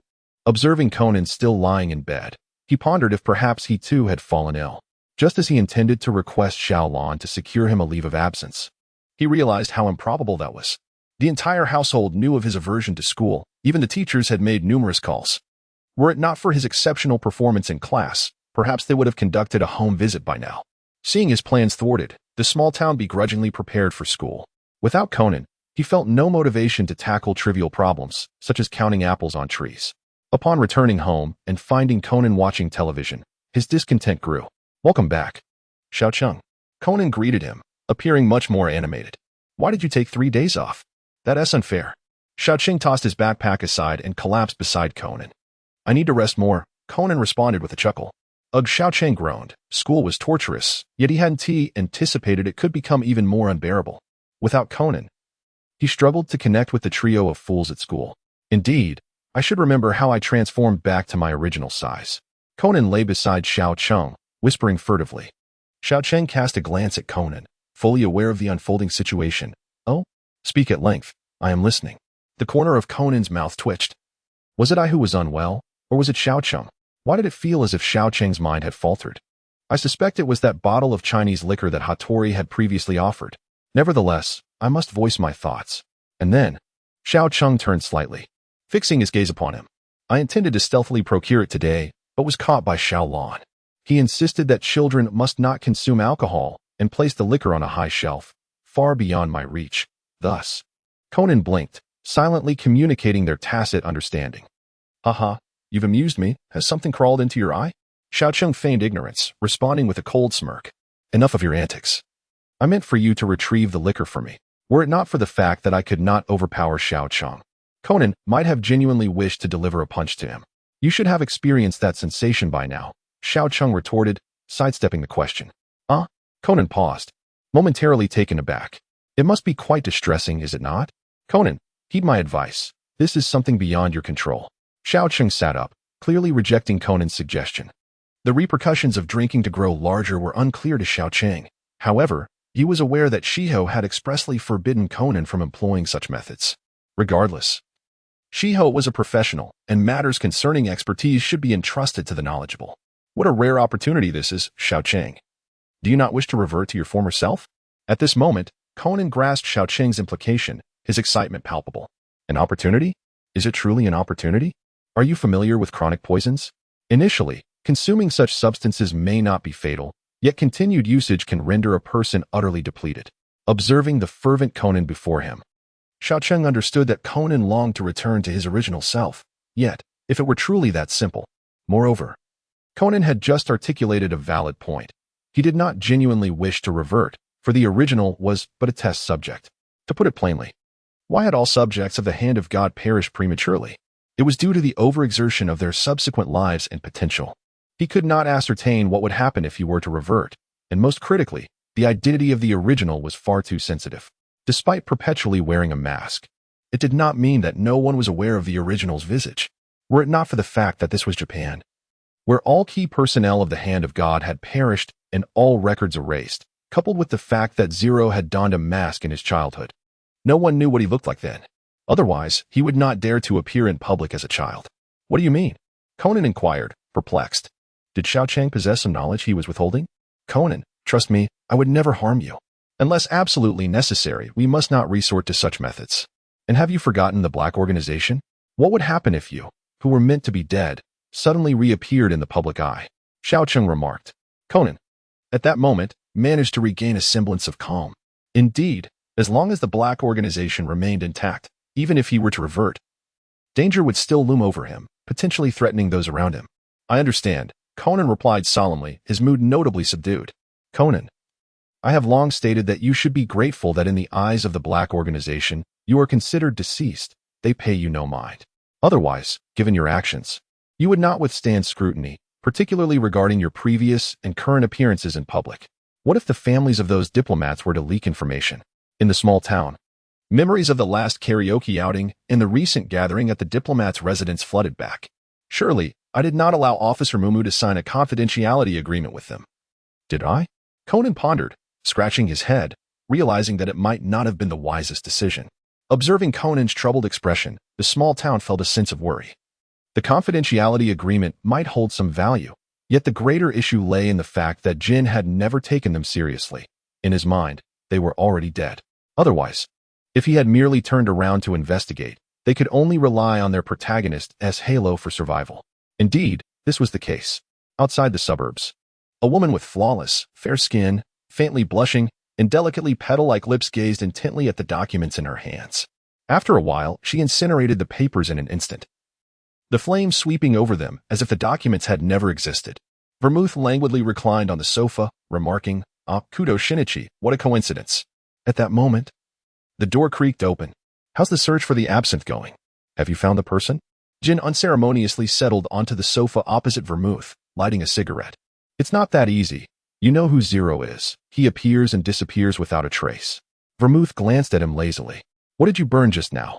Jin had already caught the scent of burnt paper upon entering, and his gaze toward Vermouth turned slightly colder. "Oh, nothing much, just some documents regarding an assignment to Italy. I had a look and burned them after." Vermouth's tone was dismissive. "Is that so?" Jin exhaled a puff of smoke, seemingly accepting Vermouth's explanation. "Since you're heading to Italy, then don't bother searching for Zero. Are you planning to take matters into your own hands?" A flicker of intrigue crossed Vermouth's eyes. "No need. If it can't be found, then let it be. Perhaps Zero is already dead." With that, Jin lost interest in conversing with Vermouth, extinguished his cigarette, and took his leave. Watching him depart, Vermouth found herself uncertain about the truth of Jin's words. However, it was evident that Jin had little interest in gathering information, and she had already erased Kudo Shinichi's traces. Even if Jin wanted to investigate, he might not succeed. After all, his inquiry into Zero had unexpectedly led to revelations about Yukiko's child, causing a slight smirk to curl Vermouth's lips. Frankly, the small town had never anticipated that anyone would seek to uncover his whereabouts. He should be grateful that Vermouth had been captivated by Conan halfway through her investigation, redirecting her efforts toward Kudo Shinichi instead. Otherwise, with the capabilities of the Black Organization, tracking someone like the small town, whose background was ambiguous, would have been a straightforward task. As for why Jin was investigating Zero, it must be attributed to the person standing before him at that moment. This individual appeared gaunt and emaciated, with nearly half of his hair faded to a pallid hue. "I told you, it might not be possible to locate Zero. He may have left Japan or even died." Jin regarded this person, who seemed to be nearing the end of their life. "Perhaps," the 10th murmured, bowing his head. "Is he truly dead? I actually admire those from the God's Hand organization, such as yourself. Aren't you afraid I might kill you?" Jin lit another cigarette. At this point, what is there to fear? The 10th's voice was raspy. Has all the data on God's Hand been completely destroyed? Jin recalled the research files on God's Hand, which were of great significance to the organization. "I've already mentioned, the copy I provided you is the only remaining document, at least to my knowledge." The 10th sounded somewhat irritated, whether from Jin or from the inability to locate Zero, and walked away without further acknowledgement. As Jin observed the retreating figure, a flicker of murderous intent surfaced in his eyes. He had not anticipated that this 10th, presumed dead 5 years ago, was still alive. Yet, was there truly a necessity to eliminate him? "Boss, should we take action?" At that moment, Vodka's voice resonated from Jin's collar. "Forget it. Let everyone below withdraw." Jin pondered, ultimately deeming it unnecessary, reflecting on whether the 10th could survive until tomorrow. The organization had already lost both 1 and 6. There was no need for another casualty. The small town, along with Conan, listened to the voices outside, fluctuating between near and distant, feeling an overwhelming sense of anguish. "Damn it. I already said I wouldn't go out to play today. Why are these 3 like a pesky adhesive?" He lamented. "I already agreed to help Conan with his report." "Is it you, Ayumi?" Conan and the small town are in the room. At that moment, Rant's voice felt like a devil's whisper in the small town's ears. It was over. He covered his face, struggling to accept that he had thought Saturday would finally free him from these 3 fools, but he had overestimated his hopes. Casting a glance at Conan beside him, he could only blame this kid. If not for Conan, Ayumi wouldn't have suggested visiting them. He was the catalyst. "What's the matter, small town? You look a bit unwell." "Conan, small town, Ayumi is here to find you." Before Conan could finish his sentence, Ran opened the door, and the three children burst in behind her. Conan stared blankly at the scene before him, glancing at the small town's expression of utter despair. And he seemed to understand why the small town had looked unwell earlier. On the street, the three children surrounded Conan and the small town, chattering excitedly. There was no way out. The small town didn't want to go out, but Ran had forcibly ushered him out, insisting that classmates should get along amicably. Why must we go to the library? Conan questioned, puzzled. Aren't we going out to play? Because you didn't attend school and Haven T completed your report. The only one left is you, Conan. That's why we want to help you with your report, right? Ayumi explained. Exactly. Genta and Mitsuhiko chimed in agreement. The small town felt stifling, and I had already assured him of my assistance. There was no need for you all to come today. I am truly exasperated with the three of you. Although I have no intention of helping him, I had already committed my words to this extent. Let's set off. Ume said, tugging Conan forward with a brisk jog. Onward. Catch up, Xiao Chang. Oh, I'm coming. Xiao Chang responded from behind, feeling an odd sense of routine wash over him, almost nauseating. Just as he caught up, he paused, glancing back, once again sensing something peculiar. He furrowed his brow but discerned nothing and reluctantly continued on. As he kept pace, thoughts swirled in his mind. It seemed yesterday was not merely a figment of his imagination. Someone truly was watching him. Who could it be? Perhaps a plot twist? No. He must uncover this individual who had begun to stalk him since yesterday. First, he needed to visit Dr. Agasa to procure some weaponry. He hastily concocted an excuse and laughed it off before departing. Conan, wanting to say something, watched as Xiaoqing activated his solar-powered roller skates and swiftly vanished from sight. Wait, Xiaoqing, you're just leaving me behind like this? Conan exclaimed, his eyes wide in disbelief. Little Town arrived at Professor Agasa's residence, greeted him, and picked up a small backpack containing explosives and a handgun, deeming these provisions sufficient. As he strolled outside, he remained vigilant for any signs of those who might be trailing him. After meandering for half an hour, Little Town began to feel a twinge of frustration. Where could they be? Was it possible that his followers possessed remarkable stealth? Yet, the original owner's instincts were far beyond the realm of ordinary human perception. If someone were truly observing him, he would certainly be aware of it. Was it merely a figment of his imagination? Little Town pondered, dismissing the notion as improbable. Even if his own mind faltered, the original body's faculties would remain intact. Had they simply departed? With no leads? Little Town reluctantly decided to abandon the search and proceeded to the library to rendezvous with Conan and the others. The library was sparsely populated, even more so on the second floor, where he overheard laughter while ascending the stairs. Upon entering, he discovered the three little ones, grinning widely. The small town is indeed not a sight to behold. Did the teacher not previously instruct you to maintain silence while reading in the library? Did I mishear? After casting a glance at Conan, I noticed he was engaged in conversation with a rather slender individual. Leaning in to listen, I discovered they were discussing Sherlock Holmes. Truly, Conan lives up to his reputation. However, the voice of this slender figure sounded somewhat familiar. Who could it be? Conan. I approached slowly. Where have you been? You rascal? Conan exclaimed, turning around, clearly irked. Oh, I just visited Dr. Agasa. I was just about to explain. Just then, the slender individual turned to face me. The small town was momentarily stunned, a fleeting blankness clouding his mind, as an impossible thought surged within him. How could he still be alive? Conan, this is what you refer to as a friend, isn't he? How adorable. Number 10 approached, intending to embrace the small town, but he brushed aside the offered hand, a flicker of murderous intent flashing in his eyes. What was happening to him? Conan sensed that something was amiss with the small town's reaction. Oh, it's nothing. I am acquainted with this big brother, aren't I? As the attention of those around shifted, a smile graced the small town's face. Acquainted?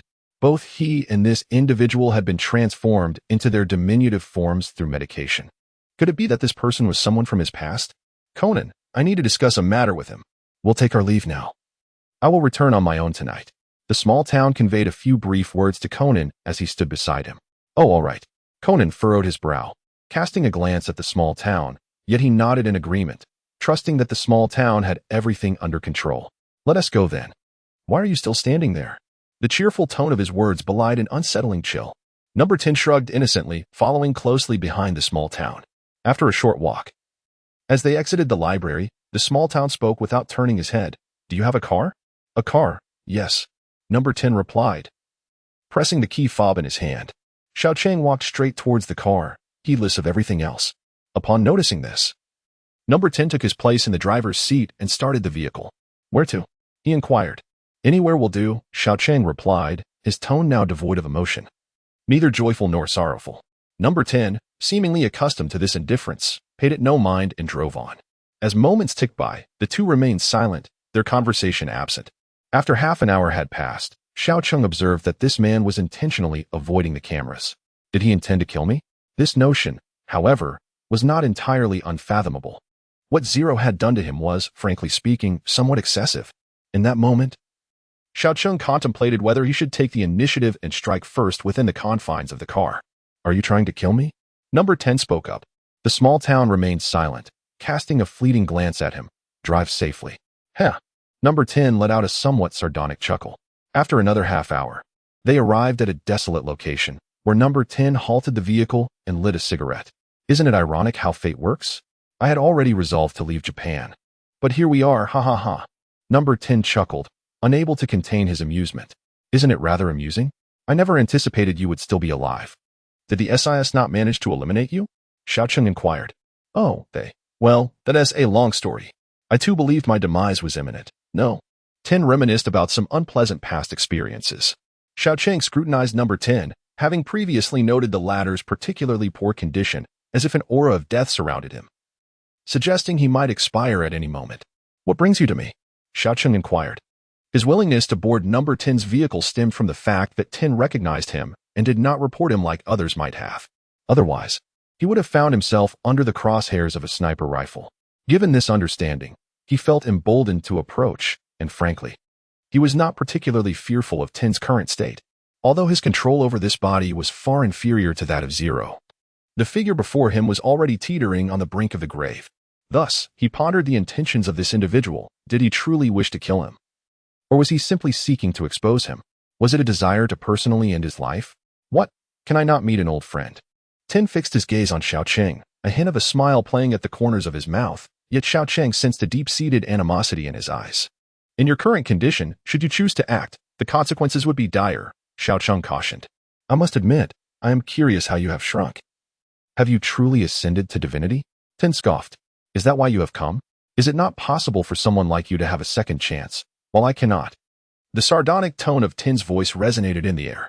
The small town fell silent, understanding the reason behind Number 10's demeanor. In essence, Number 0 had extinguished the life of his beloved, and with utter finality. An entire family, down to the 2 canines they kept, were consumed in a fiery blaze.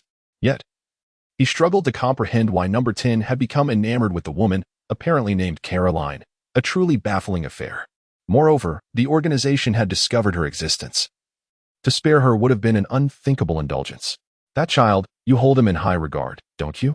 Number 10 remarked, noticing the small town's silence. His tone somewhat nonchalant. However, his words ignited a murderous intent within the small town. In an instant, he drew his pistol, aiming it at Number 10. Number 10 was taken aback by this action, before erupting in laughter. Ha ha ha, Number 0, this can't be real. Number 10 found the situation utterly ludicrous. Surely the greatest jest imaginable. You too, have someone you cherish? You are hardly worthy of such sentiment. As his laughter subsided, Number 10's expression turned glacial. Even with the small town's gun pointed at his head, the scorn in his eyes remained undiminished. I am unaware of your intentions, but this is futile. It seems today marks the end of your road, the small town stated, his voice frigid. You have changed, Number 10 murmured, somewhat lost in thought upon hearing the small town's words. How could you utter such superfluous words? Why hesitate to pull the trigger? Does your weapon lack the bullet of your preference? Number 10 questioned, regarding the small town with a peculiar emotion. Were it not for the identical appearance to Number 0, he would have doubted if this was truly him. Killing was killing. There was no need for idle chatter. The small town dweller found himself ensnared in confusion, yearning for the original owner's memories and emotions to influence his actions, compelling him to pull the trigger. Yet, this time, there was not a whisper of movement. Why was that? Do you comprehend how many souls are in search of you outside? Your head holds immense value, and your body is a treasure trove for research. Number 10 gazed at Number 0 before him, a hint of melancholy washing over him. Do you truly wish to start anew? Upon uttering these words, Number 10 suddenly felt a surge of agitation, gripping the steering wheel as if to crush it in his hands. What gives you the right? What gives you the right? You took number 1's life, extinguishing his path to enlightenment, and you also eliminated number 4, 9, and 12. How is it that someone like you has survived to the very end? Number 10 felt a deep-seated resentment. Among the 13, anyone could have been the last standing. Yet it was number 0. You killed Caroline. Why did you not inform me beforehand? It was you who first spoke to me about the harshness of life and the need for diversion. Now that I have found a remedy, why did you choose to end her life? Number 10's countenance was one of anguish, his hatred laid bare without any veil. API call failed with status code 429. Error. Code. For 29. Message. Resource has been exhausted, e.g. check quota. Status. Resource exhausted. API call failed with status code 429. Error. Code. For 29. Message. Resource has been exhausted, e.g. check quota. Status. Resource exhausted. The young woman had no time to heed his words. Leaning back and launching her left foot directly into number 10's abdomen. Humph. Number 10 grunted, seizing her and attempting to hoist her up, but failed. Subsequently, the hand wielding the dagger thrust forward, the elbow bending to lock her in place. She resisted with her right hand, her right foot slamming against the car door. Leveraging the force to break free and ram into number 10's chest, then turning to bite at his neck. Severing the artery would mean certain death for number 10. Number 10's timing was impeccable, now firmly pinning her gun-wielding right hand, rendering her unable to break free. Number 10 staggered back, delivering a knee strike to interrupt her assault. At that moment, her left hand retrieved another firearm from her backpack. The preceding struggle was merely a ploy to secure the second weapon. A gunshot reverberated, the impact of the bullet causing number 10 to recoil. She had targeted his right shoulder, compelling him to release his grip. Now, both guns were trained on number 10. You are not 0. Number 10 stated impassively, showing no reaction even as blood flowed from his wounded shoulder, as if he were not the one struck. Having heard number 10's words, the young man from the small town did not reply. That last shot should have struck his forehead, but no wonder. Number 10 chuckled, paused, and then burst into laughter again. If you don't kill me, are you going to let me report you? Number 10 glanced contemptuously at the person before him, unsure if he was number 0. Why are you forcing my hand? The young man asked. His eyes now icy and his voice raspy. Forcing you? Number 10 scoffed. You're truly amusing. Do you know, someone once told me about this era? Saying that life is bitter, but suffering doesn't make you superior. So, to survive, you must devour others. Forcing you? How could you be so naive? Number 10 found it hilarious, laughing until tears streamed down his face. How could the person before him be so innocent as to seem foolish?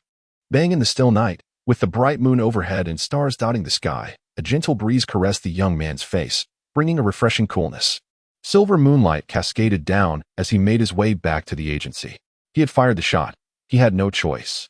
As far as he was concerned, number 10 had to die, or he wouldn't have a moment's peace. His body showed no physical reaction, but he couldn't control the wild thoughts racing through his mind. Was number 10 seeking death? He still didn't understand why number 10 had come out to meet him, especially in that state. Identical to number 5's before his death, a mere facade. He could sense this during their encounter. Number 10 was too slow. What was number 10 thinking before he died? Was it over? Or was he simply tired of living? And why did he want to see number 0?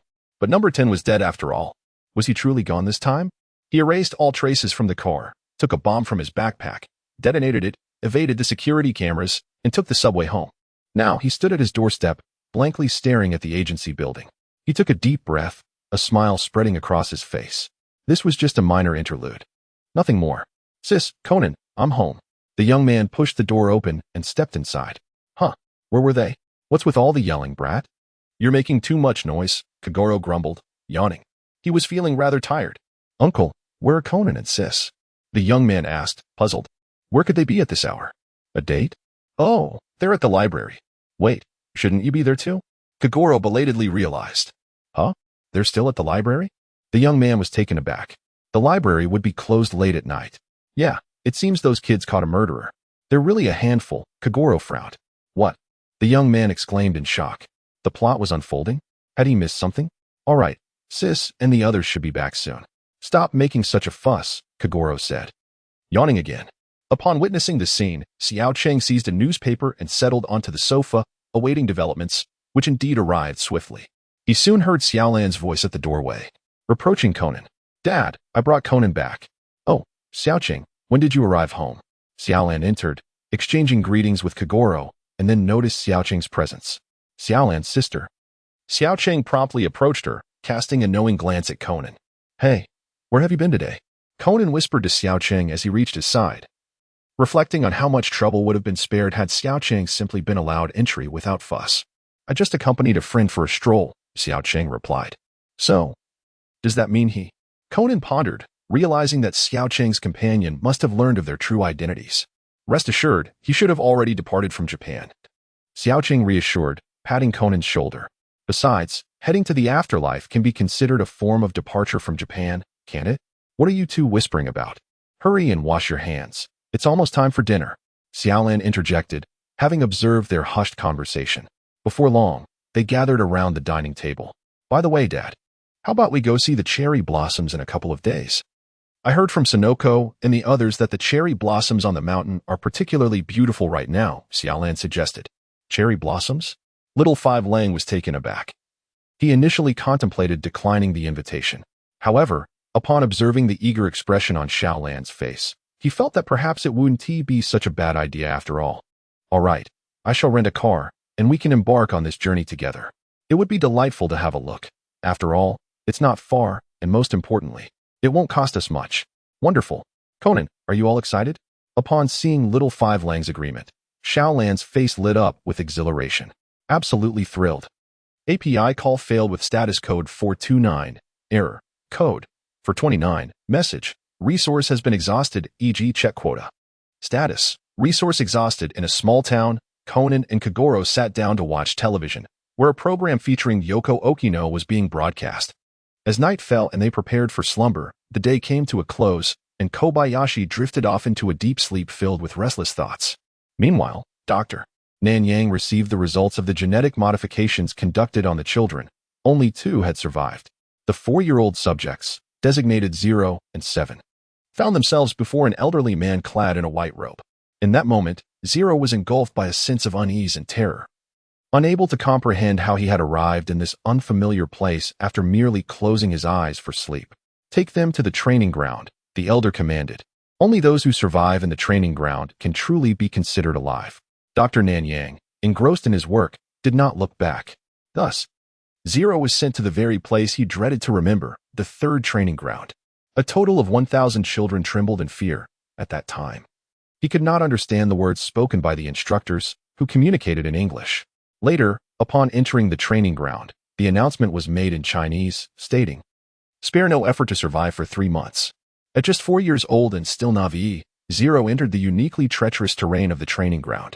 The environment was devoid of water and sustenance, filled only with stones and various peculiar rocks. How could he possibly survive? He wondered at this moment. The small town has suddenly awakened. Was that a memory from 0's 4th year? Recalling the vacant gaze of 0 as he stepped out of the training ground, he clutched his heart, his face etched with disbelief. How could this be? The astonishment in his eyes was profound. Had the hand of God gone mad? It turns out that 0 had not merely taken a life at the age of 7 during his first mission. He had already committed murder long before that. Thus, when he took his first life, his eyes displayed no ripple of emotion. To him, it was akin to observing livestock. Life held no significance in his eyes. A madman. API call failed with status code 429. Error. Code 429. Message. Resource has been exhausted, e.g. check quota. Status. Resource exhausted.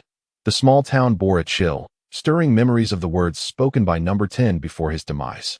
In this world, in this era, how could one endure hardships and aspire to greatness? To survive, one must consume the very essence of humanity. We are born in darkness, nurtured in darkness. Soon, the day after tomorrow would arrive, marking the family's journey to the mountains to behold the cherry blossoms. "Xiaocheng, what troubles you? You seem off these past couple of days," Xiaolan observed with concern. "Oh, nothing," Xiaocheng replied, forcing a smile, though his mind felt like a haze. "Honestly." Xiaolan sighed, noticing his strained grin. She lifted him, questioning why he would appear so glum while out for leisure. "Xiaolanjia, I want to." Conan also worried about Xiaocheng, as he had been markedly different lately, lost in thought. Yet, seeing Xiaolan's actions, he felt a twinge of jealousy. How could Xiaocheng be so easily cradled by her? "Little brat, behave," Kagoro interjected, delivering a punch. believing that sometimes a firm hand was the best teacher. That hurts. Conan crouched on the ground, nursing his head, lamenting Kogoro's harshness. Dad. Xiaolan shot Kogoro a disapproving look, discontent with his treatment of Conan. That rascal deserves it. He needs to be taught a lesson, Kogoro retorted, unfazed. Huh. Xiao Cheng found amusement in Conan's plight, chuckling softly as he watched tears well in Conan's eyes. Right, Xiao Cheng? Leisure should bring joy. Seeing Xiao Cheng smile, Xiaolan's face lit up, and she gently patted his back. Xiao Cheng nodded, resting his head against Xiaolan's comforting embrace, feeling warmth envelop him. After all, I am not zero. Though I was an orphan in my past life, I was fortunate. I had elders in the orphanage who loved me, teachers who cared in school, and a kind boss in the workplace. I encountered unkind individuals, yet the world still had more good than bad. Hence, I remained optimistic throughout my life, having thrived in a bright environment. Here, it was no different. Xiaolan, Kogoro, Conan, and those 3 carefree classmates from school. What was wrong with me? I had watched horror films before. Why was a mere memory unsettling me, rendering me dazed? The warmth of Xiaolan's embrace was comforting. But just as Xiao Cheng lost himself in the moment, Conan could no longer contain himself. Hey, Xiao Cheng, you must want to come down and play with me, Conan exclaimed, gritting his teeth as if Xiao Cheng were his sworn enemy. Wow, Xiaolan's embrace is truly warm. Xiao Cheng, momentarily jolted back to reality by Conan's shout, squinted his eyes, a joyful grin spreading across his face. What are you 2 rascals up to? Kogoro chided, observing the scene. It was a rare outing. Why act so raucously? Xiaolan, let me down. I can walk on my own. Xiao Cheng sensed that it was time to step down, aware that Conan was on the verge of a meltdown. Are you all right, Xiao Cheng? Xiaolan inquired, studying him closely. I'm fine. You're worrying for nothing, Xiaolan. I'm a strong person. Xiao Cheng puffed out his cheeks, showcasing his confidence. All right then. If you feel unwell, do let me know, Xiaolan said as she set him down. Xiao Cheng nodded, but a chill breeze brushed against him. Turning around, he grimaced. Conan, really? Is it necessary to hold such a grudge just because I was in Xiaolan's arms for a moment? What's with all this jealousy? The group swiftly ascended the mountain, having set out early that morning to witness the cherry blossoms as promised. After over an hour's drive and a half-hour trek, they finally arrived. Look, the mountain cherry blossoms are truly stunning. And look over there, they bloom beautifully across the mountain as well, Xiaolan marveled. The cherry blossoms lining the streets were lovely, but the blossoms flourishing in the remote mountain air were exceptionally breathtaking. Kogoro, captivated by the blossoms dancing in the wind, couldn't help but express his admiration. The small town gazed at the scene before it, momentarily lost in thought. Indeed, it was remarkably different, amidst the swirling tribulations of life. The cherry blossoms bloom in splendid beauty. In the small town, he murmured to himself. At this moment, he finally relinquished his obsession with memories. Realizing that they were not of paramount importance, what truly mattered was his own perspective. What are you talking about? Conan approached, leaving him momentarily stunned. Hey, you startled me, he retorted, his vacant gaze fixed on Conan. What is the matter with you, Xiaocheng? Conan replied, his expression darkening. I haven't even mentioned the incident with Xiaolan hugging you. If Xiaocheng were to learn what Conan truly thought, it would certainly elicit a chuckle. Just earlier, while climbing the mountain, who was it that trailed behind me like a ghost, eyes brimming with resentment? Conan, you should stop calling yourself the detective of the Kanto region and simply refer to yourself as the king of jealousy. Let's take a photo under that cherry blossom tree, suggested Kogoro, captivated by the beautiful scene, lamenting the thought of not capturing it. Conan, Xiaocheng, let us head over, Xiaolan chimed in joyfully, feeling her spirit rejuvenated in this place. Come on, Conan, stop making that sour face, Xiaocheng teased, playfully tapping Conan before dashing to the tree. Here I come. Conan jogged after him, thinking to himself, honestly, with such a splendid view, I shall graciously overlook your antics, you little rascal. Dad, you should join us too. We can use the automatic camera. At this moment, Xiaolan stands beneath the tree, waving at Xiaowu and preparing to capture a photograph. As it is only natural for a family to be together. No problem. Just a moment. Let me take a picture of you all first. Xiaowu assumes the pose for the photograph. In the center, Xiaolan crouched between Conan and Xiaocheng, their faces radiant with smiles. Xiaocheng leaned his head against Xiaolan's shoulder, playfully flashing a peace sign. Uncle, come here. Noticing that Kogoro seemed to have taken more than one shot, Xiaocheng called out to him. Just a moment, I'm almost there. Kagoro was adjusting the camera, and upon finishing, he hurried over. This time, Xiaoqing and Conan stood in the middle, while Kagoro and Xiaolan squatted on either side. Xiaoqing wrapped his arm around Conan, their heads touching as he beamed broadly, revealing a set of gleaming white teeth. Click. This is how one should enjoy their time. After the photo was taken, Xiaoqing pulled Conan into a wild dash, exclaiming, "Conan, let us take off." Woohoo! Wait a moment. Conan leaned forward, barely managing to keep his balance. "You two slow down, don't run so fast." Xiaolan's motherly voice rang out. "My dear Conan, brave warrior. Will you not invite the beloved Xiaolan sister to share in this romantic cherry blossom adventure?" Glancing back at the approaching Xiaolan, Xiaoqing winked at Conan. What are you saying?" Conan's cheeks flushed slightly, realizing that Xiaoqing was teasing him, which he found rather annoying. "You rascal, come here." At that moment, Conan momentarily forgot about Xiaoqing's agility and lunged at him. The two boys tumbled about on the ground, and Xiaolan hurried over, puffing her cheeks as she lifted them up to lecture them. The cherry blossoms were in full bloom, vibrant and splendid, petals swirling like clouds in mist. As night fell, it was time for the group to return after a long day of fun. Kagoro was now studying a map. "Dad, are you sure you know the way? Don't get lost," Xiaolan casually remarked, causing Xiaoqing's smile to stiffen. It can't be that bad, he thought, recalling an unpleasant memory. Hadn't Xiaolan gotten lost last time? "No worries, you can trust me," Kagoro assured them confidently. As the car started moving, Xiaoqing felt an inexplicable unease creeping in. "Goodness, Xiaoqing, you're overthinking it. How could I get lost on a road I've traveled before?"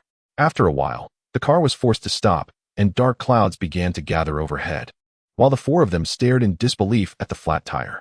After pondering for quite some time, Kagoro found himself at a loss, while Conan contemplated the likelihood of not returning home that night.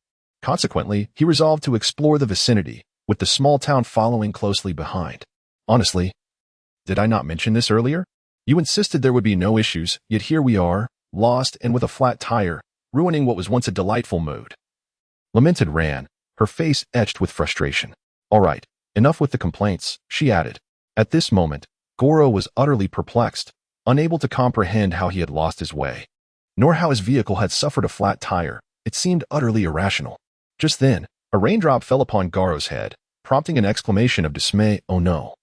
It had begun to rain. Goro felt a sense of frustration, as if he were being manipulated by some mysterious force. What should he do now? There were still 20 to 30 kilometers to the base of the mountain. Lan began to voice her concerns. "I have no solutions either. There are unlikely to be any inhabitants in such a desolate wilderness. We will simply have to endure a night in the car," Goro replied. Fresh from their return with Conan, the young city dweller winced at this remark. "Uncle, you are truly unreliable." He thought the previous adventure on the deserted island was unparalleled, but it appeared that this cherry blossom expedition surpassed it. Xiaolan continued to resist Xiao Wu Lang's suggestion when a voice emerged from behind her.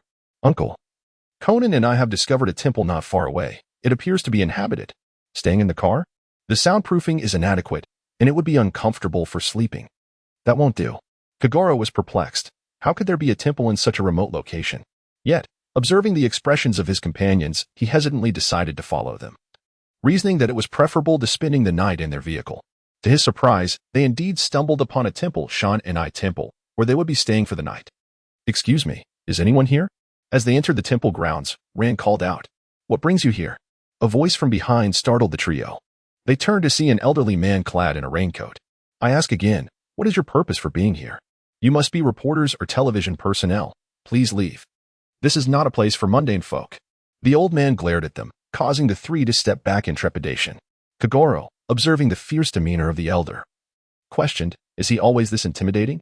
No, we are merely stranded here due to a flat tire, and we're hoping to inquire about lodging for the night," he stammered, beads of sweat forming on his brow. "What? You wish to stay here?" The abbot of Shan and I Temple, Master Tian Yong, scrutinized them. "Why yes, if it is inconvenient. We can leave at once," Kagoro replied, his voice trembling. "Ah, I see. If you had mentioned your intentions sooner, I would not have assumed you were here to investigate those matters." Master Tian Yong's expression softened as he grasped Kagoro's hand warmly, his demeanor turning cordial. In the small town, observations revealed a stark contrast. The old monk's demeanor was puzzling, but clarity soon followed. An interview? What could they possibly be interviewing about? Xiaolan listened, slightly perplexed. "Oh, it's nothing significant, merely a private matter, along with the cost for vegetarian meals and tours." For adults, it's 10,000 each. And for children, 8,000. We also offer accommodation services, the abbot, Tian Yong, remarked while rubbing his hands together. With a smirk, Xiaocheng responded, goodness. Are you running a black market here? No wonder the transition seems so smooth. 10,000? Is this dilapidated temple truly worth that much? Xiao Wulong exclaimed in astonishment, noting that the amount equated to over 600 RMB back in 1998 based on the exchange rate. If you choose not to stay, that's perfectly fine. You can simply trek down the mountain for 6 hours, Abbot Tian Yong replied with a roll of his eyes. No, we never said we wouldn't stay. Xiao Wulong quickly countered. Oh really? Then do come. It's a rare occasion to have guests. The abbot beamed, immediately raising his hands to summon others in the temple. Wait a moment, I never stated that we were committed to lodging. Xiao Wulong hurriedly interjected. This is far too expensive. The abbot turned. His voice lowered as he gazed at Xiao Wulong. I'm not trying to frighten you, but it would be wise to stay. On a rainy night like this. That fellow could be watching you from somewhere. Who? Xiao Lan inquired. Are there bears lurking in this vicinity? Bears. They are hardly the most endearing creatures. Abbot Tian Yong chuckled sinisterly before launching into a tale about the Yukiana. As Xiaocheng and Conan exchanged a glance, they both perceived the unspoken frustration in each other's eyes. At that moment, 4 individuals emerged from within, all of whom were monks from the Shan Nissi temple. The abbot, Tian Yong, began to introduce them one by one, Xion Yin, Quan Yin, Tun Yin, and Moon Yin. Subsequently, Abbot Tian Yong instructed Tun Yin and Moon Yin to prepare dinner, while Quan Yin and Xion Yin took the 4 guests on a brief tour. It seemed we had no choice but to stay here, Xiaolan thought, observing the arrangements with a slightly helpless smile. Oh dear, with the car rental charges added to the accommodation fees, what about my drinking budget for this month? Kagoro sighed as he rummaged through his wallet, feeling quite exasperated. Soon after, Quan Yin and Xion Yin began the tour, and along the way, Conan noticed a room secured with a lock, sparking an intense curiosity within him. What are you doing? Xiaocheng inquired, leaning over Conan's shoulder. Nothing, just taking a look. And by the way, you're quite heavy, Conan replied, glancing sideways at Xiaocheng. Humph, Xiaocheng retorted, rising to see that Conan had already opened the door and stepped inside. The space was modest but spacious, with a notably high ceiling. You 2 little ones, that room is. Quan Yin, upon hearing the door creak open, turned to see Xiaocheng enter, with Conan closely following. Hey, you little ones. Quan Yin hurried over, his tone laced with mild admonishment. Unfortunately, no one paid him any mind. As the group was drawn into the room, Kagoro gazed around and asked, Young master, what is this room used for? Ah, young master. As Koichi turned back, he wondered why no one was engaging in conversation. This was a room for meditation. It was said that monks who had broken their vows were once confined here to reflect upon their misdeeds. Xiongyan stepped forward to elucidate. Ah, that explains why it is so solidly constructed, and the thick layer of paint was applied to deter anyone from climbing up, Koichi mused, suddenly enlightened. May I inquire, why is it that only the wooden boards in this vicinity bear a different hue? Conan asked, pointing to a corner. It is said that those boards were damaged due to a particular incident, which left marks from Mujin's repairs, Xiongyan explained once more. What incident?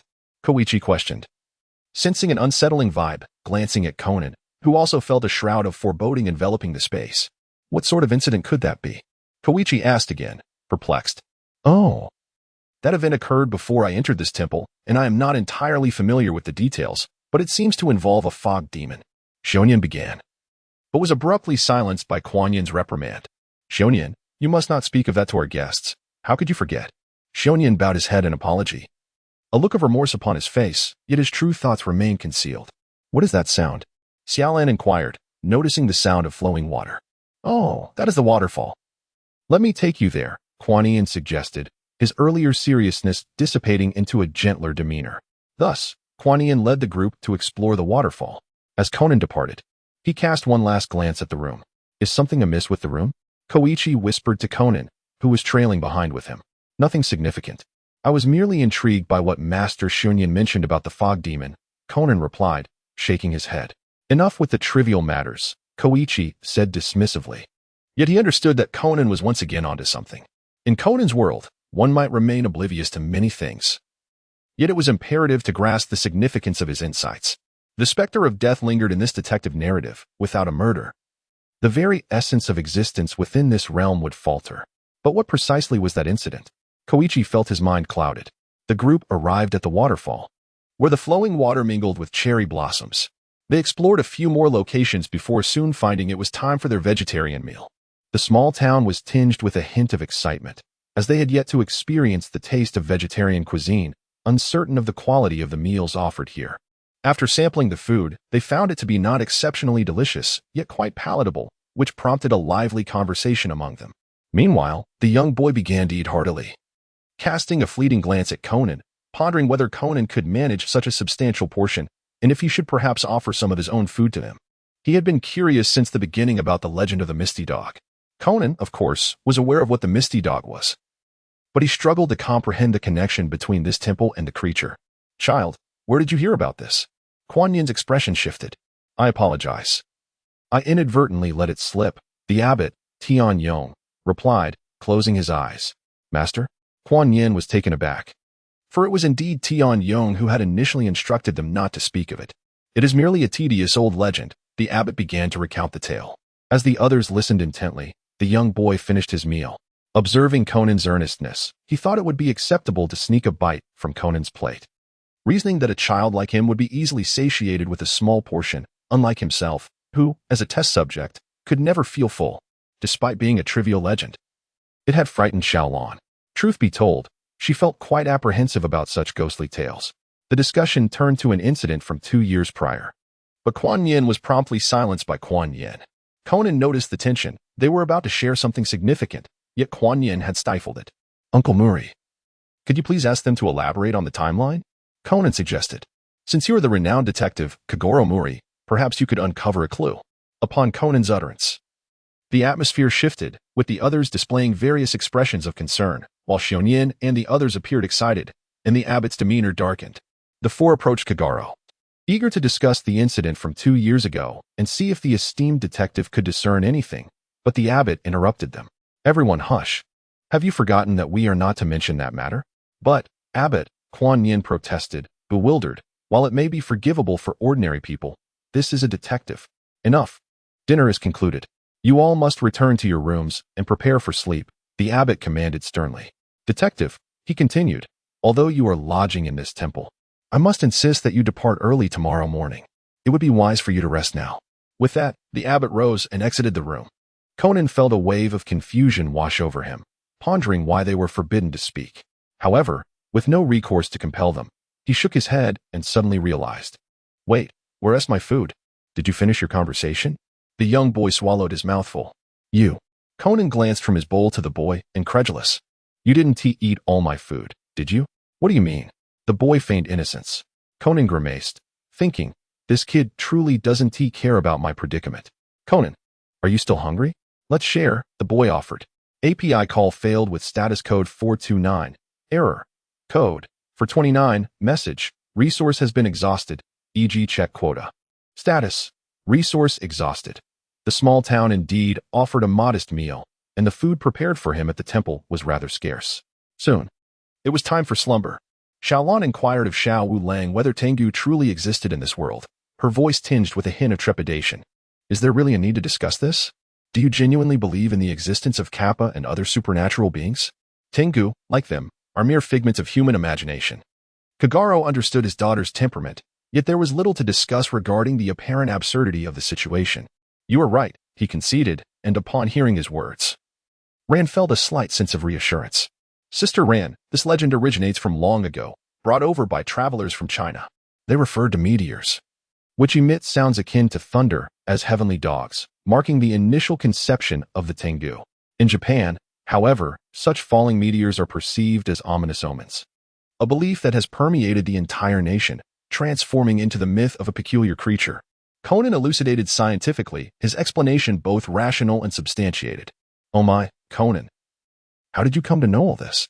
A surprised Kazuha remarked. "You seem quite well-versed." "It's nothing, really. It was featured in a program I watched previously," Conan replied. "So, Sister Ran, you needn't fear Tengu at all," he assured her.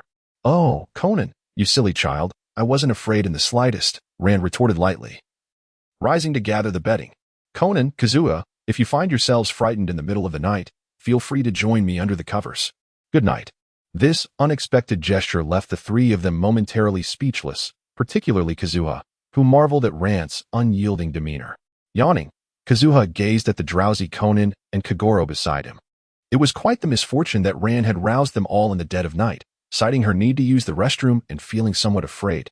You could have simply woken Conan. After all, he serves that purpose, Kazuha mused, as he heard Rand's familiar footsteps approaching from behind. Just as Kagoro continued to grumble, Rand unexpectedly leaned her head close to him. "Ah," Kagoro exclaimed in surprise. "What on earth? What is it? You seem terrified yourself," Rand remarked, a defiant expression adorning her face as she looked at the startled Kagoro. In the small town, a hint of amusement flickered across the face of the little city as he observed Conan, equally startled. "Xiaolon, your sudden appearance is enough to catch anyone off guard." At that moment, Kuan Yin hurried over upon hearing the commotion, inquiring about what had transpired. "Nothing, truly nothing has happened," Kagoro hesitated to admit, reluctant to reveal that he had been startled by his own daughter. "You should return to rest, Master Kuan Yin. Do take care of yourself," he added.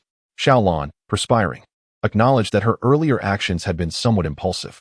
The four of them retreated to their room, leaving Kuan Yin in a state of bewilderment, pondering the peculiar circumstances. The following morning, Xion Yin arrived to summon everyone for breakfast. Yet, Xion Yin appeared to be quite drowsy, having stayed up late studying scriptures the previous night. Upon reaching the dining area, Moon Yin began to lament to Kagoro about his screams from the night before, which had disrupted her sleep. Kagoro, sweating and slightly embarrassed, listened. Meanwhile, Xiaolon noticed that the abbot and Kuan Yin were conspicuously absent. Just then, a piercing scream from Kuan Yin pierced the air, causing the little city to freeze in shock. Had something happened last night? They swiftly made their way to the meditation room, only to find Kuan Yin collapsed on the floor, her face a mask of terror. As the small town looked up, it became evident that the abbot, Tian Yong, had been inexplicably suspended above. A group of individuals promptly reported the incident to the authorities. Meanwhile, Conan, lost in contemplation, found himself accompanied by Xiao Cheng, who, having nothing better to do, lingered beside him. Xiao Cheng realized there were advantages to being near Conan, for it relieved him of the burden of extensive mental exertion. After all, he had faith in Conan's ability to solve any case. When Officer Magyar arrived to conduct his routine inquiry, he momentarily struggled to maintain composure upon seeing Kagoro. This man seemed to leave a trail of death in his wake wherever he went. As the questioning commenced, it led to a case from 2 years prior, strikingly similar to the current incident. And it just so happened that Officer Magyar had been in charge of that case as well. The deceased was a monk named Zhang Yin, discovered by 2 individuals, Kuan Yin and Moon Yin. They proceeded to recount their experience of that fateful day 2 years ago. Conan approached the gaping hole in the wall, pondering how such a substantial opening could have been created. The wall panel was remarkably sturdy, and even more astonishing was the minimal debris surrounding the area. Wouldn't you agree? Conan, the small town is indeed peculiar. Last night, he seemed to have slept so soundly that he was oblivious to the sound of the wall being struck. However, that seems unlikely. Furthermore, if an ordinary person were to attempt to breach the wall, it would be improbable for them to do so in a short span of time. As it turns out, according to Moon Yin, the repairman mentioned that if a regular individual were to strike such a wall, it would take them an entire day to create a hole of that size. Conan, this wall should not have been breached in such a manner. In the quiet town, S.H. Say leaned close to Conan's ear, expressing his conviction that if a wall were to be smashed, this body's ears would certainly comprehend. Listening to S.H. Say's words and recalling the actions of the Misty Tengu mentioned by Munin, the police officer remarked from above the beams that there were no signs of struggle or disturbance. Conan felt as though a revelation was dawning upon him. At that moment, Officer Magyar, reminiscent of 2 years prior, was inclined to classify the incident as a suicide, for the case mirrored that earlier one perfectly. S.H. Say, however, was utterly unconvinced. He realized that whenever death occurred in Conan's vicinity, he could not accept it as a mere suicide.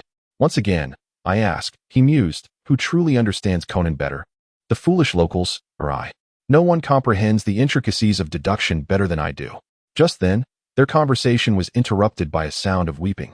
It was the temple keeper's granddaughter, Kikuna, who was weeping over his body. Officer Magyar seemed to recall this girl, 2 years ago. She had also collapsed in grief over Munin. It was indeed becoming increasingly similar. At that moment, a bald man approached Kikuna, gently patting her shoulder. She appeared to be on the verge of collapse, seeking refuge in his embrace. Upon Munin's explanation, It became clear that he was the heir to a significant temple, and the two had just what a few days prior, having been betrothed long ago.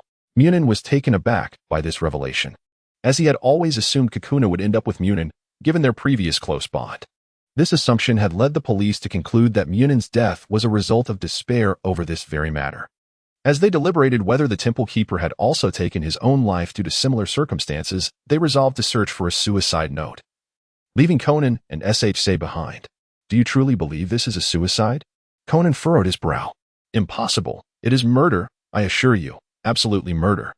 Say's expression was one of unwavering certainty. Conan, you still do not understand yourself, he scoffed. Why is that? Conan was momentarily taken aback, thinking Say had uncovered some critical evidence. Why? Is that not for you to ponder? Who is the detective here, you or I? Say regarded Conan with disdain. Conan, flustered by Say's demeanor, realized he was at a loss. Just then, Hyan approached, observing the two still investigating the hole, and feeling a sense of unease. She inquired about their findings. Conan casually exchanged a few words before examining Hyan's delicate arm, asking if she had heard any sounds of destruction or screams the previous night. No, I heard nothing. It was a tranquil night, Hyan replied. You heard nothing at all? Conan paused, then pressed further. The small town let out a soft exclamation. You're finished, my friend. Everyone heard Uncle's cries last night. You claim you were engrossed in your studies until late? After a few more casual remarks exchanged with Xiongyan, she was called away by Tunian. Conan observed Xiongyan's retreating figure, a flicker of contemplation crossing his eyes. Should Conan venture down to investigate? Xiaoqing leaped onto the wooden railing. Gazing down at the waterfall, it seemed the rain had been quite substantial yesterday. It appeared they were both on the same wavelength. Upon hearing Xiaoqing's words, a smile tugged at the corners of Conan's mouth. The small town glanced below, pondering that since this hole could not be easily breached by an ordinary person in a short span of time, it was plausible to consider that it had not been broken at all. Furthermore, the absence of debris suggested that it might have been eroded by water. Yet, one must wonder how the water had managed to enter. Before descending, let us first investigate the upper area. Conan chose not to rush downwards. He intended to examine the source of the water's ingress. As the two ascended, the police officer was still present, and after a brief exchange, Conan's focus shifted to the wooden planks below. As Xiaoqing observed Conan's expression, he approached with curiosity. This fracture has been here for some time. It seems improbable for it to have reached this state in such a short span. Xiaoqing, let us descend. Farewell, uncle. Conan called out to Xiaoqing before bidding goodbye to the two police officers. Soon, the two boys arrived at the grove beneath the temple, where they began their search. Conan, come here, Xiaoqing said, holding up a wooden plank to Conan, with tape attached to its back. Have you found something? Conan jogged over. Indeed. Xiaoqing replied with a touch of pride, his gaze drifting toward a tree. Behind it stood a figure. Was it Xiongyan? Moreover, a set of footsteps drew nearer, accompanied by an unmistakable presence. Who could it be? Turning around, Xiaoqing was met with the sight of Xiaolan, her expression brimming with fury as she approached them. API call failed with status code 429. Error. Code. 429. Message. Resource has been exhausted, e.g. check quota.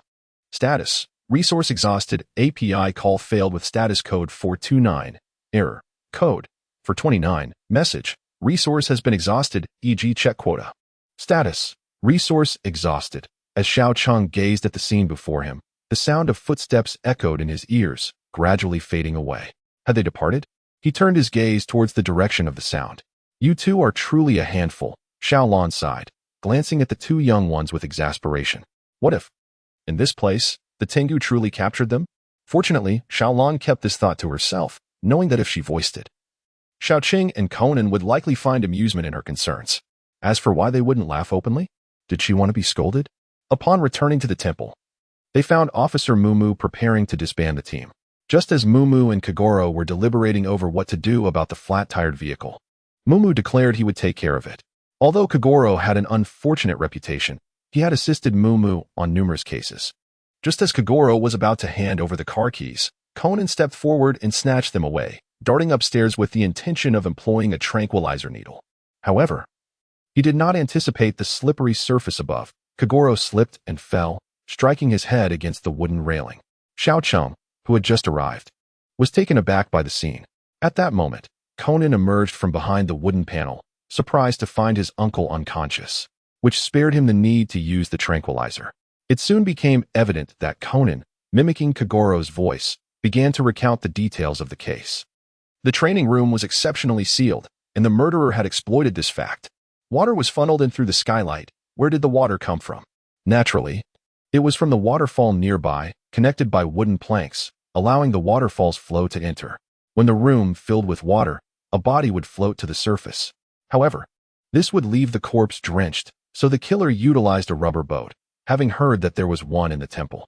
By wrapping the body in the rubber boat and covering it with plastic, the corpse remained dry. Next, the murderer sealed the gaps in the wooden planks with tape and covered the openings in the training room. Finally, a hole was smashed in the corner of the wall, and under the force of the water, a large hole was created. This was the method behind the crime. Xiao Cheng handed a broken plank to Officer Mumu, stating it was evidence, and explained that to execute this method, one had to be in the training room between midnight and 6 in the morning. At that moment, Conan pointed. The small town gazed upon him, entwined in the cycles of cause and effect. The demise of the abbot seemed entirely justified. They had urged him to surrender, yet he feigned ignorance. 2 years had elapsed since the incident, leaving little evidence in its wake. Were it his own situation, he might have resorted to violence as well. Observing the tearful Xiongyan, he wondered whether she felt any remorse within. However, he understood that no one could cast blame upon the decisions made by the individual before him. In a fit of rage, who could truly guarantee they would not commit murder? It is simply unfortunate for him. As the sun set in the west, the foggy evening seemed but a manifestation of humanity's darker inclinations. At Dr. Agasa's residence, April 26th, Saturday. API call failed with status code 429. Error. Code 429. Message. Resource has been exhausted, e.g. check quota. Status. Resource exhausted. In the small town, there was a sigh of resignation from the character Xiaoqing. He thought to himself, if he couldn't remember, then so be it. With so many cases in the world of Conan, it was quite normal to forget the less notable ones. Hey, Xiaoqing, could you lend me a hand? Conan said, observing Xiaoqing, who appeared drowsy and uninterested. They had agreed to assist, yet here he was acting like a lord. Here we go again. What a headache. Your father really knows how to stir up trouble. Xiaoqing scratched his head, displaying clear reluctance. Isn't that the truth? He travels all over the world, and I still have to send letters from detective fans to him. It's utterly bothersome. Conan expressed his frustrations regarding his father. Could you at least begrudgingly help out with this matter? It's not that significant, Dr. Agasa interjected at that moment. I understand, but, hey, doctor, what are you working on? Are you creating a new gadget for me? Conan inquired, his gaze fixed on the cluttered desk of the doctor. Regrettably, I'm not crafting any uninspired tools. Humanity studies avian creatures and ultimately invents the airplane. Yet, that is still insufficient. As no one has yet perfected the mechanical theory of insect wing flapping, the doctor explained. One day, I hope to complete my first prototype. If it can be developed into a toy, I believe it will captivate children across the globe, and I shall amass a fortune, becoming a billionaire in the process. Haha. In the quaint town, Xiao Cheng observed Dr. Agasa in a fit of eccentricity, unable to suppress a chuckle. Old dang. Do you truly comprehend what you are saying? The mechanical theory of insect wing vibrations? If you could develop such a concept single-handedly, the term extraordinary would scarcely suffice to describe your prowess. Old Agasa, heed my counsel. Indulge in your dreams, for in dreams, anything is possible. Shaking his head, Xiaoqing chose to disregard Agasa's fanciful musings and began to assist Conan in organizing the letters. Suddenly, he stumbled upon a missive addressed to Shinichi Kudo. Conan, here's a letter that appears to be for you. It is from Tni Mouri. As Xiaoqing handled the letter, he couldn't shake the feeling that the name sounded somewhat familiar. Ah, is there one for me as well? Conan, momentarily taken aback, mused. It seems I am not yet forgotten by the world. He took the letter, tore it open with anticipation, and together with Xiaoqing, began to examine its contents. Xiaoqing remarked, is this an invitation? To a tea party? Does that mean there will be food? In the small town, Xiaoqing's eyes sparkled with excitement. Conan, shall we go? Conan cast a disdainful glance at Xiaoqing before turning to Dr. Agasa. Doctor, have you ever heard of the name Mouri Taichi? Of course, I have. Dr. Agasa replied. He is a professor in the architecture department at Tokyo University and undoubtedly a leading architect. Why would such a renowned architect invite me? Conan pondered, a sense of bewilderment creeping into his mind. Surely, it is because your reputation has spread throughout all of Japan, came the response. In a fleeting moment, Xiao Cheng spoke while harboring a different thought within. Surely, there would be no significant issue, right? I believe Professor Mouri, like myself, is an exceptionally gifted individual. And it is quite natural to possess thoughts that may bewilder the ordinary mind. Ha ha ha. However, Dr. Agasa began to indulge in self-praise once more, which left Xiao Cheng and Conan somewhat exasperated. Nonetheless, Conan felt a lingering desire to attend. The question remained, how could he manage it? Perhaps he could enlist Rand to act in his stead. Resolute in his decision, Conan discussed the matter with Xiao Cheng, and upon reaching an agreement, both of them hastened to organize the correspondence. Once they resolved the letters, Conan made a brief phone call to Rand to convey the essentials. Xiao Cheng stood by the roadside, watching Conan chatter away in the phone booth, feeling utterly speechless. He was truly fed up with these days of being subjected to such romantic displays. What's up? Xiao Cheng cast a sidelong glance at the lethargic Conan. Oh. Xiaolon mentioned that she wants to invite me to a movie next Sunday. How frustrating. Had he known about the invitation, he would have refrained from making that call. Conan sighed, pondering how he could possibly attend. Why does Xiaolon want to invite me on May 3rd? Does it hold any special significance? Despite ruminating on the matter, Conan remained perplexed about the peculiar nature of that date. How would I know? But May 4th is your birthday, isn't it? In a casual manner. Xiao Cheng remarked that he had known Conan's birthday from his previous life, recalling only Conan's birthday among all the characters in the series. Oh, really? Conan exclaimed, surprised that he hadn't even remembered it himself, and wondered how Xiao Cheng knew when his birthday was. All right, let's head home and have dinner. That's far more important, Xiao Cheng said, casting a glance at the foolish boy. On the way home, Xiao Cheng encountered Officer Megure and Shiratori, exchanging a few idle words before Megure drove off. Upon returning home, Xiao Cheng joined the meal, just as Ran began discussing her plans. Since Shinichi's birthday falls on May 4th, she had purchased tickets for a midnight screening, intending to present him with a red casual shirt when the time arrived. The film, titled The Legend of the Red Line, captured Ran's enthusiasm as she spoke about it. While Xiao Cheng absent-mindedly pushed his food around, utterly uninterested, he was fed up with the sight of Ran's flushed cheeks. It was one thing to endure such displays in daily life, but now he was even subjected to it during dinner. The meal felt tasteless, devoid of any joy. Oh, by the way, you should hurry and take a look. It says that Shinichi's and my lucky color for May is red. That's precisely why I decided to watch that film, she added. Xiaolon took out a book on fortune-telling. Conan, perspiring, remarked that it was futile. There was no way they could watch a movie together. Wait a moment. Did you just mention going to the midnight screening with that kid Shinichi? Kagoro, slow to comprehend, interjected. Indeed, Xiaolon nodded in affirmation. Absolutely not, he continued. I cannot permit that. Young boys and girls spending the night together in a dimly lit cinema is out of the question. Immediately, Kagoro pointed at Ran, and his meaning was abundantly clear, tinged with a hint of excitement. Little Chung glanced at Kagoro, thinking to himself, Uncle, you truly understand my feelings. Indeed, it was absolutely unacceptable. How could one behave in such a manner? That's not it at all, Dad. Please don't misconstrue my words. Shinichi forgets his birthday every year, which is why I must remind him. Otherwise, he would age a year in vain. As Rant's explanation unfolded, Little Chung found his meal increasingly tasteless. Childhood friends could be so exasperating. The child bore a heavy heart, yet chose silence, observing Conan, who appeared so innocent, and thought, you truly deserve this. Listening to his daughter's words, Kagoro couldn't help but feel a surge of resentment towards that little rascal, Shinichi. Yet, observing his daughter's expression of helplessness, he was reminded that she was his own flesh and blood. By the way, Dad, let's attend Mouri Taichi's afternoon tea together, Ran mentioned, bringing up the matter Shinichi had entrusted to her. Mouri Mansion, April 29th, Tuesday. As Kagoro elaborated on the architectural features of the courtyard, little Shiro gazed in astonishment. Uncle, have you been possessed by a spirit today? Until Kagoro pulled out a small cheat sheet, Shiro's mouth involuntarily twitched. Is this how we're going to play it? Kagoro continued. His real name is Teiji, but he later changed it to the symmetrical Taichi. Conan felt a twinge of surprise as well. It was indeed somewhat peculiar. This is the first time I've seen such a beautiful front yard, Ran exclaimed joyfully, unable to contain her excitement as she wandered about. It is my honor to receive your praise. Hello everyone. I am Mouri Taichi, came the voice of Taichi as he emerged from within. The small town cast a glance at him. He always felt he had heard the name Mouri Taichi before, yet could not recall where. Xiaolon briefly introduced herself and her companions to Mouri Teiji. explaining that Shinichi was unable to attend, and they had come as his substitutes. Mouri Itagi's eyes reflected a hint of regret. It was indeed a pity that he could not be present. However, Conan interjected, "Uncle Mouri is a renowned detective as well." "Hey, what do you mean by that, kid?" Kogoro Mouri clearly expressed his dissatisfaction with Conan's remark.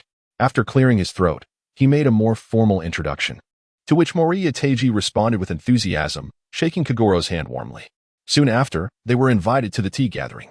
Xiao Cheng scanned the area, searching for his target, and began to wander with Conan in tow. "Conan, try this," Xiao Cheng said, taking a bite of bread and offering another pastry to Conan. "Xiao Cheng, be mindful of your image. The people here are not just musicians or models. They are prominent figures in business and criticism. Otherwise, they are performers." "All familiar faces from television," Conan remarked, tilting his head slightly. "Well, do you want this?"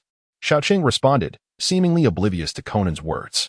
Deciding to disregard Conan's concerns, he shoved the pastry into his mouth, prompting Conan to shake his head in dismay. It was evident that Xiao Cheng had not taken the advice to heart. Despite Xiao Cheng's somewhat unrefined behavior, the esteemed guests were unlikely to hold it against a mere child. Meanwhile, Mouri Itaji engaged in light banter, requesting Kogoro to solve a riddle. He distributed the riddle to everyone present, inviting all to participate, while Conan had already leaned in close to Xiao Lan, examining the puzzle. For Conan, such a riddle was child's play, and he swiftly provided the correct answer. Mouri Itaji appeared genuinely astonished. "This child? I had expected Kogoro to figure it out. But this result is just as commendable." He promptly invited Conan to tour his architectural studio, extending the invitation to Xiao Lan, both of whom accepted eagerly. Meanwhile, Xiao Cheng, lingering on the periphery, paused his indulgence in sweets and cast a wary glance at Mouri Itaji. He couldn't shake the feeling that something was amiss, though his instincts offered no tangible evidence. Observing Conan and Xiao Lan being welcomed inside, he frowned slightly, pondering whether trouble was brewing or if someone might meet an untimely fate. However, Xiao Cheng's anxieties proved unfounded. By the time the tea gathering concluded and they returned home, nothing had transpired. Rubbing his head in confusion, Xiao Cheng realized he had been overthinking. There had been no drama at all. In the quaint town, a sense of confusion reigned, yet it was perhaps for the best, sparing one from the perpetual feeling of living in the shadow of death. As time flowed on, it was the 3rd of May, a Saturday. Conan gazed at Ran as she departed, his mind awash with perplexity. What should I do? There are still 10 hours until 10 o'clock in the evening, he lamented, a frown etched upon his face. Why not simply explain to Ran that you cannot go? Remarked the ever-pragmatic Shoching, savoring a pudding in his hand. How can I do that? Did you not see the way Ran has been counting down the days? Her face alight with anticipation? How could I possibly turn her down? Conan replied, his frustration bubbling over as he raked his fingers through his hair. Perhaps we should consult Dr. Agasa to see if he has any solutions, Conan proposed, albeit somewhat whimsically. Have you lost your mind? Dr. Agasa is not a miracle worker. Shoching scoffed, a derisive laugh escaping him. Come on. Conan disregarded Shoching's retort, firmly grasping his arm and pulling him along. Wait, I don't want to go, Shoching protested, yearning for a brief afternoon slumber, but Conan was undeterred, dragging him along despite his reluctance. The two arrived at Dr. Agasa's residence, and when Conan suggested that the doctor create a sophisticated robot to take his place, Shoching nearly spewed his drink in disbelief. What kind of thought process is this? Has the matter concerning Ran rendered you completely senseless? He exclaimed. Just then, a phone call came through, inquiring for Shinichi Kudo. Conan was left puzzled, wondering how this individual was seeking him, yet the call had been directed to Dr. Agasa's home. In a moment of impatience, Xiao Cheng lightly tapped Conan on the head, reminding him that the doctor had previously instructed him to redirect all calls to his residence to the lab. Rubbing his head, Conan thought to himself, it's just a minor oversight. There's no need for such a reprimand. Dr. Agasa had mentioned that the caller seemed to be using a voice modulator. Conan answered the phone. Hello. On the other end, the caller confirmed the identity of Shinichi Kudo and began recounting the details of how he had stolen explosives from the Eastern Gunpowder Depot. Xiao Cheng was momentarily taken aback, and Conan's expression shifted dramatically. The caller demanded Conan's mobile phone and instructed him to meet at Sugawa Green Park, cautioning him to arrive promptly, lest the children in the park find themselves in danger. Shinichi, Dr. Agasa remarked, observing a hint of concern on Conan's face. At this juncture, there was no choice but to comply. With the conversation having reached such a critical point, Conan knew he had to act. He instructed Dr. Agasa to contact the police while directing his gaze towards Xiaoqing, who was also looking at him with a backpack in tow. Xiaoqing, you're not carrying something. Conan's lips twitched slightly. Let's go, we're setting off. What are you waiting for? Xiaoqing stepped forward and playfully nudged him, seemingly oblivious to the urgency of the situation. As for the contents of the backpack, it was, of course, disassembled sniper rifles and explosives. Was there really any need for further explanation? Under Dr. Agasa's careful instructions, the two youngsters embarked on their mission, swiftly making their way to the park. API call failed with status code 429. Error. Code. For 29. Message. Resource has been exhausted, e.g. check quota. Status. Resource exhausted. Xiaoqing raised a hand to shield his face, his brows furrowed in concentration. He hurried over to Conan, who was engaged in a phone call. Without uttering a word, he cast his gaze across the river, observing the figure atop the opposite bank. Realizing this, Xiaoqing lightly tapped Conan before departing, as the crowded surroundings were ill-suited for setting up a sniper rifle. He needed to find a suitable position, and swiftly at that. Just as he secured a spot and set up his sniper rifle, he discovered that the area was indeed vacant. However, the angle was unfavorable, as the figure was completely obscured by the stone wall. The individual would need to emerge into view, but how likely was that? The shooting position for the sniper had to be elevated, yet he had no time to ascend to a higher building. He cursed his own foolishness, lamenting that he would have been better off seeking the person directly rather than remaining in this predicament. It was a cruel irony that he possessed the physique of a top-tier assassin yet was burdened with the mind of a fool. API call failed with status code 429. Error. Code. For 29. Message. Resource has been exhausted, e.g. check quota. Status. Resource exhausted, as the small town glanced back. It truly was the three little fools. Have you seen Conan? As the trio approached, Xiaoqing inquired, what happened? I have no idea, Bomei replied, her cheeks slightly puffed with indignation. Conan just dashed off without taking us along. Which direction did he go? Xiaoqing responded in exasperation, finding it quite normal that they were left behind. I believe it might be that way, Guangyan suggested, pointing toward a direction. All right, you all should head home quickly, Xiaoqing said, squatting down to put on his roller skates before departing. Xiaoqing. The three young ones clearly felt abandoned. At that moment, Xiaoqing realized that a mere indication of direction would not lead him to Conan, being outdoors in a public space. He lamented that had it been an enclosed area with fewer people, he might have attempted to catch Conan's scent. Damn it. I should have stayed by Conan's side instead of drawing my weapon. Now I regret it. I didn't even have a chance to fire. I wonder how Conan is doing. I hope he's all right. Xiaoqing felt a wave of frustration wash over him. He came to the realization that merely possessing the original owner's memories did not grant him the same capabilities. If he were to be harmed, this body would react instinctively. Not out of skill, but due to its extraordinary potential. When he attempted to take action, he discovered that even with the remnants of Zero's memories, he could not respond as swiftly as Zero would have. Without those memories, he would have been oblivious to his mistakes. In simpler terms, it was akin to playing a game, where Zero excelled with absolute finesse. Xiaoqing could manage only a 6 or 7 out of 10. Beyond temperament, there existed a profound disparity in thought processes. While his physicality might support his marksmanship, he understood the timing of actions, yet he could not react promptly. In certain situations, timing was fleeting. Once missed, it was irrevocably lost. Suddenly, Xiaoqing regained his composure slightly and noticed that a crowd had gathered above. It seemed the explosion had drawn their attention. Without uttering a word, he dialed for an ambulance and then sat beside Conan. Time passed agonizingly slowly. Meanwhile, in the hospital, Kagoro hurriedly arrived. Xiaoqing, what happened? He inquired, furrowing his brows, though his gaze was fixed on Conan lying on the bed. It's my fault. If only I had been with Conan, this wouldn't have happened. Xiaoqing lamented, feeling a twinge of regret, silently wishing that those responsible would soon be brought to justice. API call failed with status code 429. Error. Code. For 29. Message. Resource has been exhausted, e.g. check quota. Status. Resource exhausted in the small town. Memories surged forth, revealing that Zero had never sought anyone. Rather, it seemed that each time, he could precisely lock onto his target. Little City pondered how Zero accomplished this, struggling to comprehend why he was so exceptional despite sharing the same physical form. At that moment, Conan stirred awake on the bed. Conan, you're awake, exclaimed Ayumi, her concern transforming into a smile. Are you all right? Jenna chimed in from beside her. What on earth happened?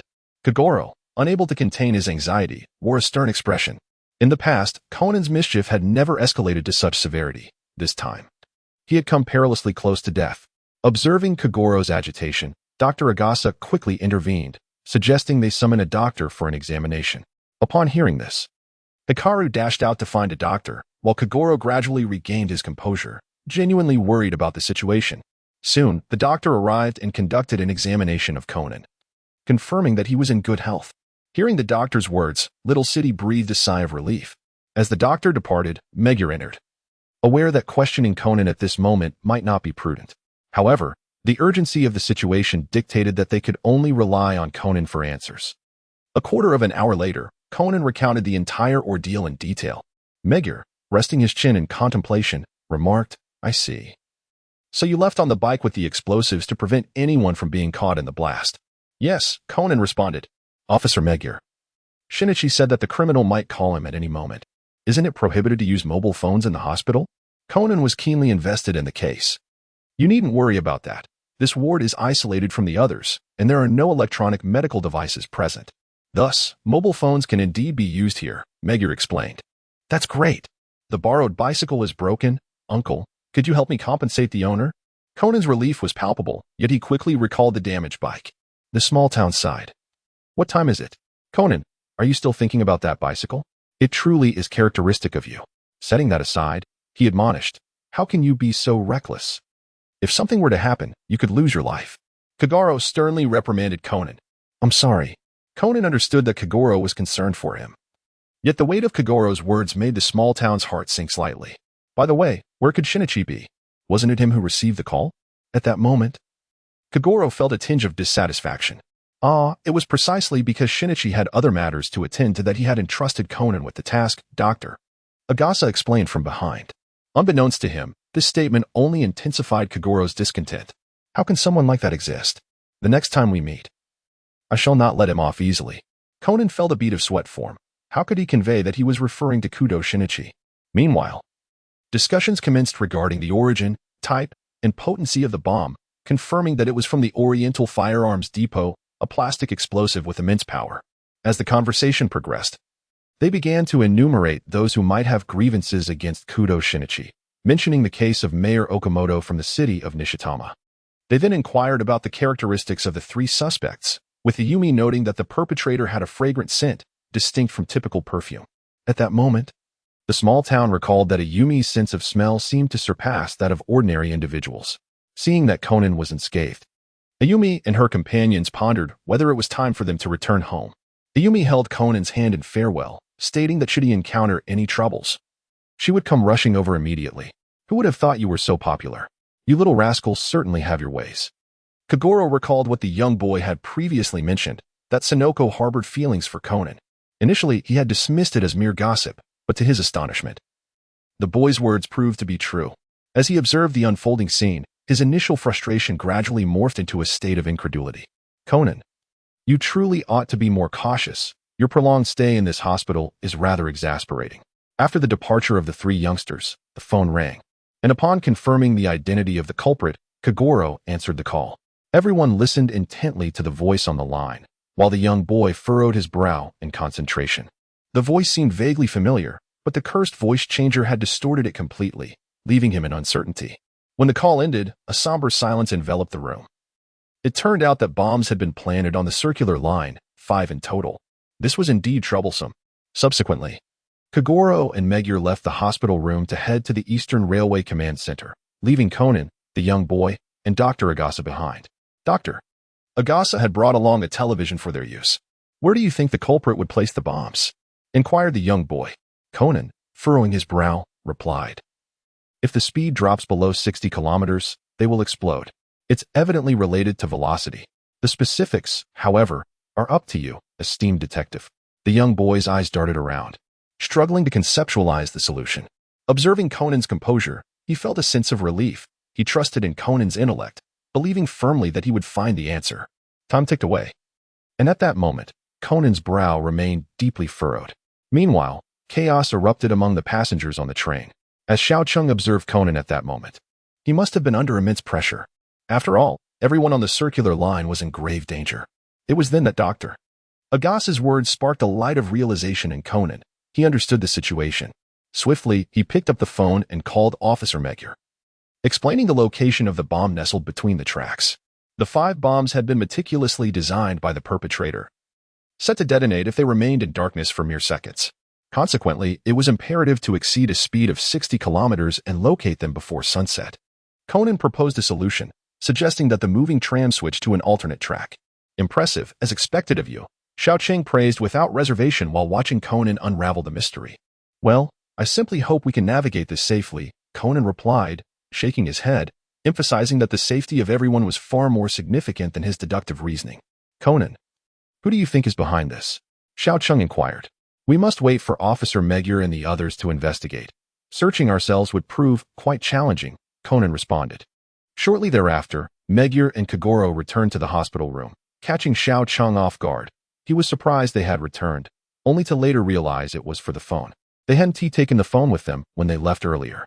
Magyar briefly mentioned the bomb situation, indicating that the bombs discovered thus far constituted merely a quarter of those missing. This meant that 3/4 of the bombs still remained unaccounted for. Furthermore, Shiratori arrived with news that Mayor Okamoto's son had indeed left Tokyo, thus alleviating him of suspicion. Little Garo pondered that it was highly improbable for the perpetrator to have placed bombs in the 5 designated locations along the circular line. The pause of the pet basket's timer today might be attributed to a similar rationale. Thus, it was likely that the nearby children's apartment and another residence were involved. A glimmer of realization flickered in Xiao Cheng's eyes. Could it be? However, this was merely an inference made by his uncle. It did not imply that Xiao Cheng doubted little Goro's judgment. Nevertheless, he couldn't help but feel skeptical, for little Goro was often rather unreliable. With only a scarce few moments of clarity, before long, Officer Mouri took action. Nearly an hour passed without any leads, and Xiao Cheng displayed a vacant stare. Relieved he had abstained from joining, otherwise, he would have been left empty-handed. Officer Mouri, in relation to the bombs on the circular line, what kind of locations did the perpetrator choose? Conan inquired. What kind, you ask? Mouri's expression turned contemplative. They are all situated in ordinary residential areas, with one bomb placed on the Sumida River Bridge. At that moment, a broadcast on the television featured this very bridge. Upon seeing it, Conan recalled a photograph from Professor Mauritani's exhibition and felt uncertain, prompting him to voice his question. Uncle, is this bridge designed by Professor Mauritani? Conan pointed at the image on the screen, seeking clarification. Although Kagoro was uncertain, Hakabai confirmed it directly, as he possessed a profound interest in architecture. A fleeting thought crossed Akira's mind, recalling Mouri Taichi. What connection did this have to her? The individual, once forgotten, suddenly resurfaced in his consciousness. To be frank, he harbored no fondness for Mouri Taichi, whose name lingered in his memory like a half-formed shadow. He even recalled an incident that had transpired at his residence.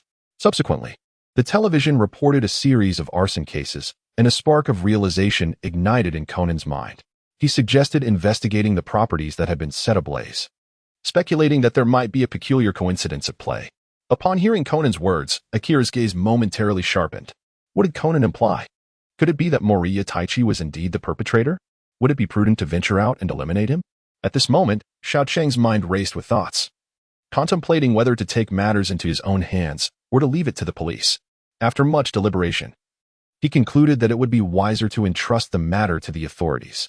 However, he soon found himself regretting that decision. In no time, Bai Niao entered with some documents, confirming that all the burned houses had been designed by Mouri Taichi, which led Xiao Cheng to believe that this individual was indeed the mastermind behind the chaos. Furthermore, it appeared that the bomb on the circular line was likely intended to destroy a bridge.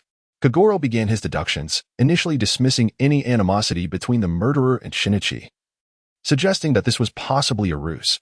The true target of the assailant might very well be Mouri Taichi, as they sought to obliterate his hard work. Consequently, the group felt compelled to inquire further with Mouri Taichi, and they drove to his residence. Honestly, you two should remain at the hospital. Kagoro expressed his discontent regarding Xiao Cheng and Conan's actions. Xiao Cheng feigned ignorance, while Conan remained silent, gazing vacantly at the buildings outside. Upon arriving at the Mouri estate, they commenced their inquiries into the basic circumstances before Mouri Taichi. In that moment, Xiao Cheng recalled Ayumi's words, and a flicker of murderous intent flashed in his eyes. He detected a whiff of pipe tobacco emanating from Mouri Taichi. Was this the fragrant scent Ayumi had mentioned? As the group continued questioning Mouri Taichi, Xiaocheng discreetly tugged at Conan's sleeve, signaling him. Understanding the situation, Conan realized that their conversation had drawn the attention away from them. Once outside the room, Xiaocheng remarked to Conan. He carries a scent that I suspect might be related to what Ayumi mentioned. Xiaocheng, do you also suspect Mouri Taichi? Conan replied, I do. But there are aspects I cannot fathom, and I lack concrete evidence. Hearing Conan's words, Xiaocheng glanced at the backpack behind him, already contemplating eliminating the threat, especially since Conan shared his suspicions. Xiaocheng, follow me, Conan urged, taking Xiaocheng's hand. With a bewildered expression, Xiaocheng was led to Mouri Taichi's exhibition room. Starting from this painting, these are his works from when he was 30 years old. They aren't particularly flawless. See, Xiaocheng? Conan pointed to a painting in the center. As the small town gazed upward, it was met with the sight of the charred houses that had been reported on television. Its eyes fell upon the penultimate Sumida River Bridge, then towards the final Mahanaka City Hall. Fragmented memories surged forth, as if the small town was on the verge of recollection, yet everything appeared hazy. Come quickly, small town, beckoned Conan. This model represents the construction reforms in the city of Sidamura. The previous case involving Mayor Okamoto led to the ascension of the new mayor, coinciding perfectly with the halt of this project. Conan lifted the black cloth to begin his examination, while the small town shook its head and approached. I have an idea. Small town, Conan revealed, already aware that Mouri Taichi was the perpetrator, yet lacking concrete evidence. Thus, Conan devised a ruse to ensnare Mouri Taichi. Listening to Conan's words, Small Town felt it was worth a try, though a nagging sense of forgetfulness lingered. As preparations unfolded, Conan suddenly spotted a lighter. Perplexed as Mouri Taichi had no need for such an item. Upon closer inspection, he discovered it was an explosive device, promptly removing the battery within. Once ready, Conan used the voice of Shinichi Kudo to call Officer Megure, requesting everyone to convene in the exhibition room. Meanwhile, Mouri Taichi began to sense something amiss. Seeking an excuse to retrieve the lighter from his study, upon everyone's arrival at the exhibition room, Conan once again contacted Megure, prompting him to activate the speaker system. He then commenced his exposition on Mouri Taichi's methods and psychological processes. Beside him, Small Town furrowed its brow, plagued by an unsettling feeling. Fragmented memories coalesced in its mind, leading to the realization that this was the unfolding narrative. As Conan concluded, Megure apprehended Mouri Taichi, just when everyone believed the ordeal had reached its conclusion. Mouri Taichi erupted. API call failed with status code 429. Error. Code 429. Message. Resource has been exhausted, e.g. check quota. Status. Resource exhausted. The town fell silent as Xiaocheng observed the bewildered Kagoro and the flustered Conan. He lamented his failure to eliminate Mouri Taichi earlier, deeming it a grave error. Mouri Taichi had detonated the main and emergency exits, and a further explosive device was planted within the cinema hall as retribution against Kudo Shinichi. I shall never forgive you, Kagoro exclaimed, losing his composure and attempting to attack. Mouri, remain calm, Megure and Shiratori urged, restraining the irate detective. Meanwhile, Conan discovered blueprints on Mouri Taichi and seized them. These were the bomb schematics. Conan was about to depart when Megure halted him. Megure suggested dispatching the bomb disposal squad. But Conan knew that if they waited, Rant's life would be in peril. Conan, let's go, Xiaocheng declared, pulling Conan away. One moment, Mouri Taichi interjected. If you encounter Kudo Shinichi, please inform him that I have meticulously designed 3 minutes for him. Tell him to savor the experience. Xiaocheng halted his pace and cast a fleeting glance at him, and in that moment, Mouri Taichi felt an icy chill envelop him. At this juncture, Xiaocheng's heart brimmed with murderous intent, yet he lacked the time to address him. Ignoring him, Xiaocheng grasped Conan's hand and proceeded to exit. Upon reaching the lower level of the Mihua City Hall, he contemplated whether to ascend. His desire to eliminate Mouri Taichi surged within him, but he feared that a sudden departure would arouse Conan's suspicions. Stepping into the Mihua City Hall, he made his way directly to the cinema hall. However, upon arrival, he was met with an iron gate barring his path. Damn it, Conan exclaimed as he struck the iron gate with his fist. Conan, step aside. I have explosives in my bag. Xiaocheng scrutinized the structure of the gate, determining that the use of explosives was feasible. However, the quantity and detonation point would require precise calculations. Otherwise, it could result in a secondary collapse. A botched detonation could not only fail to breach the gate, but also risk entombing them entirely. Xiaocheng, Are you confident? Conan inquired. Of course, he replied. It was not an insurmountable challenge, and thus Xiao Cheng felt assured. In fact, he harbored the sensation that he could dismantle the gate with his bare hands. He was aware that this instinct stemmed from his physical prowess. To break through the gate would require at least 500 to 600 pounds of force. Though he found it hard to believe, he could not afford to dwell on such thoughts now. After setting the explosives, Conan was busy on the phone, instructing Rand to ensure that those behind the door kept their distance. Once Rand confirmed that the area behind the door was clear, they were ready to proceed. The small town activated the bomb, granting them a mere 30 seconds. There was only one bomb, and its power was not substantial. An excessive force would lead to collapse. He pulled Conan backward. Boom. The bomb did not burst the door open, yet the door became increasingly deformed, no longer fitting snugly, allowing glimpses from the outside into the interior.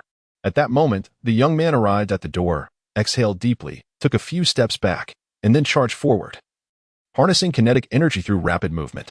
With a powerful push off the ground using his right foot, he lifted his left knee, executing a side kick that struck the iron door directly.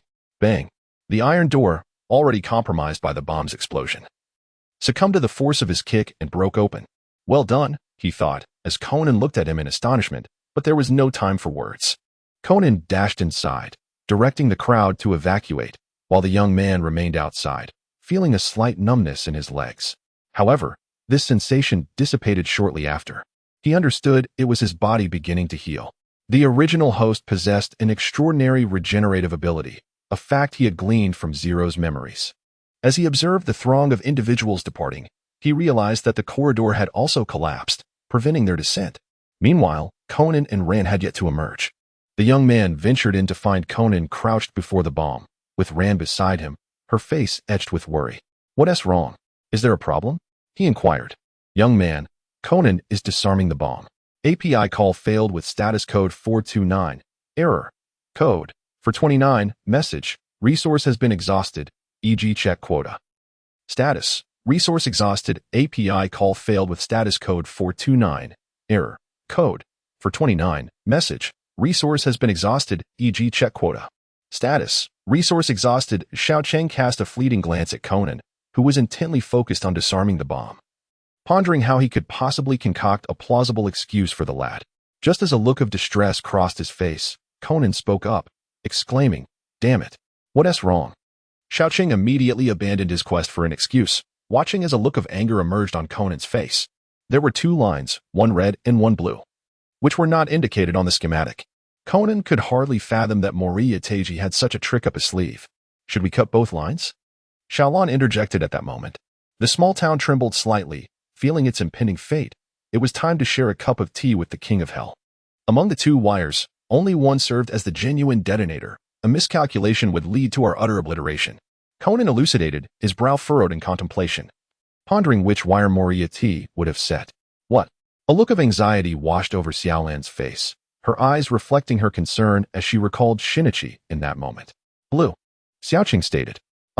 Conan, scratching his head in confusion, gazed at Xiaocheng with surprise. Blue. Xiaocheng reiterated. Why? Xiaocheng, do you not realize that a wrong cut could spell our doom? Conan hesitated, for Xiaolan and Shinichi's lucky color was red. This red wire might well be the very thread binding them together, thus it could not be severed. Xiaocheng's lips curled into a smile as he gazed at Conan. What are you saying? Perhaps Xiaocheng's words were a bit too absurd, leaving Conan somewhat taken aback. Xiaocheng, please don't jest. Rand's cheeks flushed slightly, realizing that such jokes were inappropriate at this moment. Xiaocheng snatched the scissors from Conan's hand, casting his gaze downward. Do you both believe what I just said is true? With that, Xiaocheng acted decisively. Xiaocheng, wait. Conan intended to intervene, but upon witnessing the severing of the blue wire, he realized there was indeed no explosion. Phew. Conan felt an overwhelming sense of relief wash over him. It was over. See, I told you I was telling the truth, Xiaocheng exclaimed, a broad smile revealing his white teeth as he addressed the two of them. Xiaolan's petite face turned a shade of crimson, while Conan, with his lifeless gaze, fixated on Xiaocheng, clearly skeptical of such a far-fetched excuse. He was convinced that Xiaocheng had uncovered some significant clues. Subsequently, once the law enforcement personnel established a secure passage, they escorted them downward. Little Goro dashed over, embracing Xiaolan, tears streaming down his face. Xiaolan gently patted his back, offering comfort. After a while, perhaps little Garo had gathered his thoughts when a reporter approached for an interview. He paused momentarily, glancing at Conan and Xiao Cheng, but then suddenly adopted a different demeanor. Speaking with pride to the reporters, this incident was primarily orchestrated by the suspect to tarnish the reputation of me, Mouri Kagoro, by targeting my daughter.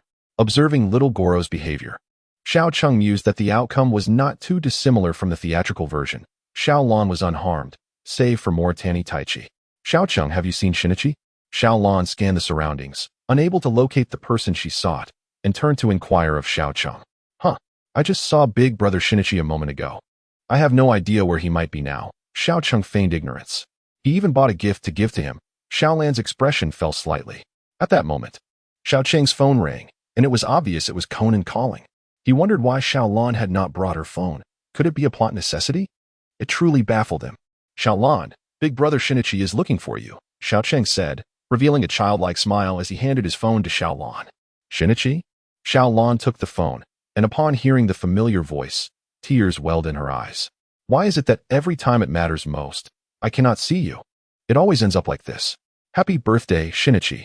Her voice was tinged with a sense of grievance, causing Xiao Cheng to shrug as he prepared to find Conan. Before long, he located Conan, observing him as he expressed concern for Xiao Lan, speaking in veiled terms. In the quaint town, Xiao Cheng hesitated, deciding it was best to wait a moment longer, especially since he had business to attend to with him shortly.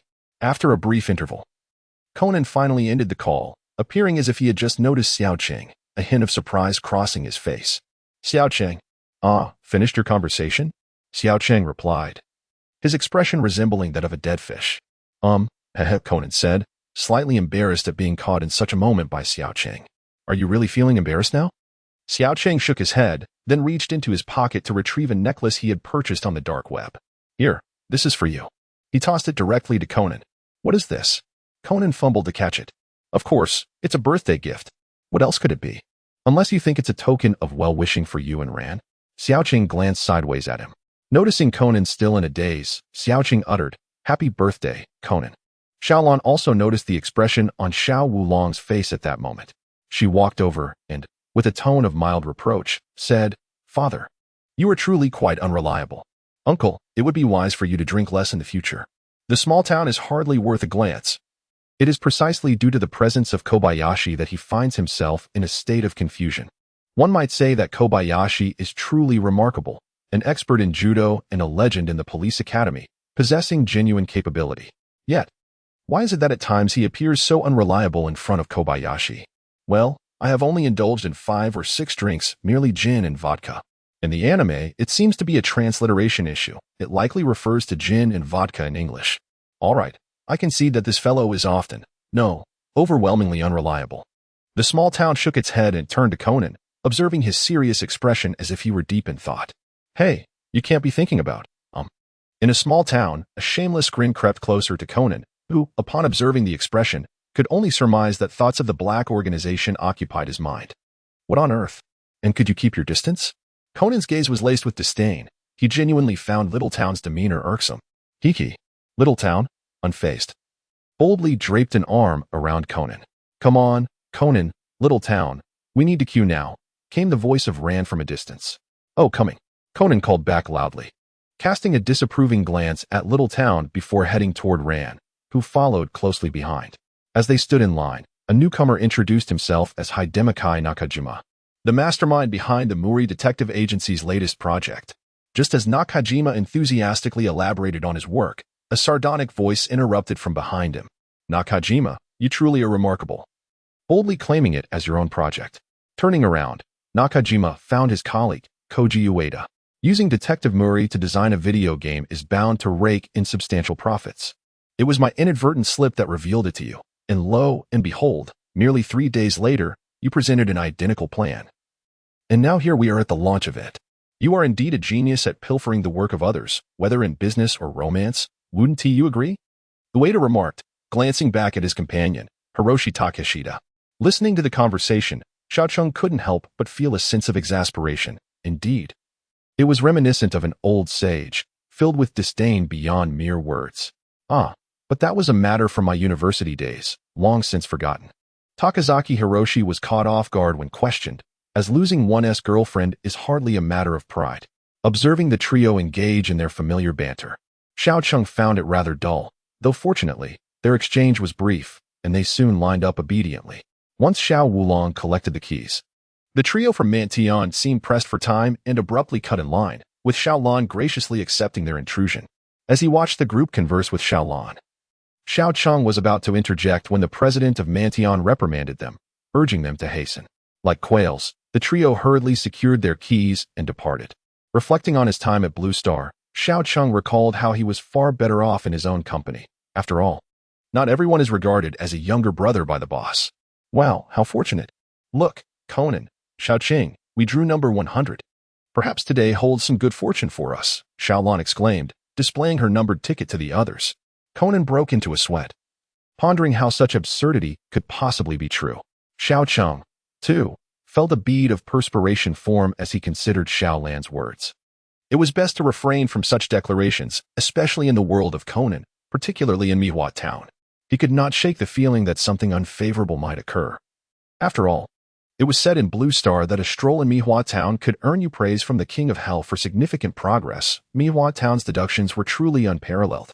Subsequently, they began to indulge in arcade games, and Xiao Cheng found himself winning quite remarkably. Little Chung could hardly believe it, despite having little prior experience with this activity. He executed it with remarkable skill. Noticing the frustrated expressions on Xiaolan and Conan's faces, he felt a twinge of embarrassment. Should he deliberately lose a few rounds? However, it became unnecessary as the young couple found the game uninteresting and decided to wander off instead. They soon stumbled upon a punching strength tester, where they witnessed Nakajima Hidemasa score an impressive 384 points with a single punch. Incredible! Mr. Nakajima, did you train in anything before? Xiaolan exclaimed. I practiced boxing for a short period during my university days, Nakajima Hidemasa replied, removing his gloves and handing them to Takeshita Hiroyoshi. Xiaolan, would you like to give it a try? Takeshita Hiroyoshi inquired with a smile. I think I'll pass, Xiaolan initially declined, leaning back. It could help relieve some of your stress, Takeshita Hiroyoshi suggested, and upon hearing this, Xiaolan seemed somewhat tempted. Relieve stress? She pondered, ultimately accepting the gloves and positioning herself in front of the testing machine, taking a deep breath. Come back to me soon, Shinichi, she exclaimed, delivering a punch that registered an astonishing 400 points. Conan's face paled in shock, as if the punch had been aimed at him. Goodness. Do you think Xiaolan could crack your skull? Little Chung whispered to Conan. If you don't stop talking, nobody will think you're mute. Little Chung, Conan shot back, his eyes resembling those of a dead fish. Conan, Little Chung, would you like to give it a try? After Xiaolan's impressive display, she noticed her spirits had lifted considerably, smiling at the two boys. I need to use the restroom, Conan politely declined. I'll pass as well. Little Chung replied, having unintentionally damaged the machine with his own punch. Hey, are you heading to the restroom? Let's go together, Nakajima Hidemasa suggested. As Conan and Nakajima Hidemasa walked away, Little Chung and Xiaolan continued to meander about. After a while, they spotted a tall figure dressed in black, causing Little Chang to pause momentarily.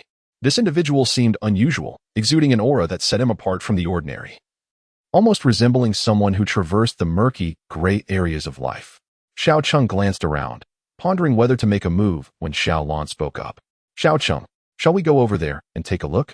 All right, he replied with a smile, nodding at Xiaolan. Moments later, while leisurely strolling with Xiaolan, Xiao Cheng was startled by the sound of an explosion. The small town seemed to have grown accustomed to the events unfolding, especially with Conan nearby, who let out a sigh. As he listened to Ran inquire if something had occurred, he abruptly shook off her hand and dashed towards the source of the sound. Shinichi, Shinichi, Ran called out, pursuing him from behind. Upon arriving at the scene, Shinichi noticed a faint trace of blood on Conan's face, and the trio from the Heavenly Trio was also present. Conan, what happened to you? Shinichi approached, attempting to wipe the blood from Conan's face, puzzled. No. How did you manage this? You see, I found.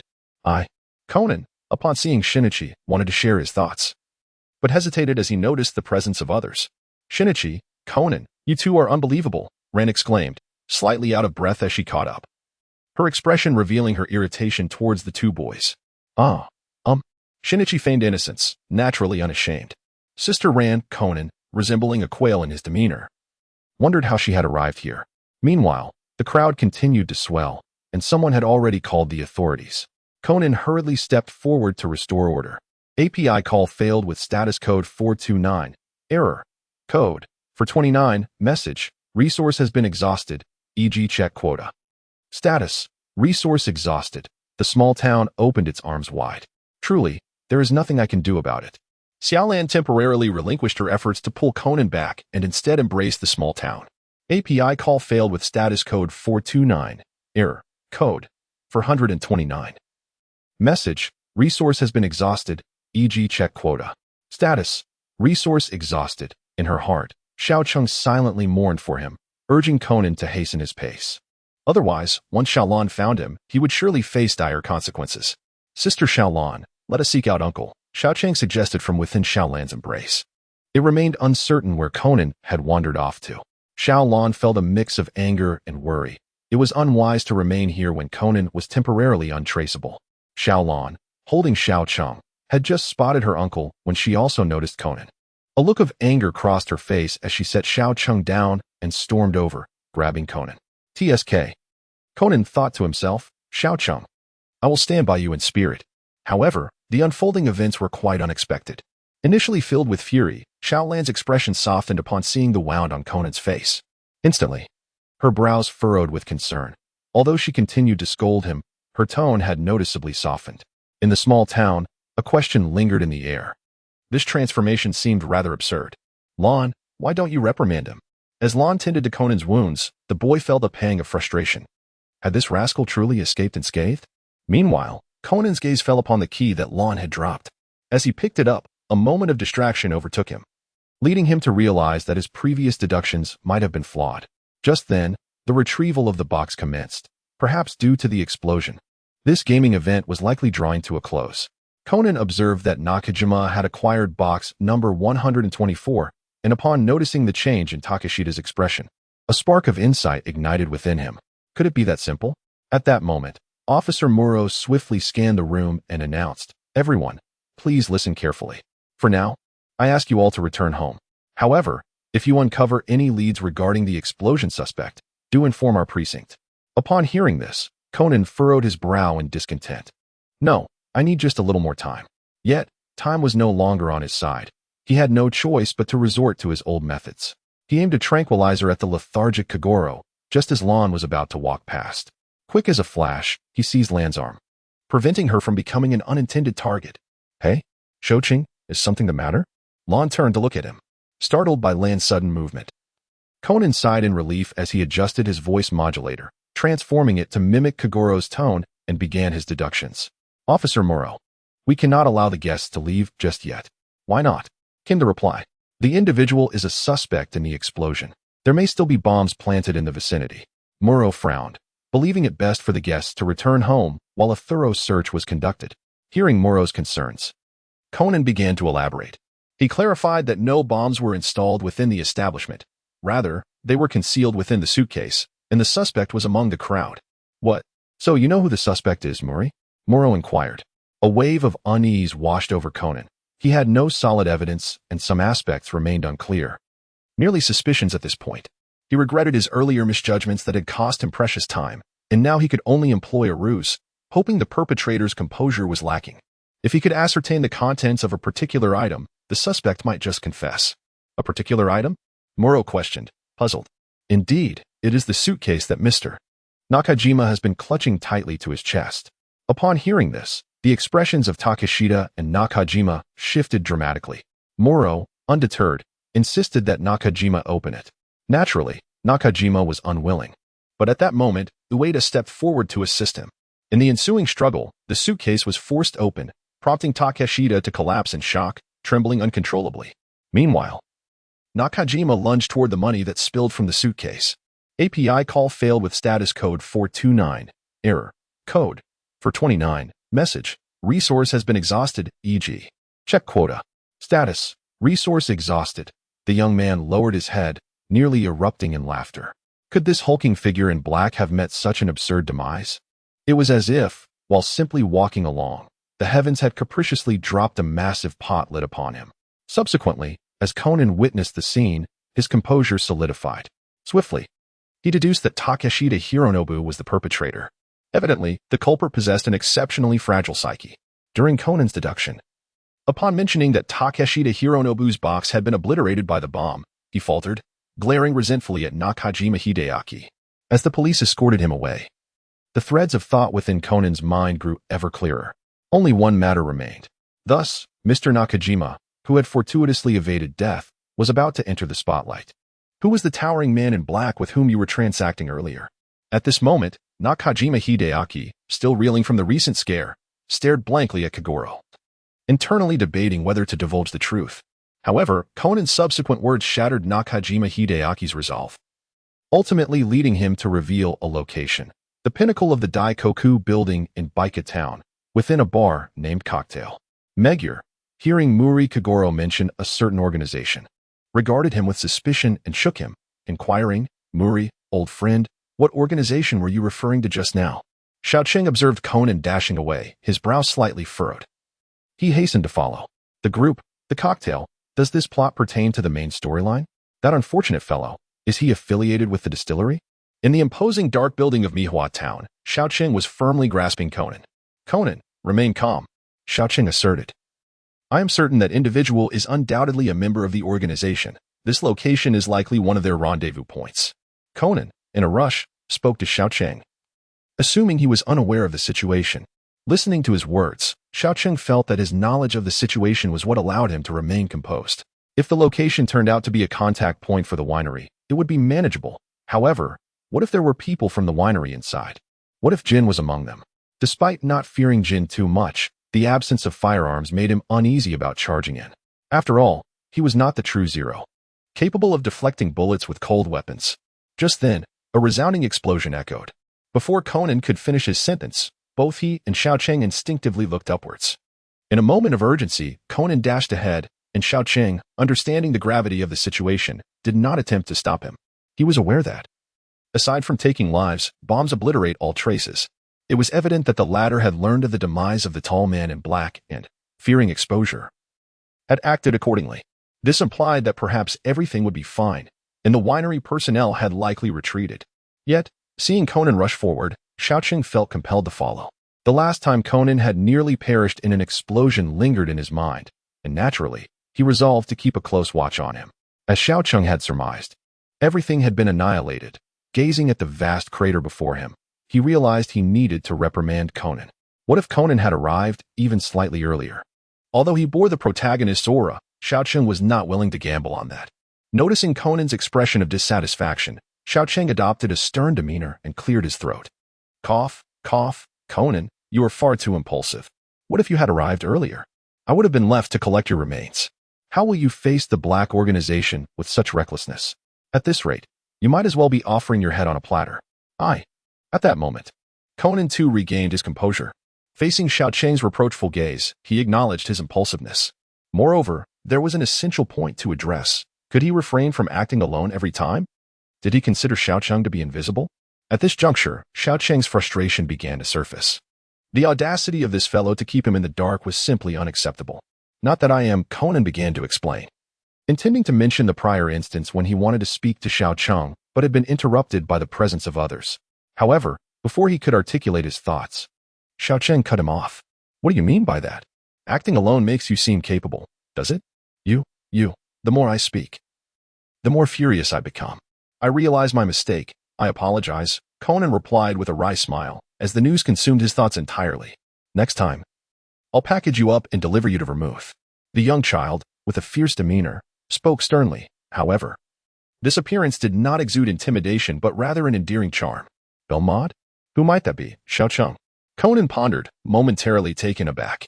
Xiaoqing had only mentioned gin and vodka, but were there other significant figures? Xiaoqing was taken aback, and in a moment of carelessness, he let slip his thoughts. "Come on, Xiaoqing, is there something you're keeping from me?"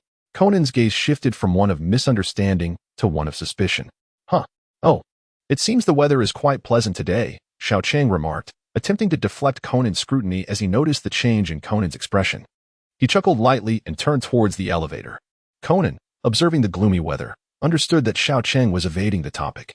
On their way back, he persistently inquired about who Belmont was. At this moment, Xiao Cheng is once again tempted to slap himself. Xiao Cheng, why do you feel compelled to divulge everything? In truth, he does not shy away from conversing with Conan. Rather, he is aware that his knowledge is limited.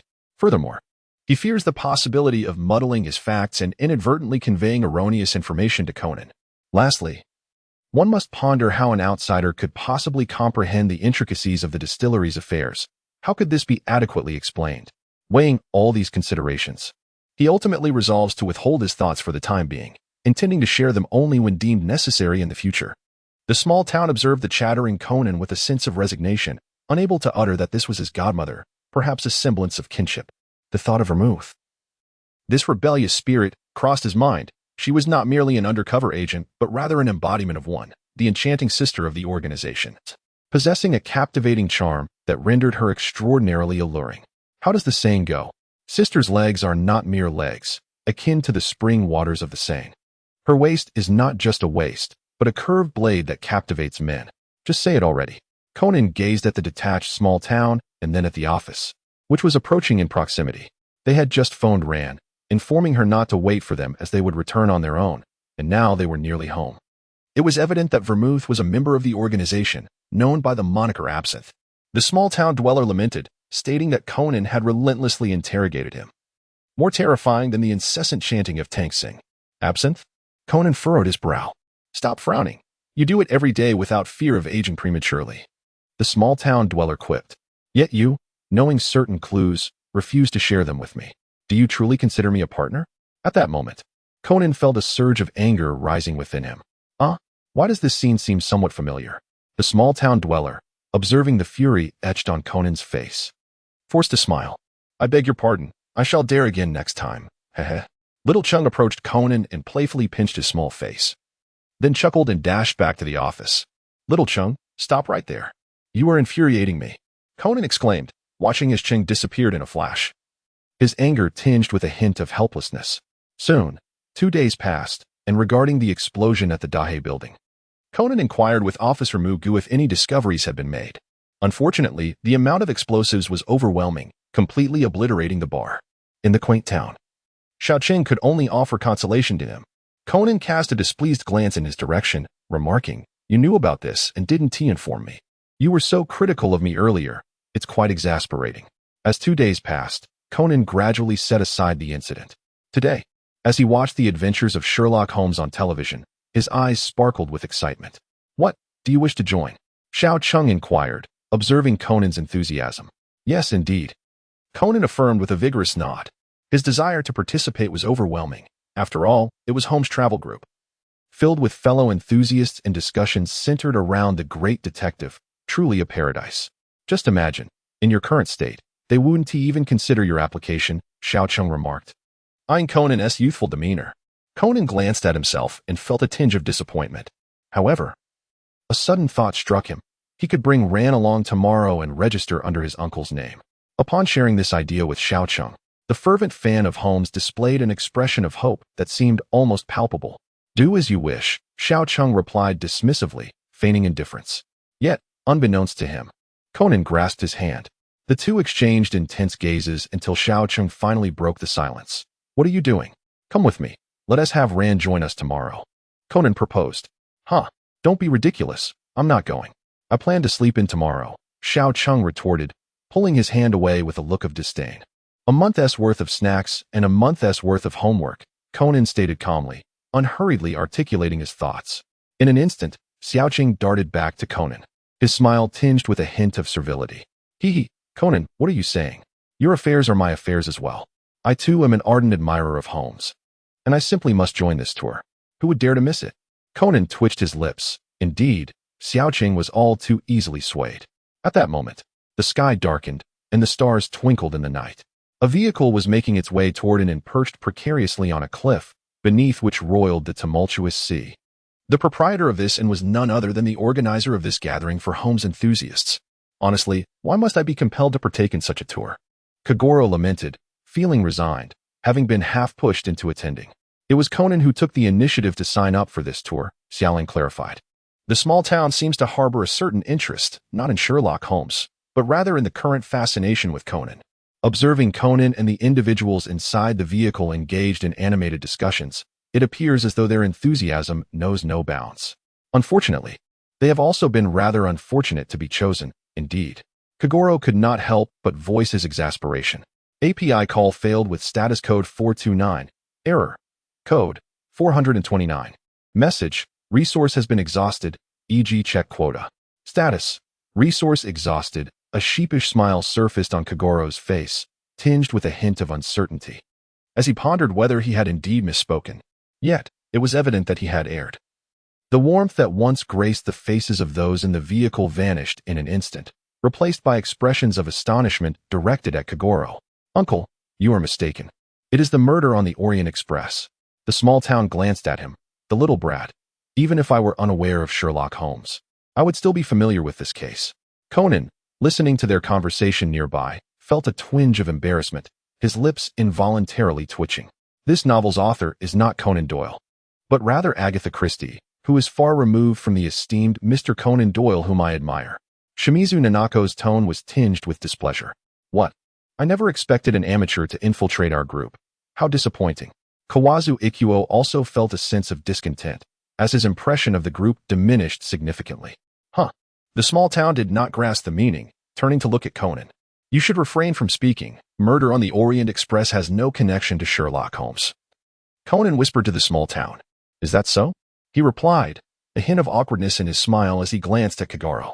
Xiao Wulong felt even more awkward than he, for at least Xiao Cheng had correctly uttered the name, whereas Xiao Wulong had not even managed that. Must I truly endure 3 days in the company of these individuals? At this moment, Xiao Wulong covered his mouth and leaned towards Xiao Lan, who was seated in the front row, to inquire. However, before Xiao Lan could respond, the driver, Iwaya Tomi, interjected. In fact, it is not just the few of you present. Our boss is currently transporting another group to the inn, and you shall meet them shortly. Oh my goodness! Xiao Wulong exclaimed, feeling a slight headache. Just then, Conan, lacking any sense of the situation, chimed in. Isn't this delightful? The more, the merrier. As Xiao Cheng observed Conan's exuberant demeanor, he anticipated that Conan was about to receive a reprimand. Sure enough, in the next moment, Kagoro's anger erupted, and his fist came crashing down upon Conan's head. Ouch! That hurts! Conan exclaimed, cradling his head like a psyduck. Xiao Cheng couldn't help but burst into laughter. Honk, honk, honk. Given Conan's predicament, it was evident that Kagoro had struck with considerable force. When faced with Sherlock Holmes, it seems Conan has lost all sense of situational awareness. How amusing. Before long, the group arrived at the inn, where the proprietor, Kanakazu Hiroyuki, began to elaborate on the journey ahead. However, when he mentioned the meticulous selection process for the participants, Fujisawa Toshiaki expressed some skepticism. Is it truly a rigorous selection? It appears that an outsider who doesn't even know how to spell Sherlock Holmes has managed to slip in. Is there really such a person? Yurida inquired, perplexed. Just look at that bearded man behind us, Kawazu Ikkyo remarked. He refrained from mentioning Xiao Cheng, as the boy was still young, and it was understandable for him to accompany the adults for a glimpse of the adventure. Having cast a fleeting glance towards Ikufuo Kawazu, the denizen of the petite metropolis remarked on the latter's unexpected magnanimity in abstaining from mentioning his name, thereby sparing him a mortifying social demise. Listening to the murmurs, Kagoro's brows furrowed in discontent, revealing his inner turmoil. He felt utterly out of place in this wretched locale, contemplating his return. Perhaps it is best if I take my leave, he declared, preparing to turn back. Please, wait a moment, Mr. Mouri, everyone, interrupted Hiroshi Kinokuni. Today, I have the honor of introducing a remarkable individual, none other than Mr. Kagoro Mouri, a detective whose prowess is indeed comparable to that of Holmes himself.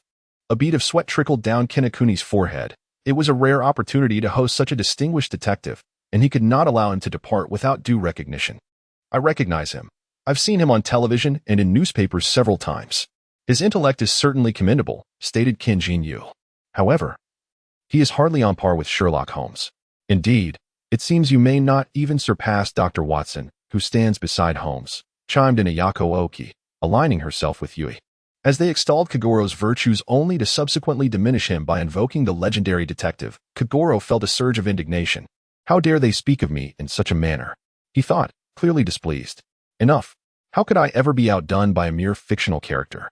He exclaimed vehemently. The townsfolk perceived Kagoro's palpable displeasure toward Conan's remark, and equally apparent was Conan's intimidation by Kagoro's vehemence. However, Kagoro's pronouncement drew the collective gaze of everyone in attendance, their countenances reflecting unanimous disapproval. In the small town, a sense of despair enveloped him. "Uncle, shall we discuss this upon our return? This place is filled with fervent admirers of Sherlock Holmes, and there are even some rather fervent fans among them." The reason for his discontent stemmed from a particular scene he recalled. "It's all your fault. Why did you choose to join such a tour group?" Observing the reactions in the arena, it was evident that Garo was feeling a bit apprehensive, prompting him to nudge Conan. "Conan," he called out. Rand gazed at Conan with concern, unaware that her voice had drawn everyone's attention. "Little one, your name is Conan, isn't it?" Yukio Kawajitsu exclaimed with delight as he looked at Conan. "Is that true?" Toshiasa Fujisawa also regarded Conan with a warm expression. "I myself am quite fond of this name. It is truly splendid." Conan, devoid of any pretense, appeared instead as a kindred spirit. "Absolutely marvelous." The crowd chimed in unison. In a small town, the frustrations of a young soul were palpable, as they felt utterly exasperated by the people around them, in an environment devoid of common interests.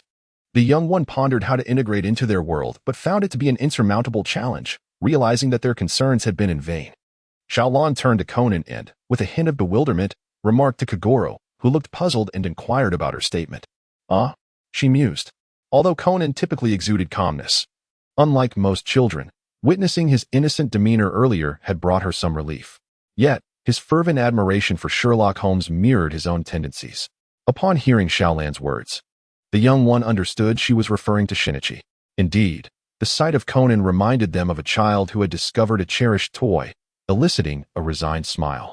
By the way, the young one often found themselves in peculiar circumstances. "Aren't you going to join Conan? You two are inseparable." Xiaolon directed her gaze at the young one.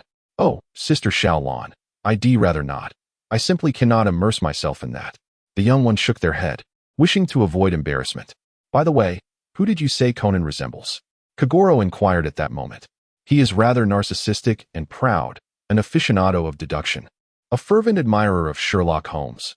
"Oh, but I digress," she began, only to realize that Kagoro had already grasped her meaning before she could finish.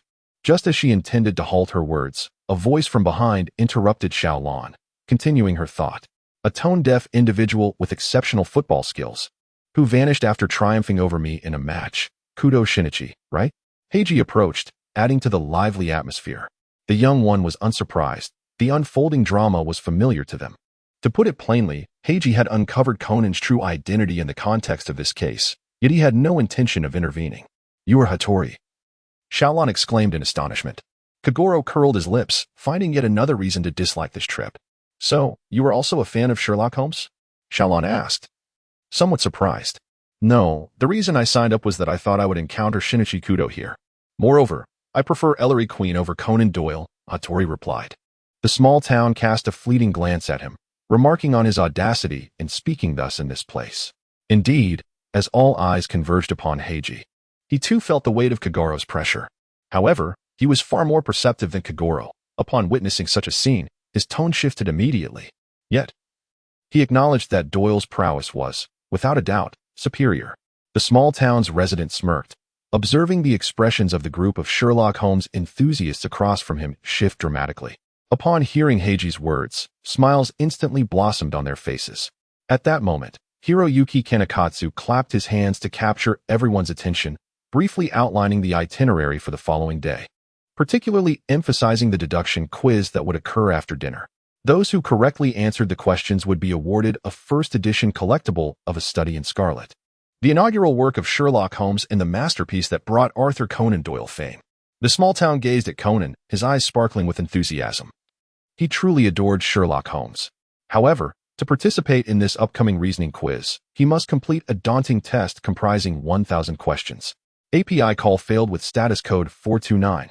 Error, code 429, message, resource has been exhausted, e.g. check quota. Status, resource exhausted, in the quiet hours of the night.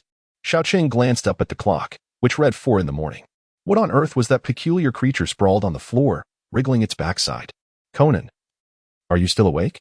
Xiaoqing remarked, stifling a yawn towards the end. "You truly are a remarkable talent, Conan." Unfortunately, at that moment, Conan was immersed in the depths of 1,000 Sherlock Holmes puzzles, oblivious to Xiao Cheng's presence. His heart raced with exhilaration, akin to the effects of a stimulant. Conan felt no trace of fatigue. This place was indeed a paradise, a perfect haven, and he reveled in the delight of the experience. Xiao Cheng observed Conan, who was shaking his little bottom and tiny feet, and thought to himself that there was no saving this child. Perhaps he should just bury the matter.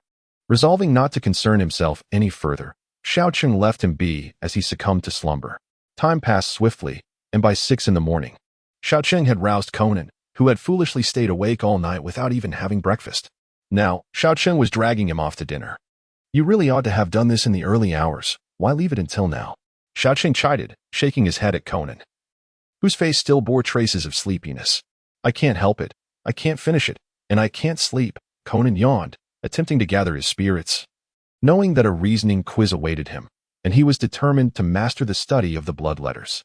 The small town remained oblivious to the fact that Conan's mind was entirely absorbed in that book. Even if they were aware, it would not have surprised them. For such is the essence of Conan. Soon after finishing dinner, everyone eagerly anticipated the arrival of the reasoning quiz. However, among them, there were some unexpected sentiments, particularly from Kagoro, Osei, and Heiji, who possessed absolutely no interest whatsoever. Especially Heiji, who found the endless questions utterly overwhelming. With Kudo yet to arrive, he felt he was truly suffering. A sigh escaped Heiji's lips as he appeared utterly disenchanted. "What's the matter, black-skin brother? Did your wife run off with someone else?" Osei remarked, observing Heiji's demeanor. Delivering a sharp retort. "Huh? You little brat. What nonsense are you spouting?" Heiji momentarily failed to comprehend. "Fear not, black-skin brother. It's merely a wife. As long as you speak up, I can help you find her," Osei exclaimed, even addressing him as brother. Such a provocative act genuinely ignited Heiji's ire. Glancing at the small Osei, Heiji instinctively reached out to seize him. Unfortunately, Osei's agility proved superior, allowing him to evade capture. "Help me, One-ichan. There's a black skin trying to hit me." The young boy hurriedly retreated, seeking refuge behind Xiaolan, clutching the hem of her garment while casting a sidelong glance at Pingxi, who raised an eyebrow in response. "You little rascal." Pingxi's irritation was unmistakable. He had previously found the boy insufferable, and now he was indeed proving to be quite troublesome. "Xiao Cheng, you must not address others in such a manner." "I apologize, Hattori. Xiao Cheng is still quite young.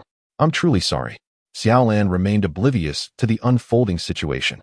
She merely observed as Xiao Cheng approached Pingxi, provoking his anger.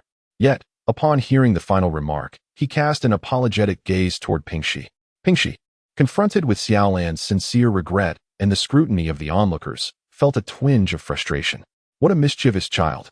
You must keep a closer eye on this imp. With nowhere to vent his exasperation, he pondered whether it was appropriate to be at odds with a mere child. "Hey, why did you provoke him?"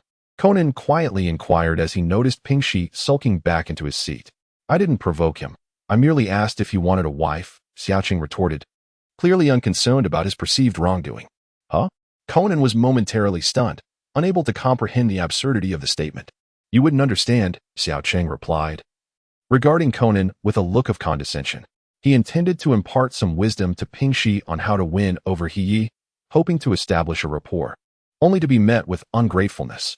Conan, bowing his head, struggled to restrain himself from delivering a couple of slaps to Xiao Cheng. As time elapsed, Xiao Cheng remained uncharacteristically subdued, largely due to Xiaolan's unwavering gaze, which admonished him against addressing Pingxi in such a disrespectful manner. Meanwhile, others in the vicinity began to grow restless. It had been an interminable wait, likely exceeding 2 hours.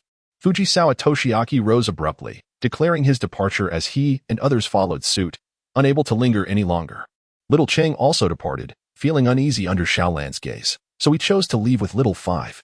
Upon returning to his room and lying on the bed, as he was drifting into a slumber, a sudden explosion echoed in his ears. Instinctively, he sat up, glancing at Little Five, who was still soundly asleep. Little Cheng rose and roused him. Perhaps due to the shock, his mind was remarkably alert as he heard the explosion. "What is going on?" Little Five asked, slightly irritated as he looked at Little Cheng. "Uncle, something has happened. I heard an explosion," Little Cheng replied. Little Five appeared momentarily bewildered. "What did you say?" "Uncle, get up and let us go check it out," Little Cheng insisted, pulling Little Five up and leading him to the scene of the incident.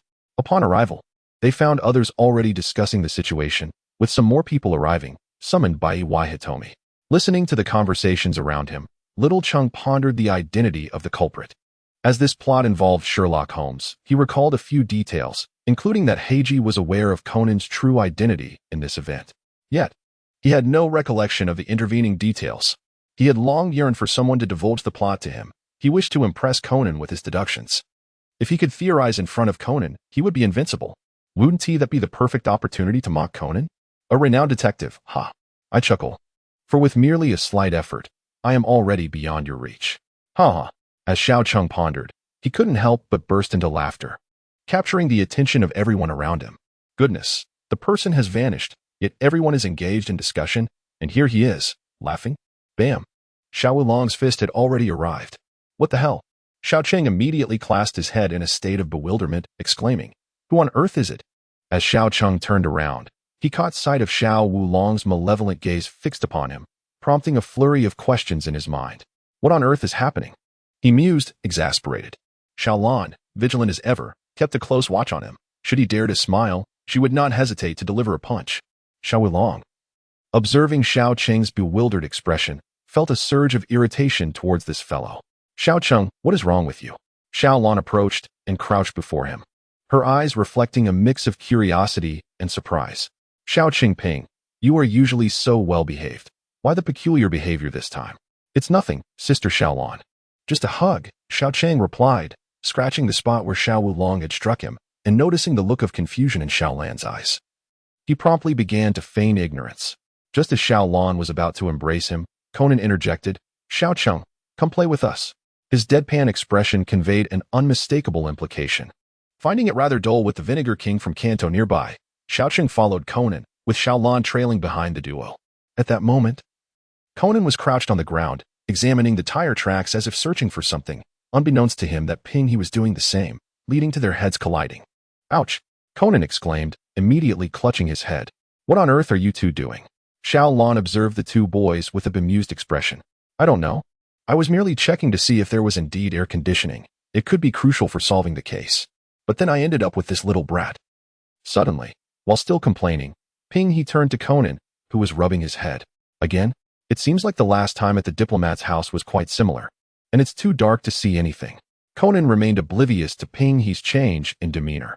Ah, yes, that's correct, Ping he replied somewhat dismissively, his mind preoccupied with other thoughts.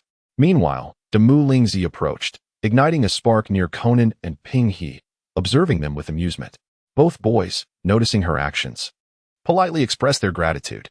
Xiao Cheng, however, found the scenario rather uninteresting. Such deductive events were not suited to him. After they had finished observing, the group made their way to the room with the telephone. Alas, the telephone had been damaged, and coupled with its remote location, it was devoid of signal, rendering it useless. To make matters worse, the investigation into the bloodstains had also yielded no results. Just as a suggestion to drive down the mountain was raised, Ping he interjected, that would be futile. The car in the garage is beyond repair and now resembles nothing more than a heap of scrap metal. Nevertheless, it became evident that this incident was indeed a murder, and the perpetrator lurked among them, with Ping he asserting that the assailant intended to strike again. As discussions arose about utilizing the cameras for investigation, the staff member Hitomi chimed in, stating that the cameras were non-functional. The small town had long been aware, yet could not help but express its disdain, for it was truly a hub of talent, where one could likely gather both the wise and the gifted. Daiki Ayako observed the discussions unfolding on the field with a calm demeanor. She turned to Heiji and inquired, have you found what you were looking for? No. I haven't found anything, Heiji replied. Is that so? I have already discerned the identity of the perpetrator, and I possess decisive evidence regarding their method. Daiki Ayako mused, realizing she had indeed uncovered the truth. What did you say? The crowd gasped in astonishment. I shall grant you 10 minutes to contemplate. Should you prefer not to utter your name through my lips, then bow your head in acknowledgement of your guilt. With that, Daiki Ayako departed without delay. The small town observed the woman in a frenzy. Do you not realize that if you do not speak up, if it is you who perishes later, where will you find solace for your tears? Sister, heed my advice. You are courting disaster. The small town discreetly shook its head, as some individuals persistently believe that circumstances can be kept within their grasp. However, once unforeseen events arise, they come to realize that fate cannot perpetually favor them. The scene erupted into chaos, and Conan was convinced that Ayako Amuki had undoubtedly uncovered clues unknown to them. At that moment, Xiaolan revealed that she had encountered Ayako Amuki after lunch. When Ayako saw Xiaolan, she appeared flustered, hastily concealing a paper-like object behind her. Xiaolan initially assumed it was related to the home's quiz issued the previous night. A quiz paper? Conan pondered, puzzled by the implication. Just then, Heya Kinjin returned from his unsuccessful search for Ayako, reporting that she had not disclosed the identity of the murderer. Following a discussion, someone suddenly pointed out that Ayako had been in the restroom for nearly 20 minutes without returning. In a state of concern, a group ventured to the restroom to search for her. Miss Ayako, Kagoro knocked on the door, calling out from outside. Upon arriving, Xiao Cheng discerned that there was indeed someone alive inside, indicating Ayako was unharmed. Yet, the question lingered. Why would she take so long in such a dire situation? She had previously mentioned allowing the murderer 10 minutes to find her, but hadn't Heya Kinjin just sought her out?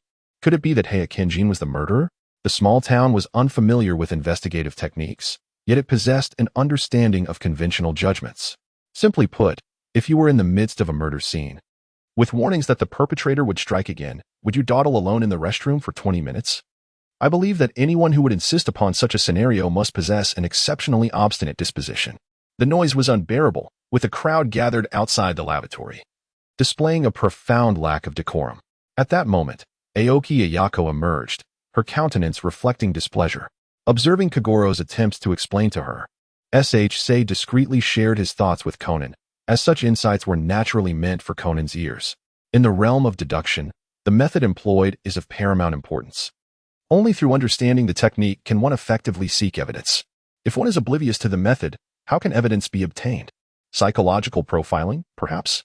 Unfortunately, psychological profiling necessitates emulating the actions of the perpetrator. It is not sufficient to suspect an individual, for even if he were indeed the culprit, a lack of evidence precludes conviction. In the eyes of the law, absence of proof equates to innocence.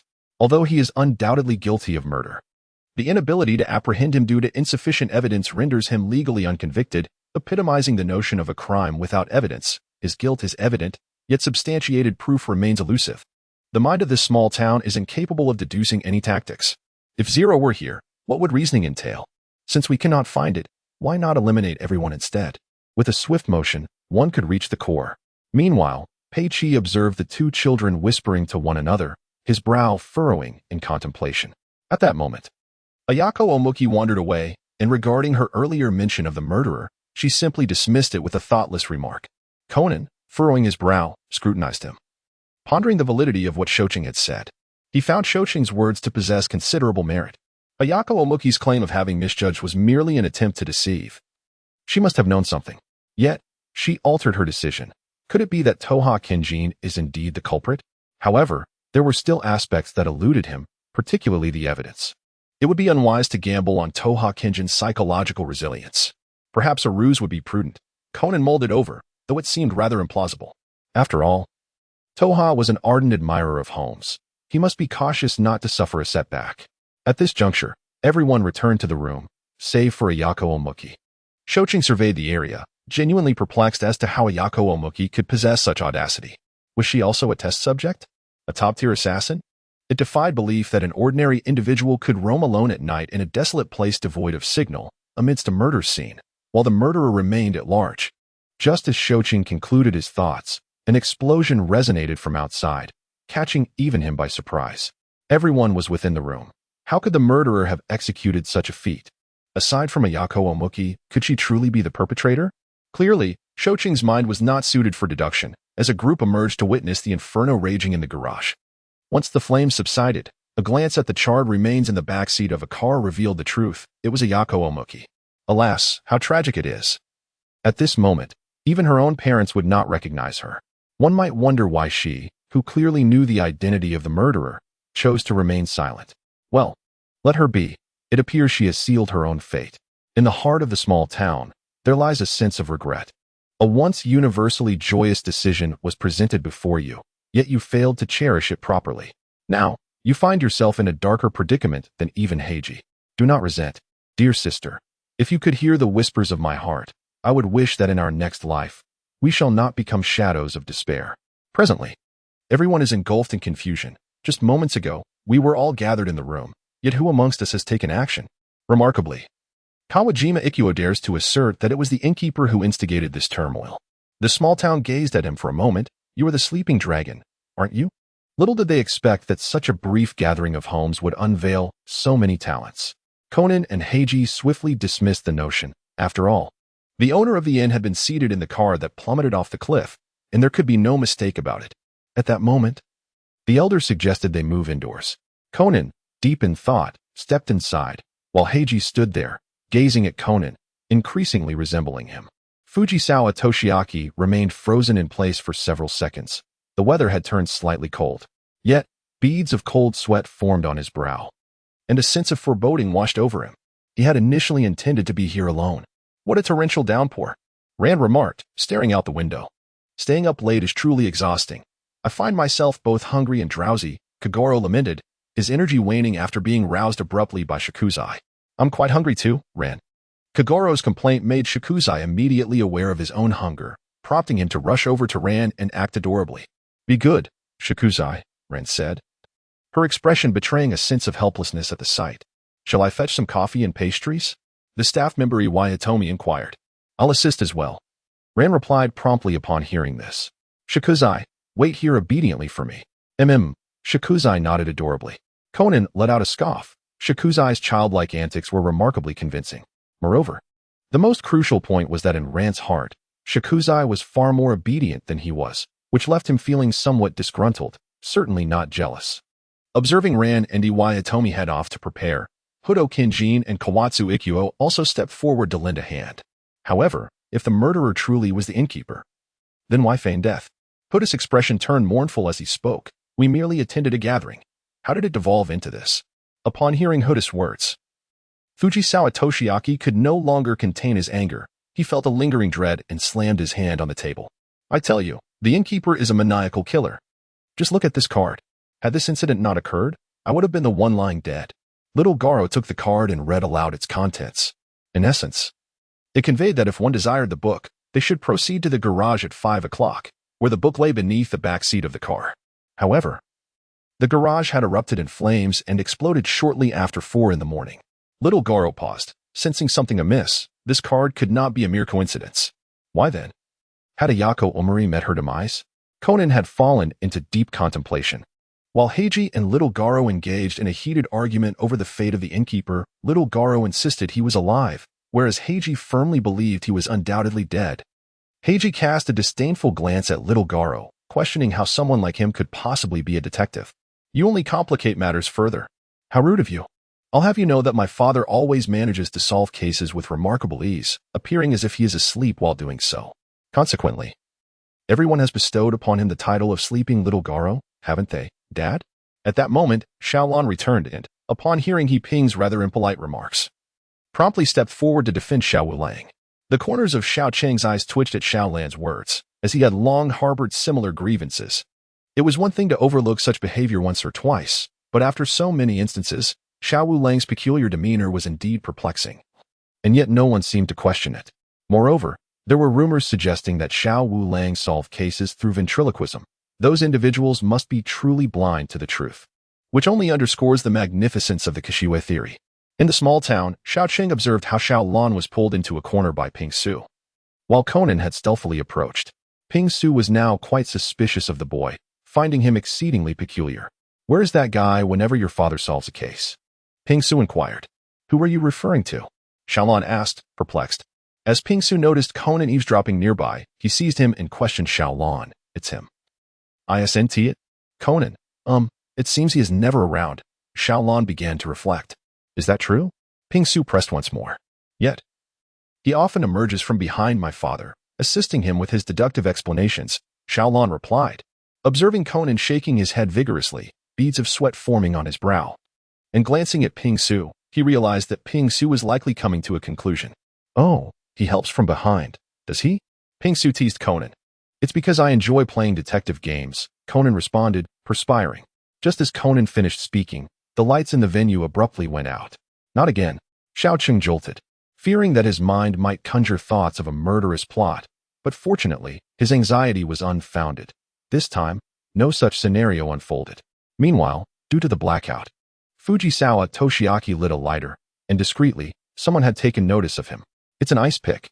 Ping Su, dazed, seemed to have spotted a weapon and hurried towards Fujisawa Toshiaki, with Conan rushing alongside him. Ah! A scream echoed. The sound of shattering glass followed, and shortly thereafter, the lights flickered back on, illuminating the scene once again. API call failed with status code 429, error, code, for 29, message, resource has been exhausted, e.g. check quota.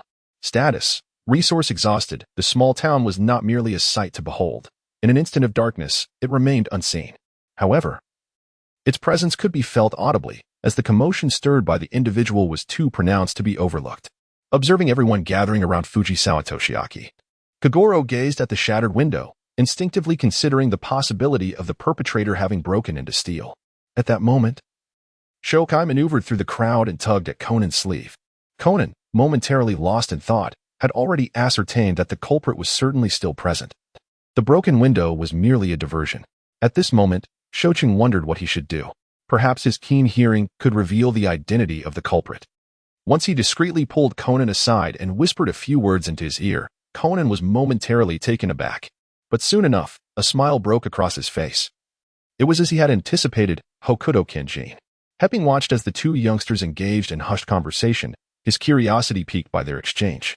Meanwhile, Kagoro stepped forward, offering a rather disorganized analysis, which, unsurprisingly, missed the mark.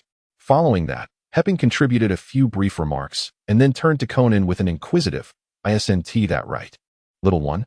Indeed, unlike the first two incidents, this time, in the attack on Mr. Fujisawa, the perpetrator left behind conspicuous traces of their crime. Thus, it led me to ponder whether this incident was not part of the assailant's original scheme. As Conan sought evidence, he instinctively picked up on Hepping's words, only to realize afterward that something felt amiss. "Conan," called out Rand. Conan widened his eyes, mechanically observing that all attention had shifted to him, and began to feign childish innocence, adopting a juvenile tone. "I'm just a kid. I don't understand anything." He scratched his head, inadvertently letting slip his thoughts. Hepping's gaze sharpened slightly. This child was indeed peculiar, demonstrating an uncanny knack for deduction reminiscent of Kudo. The last time Kudo had appeared, this young one had vanished. Could it be? Surely, such a bizarre coincidence could not exist in this world. At that moment, someone questioned Kagoro's earlier assertion that Kawazu Ikuo was the culprit, which Hepping readily supported, seizing the opportunity to begin his own deductions. Meanwhile, Conan's eyes gradually brightened as he listened to Hepping's reasoning, recalling Shochin's prior comments, and most importantly, what Rand had mentioned about Ayako Amori's behavior after lunch. He suddenly understood. However, how could he articulate the case? The tranquilizer dart struck Uncle? No, Hepping was likely already suspicious of him. Thus, he decided to provide Hepping with a hint, allowing him to articulate the revelation instead. Yes, that was the plan. If the temperature rises, what effect would it have on post-mortem rigidity? Would it hasten the onset of stiffness? Then, surely, he would grasp the answer, wouldn't he? With a playful expression, Conan turned to Hepping. Hepping was momentarily taken aback. Indeed, the child spoke truthfully, staring blankly at him as his initial excitement began to wane. This boy was likely Kudo himself. "I'm utterly lost. As I'm rather dim-witted," Hepping remarked nonchalantly. "Don't say that, brother Blackskin. Being a bit slow-witted isn't your fault," Conan replied with a chuckle. At that moment, Xiaoqing burst into laughter, fully aware that Pingxi was imitating Conan. Nonetheless, this did not deter Xiaoqing from teasing him. "You little rascal." Pingxi glared at the boy. Feeling a surge of irritation, he found the little imp utterly vexing. "I need to use the restroom," Conan announced, promptly making his way toward the lavatory. "I need to go too." Pingxi initially intended to thoroughly torment Xiaoqing, but upon seeing Conan walk away, he immediately followed him, unaware that a tranquilizer dart awaited him. The ensuing events transpired with remarkable simplicity. Conan incapacitated Pingxi with the tranquilizer and then began recounting the case in Pingxi's voice, identifying the perpetrator, Humu Kinran.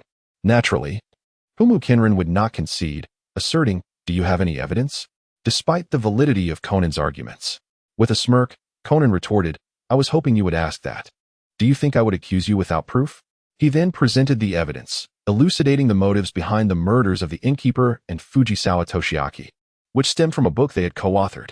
Xiaoqing listened intently as Humu Kinran spoke, pondering the ridicule aimed at Aaron Yadara. who had previously bested Sherlock Holmes within the narrative. One might assume this was to humiliate Holmes, but such a notion underestimates the fervor of devoted fans. Erin is a woman acknowledged by Holmes. How could she possibly mock Sherlock? Xiao Cheng mused, utterly baffled. Indeed, this preposterous rationale was beyond Xiao Cheng's comprehension. He could not fathom how someone could commit murder over such a ludicrous reason, even going so far as to kill his own girlfriend. Observing Humu Kinran kneeling on the ground, muttering incoherently, Xiao Cheng concluded that his fanaticism had reached a terminal stage. Truly, there was no hope left. While others embraced their fervent admiration, he had descended into utter folly. At this juncture, the matter finally reached its conclusion, and Pingxi gradually regained consciousness. Xiaolan stepped forward to express her admiration for Heiji's prowess, leaving him momentarily taken aback. However, he quickly grasped the situation and graciously accepted her praise. At that moment, Xiaolan glanced at Xiao Cheng but failed to spot Conan, prompting her to begin her search. Conan. Big Sister Xiaolan. I'm right here. Conan emerged from behind Heiji. Hey, you must be Kudo. Heiji remarked slowly. What are you talking about? I'm just a child. Conan's brow glistened with sweat, betraying his anxiety as he stuttered. Don't play coy with me. Your innocent childlike demeanor won't fool anyone. I know you've been mimicking my voice. Heiji's gaze fell upon Conan's bow tie. When did you? Conan felt a sinking sensation. From the moment you began speaking, your tone was peculiar. Yet your phrasing and reasoning were identical to Shinichi Kudo. Heiji regarded Conan with the curiosity of a discoverer unearthing a new continent. Stop it. I'm just a kid. Conan protested defiantly. Huh. Well, never mind then. Heiji, feeling a sense of ennui, was approached by Xiaolan, who turned to him, eager to report. I have something to tell you. It's about this little rascal and an amusing incident. Conan, drenched in sweat, thought to himself, I'm doomed. I'm doomed. Xiao Cheng, save me. A glance at Xiao Cheng revealed him indulging in dessert, smiling at Conan with that infuriating grin. What is that foolish smile about? No, I can't let Xiaolan find out. I'll just have to go all out. Please wait a moment. In the afternoon, under the radiant sun, the group boarded a bus to return. Ultimately, Conan divulged to Heiji the truth, who was still reflecting on the earlier conversation regarding Conan's transformation due to medication and the organization he mentioned.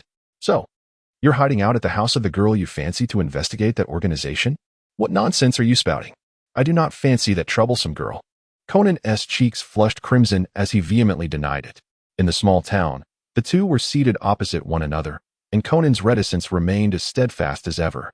However, what of this little imp? Heiji cast a scrutinizing glance at the child across from him, harboring a sense of resentment towards him, deeming him nothing short of a mischievous rascal. You see, this child, he has lost a portion of his memories. Conan shot a fleeting look at the boy, hesitating momentarily. He suspected that the child's memories might have indeed resurfaced, yet for some inexplicable reason, he seemed to be concealing the truth. Hey, my dear fellow. Let me reiterate, do you wish for a wife? The boy grinned widely, revealing a set of pearly whites. What on earth are you babbling about? Heiji found it difficult to digest the child's usual catchphrase. I must inform you, I possess the ability to discern one's fate, just by observing your demeanor. I can tell you have someone special in your heart. Now that you seek my counsel, I shall impart my wisdom without reservation. The boy raised an eyebrow playfully. Conan, taken aback, stared at him incredulously. You can read fortunes? You? What are you talking about? Heiji's face flushed with embarrassment. How on earth did this child know? Look at Conan. This method is infallible, the boy commented with a smile directed at Conan. Haha, Conan chuckled awkwardly, realizing the boy had been playfully teasing Heiji. You rascal, I must teach you a lesson. Heiji struggled to maintain his composure. Sister Ran. The boy called out with enthusiasm. What is it, little one? Ran approached, curious about the commotion. Heiji sighed in exasperation. This child truly seemed to have regressed, resembling nothing more than a troublesome brat. Conan, unable to watch any longer, felt a wave of embarrassment wash over him. Heiji is going to hit me. The boy pointed a tiny finger at Heiji, leaving him momentarily astounded. You really are reporting me? Are you certain you're not just a little kid? Habara. Rant's brows furrowed in disapproval. Wait, no, I didn't. This little rascal is full of lies. Do you actually believe him? Heiji retorted, knowing full well that even if he were inclined to retaliate, he could not possibly admit it. How could that be? Little one is usually very well behaved. He would never lie. Rand remained unconvinced by Heiji's defense. In truth, the boy was indeed well-mannered at home. Aside from his aversion to studies, he was diligent in tidying up, washing dishes and clothes, and even cooking, among other chores. When Xiaolan is present, Xiaocheng assists her with household chores, washing dishes, and cooking, often bringing her joy. Huh? Pingxi appeared somewhat bewildered as he turned to gaze at the adorably innocent Xiaocheng, thinking, "You weren't like this just a moment ago." Conan had grown accustomed to this. Xiaocheng's tendency to report was entirely typical. He had previously voiced his disapproval of Xiaocheng's behavior, deeming it rather malicious, particularly after the incident with Zhu Mei, which had left him exasperated. "Sister Xiaolan, it's all right. I forgive Brother Pingxi," Xiaocheng declared, displaying an air of magnanimity, as if it were no big deal. Xiaolan observed the trio with curiosity, remarking, "Why does it seem like you three have grown much closer?" Conan nodded affirmatively. Meanwhile, Pingxi remained perplexed by Xiaocheng's generous demeanor, questioning himself. "Did I do something wrong? Surely not. How can he appear so untroubled? Brother Pingxi, have you lost your mind?" Xiaocheng inquired, bemused by Pingxi's dazed expression, pondering what could be going through his mind. "You little rascal," Pingxi muttered through gritted teeth, suddenly realizing a benefit of being an adult. One does not need to hold children accountable for their antics and undeniable truth. Had Xiaolan not been present, he would have surely dealt a lesson to this young one to teach him why flowers bloom red. Afterward, upon returning to the office, the group finally arrived back as night fell, parting ways with Pingxi. Later that evening, as they prepared for bed, Conan asked Xiaocheng whether it would be acceptable to inform Pingxi about the matter. API call failed with status code 429. Error. Code 429. Message. Resource has been exhausted, e.g. check quota. Status. Resource exhausted. In the small town, SHJ held a profound trust in Heiji, as the characters in Conan's narrative were of commendable integrity. By the way, why do you tease Heiji? At that moment, Conan pondered. Tease? Where did that notion arise? SHJ, listening to Conan's blatant slander, wore an expression of discontent. Is that not the case? You have called him black skin, remarked on his mental faculties, and even suggested finding him a wife. Observing SHJ's defiance, Conan began to question his own recollections. No, I merely intended to leave a lasting impression on him. And the notion of finding him a wife was genuine. SHJ was not jesting. Ah? Conan exclaimed, taken aback. Are you serious? What is there to doubt? Just say it. After all, this matter is as good as settled. In the quaint town, Xiaocheng mused over his relationship with Yi, convinced that ultimately, the two would end up together.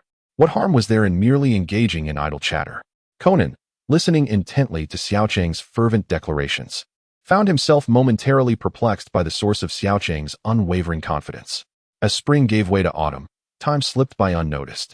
Observing the capricious weather outside, Xiaocheng fell into a contemplative silence. Just yesterday, he had donned a coat. Today, under the blazing sun, he pondered the challenges of Conan's perception of time. The relentless force of Qinshan had shattered Conan's sense of time, leaving Xiaocheng, now immersed in Conan's world, perpetually bewildered about the current season and date. Ah. Xiaocheng sighed. What troubles you, Xiaocheng? Are you not enjoying your trip to Aizu? Asked Xiaolan, her gaze fixed on him. Not at all. I am quite happy. Xiaocheng replied with a smile, a statement he spoke truthfully, for who would not be delighted while enjoying a leisurely outing? Conan observed this exchange with a hint of resignation. After all, the pressing matter was the pursuit of the enigmatic organization clad in black. Yet, upon arriving at the beach and catching sight of Xiaolan in her swimsuit, his perspective shifted, and he mused that a rare break could indeed be a delightful reprieve. In a quaint town adrift upon the ocean, life is pleasantly vibrant. However, subsequent events have led the protagonist to reflect on the challenges of enjoying leisure in the presence of Conan. The Aizu Travel Detective Group, participating in another's stead, evokes memories of past incidents, particularly the affair involving the Duke of Darkness, which concluded rather swiftly. There was little choice.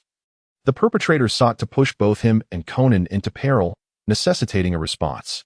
The villain's actions were indeed unethical, yet fortuitously, no harm befell anyone.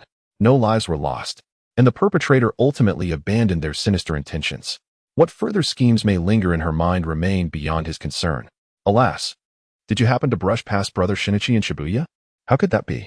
As Conan listened to Ran's words, his initial astonishment transformed into a sheen of sweat upon his brow, incredulous at the notion.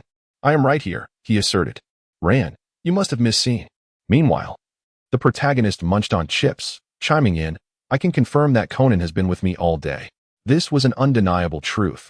He had not even acknowledged Conan's presence, which seemed rather inconsiderate. Rand's emotions fluctuated slightly.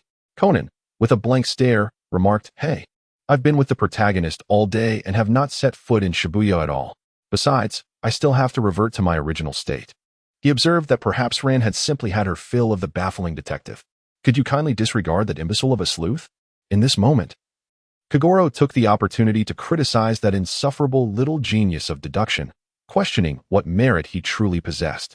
It was indeed true that he was seen walking alongside a girl. Upon hearing Kagoro's words, Rand's spirits visibly dampened. "You must be mistaken. Don't take it to heart," she consoled.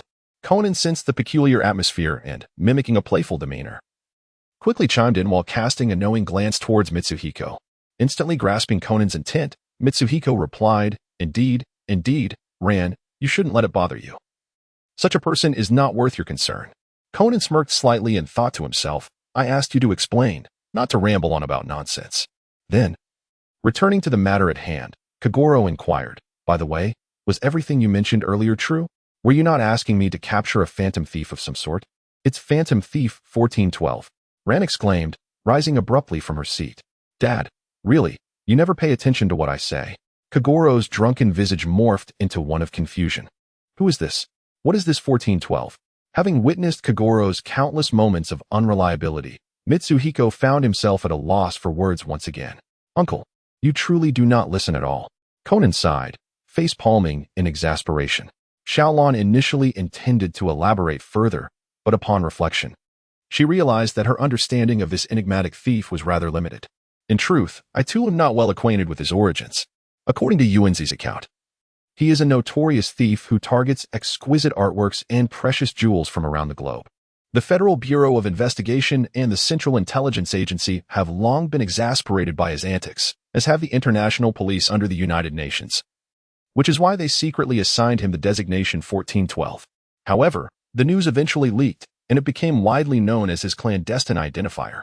Listening to this, Conan found it somewhat implausible, while Xiao Cheng appeared to ponder deeply, recognizing that these events must have transpired several years ago, during the exploits of Kaido Kuroba, whose current objectives seem primarily focused within Japan. Yet, it appears that he has garnered a different moniker in Japan. Xiaolon interjected, "The Phantom Thief Kid." Xiao Cheng continued, "Oh, you know about him?" Xiaolon looked at Xiao Cheng in surprise, and Conan was momentarily taken aback. "The Phantom Thief Kid? No, I've merely heard of him."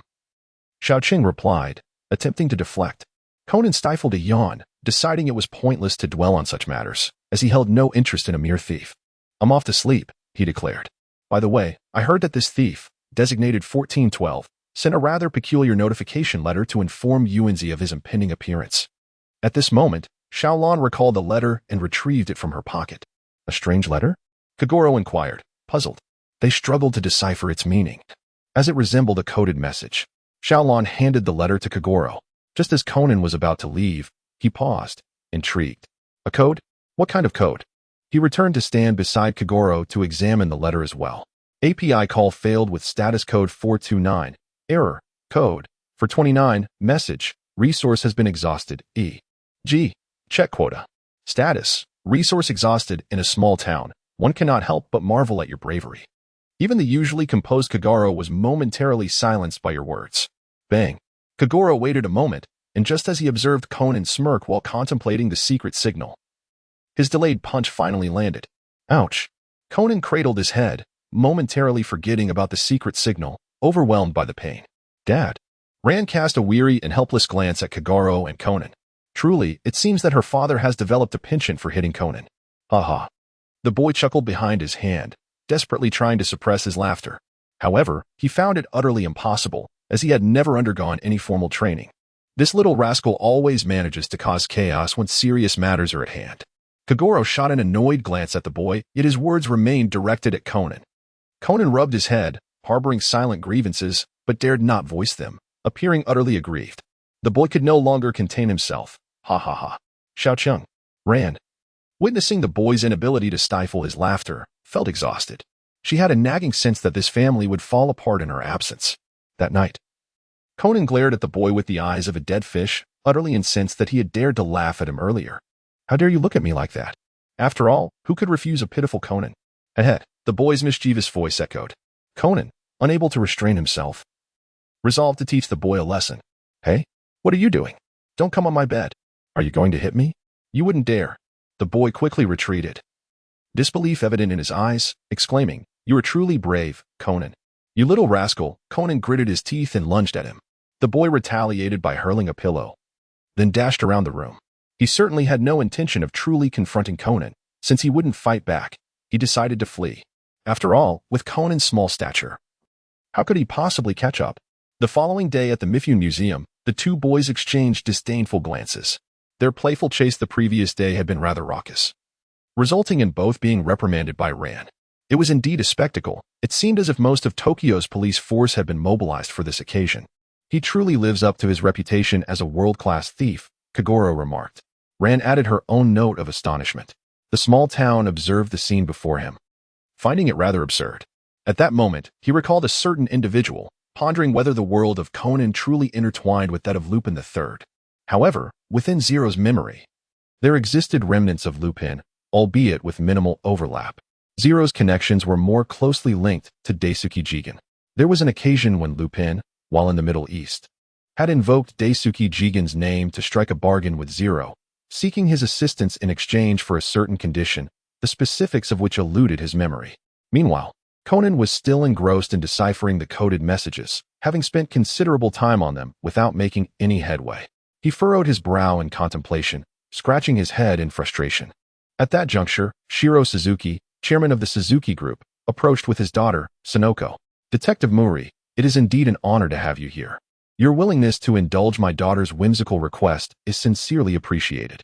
Having a distinguished detective such as yourself in our midst is truly a boon.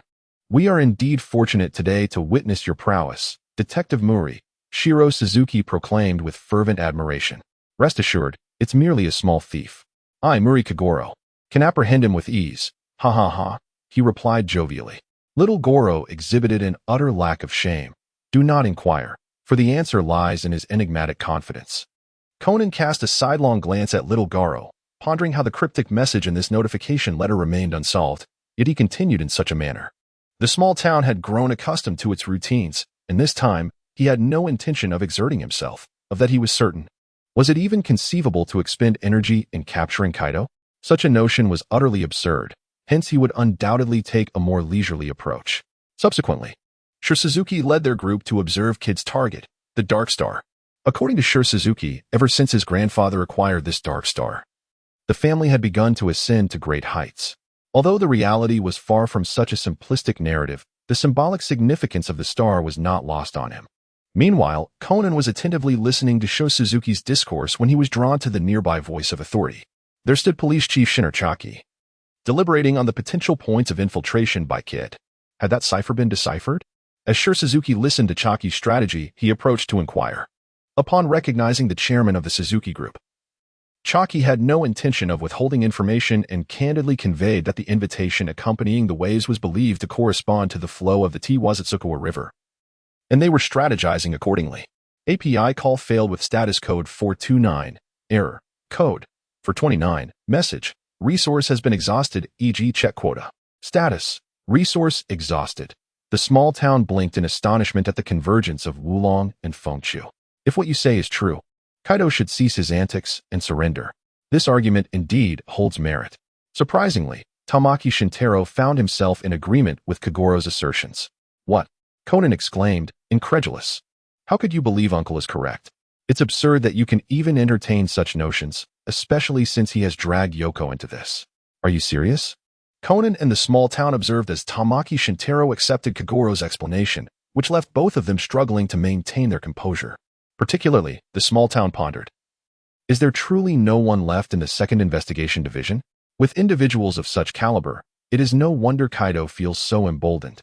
"Sonoko, have you all had your meal?" At that moment, Sonoko inquired of Ran.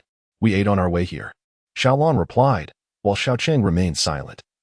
Having truly eaten his fill before coming over, a light snack was acceptable, but another full meal would be beyond his capacity. Meanwhile, Conan seemed to have grasped something crucial. Hastily rushing to the floor-to-ceiling window, raising his watch towards the sun. "What are you up to, Conan?" Xiaolon inquired as she followed him, observing her presence. Conan offered a brief explanation, revealing that he had deciphered the meaning of that notification letter. Soon enough, the day slipped away, and by 11 o'clock at night. Xiao Cheng watched as Conan made a phone call to Dr. Agasa, requesting assistance in investigating the elusive Phantom Thief 1412. Didn't you say you already knew? Why not just ask him directly when you see him? Xiao Cheng remarked, his hands clasped behind his head as he regarded Conan.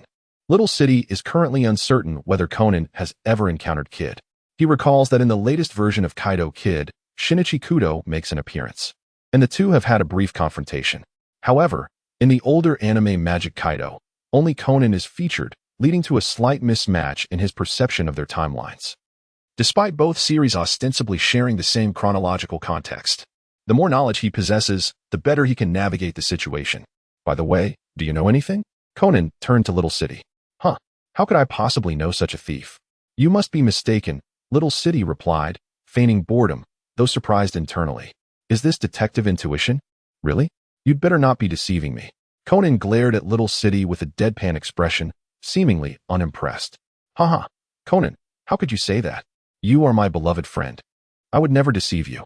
Don't you believe me? Just look into my sincere eyes, Little City exclaimed, widening his eyes in a dramatic display of sincerity.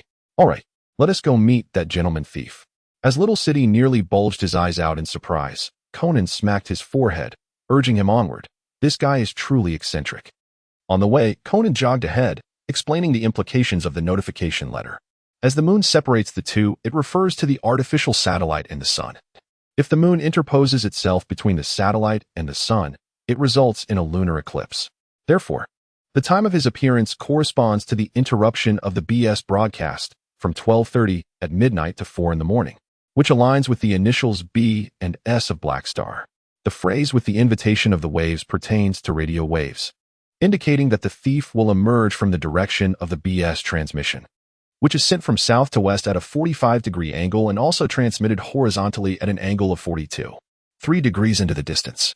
From the perspective of the Miho Museum, the only location that fits this description is the Cup City Hotel. As Conan spoke, the two arrived at their destination, the rooftop of the Cup City Hotel. Conan was eager to see the look of astonishment on Little City's face as he unraveled his deductions. However, upon glancing back, he found Little City in a haze of confusion, pondering, did Conan say something earlier? Why don't I fully understand? I can hear each word clearly.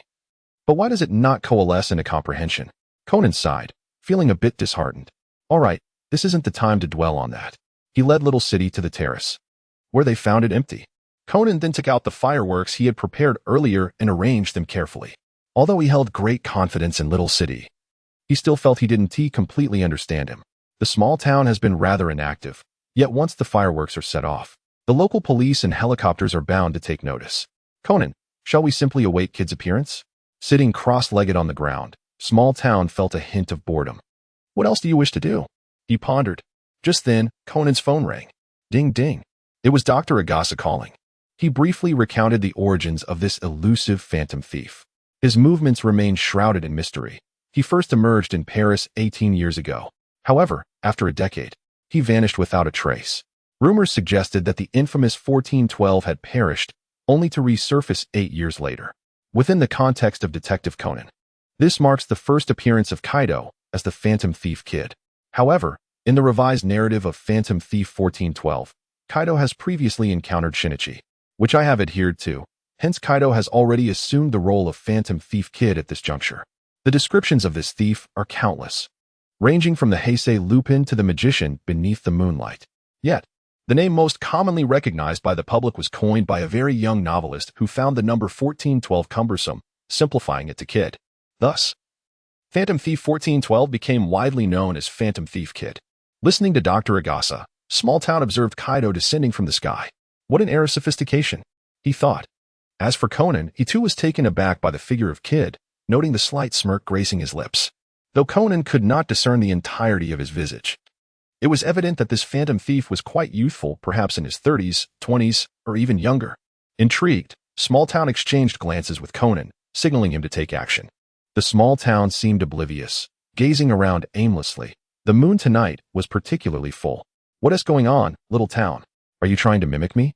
Conan observed the little town, unresponsive like a child, and he admitted he was on the verge of confronting it. Ah, two little brothers, what are you doing here? Kaido, too, felt a pang of curiosity. He recognized the small town, as Red had warned him to keep his distance from it. The other child had a familiar air about him, a sense that he had encountered him before. Kaido and Shinichi had met in their childhood. Conan hesitated to respond, feeling considerable discontent towards the small town, but realizing he could not force it into action. He decided to ignite the fireworks first. The fireworks blossomed in the sky, symbolizing the meeting between the renowned detective and the phantom thief. "I'm setting off fireworks." Conan adjusted his mood, refusing to let the little rascal undermine his spirit. "Look, a helicopter. It seems they have noticed us," Conan exclaimed in a childlike tone, feigning surprise. "Little brother, you don't seem like an ordinary child." Kaido observed Conan with intrigue, wondering if this child had deciphered his secret code, a puzzle that had occupied his thoughts for quite some time. "I am Idagawa Conan, a detective," Conan asserted, attempting to adopt a serious demeanor, but before he could continue, the voice of the small town interrupted. I am Idagawa Keisei, his partner." The small town exclaimed, raising its hand in excitement as if sharing delightful news. Conan's eyelids twitched. He regretted bringing the small town along. Had he known it would be like this, he would have come alone. He decided to first incapacitate Kid with a tranquilizer and deal with the small town later. Kaido suddenly wondered if he had misjudged the situation. Observing the silly small town and the barely restrained Conan, he shook his head. It seemed that, because of this child, he would have to devise an escape plan. Just as Conan was preparing to use the tranquilizer, Kaido, lost in thought, suddenly conceived a plan. He pulled a wireless intercom from his pocket. Amidst Conan's astonished gaze, Kaido demonstrated his skills, showcasing that one could mimic another's voice without any equipment. Relying solely on technique, Kid had not misled those individuals. Instead, he had channeled the voices of Tamaki Shintaro and Nakamori Ginzo, directing all police forces to converge at this location. In a small town, it must be said that Kaido's mimicry of voices is utterly flawless. In a moment's time, one could scarcely discern between Kaido's imitation and the original voice. Though this may be attributed to his unfamiliarity with the vocal tones of Kamiki Shintaro, it still strikes him as preposterous, for Zero's heightened senses are truly remarkable. Such unparalleled vocal transformation abilities. Could this be a boon bestowed upon him by Aoyama? Even Zero's own voice modulation skills do not approach such mastery. At that moment, the helicopter's spotlight illuminated Kaido, who remained unfazed, a gentle smile gracing his lips. Nakamori Ginzo hurriedly approached, slightly out of breath. He had unraveled the notification letter and had been stationed at the restaurant below, which allowed him to ascend with such haste. However, he was caught off guard by Kaido's indirect descent from the Tokyo Tower to this very spot. Now, with his gun trained on Kaido, Nakamori declared that there was no escape. Yet, Kaido remained composed. An exceptional magician never shows fear in the presence of others. He remarked that today, April 1st, is April Fool's Day, and this operation was merely a jest. With that, he unfurled a gliding wing, releasing a dazzling device from his sleeve. Although it was not a genuine flashbang, the brilliance of the light momentarily blinded everyone, followed swiftly by a plume of pink smoke, causing Kaido to vanish before the eyes of the crowd. Oh, not quite. Kagoro caught a glimpse of Kaido blending into the throng surrounding Nakamori Ginzo, a remarkable feat executed with astonishing speed. He even felt that Kaido's disguise surpassed that of Yukiko, for Kaido was undoubtedly a prodigy destined for this vocation. "Kagoro, did you hear anything?" Conan inquired, skeptical of the notion that a living person could simply disappear. "Huh? My ears are a bit uncomfortable today. Perhaps I should head downstairs." Kagoro replied. After a moment of contemplation, the young man concluded that, given Conan's sharp acuity, he had merely been misled by Kid's persona. If Conan were to gather his thoughts, he would undoubtedly discern Kaido's methods. Thus, he decided that feigning ignorance wouldn't be too far-fetched, after all. He had already claimed that his ears were uncomfortable, and it was entirely reasonable to have misheard something. Conan, however, was momentarily taken aback by this statement. The blinding light lasted no more than 2 seconds, and there remained over 20 meters to the exit, compounded by the throng surrounding Nakamori Ginzo. How could Kid possibly have made it past them? Was it a leap from the building? That seemed implausible. A helicopter would certainly have spotted such an act. What then was the situation? How had he managed to reach the ground floor? Conan found himself ensnared in thought, grappling with the analysis of Kid's descent. Meanwhile, Nakamori Ginzo wore a look of frustration. Once again, Kid had evaded capture. At that moment, a foreboding letter drifted down from above. On April 19th, the S. Sally Beth would set sail from Yokohama port, and he was determined to secure the genuine Dark Star aboard.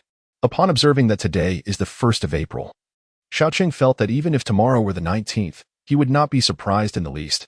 He had grown accustomed to such peculiarities. Conan, how many days are left until April 19th? Xiaoqing inquired, leaning closer to his companion. Only 2 days. Why are you asking such an elementary question? Conan replied, casting a puzzled glance in his direction. The young man lowered his head, his lips twitching as he suppressed the sarcastic thoughts swirling within him. A question of common sense? As time passed, the two children walked back, with Conan's gaze, reminiscent of dead fish, gradually turning hostile towards the young man. Running down the stairs? After much contemplation, he concluded that the most plausible course of action was to blend into the crowd. Why had the young man said that earlier, providing cover for Kid? And why did he refrain from taking action? Could it be that the young man was acquainted with Kid? Was his previous claim of ignorance merely a ruse? At this moment, Xiaoqing dared not look back. He felt an unsettling chill creeping along his spine. The last time he experienced such a sensation was during a trip to the mountains to admire the cherry blossoms, where Xiaolan had embraced him, while Conan shot him a glare filled with resentment. This time, it seemed that Conan had uncovered something, and Xiaoqing instinctively knew that Conan's gaze was now hostile. The existence of a renowned detective was truly exasperating, Xiaoqing silently lamented. Ah, Xiaoqing, your hearing seems impaired today, Conan remarked with an ambiguous tone from behind him. Oh yes. I don't know what's wrong. Perhaps I'm ailing and unable to discern the direction of sounds, Xiaoqing replied, beads of sweat forming on his forehead. Is that so? Conan's voice bore an edge of danger as he scrutinized Xiaoqing from behind. Cough, cough. Conan, it's rather late. We should hasten back to rest. It wouldn't be wise to be caught by Xiaolan, Xiaoqing declared before dashing ahead. Conan sighed as he watched Xiaoqing flee into the distance. Pondering why Xiaoqing was so protective of the Phantom Thief Kid, yet recognizing that Xiaoqing must have his own reasons. On April 19th, aboard the Sally Beth, at the celebration for the 60th anniversary of the Suzuki Group, Xiaoqing bore a counterfeit Dark Star, finding the event rather dull. It was merely a simple glass bead, and he had no idea how Kaito had managed to infiltrate the gathering. At that moment, Sonoko was on the phone with her sister, Ayako Suzuki, and upon learning that Ayako was still at home, she began to complain about the ship having already set sail. Ayako was equally astonished to hear this. Hadn't the police stated that the departure was delayed by 2 hours? She and their father had thus postponed their departure. What? Father is at home? Sonoko exclaimed in surprise. If he was at home, then who was the man delivering a speech on stage, Shiro Suzuki? Conan immediately connected the dots. It was Kaito Kid. He promptly inquired about Shiro Suzuki's whereabouts, and, upon discovering he had gone to the restroom, hurriedly made his way there. API call failed with status code 429. Error. Code. For 29. Message. Resource has been exhausted, e.g. check quota. Status. Resource exhausted in the quaint little town. Xiaoqing cast a wary glance at Conan, questioning whether the trust between individuals had so easily dissipated. Hey, why do you regard me with such suspicion? He queried. However, Conan did not respond. Instead, he deemed Xiaoqing's demeanor overly boisterous and offered him a cold smirk before departing. Enraged, Xiaoqing felt insulted by Conan's disregard. Did he truly look down upon him? I shall not be ignored. I will follow you regardless, Xiaoqing thought, exhibiting a hint of prideful defiance. Meanwhile, Conan proceeded with his usual protocol, first informing the police that Kid had boarded the vessel. Subsequently, he briefly explained the situation to Sonoko's mother, Tomoko Suzuki. However, as he stood alongside Kagoro and Sonoko, he noticed the absence of Ran. Where is she? He pondered. Oh, uncle, where is Sister Ran? Sonoko inquired, revealing that she had gone in search of them, leading to Conan's concern that she might have fallen prey to the notorious Phantom Thief 1412. Kagoro's words brimmed with a tone meant to frighten children, as he mistakenly referred to Kid as 1412, when in fact, his name was simply Phantom Thief Kid. Please do not confuse the two in the future, protested Inspector Ginzo Nakamori, who had overheard Kagoro's comments and felt a twinge of annoyance. Well then, Kagoro was taken aback by Nakamori's sudden interjection. Kagoro leaned closer to Tomoko Suzuki and inquired about the identity of the individual from earlier. Tomoko succinctly clarified that he was Ginzo Nakamori. As their conversation progressed, they found themselves discussing the Dark Star. Kagoro, aware that there were over 500 guests aboard the ship, sought to extract some information from Tomoko.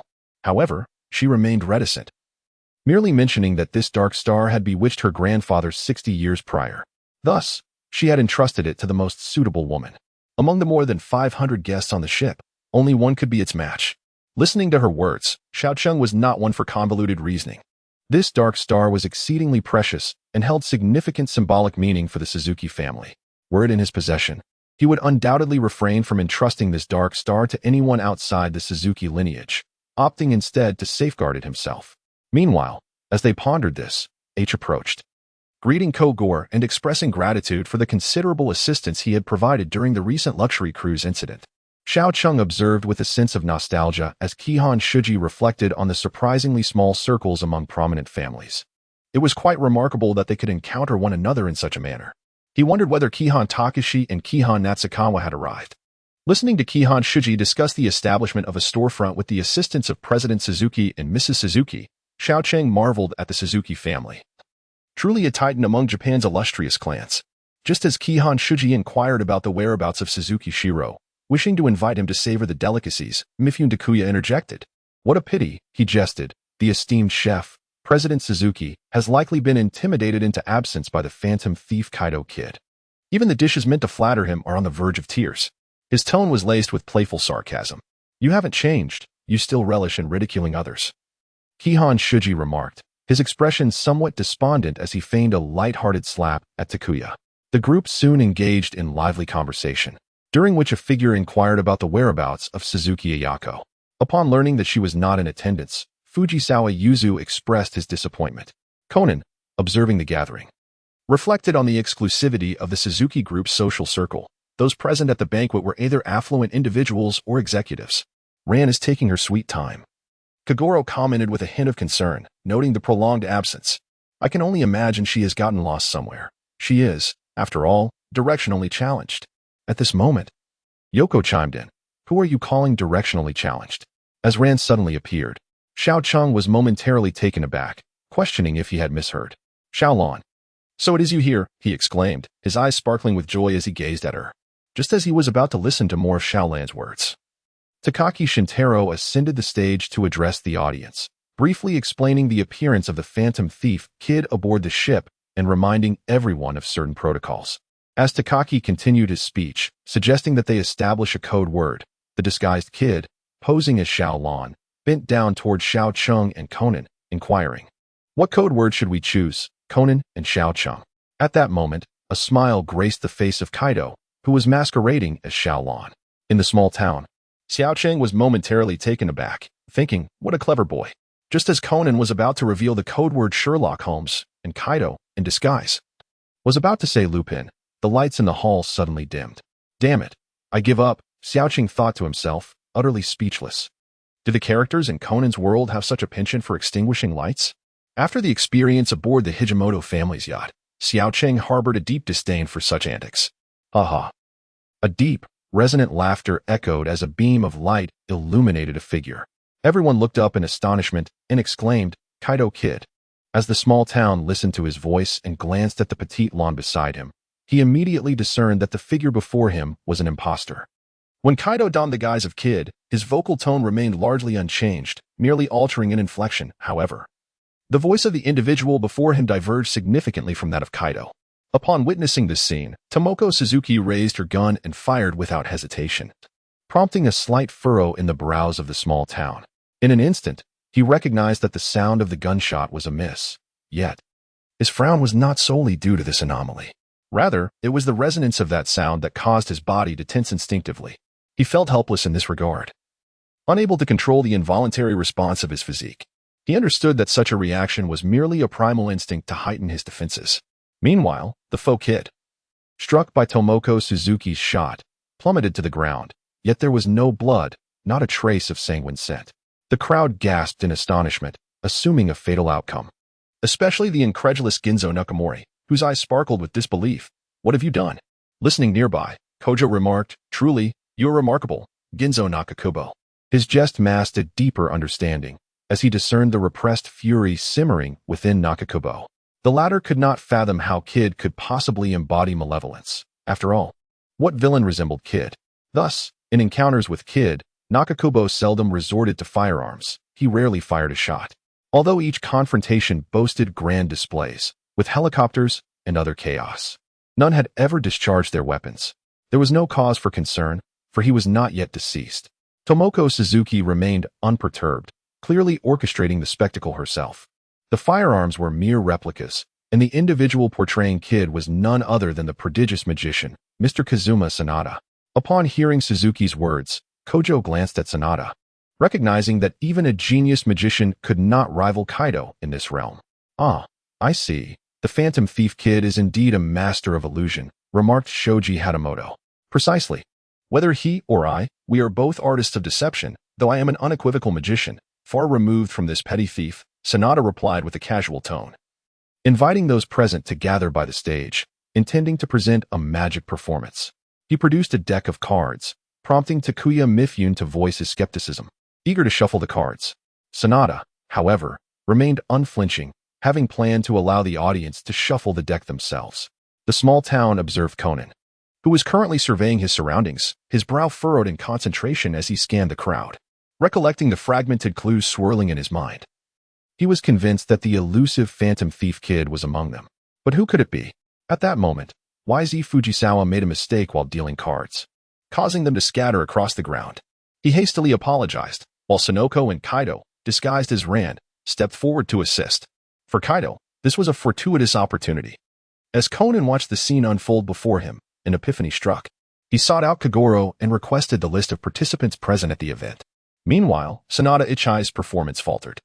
And to Conan's astonishment, the note announcing the Phantom Thief Kid's next heist appeared in the hands of Kaido, masquerading as Ran. As the small town observed the self-directed performance of Kaido, a faint smile crossed his face. It was merely a simple sleight of hand. In the midst of the chaotic card pile, he had stealthily swapped the card belonging to Sanada Ichai. Unaware of this deception, Sanada continued to operate according to his original method, oblivious to the fact that the first card had already been replaced by Kaido. As he witnessed the commotion among the crowd, the small town gradually grasped Kaido's intentions.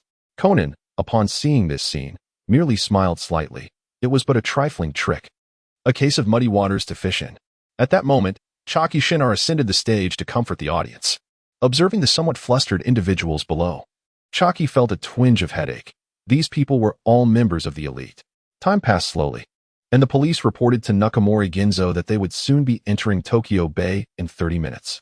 Conan realized that Kaido was about to make his move, and he was confident he could apprehend him when the moment arrived.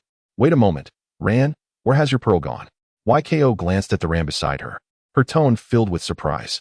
The Kaido-disguised Ran appeared puzzled, exclaiming that it couldn't be true, as she began to search for it. When the black pearl fell near someone, she requested their assistance in retrieving it. As that person picked it up, a pink smoke instantaneously billowed from the black pearl. Not only that, but numerous black pearls suddenly appeared on the ground.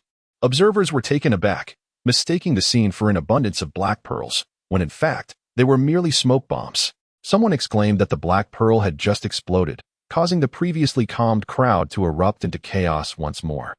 They hastily removed the Dark Star amulets from their chests and discarded them on the ground, fleeing towards the exit.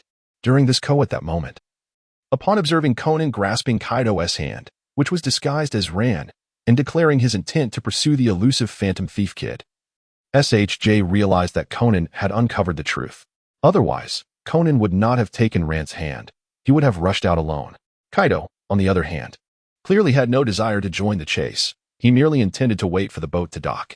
However, as he listened to Conan assert that he had already deduced the identity of the Phantom Thief, an insatiable curiosity stirred within him. He too wished to ascertain whether this boy was indeed the one who had deciphered his secret code previously, and if he truly possessed a unique essence. Watching Conan lead Kaido away, he understood that the outcome was inevitable. Yet, to err on the side of caution, SHJ decided to follow them. As he traversed the kitchen, he momentarily paused in astonishment, only to break into a grin shortly thereafter. At this moment, in front of the control room, Xiaoqing stood waiting while Conan and Kaido had been inside for some time. Suddenly, a loud crash echoed from within the room. Xiaoqing discerned it was the sound of Conan kicking a ball. Had they begun to brawl? Not quite. There was a telephone in the control room, and Kaido aimed to replicate his previous antics from the rooftop of the restaurant. However, Conan swiftly rendered the phone utterly useless with a single strike. Ridiculous, Xiaoqing thought to himself. Both Conan and Kaido possessed an enigmatic prowess, relying purely on their tools and the environment. When they were at their peak, Their strength was truly astounding. Conversely, in moments of weakness, they appeared rather feeble. Xiao Cheng found himself bewildered by this bizarre world. Yet he recognized that both of them were favored sons of Aoyama. As Xiao Cheng pondered, Kaido dashed out. Upon noticing Xiao Cheng still clutching a bucket, he was momentarily taken aback. But Kaido had no time to linger. He had to make a hasty escape. Conan, you go find Sister Ran. I'll pursue him, Xiao Cheng declared, trailing closely behind Kaido. Xiao Cheng. Conan found himself in a quandary, glancing at the clothes scattered on the floor, his thoughts drifting to the sight of an unclothed Ran, causing his cheeks to flush. He hurried off to search for her. Out at sea, the silhouette of a black ship emerged, its sharp mast reaching for the heavens. Beneath it, Kaido was astounded to see Xiao Cheng relentlessly pursuing him, breathless. Well, isn't this my mysterious and flamboyant brother kid? Just a few days apart, and look who's back. Xiao Cheng chuckled, observing Kaido's slightly disheveled state. Kaido shot him a glance, genuinely surprised by this kid's stamina. He was struggling to catch his breath.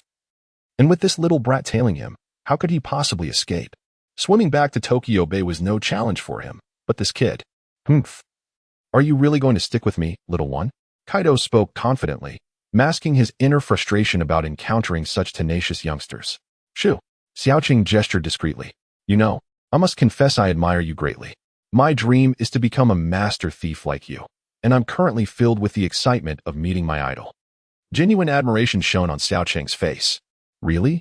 Kaido felt a twinge of skepticism, though he wore a humble expression.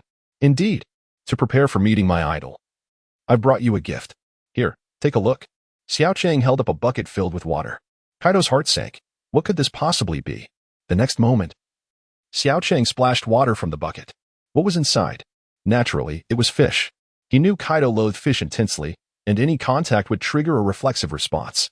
Oh no. Kaido flailed about like a dancer without rhythm, utterly disorganized and flustered. Gaggle, gaggle, gaggle. Xiao Cheng burst into laughter, clutching his belly, thoroughly entertained by Kaido's predicament. Just then, a distant sound caught their attention, the unmistakable approach of the police. The young girl concealed her smile and winked at Kaido. Her meaning unmistakable. If he didn't flee now, it would soon be too late. Kaido glared at the insufferable little imp before him, listening to the distant sounds with mounting frustration, yet he knew this was not the time for anger. He swiftly deployed a smoke bomb on the ground to facilitate his escape, and at that moment, the girl chose not to pursue him. It was unnecessary. What's the matter? Little one, did Kaido just pass through here? A police officer hurried over. Yes, Kaido was right here a moment ago, and he ran in that direction, the girl affirmed, nodding emphatically as she pointed them down the opposite route. Go after him and report to the inspector. We've detected Kaido's trail on the aft deck. He is currently heading. She watched as the police personnel retrieved their walkie-talkie, relaying the direction she had just indicated. The small town realizes that with Kaido's abilities, escaping should pose little difficulty. The only uncertainty lies in the direction he might leap. The following day, Conan reported that Kaido had not been captured, as he outright refused such interviews. Furthermore, Conan was highlighted specifically for recounting kids' methods. While listening to Ayumi's spirited chatter along the way, Conan could only feel exasperated, thinking to himself that it was merely a coincidence. Nonetheless, on another note, how fortunate you are to have the opportunity to meet the elusive phantom thief kid in person, Ayumi remarked. Oh, I wonder what kid truly looks like, said Ran, expressing her curiosity. Ayumi, somewhat enchanted by the thought of seeing Kaido, turned to Ran and shared her sentiments. In the small town, there exists a sense of lethargy. What does Kaido look like? We could simply wait for the next time Conan grows up, perhaps suggesting a change in hairstyle, or even having him don Kaido's attire. Shinran. Yoko called out again, noticing that Shinran had not responded. What is it? Shinran was entirely oblivious to Yoko's previous remarks, her mind wandering back to the encounter she had witnessed in Shibuya, where Shinichi was with another girl. What does Kaido truly look like? Yoko, with a gaze as vacant as a dead fish, had no choice but to reiterate her earlier statements. I'm sorry, but I have no idea. I fell asleep before I could see him, Shinran confessed. Actually, I did catch a glimpse, Conan interjected, hands clasped behind his head. What? Conan? What does he look like?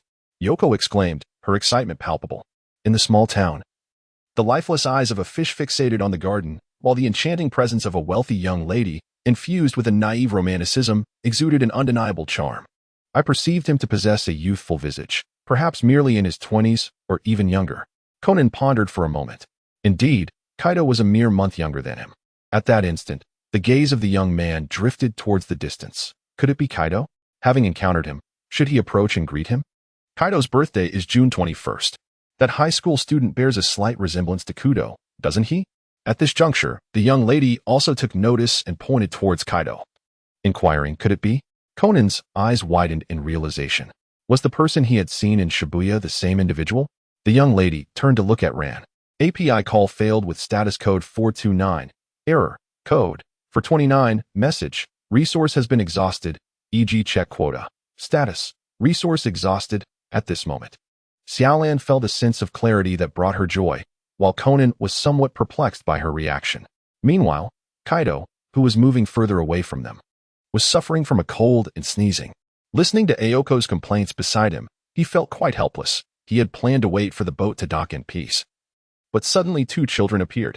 The deductive skills of that one child were truly formidable, and as for the other, Kaido recalled how the little one had drenched him with fish, infuriating him. That brat was indeed bothersome. Yet, he wondered how the child had known his aversion to fish. Surely, they couldn't have discerned his true identity. Kaido was startled by his own thoughts. It shouldn't be possible, should it? Nevertheless, it would be wise to keep a distance from those 2 little rascals next time. Achoo. Kaido sneezed again. You should really consider visiting a doctor, Aoko remarked. Her tone laced with concern despite her complaints. Oh, you're so annoying. Aoko, Kaido shot her a glance. What are you talking about? You are truly. Aoko began to enumerate Kaido's faults once more.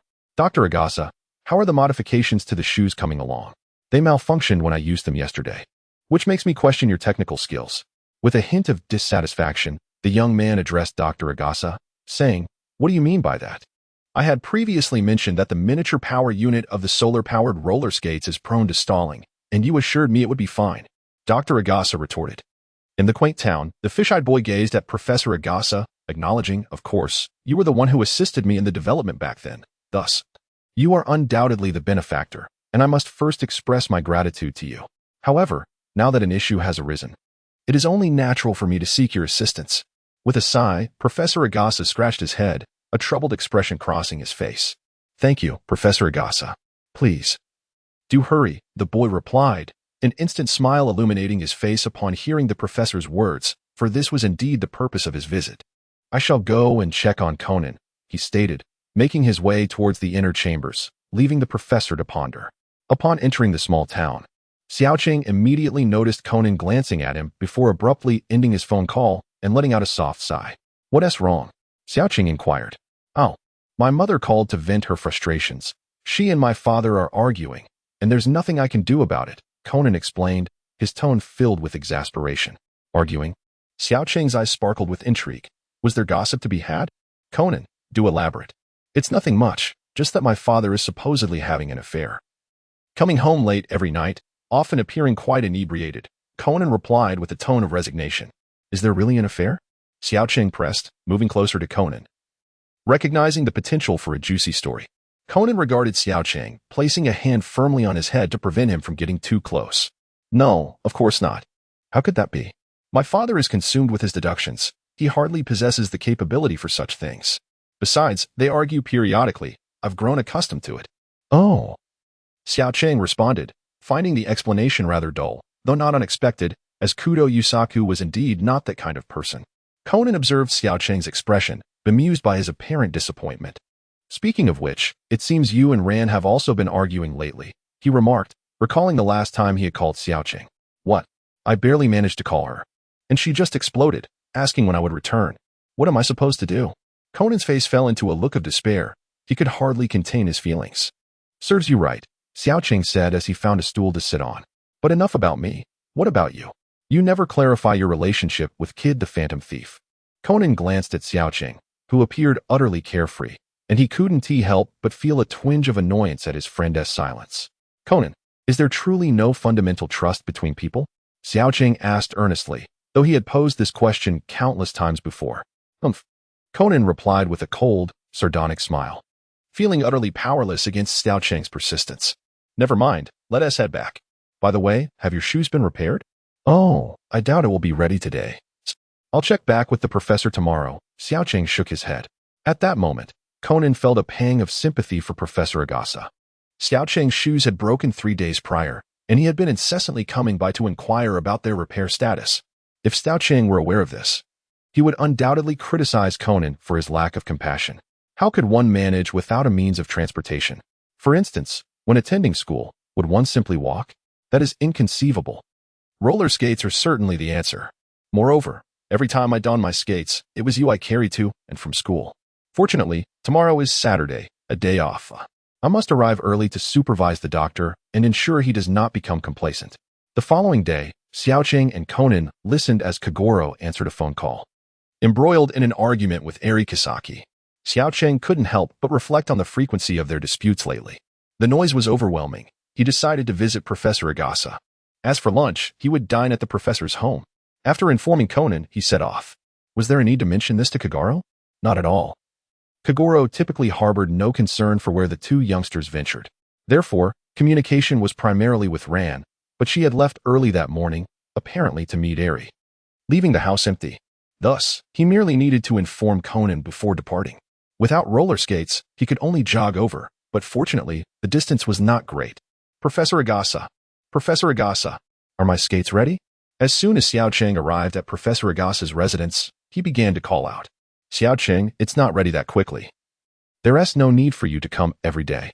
I will notify you once the repairs are complete, Agasa replied, stepping outside, already feeling a headache at the sight of Xiao Cheng. In the small town, he experienced the essence of work, akin to the relentless pressure from a demanding client. Will it be repaired today? Little City dashed to Dr. Agasa's side. It should be possible, Dr. Agasa pondered, contemplating the progress of the shoe repair as he nodded thoughtfully. Then I shall stay at your home today. I have nothing else to do, Little City declared, promptly seating himself before the television to watch. Also, Dr. Agasa, I'm hungry. I desire some snacks. Dr. Agasa looked at Little City, feeling somewhat helpless. For Little City truly treated him like family. Nevertheless, witnessing Little City's eagerness, he decided to fetch something for him to eat. Unbeknownst to Little City, a guest arrived at the office, introduced by Eri Kisaki, and the intricacies of the case were orchestrated by Ran. The incident involved the suicide of the world-renowned magician, Kanzuya Tsukumo, but the client was his wife, who harbored doubts about the suicide and sought Kagoro to investigate. That night, at Dr. Agasa's residence, Little City stirred awake. Having dozed off, he glanced outside, surprised by how long he had slept, transitioning from day to night. Dr. Agasa, he called out as he searched for him. Oh, you're awake, Little City. Unfortunately, the shoes likely won't be repaired today. There was a slight mishap, Dr. Agasa admitted, a hint of embarrassment on his face. Little City glanced at Dr. Agasa with a resigned expression, understanding that he had done his best. Well, I suppose I should head home. It's quite late. And the shoes will eventually be fixed. Goodbye for now, Dr. Agasa. He waved and exited the house. Upon leaving, he spotted Ran and Conan conversing at the entrance of the Kudo residence, with Ran wearing a rather displeased expression. What could be the matter? He leaned in to listen as he approached. The evidence is right here, Ran exclaimed, crouching down to remove Conan's glasses. Oh no. Conan reached out, attempting to reclaim his glasses, but to no avail. Ran, what are you doing? Little City interjected. Oh, it's Little City. What brings you here? Ran's demeanor softened as she turned her attention to him. Little City, today feels quite strange. I keep referring to him as Brother Shinichi, Ran remarked. Conan, turning away, desperately gestured to Little City for assistance. Help me, Little City. If my secret is revealed, next year on this day, you might find yourself mourning my demise. Xiao Cheng cast a fleeting glance at Conan, pondering how his absence for merely a day could lead to such a revelation. Oh, Sister Ran, look, someone is approaching. At that moment, Xiao Cheng heard footsteps behind him and turned to see Yukiko walking towards him. Ran, it's you, exclaimed Yukiko, instantly easing the tension in the atmosphere.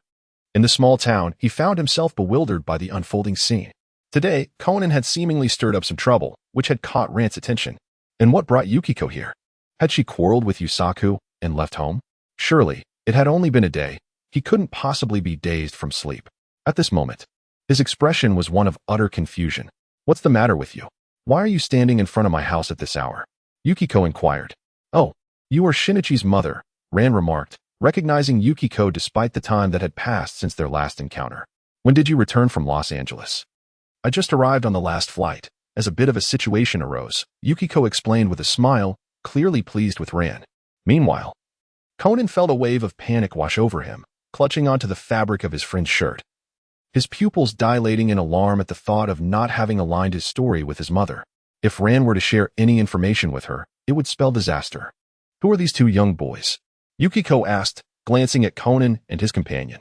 At this moment, Xiaolan recalled that Yukiko was Shinichi's mother, which meant that Yukiko would undoubtedly recognize Conan. Without hesitation, she swiftly seized Conan and presented him before Yukiko. Little Chung pondered whether to take any action, but ultimately decided against it. In this perplexing situation, he felt somewhat at a loss, exclaiming internally, "How did you manage this, Conan? I am truly impressed." His mind was flooded with exasperation towards Conan. Seeing this scene, Yukiko's mind raced, observing the troubled expression on Conan's face and the bewilderment of little Ching. She gradually began to comprehend the situation and spoke after a brief silence. "Goodness, aren't you Conan? And this is little Chung. It has been quite a while since we last met. How do you know them?" Xiaolan, upon hearing Yukiko's failure to provide the answer she sought, felt a bit confused that Yukiko seemed to be acquainted with both Conan and little Chung. "Well, these two children are, if you trace the family tree, the grandsons of my grandfather's brother's daughter's cousin's uncle," Yukiko explained. Listening to Yukiko's convoluted explanation, little Chung couldn't help but chuckle. Can it get any more convoluted than that? The laughter drew the attention of the three others, leaving little Chung momentarily flustered. Xiaolan. Are you suspecting that Conan is Shinichi? That's impossible. Conan is my cousin. Have you forgotten about Aunt Wenda? Little Chung quickly interjected. Is that so, Xiaolan? At that moment, Yukiko, surprised by little Cheng's words, turned to Xiaolan. One must admit, Yukiko's quick thinking was impressive. Was this a result of her acting skills? However, don't you find that Conan resembles Shinichi from his childhood remarkably? Xiaolan now appeared somewhat perplexed. Really? Yet, I believe Conan is far more clever than Shinichi was as a child, Yukiko explained with a smile. Indeed. Look at how adorable Conan is, little Ching exclaimed. Rushing over to block Conan, who was reluctantly compelled to act cute, Xiaolan gazed at the three individuals before her. Her heart filled with perplexity due to Conan's prior deductions. Are you attempting to deceive me? Upon hearing Xiaolan's words, the trio fell momentarily silent, with Conan sweating profusely. Even Xiao Cheng could sense the dampness on Conan's back. No matter how I ponder, it feels utterly amiss. How could a mere elementary school student arrive at such profound conclusions? Xiaolan remained unconvinced, sensing that something was indeed off. The small town began to comprehend the situation. It was indeed due to this reason. So, prior to this, there was an incident that led to Xiaolan apprehending someone on the spot? I believe Shinichi must have shared many stories with this child, as Conan used to visit my home frequently. Yukiko, of course, continued to maintain her secrecy. However, little Shin was rather outspoken. Did Shinichi teach Conan? Xiaolan paused, pondering the possibility. Is that so? Xiao Cheng lightly nudged Conan. I adore big brother Shinichi. Conan immediately reacted, bursting into a childlike laughter. Yet, even so, Xiaolan remained somewhat skeptical. Xiaolan, think carefully. Would Shinichi actually do something like this? Yukiko pointed to Conan, who was hiding behind Xiao Cheng. At that moment, Conan appropriately chimed in. Sister Xiaolan is quite frightening, displaying a timid demeanor. Upon seeing Conan's expression, Ran recalled that Shinichi would indeed be unlikely to display such a demeanor. Perhaps she had overthought the matter. With this thought in mind, Ran clasped her hands together and offered her apologies to Conan. Little Town let out a sigh, pondering that the matter with Conan should have passed. Soon, he intended to inquire thoroughly with Conan about what had transpired. Just as Xiaolan was about to take Conan away, Yukiko interjected, Wait a moment. Could Conan stay with me for the next couple of days? He happens to have a long holiday starting tomorrow, and having not seen him for such a long time, I wish to have a heartfelt conversation with him. Xiaolan contemplated for a moment and concluded that there seemed to be no issue. She then turned to Xiao Cheng. Sister Xiaolan, shall we return home? Xiao Cheng immediately grasped Xiaolan's hand, for he had no desire to be in the company of Yizizi. He had previously angered her, and due to flight circumstances, she had not yet settled the score with him. The uncertainty of the situation loomed. Xiaolan, why don't you stay a while longer? It would be fortuitous for you and your brother to keep each other company. Don't you agree, Xiao Cheng? Surely, you would wish to spend time with Conan as well? In the small town, I noticed that Shizi had grasped my shoulder, her malicious gaze nearly piercing through my forehead. Of course, I intended to live together with Conan. In the quaint town, Xiao Cheng sensed the forceful grip of Yuxiko's hand. It didn't hurt, yet his heart trembled twice. Well then, farewell, Conan, Xiaolan pondered for a moment, realizing it made little difference, and she readily acquiesced to Yuxiko, as she gazed at Xiaolan's gradually receding silhouette. A wave of nostalgia washed over him. Surely, Yuxiko would not hold a grudge against a mere child. Xiaocheng, what's the matter? Do you not wish to be with me? Yuxiko observed Xiaocheng's expression, her face adorned with a smile, yet there was a disconcerting undertone in his gaze. No. How could that be? I most desire to be with you, Sister Yuxiko. Life, akin to a theatrical performance, hinges on one's ability to act. Without that skill, dire consequences await. Oh, Yuxiko clearly relished being addressed as sister, yet her gaze upon Xiaocheng remained somewhat perilous. Evidently, she still harbored resentment over the incident when Xiaocheng had struck her with a gun. Hey, why have you returned? It can't possibly be due to a quarrel with your father, Conan remarked, observing his erratic mother and Xiaocheng's feigned obedience, his heart heavy with concern. Is this how you converse with your lifesaver? Yuxiko placed her hands on her hips, casting a disapproving look at Conan. Lifesaver? Conan looked at his unpredictable mother with a deadpan expression, seemingly indifferent to being discovered. I have heard everything from Dr. Agasa. You once bathed with Xiaolan, didn't you? Had I not covered for you just now, you would have been unaware of the consequences of her martial arts prowess, wouldn't you? Haha. Yuxiko chuckled. Xiaoxian, you still possess quite a bit of skill, don't you? Observing the playful antics of the mother and son before him, the provincial lad felt a profound sense of alienation. A wave of melancholy washed over him as he contemplated the days ahead. Regretting his earlier lack of assertiveness in extricating himself from this situation, subsequently he was subjected to a series of playful torments. He couldn't fathom why Yukiko felt compelled to ruffle his hair with such vigor, simply for a few accidental taps to her head. Furthermore, he stared speechlessly at Yukiko, who was clad in a burgundy garment and acting with furtive movements. Madam, he inquired, it's past midnight. What exactly are you intending to do? Startled by the boy's sudden awakening, Yukiko, who had just stepped into the room, found herself frozen in place as the boy sat bolt upright. For a fleeting moment, she felt a chill run down her spine. This child is indeed quite extraordinary, she mused. Perhaps keeping him here was the right decision after all. He then inquired with a hint of irony, Dear sister, have you come to admire the moon in my chamber at this late hour? The small town gazed at Yuki, who truly caused him a headache. He had just experienced an acute stress response. Shoo. Yuki gestured, signaling for silence, as Xiaocheng observed Yuxiko's forthcoming performance. He found it rather difficult to come to terms with. She subtly changed Conan's attire, lifted him in her arms, and gave him a gesture. What could this possibly signify? API call failed with status code 429. Error. Code. 429. Message. Resource has been exhausted, e.g. check quota. Status. Resource exhausted. In the quaint town, Xiaocheng's face flushed with frustration as he gazed at Yushizi, rendered utterly speechless. Truly a remarkable individual indeed. In the back seat, Xiaocheng sat as Yukiko started the vehicle, unaware of her intentions. However, he discerned one thing. Apart from the torment inflicted by the trio of Fumio, the world had introduced another formidable challenge. I reiterate my sentiment. If I am to be punished, let it be by Conan, rather than suffer the mental anguish at the hands of others. Observing Yukiko's aimless driving, Xiaocheng could no longer contain himself. It had been 2 hours, and dawn was breaking. Dear Yukiko sister, where are we headed? Xiaocheng inquired. Yukiko glanced back at him, a mysterious smile playing on her lips. What are you doing? Aren't you a grown-up? You're a mother to a high school student now. Can you please stop being so whimsical? Xiaocheng nearly lost his composure, tempted to confront her. Forget it, let it all come to ruin, he sighed inwardly, feeling utterly helpless against Yukiko's whims. After half an hour passed, Conan finally awoke, visibly astonished. Xiaocheng could hear the hint of despair in his voice. Strangely, this made him feel somewhat better. He was not the only one suffering. Where are we, Mom? Conan exclaimed, a mix of shock, bewilderment, and disarray evident in his tone. This elicited a laugh from Xiaocheng in the back seat, realizing that sometimes, even Conan found Yukiko's antics perplexing. At the same time, Xiaocheng began to understand the reason behind Yukiko's late-night escapade. It turned out that her return to Japan was not solely due to a quarrel with Yusaku. She had also been commissioned by a childhood classmate from Gunma Prefecture to investigate a particular matter. Little Town began to grasp her meaning. The reason for leaving Conan behind was likely due to this. But what about me? I lack any remarkable deductive skills, so why was I retained?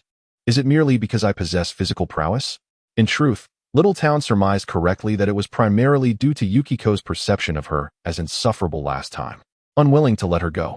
Furthermore, considering Little Town's capabilities, having a bodyguard for this outing seemed advantageous. With a strategist and a protector in tow, Yukiko was indeed a genius. Soon, the trio arrived at the Saunin residence and encountered Hiromi Saunin, greeted with warmth typical of old friends reuniting. "Yukiko, you've truly come here. Thank you for taking time out of your busy schedule," Hiromi exclaimed, pleasantly surprised.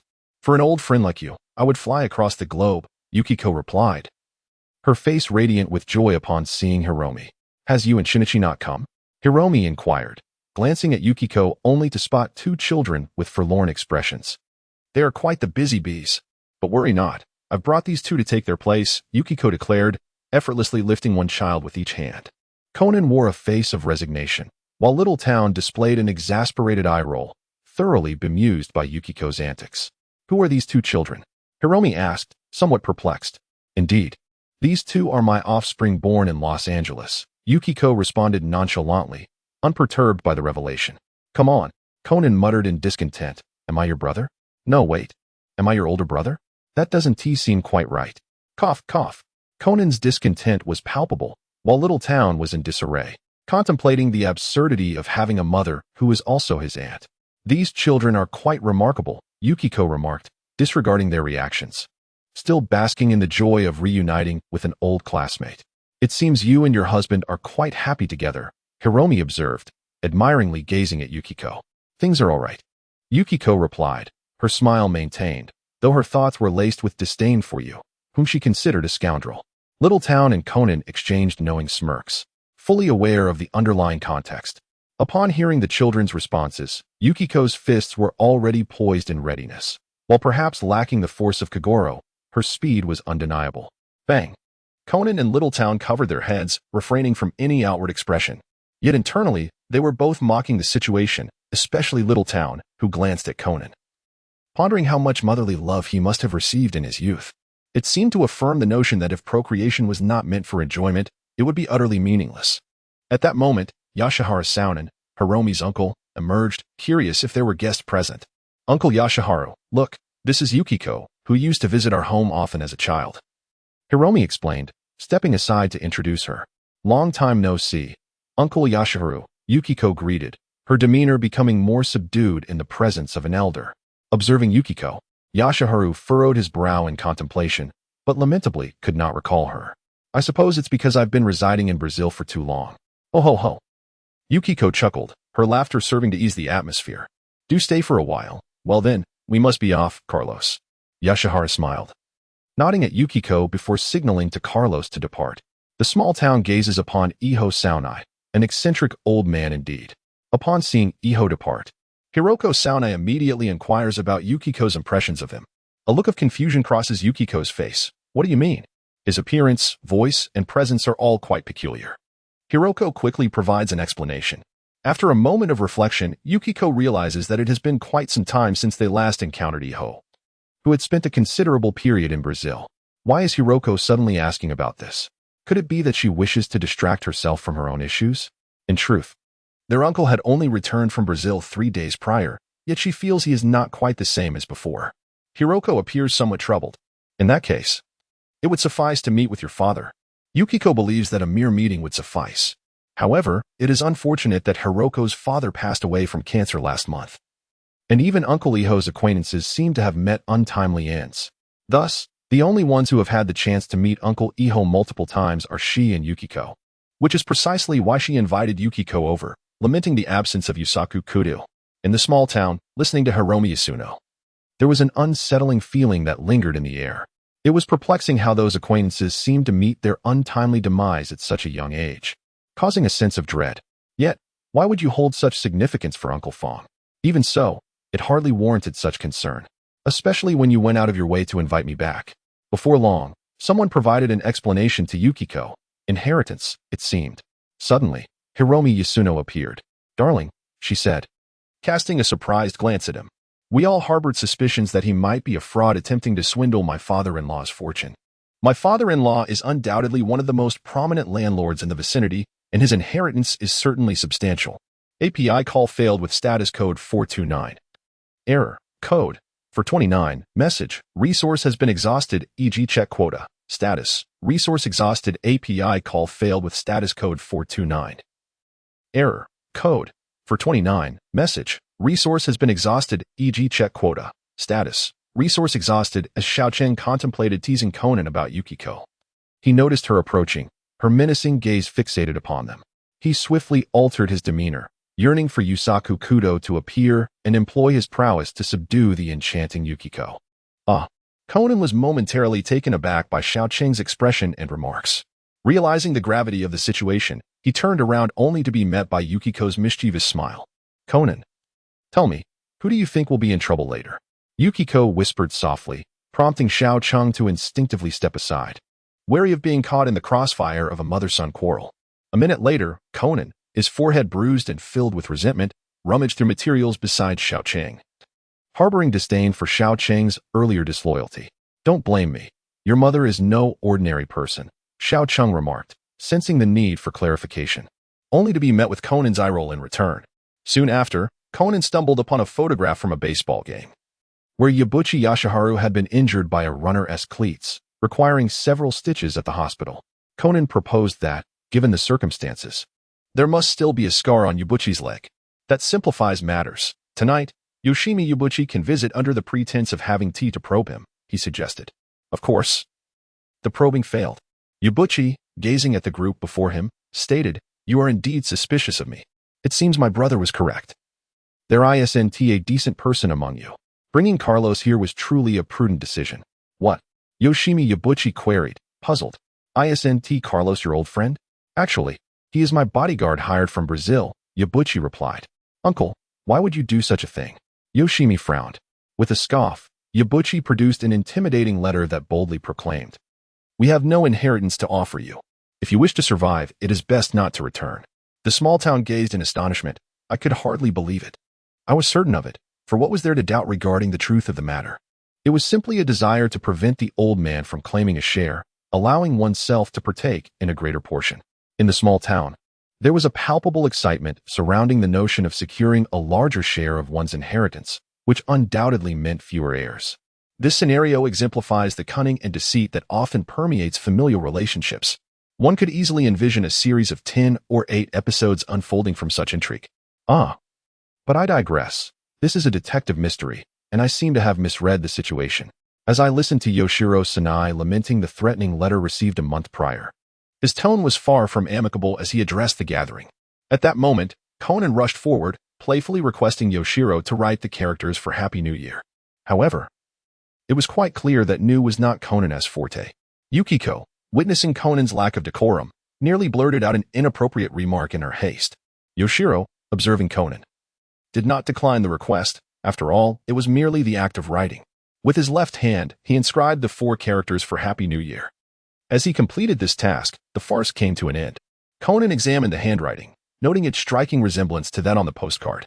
Consequently, as the assembly dispersed, murmurs of doubt regarding Yoshiro's authenticity filled the air. Conan took it upon himself to clarify and validate Yoshiro's credibility. Through the elucidation of the baseball photograph and the postcard, Conan was convinced of the elderly man's truthfulness. Listening to Conan's deductions, Hiromi Sanai could not help but exclaim in admiration. He is indeed the son of the world-renowned mystery novelist, Yusaku Kudo. However, Conan is my son, she interjected, her voice steady yet resolute, as if to assert her claim. Xiaocheng had ceased to heed the happenings on the field. His attention was largely diverted to the outside. Outside, heavy footsteps resonated, belonging to an adult, most likely a grown male. What was troubling Xiaocheng? Conan noticed his unusual demeanor and inquired. Oh, it's nothing. I just heard footsteps outside, and I'm uncertain of their origin. Xiaocheng did not conceal his thoughts. Footsteps? Conan furrowed his brow. He was well aware of Xiaocheng's acute hearing, which had rarely failed him, save for that one occasion when Kid had deceived him. And there was that old gentleman earlier. Something felt off about him. At that moment, Xiaocheng leaned in closer to Conan and whispered, Conan was taken aback. Did Xiaocheng possess further insights? If my observations are correct, that elderly gentleman seems to be a skilled individual, while the one he referred to as the bodyguard, Carlos, appears rather ordinary. The small town pondered for a moment before arriving at the conclusion. Carlos was exceptionally tall and robust, seemingly standing at around 2 meters.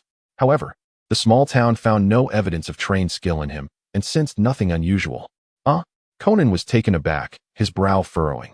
Had the small town misjudged? No. Perhaps it was Yasunori who was lying? What are you two whispering about? Can I join? Yukiko suddenly approached.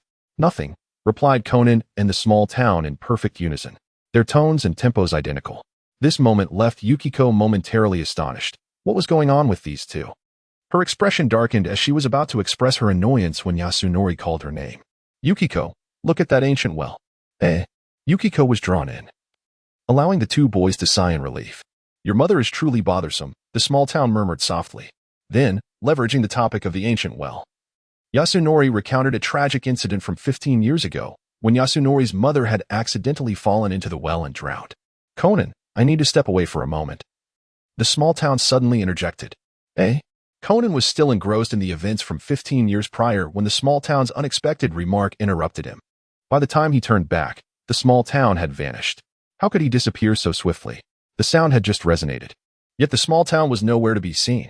Meanwhile, the small town was now on the rooftop, having noticed a gaze that belonged to the owner of the earlier footsteps. After speaking briefly with Conan, he discreetly found an unnoticed spot and leaped onto the roof. The 2-meter height posed no challenge for him. He was determined to uncover the identity of that shadowy figure, who could be lurking secretly but a nefarious character. At that moment, Conan shouted from below, "Who are you?" The small town's eye twitched. Conan, do you realize you're alarming the snake by stirring the grass? Well, never mind, he thought with a chuckle. In the small town, a mischievous smirk played upon Xiao Cheng's lips as he listened to the hurried footsteps approaching.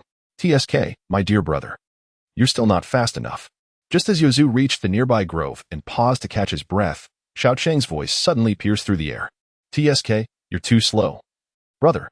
Startled, Yozu quickly turned around, only to be met with Xiao Cheng's grin and a swift punch that landed squarely in his abdomen. Ugh! Yozu was sent flying by the force of the blow. Writhing in pain, he clutched his stomach, feeling a torment far greater than before, unable to utter a single word. Quickly, tell me your name and where you reside, or I shall lift your skull, Xiao Cheng proclaimed with an air of arrogance. It's me, Xiao Cheng. Yozu hastily raised his hands in a gesture of identification, removing his hat and scarf in the process. I can't believe it, Xiao Cheng exclaimed, utterly bewildered. Are you disguising yourself again?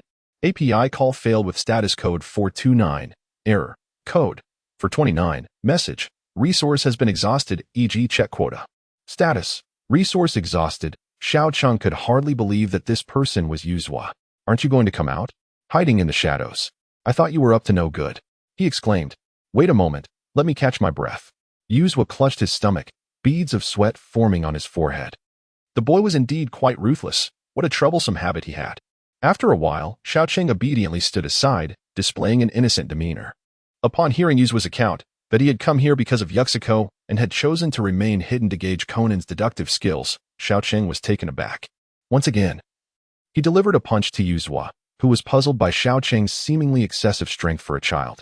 Shall I take my leave then? Xiao Cheng discreetly observed Yuzhua's expression, relieved that he did not seem to be a petty individual. Very well. But do not mention my existence to Yuxiko and Conan upon your return, Yuzhua contemplated, finding it acceptable to leave. He wondered if this boy was somehow at odds with him. Their first encounter had ended with a blow, and now, here they were again. Hee. Xiao Cheng chuckled before swiftly vanishing from sight.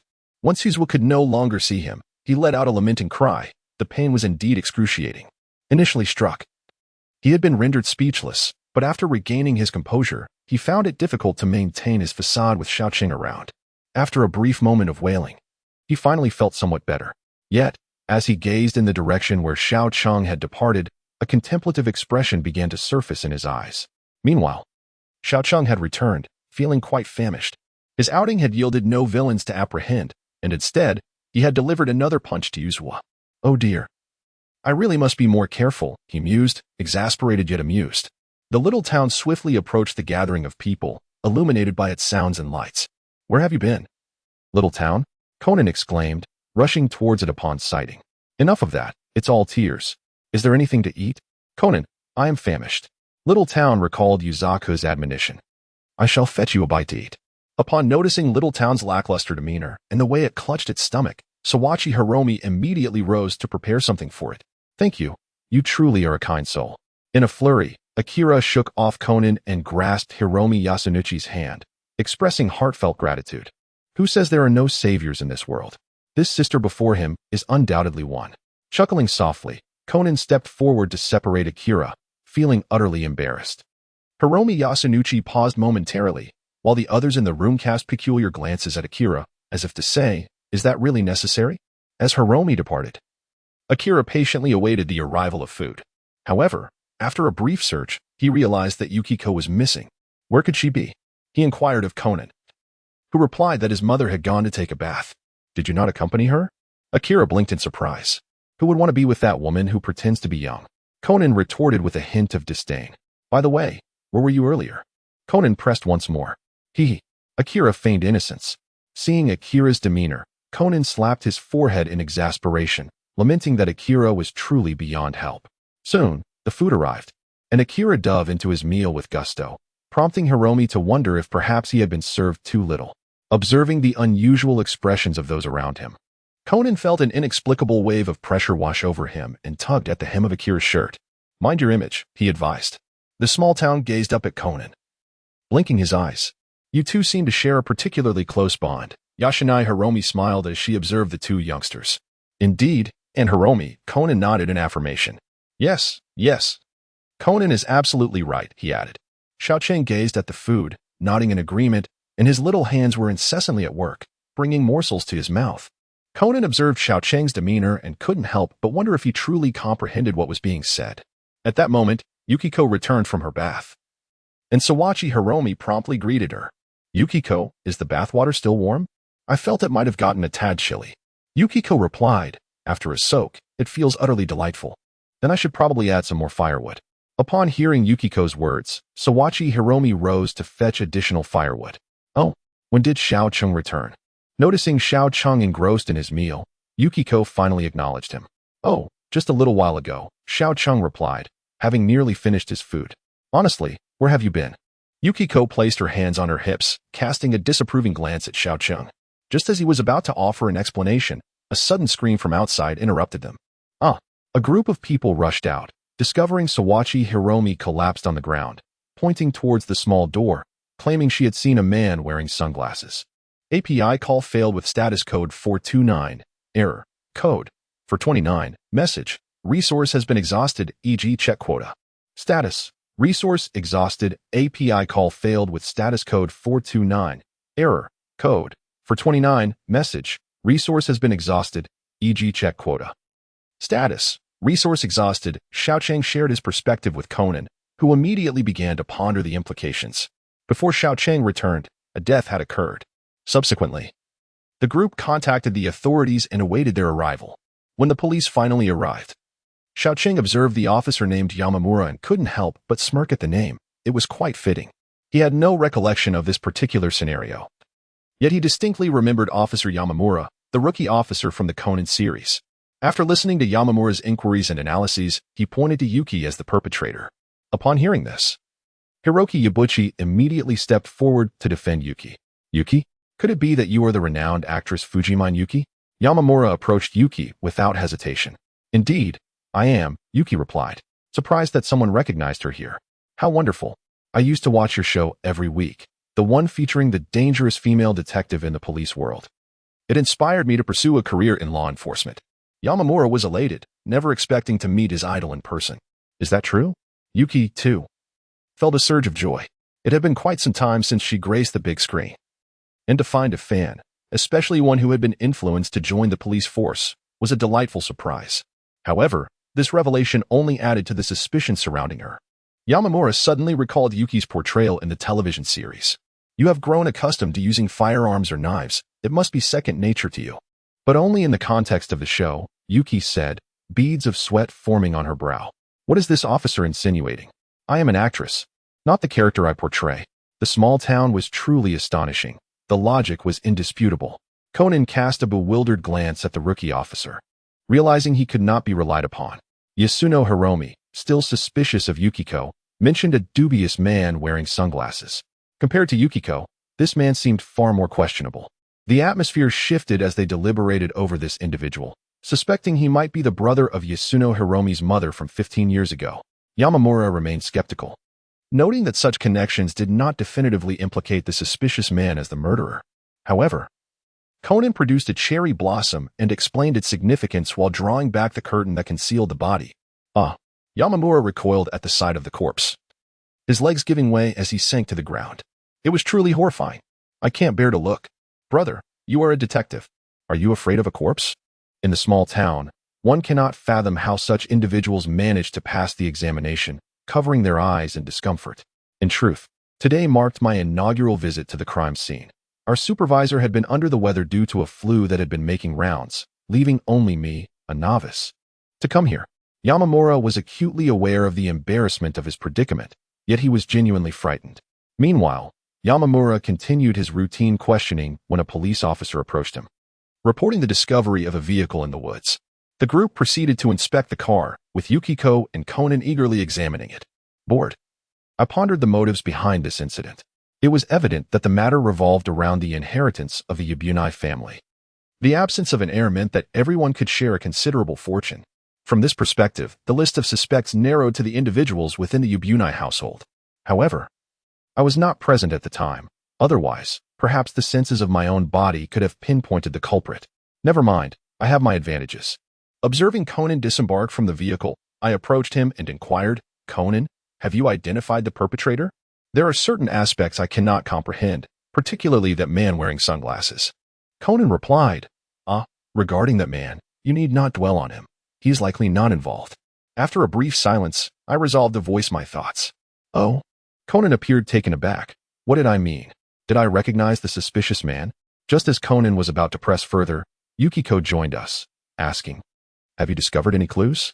I lamented, I am utterly inept at deduction. My mind cannot grasp it.